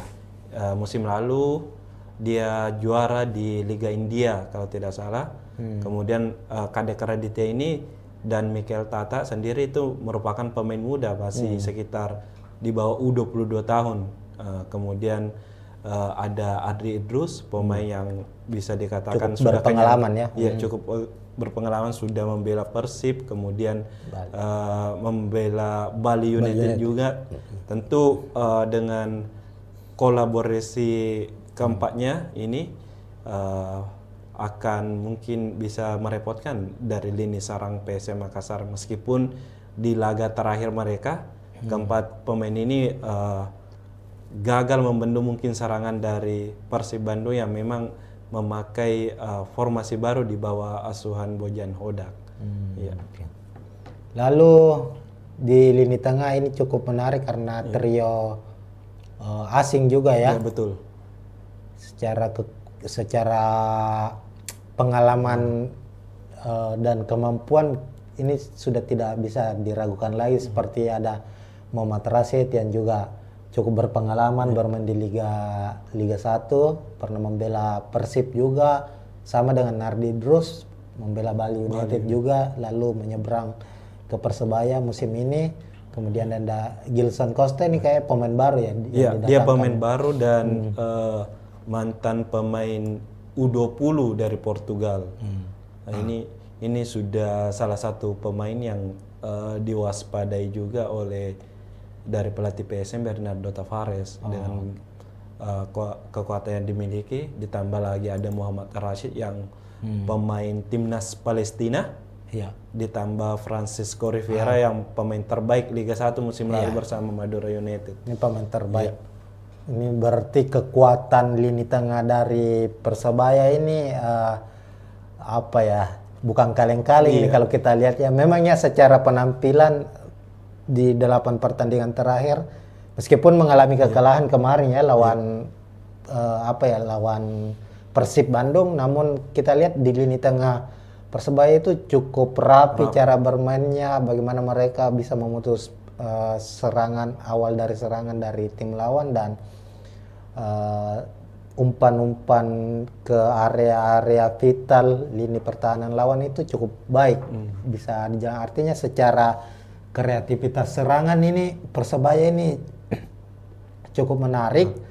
Meskipun ya untuk finishingnya, kalau kita lihat finishingnya masih cukup bermasalah. Itulah yang terjadi di lini depan. Kalau kita lihat misalnya Malik Rizaldi yang baru-baru ini dipanggil membela timnas Indonesia, sudah mencetak 2 gol ya. Betul. Itu pun terjadi di satu pertandingan, mencetak 2 gol. Ini tentu yang juga harus diwaspadai oleh PSM Makassar. Bruno Moreira yang menjadi pemain ini menjadi musim kedua ya Bruno. Musim kedua ketiga ya. Kemarin sempat membela, kalau tidak salah di musim 2021-2022 bela Persebaya, kemudian sempat hengkang sempat musim lalu kembali dan sekarang dipertahankan lagi. Artinya ini musim ketiga bersama dengan Persebaya. Kemudian ada Flavio Silva, kemarin Persik ya? Iya, Persik Top Kediri. skor dari Persik ini kalau 23 kalau 23 gol musim lalu bersama Persik. Musim ini sudah mencetak berapa? Baru 1 gol. Intinya kalau kita lihat trio Persebaya ini sebenarnya dari 7 gol Persebaya itu 6 gol tercipta dari trio ini. Bruno Moreira 3 gol, Flavio 1 gol, dan Malik Rizaldi 2 gol. Jadi secara komposisi golnya ya memang diciptakan oleh para pemain lini depan dari Persebaya. Kemudian kita ke PSM Makassar, asuhan Bernardo Tavares, tim tamu dengan strategi atau formasi yang digunakan musim ini cukup berbeda dari musim-musim sebelumnya. Jika musim sebelumnya Tribuners PSM itu mengandalkan 3 back ya. Iya, betul. Banyak mengandalkan 3 back. Musim ini mengandalkan 2 stopper, artinya dengan skema 4-5-1. Kalau musim lalu itu lebih ke 3-5-2 ya, kalau tidak salah. Nah, di posisi penjaga gawang Hilmansyah sudah 8 pertandingan di Liga 1 selalu menjadi pilihan utama. Meskipun kabar terakhirnya kiper utama PSM musim lalu Reza Arya sudah pulih ya, sudah mengikuti latihan reguler bersama PSM Makassar, tapi kemungkinan menghadapi Persebaya tetap akan menjadi starter ya. Ya, sejauh ini sepertinya masih Hilmansyah yang menjadi starter, karena dari latihan Reza Arya sendiri memang sudah ikut gabung latihan bersama 4 kiper lainnya, utamanya dalam latihan ringan seperti menangkap bola, masalah positioning. Tapi ketika latihan dengan intensitas tinggi bersama tim dalam hal taktik dan sebagainya, ini Reza belum bisa ikut secara full. Mungkin masih ada fase yang harus dilewati untuk bisa benar-benar bisa turun membela PSM Makassar. Jadi mungkin masih butuh waktu, dan kemungkinan Hilmansyah masih jadi tumpuan utama. Sejauh ini juga Hilmansyah sepertinya sudah 4 kali catatkan clean sheet. Ya, penampilan Hilmansyah juga setelah kembalinya bersama PSM ini cukup konsisten. Artinya ada beberapa save krusial yang dilakukan, dan komunikasi dengan pemain belakang PSM juga cukup baik antara Hilmansyah dengan utamanya duo stopper asing dari PSM Makassar. Nah, kita ke back lini belakang dari PSM. Di 2 back tengah ada Yuran Fernandes dan Alucio Neto yang sejauh ini tidak tergantikan. Posisinya Yuran sekaligus sebagai kapten tim untuk musim ini. Kemudian fullback kanan ada Victor Luis. Ini tidak tertukar posisinya ya. Tetap Luis kiri ya. Iya, sebelah kanan ada Syahrul Lasinari dan Victor Luis di sisi kiri. Kasadi, silakan. Kalau kita lihat memang ada perubahan taktik di beberapa laga terakhir. Di laga PSM di awal musim sempat memakai 3-5-2, kemudian 3 laga terakhir atau 2 laga terakhir ini kini berubah menjadi 4-5-1. Nah, biasanya kan kalau kita lihat di pertahanan PSM itu hanya Yuran Fernand dengan 3 back, ada Yuran, Alosio dan Sarula Sinari. Victor Luis ini fokus sebagai winger, memang menyerang dan sesekali hanya menurun bertahan. Namun di laga terakhir ini Victor Luis juga membantu pertahanan menjadi 4 back, kemudian dengan kemampuannya ini tetapi tetap didorong untuk membantu penyerangan. Nantinya kan ada Victor Detang atau ada Ananda yang mengisi posisi jika meninggalkan posisinya di back kiri ini Victor Luis. Jadi sebenarnya lebih fleksibel posisi dari Victor Luis ini dibandingkan Alosio Neto, Yuran maupun Syahrul Sinari. Ini lini belakang PSM memang ini cukup solid ya sejauh ini. Baru kebobolan 4 gol. Ini tak terlepas dari kalau kita lihat memang Yuran ini kan menjadi musim ketiga Yuran bersama PSM Makassar. Secara penampilan ini pemain yang sangat tenang di belakang, punya taktik pembacaan situasi yang baik ditambah dengan Alosio. Ini tapi yang menariknya ini adalah Victor Luis. Ini salah satu pemain yang ya awal-awalnya mungkin belum mendapat banyak sorotan karena jelaslah bahwa kalau pemain asing kan biasanya sering mendapat sorotan itu kan pemain depan, striker. Ini cukup menarik, PSM mendapatkan pemain asing tapi posisinya fullback atau back sayap kiri, dan Victor Luis sejauh ini penampilannya terbilang bukan lagi baik, sangat baik ya. Kalau kita lihat secara penampilan punya akurasi umpan yang sangat baik, rajin membantu lini serang, bertahan sama baiknya, dan sudah mencetak 2 assist ya. 2 assist. 2 assist sejauh ini, termasuk assist di salah satu gol yang terjadi saat menghadapi Madura ya. Itu Victor Luis. Lalu di lini tengah ada 5 gelandang ya. Untuk gelandang bertahan itu ini ada kemungkinan ada Ananda Raihan dan Zaki Ashraf. Kenapa kira-kira? Kan biasanya Akbar Tanjung yang di tempat biasanya diduetkan dengan Ananda Raihan. Zaki Ashraf biasanya bermain sebagai pemain pelapis. Ya betul.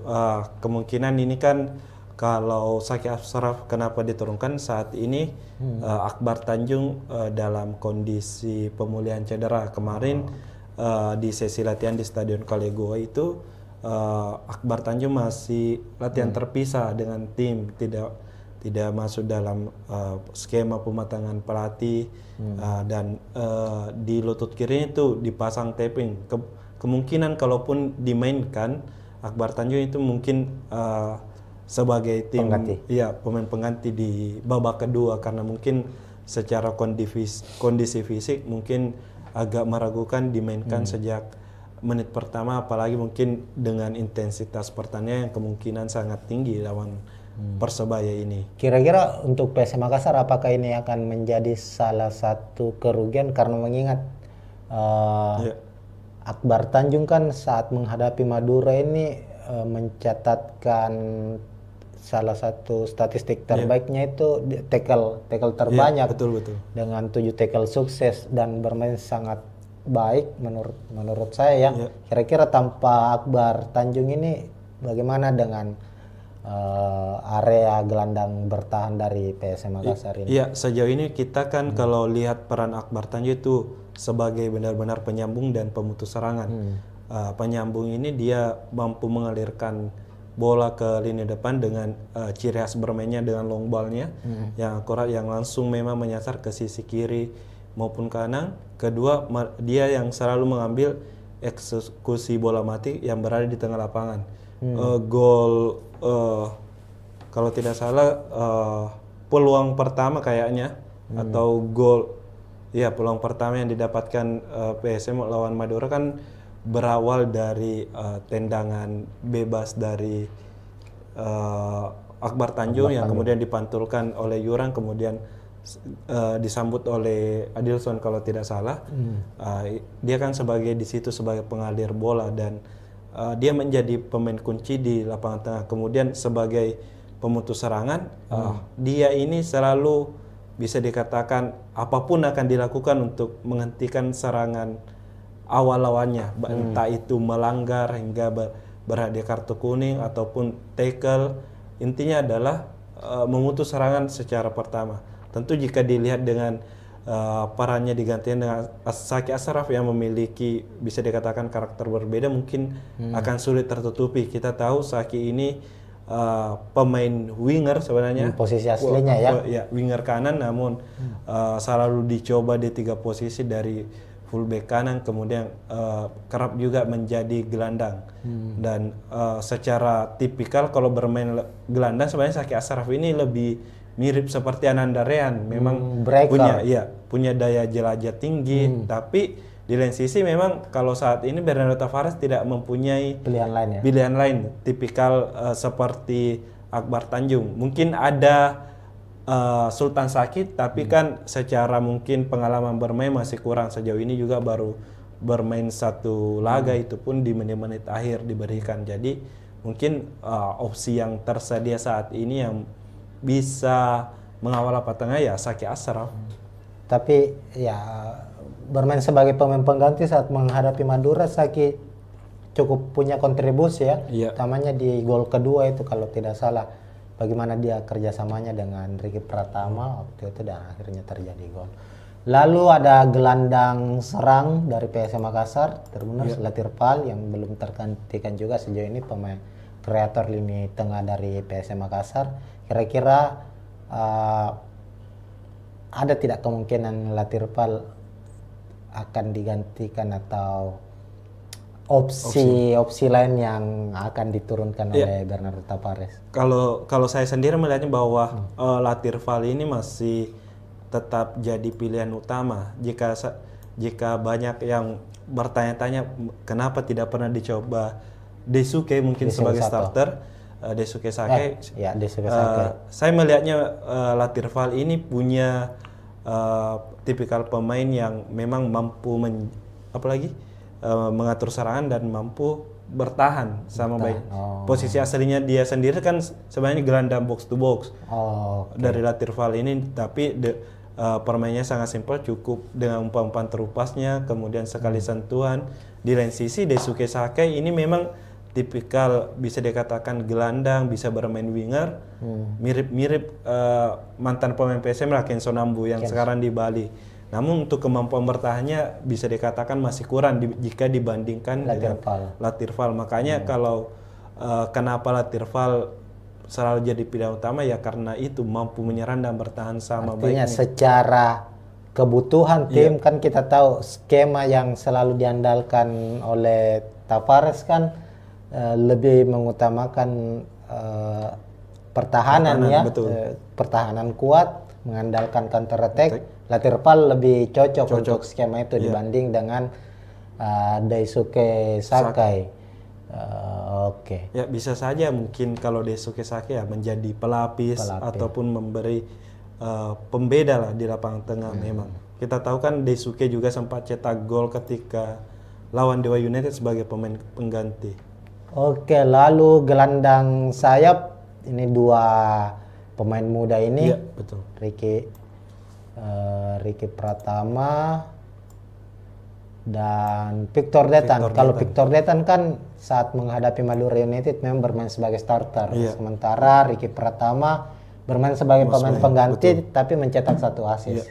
Dan prediksinya kemungkinan Ricky Pratama akan kembali menjadi starter ya kira-kira. Sebelum lawan Madura kan kalau kita lihat Ricky sendiri sudah menjadi starter sebelumnya.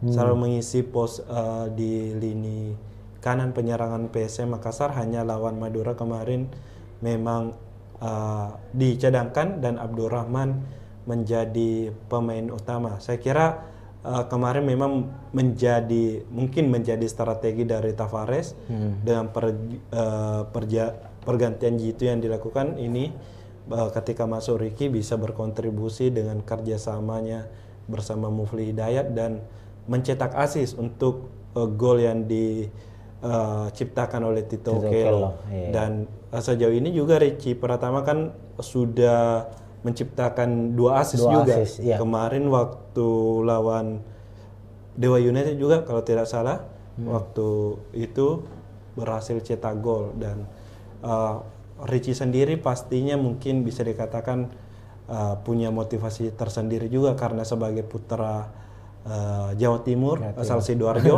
yang akan melawan Persebaya Surabaya, tim kebanggaan dari masyarakat Jawa Timur. Ya, kalau Victor Detan sendiri 3 laga terakhir memang menjadi Starter ya. starter dan cetak 1 gol ketika lawan Persija.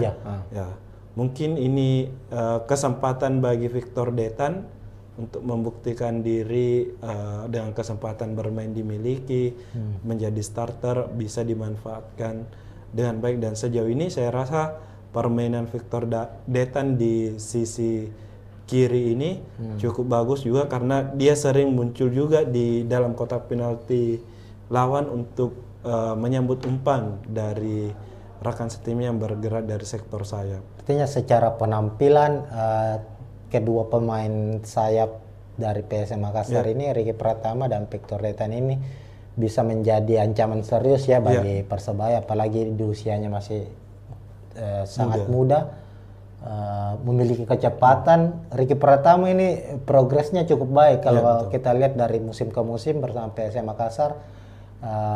Dia kan sempat awalnya diplot sebagai, memang kan posisinya sebagai striker ya. Betul. Musim lalu itu lebih banyak bermain sebagai second striker. Lalu kemudian dicoba bermain sebagai gelandang sayap dan sudah berani untuk mempertahankan bola, berani dribble, berani menusuk, sudah memiliki kepercayaan diri lah. Sama dengan Victor Detan, artinya bagi Ardi Drus dan Mikel Tata yang akan menjadi fullback, back sayap dari Persebaya, ini pertarungan yang cukup sengit ya di posisi sayap nantinya antara kedua tim. Lalu untuk posisi striker, ya ini ada Tito Okello. Oke lah, sebelum kita bahas Tito Okello, PSM punya 3 striker asing. Ada Nermin Haljeta, ada Tito, ada Adilson Silva. Nermin secara penampilan sangat baik, sudah mencetak 4 gol, namun kemungkinan sepertinya kabar terakhirnya belum bisa kembali diturunkan karena mengalami cedera. Itu sudah valid itu ya Kasade? Nermin akan kembali absen?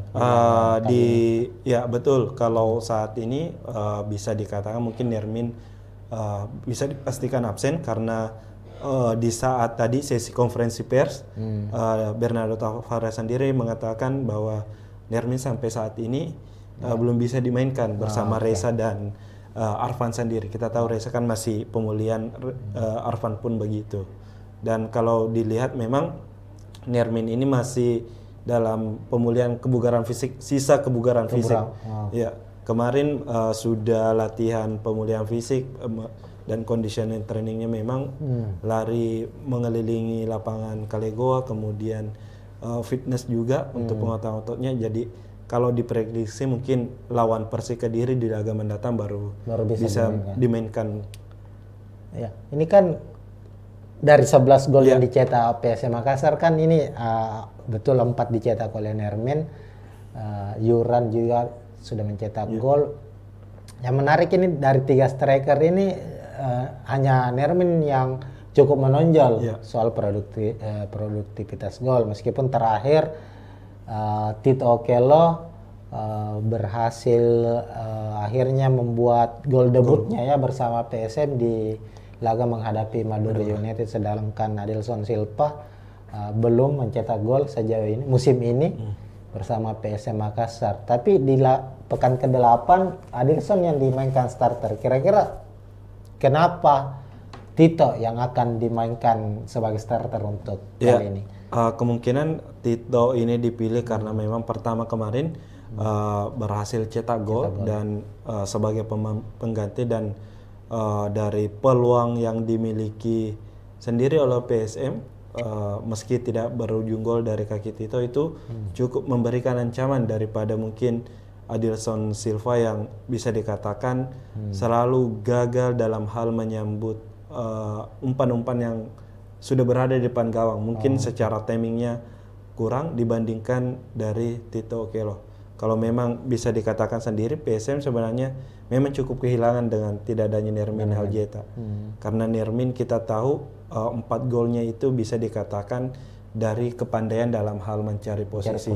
Nah mungkin ini posisinya yang sangat bagus, dan memang sepertinya dia tahu arah bola ini akan kemana.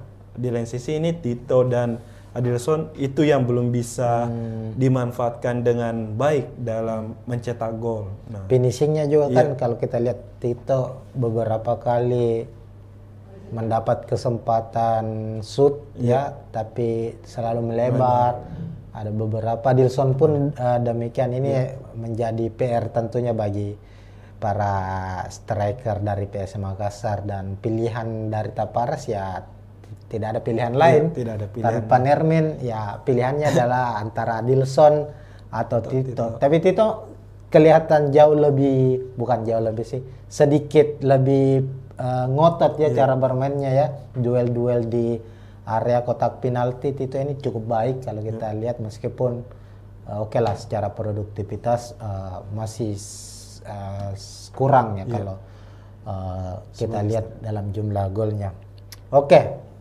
Ini sudah kita bahas soal prediksi susunan pemain, dan tentu kita juga sudah bahas tentang kekuatan-kekuatan lini per lini dari kedua tim. Kira-kira melihat dari komposisi pemain kedua tim ini, pertarungan sengit akan terjadi di lini mana ini, Mas Adi?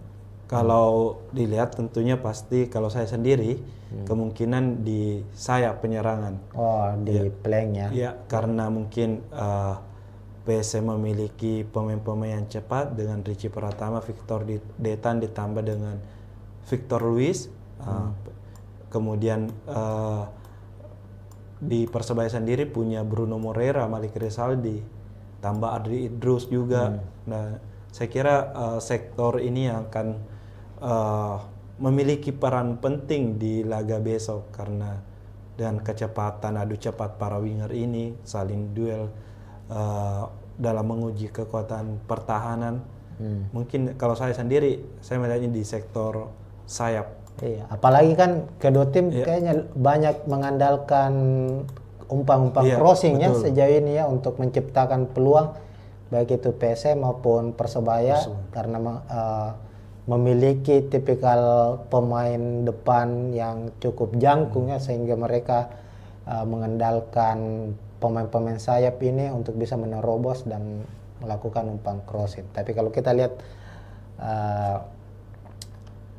kira-kira untuk PSM Makassar ini selain mengandalkan sisi sayapnya ini untuk bisa menerobos sisi pertahanan dari Persebaya, ini bisa mengandalkan sisi mana saja ini? Ya, kalau kita lihat kan mungkin dari selain sayap yang bisa dimanfaatkan untuk mencetak gol ya mungkin dari lapangan tengahnya, mungkin dari dengan kehadiran Ananda Rehan dan Latirval, ditambah mungkin dengan kita tidak boleh melupakan apalagi set piece, bola-bola set piece dari PSM Makassar. Ya, baik itu skema tendangan bebas, tendangan sudut maupun lemparan ke dalam, karena hal gol-gol yang bisa dikatakan dari PSM yang dari skema bola mati baik tendangan bebas itu memang adalah skema yang dirancang di latihan, dan bagaimana pemain pertama memberikan bola ke pemain kedua kemudian disambut untuk jadi gol, itu merupakan memang skema yang sudah dilatih oleh Bernardo Tavares. Dan gol Yuran dari tendangan sudut. Ya, kemarin ada gol Alosio juga dari tendangan sudut, kemudian sempat kalau tidak salah gol berawal dari lemparan ke dalam Saki Asraf yang juga berujung gol. Meskipun bukan dari lemparan langsung ke dalam, jangan sempat disambut kayak kalau tidak salah Yuran, kemudian diselesaikan lagi. Oke. Secara kekuatan tim kita sudah bahas, artinya ini kita berada di penghujung ini. Ya. Melihat kekuatan dari Persebaya dan PSM Makassar secara naluri mencetak gol, tadi Kasadi sudah bilang bahwa tumpuan mesin gol dari Persebaya itu ada di lini depan mereka, trio Bruno Moreira, Flavio Silva, dan Malik Rizaldi. 6 dari 7 gol yang dicetak Persebaya itu dicetak oleh ketiga pemain ini. Artinya kalau saya melihat bahwa PSM punya cukup keuntungan secara taktikal ya, paling tidak mengunci ketiga pemain ini agar bisa meminimalisir terjadinya gol di gawang sendiri. Sementara itu di sisi lain bagi Persebaya menahan PSM untuk tidak mencetak gol ini mungkin agak cukup sulit. Karena persebaran gol, 11 gol yang dicetak PSM ini tidak hanya tertumpu di para pemain depan, tapi bahkan pemain belakang seperti Yuran ini sudah mencetak gol. Siapa lagi ya sudah mencetak gol? Victor Beta, Alusio juga. Ini pemain ya, lagi-lagi ini tinggal bagaimana set piece ya. Betul. Persebaya harus bisa paling tidak membaca bagaimana arah set piece atau skema-skema set piece yang akan dimainkan oleh PSM Makassar agar terhindarlah dari kebobolan. Kira-kira begitu. Jadi untuk prediksi skor? Ya, kalau dibilang prediksi skor ini cukup sulit. Ya. Kalau saya sih sebenarnya kemungkinan berakhir imbang 1-1, tapi saya berharap sebenarnya PSM menang. PSM menang di laga ini mungkin dengan skor 2-1. 2-1 ya. Iya. Oke, itu prediksi dari Kaswadi. Dari saya sendiri prediksinya sepertinya PSM bisa memenangkan laga dengan skor tipis lah, 0-1 di laga kali ini. Gol akan dicetak Tito. Ini kan Tito Okello sekarang ini kepercayaan dirinya ini sedang baik setelah karena biasanya itu striker kalau dia sudah mencetak, sudah membuka kerang golnya itu dia akan semakin termotivasi untuk mencetak gol kedua, ketiga, dan seterusnya. Nah, itu mungkin Tribuners, ini prediksi skor dari kami ya. Kalau kalian juga ingin memprediksi skor laga Persebaya menghadapi PSM, silahkan tulis di kolom komentar. Dan ini akhir dari preview pertandingan PSM menghadapi Persebaya di laga pekan ke-9 Liga 1. Terima kasih. Kalau ada salah kata mohon maaf. Intinya bahwa ini adalah prediksi dari kami, apapun yang di lapangan itu bisa terjadi. Ini hanya berdasarkan data yang kami kumpulkan secara statistik, secara hasil pertandingan dari kedua tim, pertemuan terakhir kedua tim, dan komposisi pemain terbaru dari kedua tim. Dan ya inilah sepak bola. Semua bisa diprediksi, hasil di lapangan itu bisa berbicara lain. Kira-kira begitu Tribuners. Sekian, kita tentunya akan jumpa lagi di preview pertandingan yang lebih menarik lainnya. Baik pertandingan Liga 1, pertandingan Timnas Indonesia juga, Tribuners. Sekian dari saya, Alfian dan Kaswadi Anwar. Assalamualaikum warahmatullahi wabarakatuh. Ya, Assalamualaikum warahmatullahi wabarakatuh, Tribuners. Jumpa lagi di preview pertandingan Liga 1, khususnya membahas soal klub kebanggaan masyarakat Sulawesi Selatan, masyarakat Kota Makassar, PSM Makassar. Nah, saat ini Tribuners, PSM akan melakoni laga klasik, laga super big match di Liga 1 musim ini, bertandang ke markas Persebaya Surabaya pada pekan ke-9 dan pertandingan akan berlangsung hari Rabu 23 Oktober 2024, kick off pukul 8 malam waktu Indonesia Tengah di Stadion Gelora Bung Tomo, Surabaya. Nah, kita akan mengulas secara detail terkait dengan persiapan kedua tim, baik itu prediksi susunan pemain, prediksi jalannya pertandingan, taktik apa yang akan digunakan oleh kedua pelatih dari kedua klub, dan macam-macam termasuk head to head. Dan saya kali ini tidak sendiri, saya akan ditemani oleh jurnalis Tribun Timur, jurnalis PSM ataukah jurnalis olahraga dari Tribun Timur, ada Kaswadi Anwar. Ya, halo Tribuners.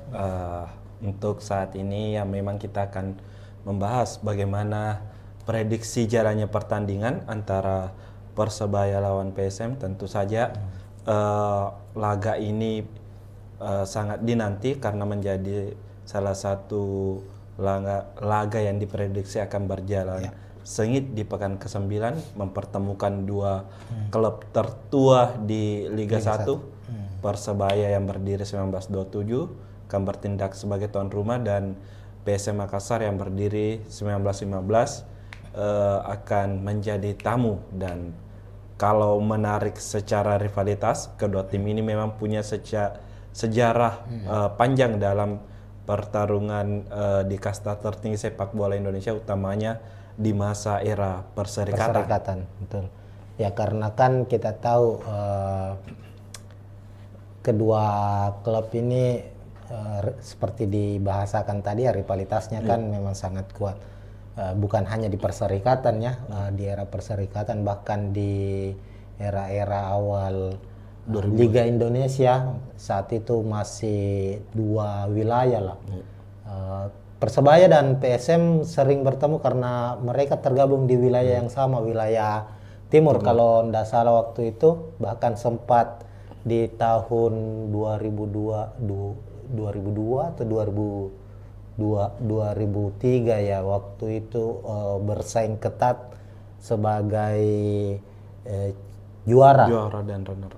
Hanya dibedakan selisih gol. Waktu itu poinnya sama, Persebaya keluar sebagai juara 2003 ya, kalau bukan 2002. 2003 kalau tidak salah 2004 itu Persik Kediri. Oh, berarti ya yang Persebaya 2002-2023 yang waktu itu juara, PSM runner up. Nah, itu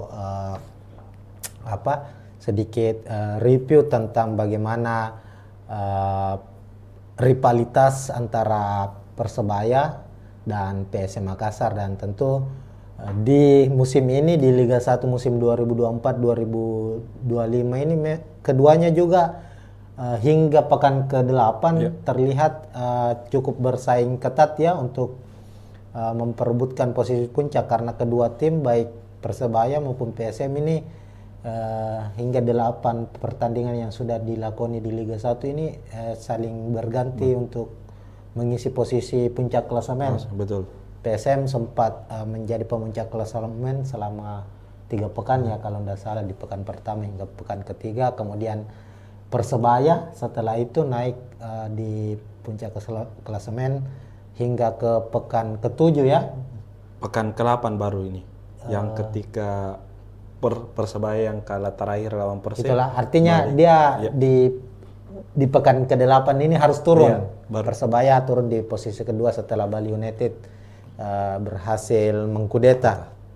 Cuma secara hitung-hitungan hasil pertandingan nanti, siapapun yang memenangkan laga, apakah Persebaya atau PSM Makassar, tentu dia yang akan menjadi pemuncak klasemen sementara. Makanya duel ini adalah duel klasik memperebutkan puncak klasemen. Terlepas dari hasil dari tim-tim lainnya, nantinya masih ada Bali United maupun Persib Bandung dan Borneo FC juga ada di posisi 5 besar.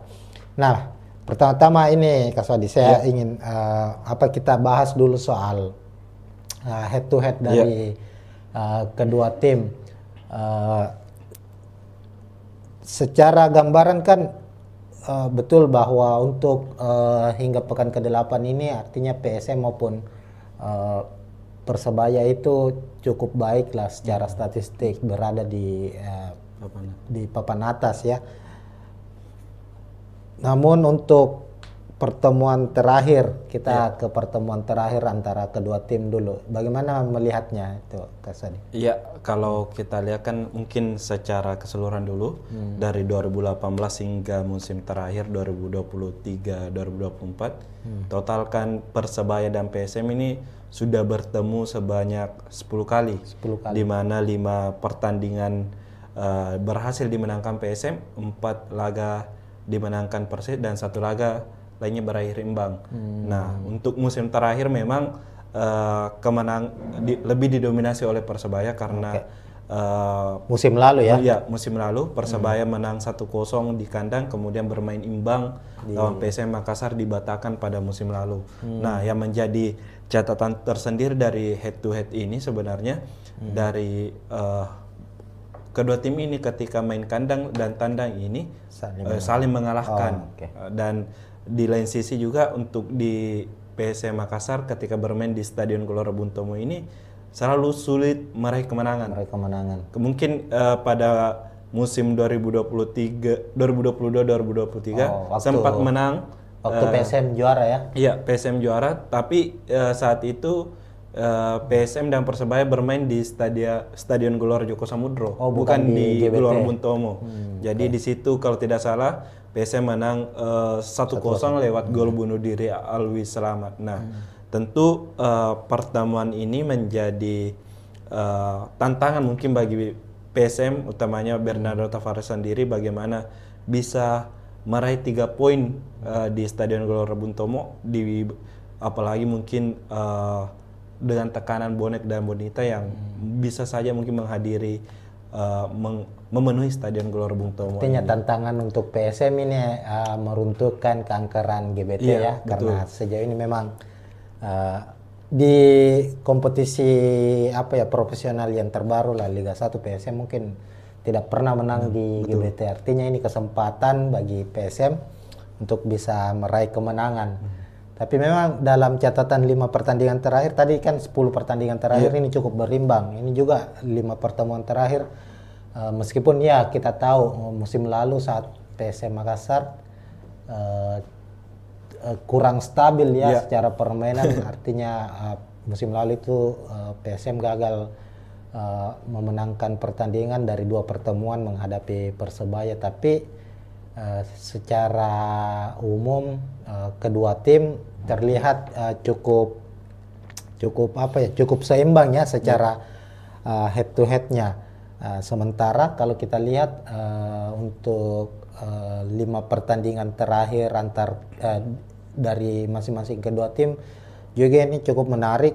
Persebaya sendiri kita tahu kan dari 8 pertandingan yang sudah dijalani di Liga 1 ini baru sekali mengalami kekalahan.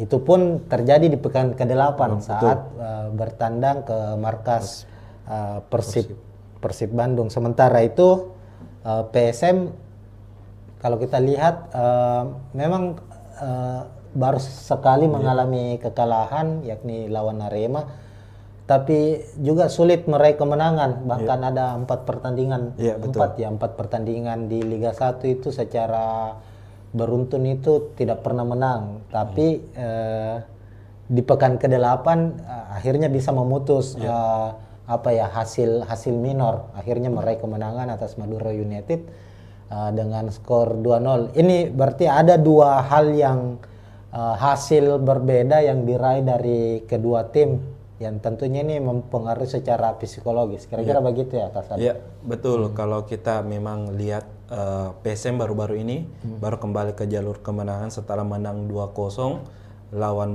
Madura United. Nah, tentu ini dikatakan menjadi modal bagi PSM untuk mengembalikan kepercayaan diri mereka untuk bisa kembali bersaing di papan atas klasemen. Di lain sisi sebenarnya kalau dilihat Persebaya, meski memang baru mengalami kekalahan di pekan ke-8 kemarin, namun laga sebelumnya juga mereka itu tidak meraih kemenangan, hanya meraih lawan Dewa United kalau tidak salah. Ini kan mungkin kalau bisa dikatakan bahwa mungkin Persebaya juga akan mati-matian di laga ini, berusaha untuk kembali ke jalur kemenangan juga setelah 2 laga sebelumnya meraih hasil minor. Artinya bisa disebut ada penurunan performa Iya, ya betul. secara statistik hasil yang diraih oleh Persebaya. Persebaya. Sementara PSM lagi dalam kondisi baik kalau kita lihat. Nah, kita bahas dulu sedikit juga ini soal klasemen. Kalau kita lihat klasemen tadi kan sudah di-spill tadi sedikit bahwa Persebaya sendiri saat ini berada di posisi kedua dengan 17 poin, sama poinnya dengan Bali United yang berada di posisi puncak saat ini. Kemudian ada Persib Bandung di posisi ketiga dengan 16 poin, sementara PSM di posisi keempat dengan 15 poin. Artinya jarak poinnya ini tidak terpaut jauh ya, cukup tipis. Itu tadi kita bilang bahwa duel ini akan menjadi duel perebutan posisi puncak, karena dengan anggaplah misalnya ketika PSM yang menang tambahan 3 poin tentu langsung naik ke posisi pertama dengan 18 poin, sementara kalau Persebaya menang langsung menjaga jarak ya dari tim-tim yang ada di bawahnya, termasuk dari PSM Makassar. Cuma yang menariknya ini Saudi, kalau kita lihat bahwa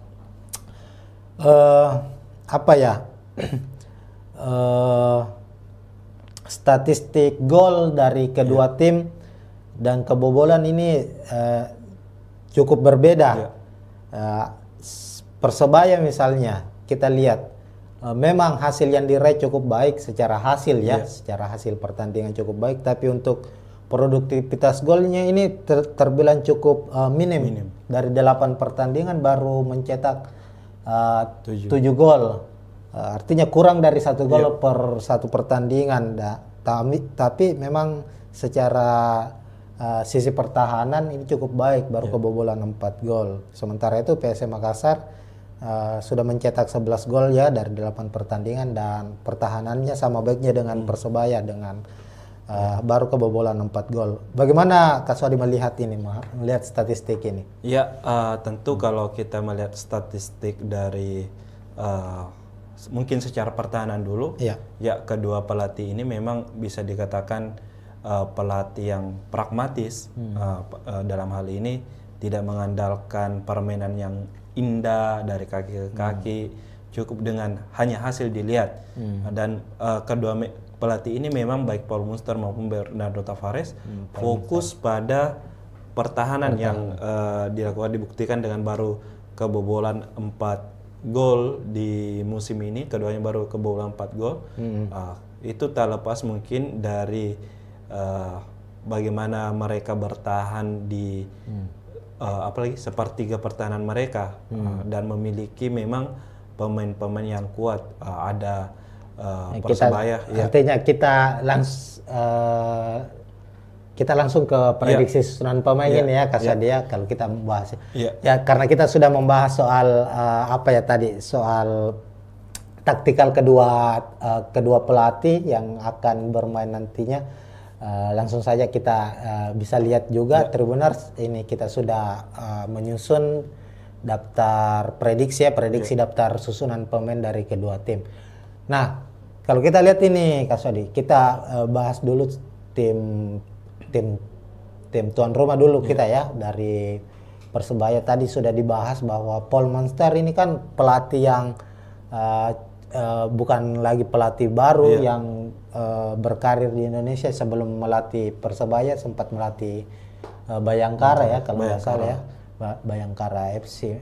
Tadi memang Kak Swadi sudah membahas bahwa dilihat dari statistik Persebaya saat ini yang baru kebobolan 4 gol dengan jumlah gol 7, ini artinya Paul Munster ini memainkan pola yang lebih defensif ya, dan mengandalkan mungkin counter attack sama dengan PSM Makassar. Kita bisa lihat umumnya Persebaya itu memainkan taktik 4-3-3. Di posisi penjaga gawang kita lihat, kita memprediksi ada Andika Ramadhani ya, padahal masih ada Hernando. Kira-kira kenapa Andika yang akan dipasang di sini? Iya. Kenapa bukan Hernando? Ya, sejauh ini memang kalau kita lihat di laga-laga Persebaya, Andika Ramadhani ini lebih disukai oleh Paul Monster, entah karena memang kemampuan yang dimiliki ataukah memang Hernando yang sempat cedera kemarin juga sehingga belum diturunkan. Mungkin itu dari pilihan dari Paul Monster sendiri sehingga masih memilih Andika Ramadhani dibandingkan Hernando. Ya, mungkin pertimbangan cedera dan sebagainya. Laga terakhir kemarin lawan Tetap Andika Ramadhani. Persib ya, yang kebobolan 2 gol ya, Andika Ramadhani. Oke. Lalu untuk dua center back ada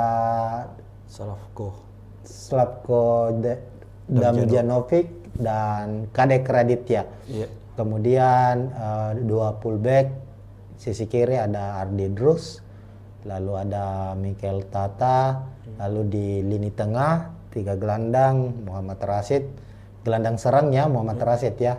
Francisco Rivera. Francisco Rivera. Iya. Sepertinya ini posisinya atau memang lebih sejajar ya? Iya, lebih sejajar. Lebih sejajar. Lalu ada Gilson Costa, lalu trio lini depan ada Bruno Moreira, Flavio Silva, dan striker timnas ada Malik Rizaldi. Untuk lini belakang sendiri, Iya. Kasadi bagaimana ininya? Iya, kalau Secara kita kekuatan. ya secara kekuatan kan kita tahu Slavko ini pemain yang sangat tinggi dan besar, posturnya 189 cm dan tentu punya pengalaman bermain di kancah sepak bola Asia. Musim lalu dia juara di Liga India kalau tidak salah. Kemudian Kadek Raditya ini dan Mikel Tata sendiri itu merupakan pemain muda, masih sekitar di bawah U22 tahun.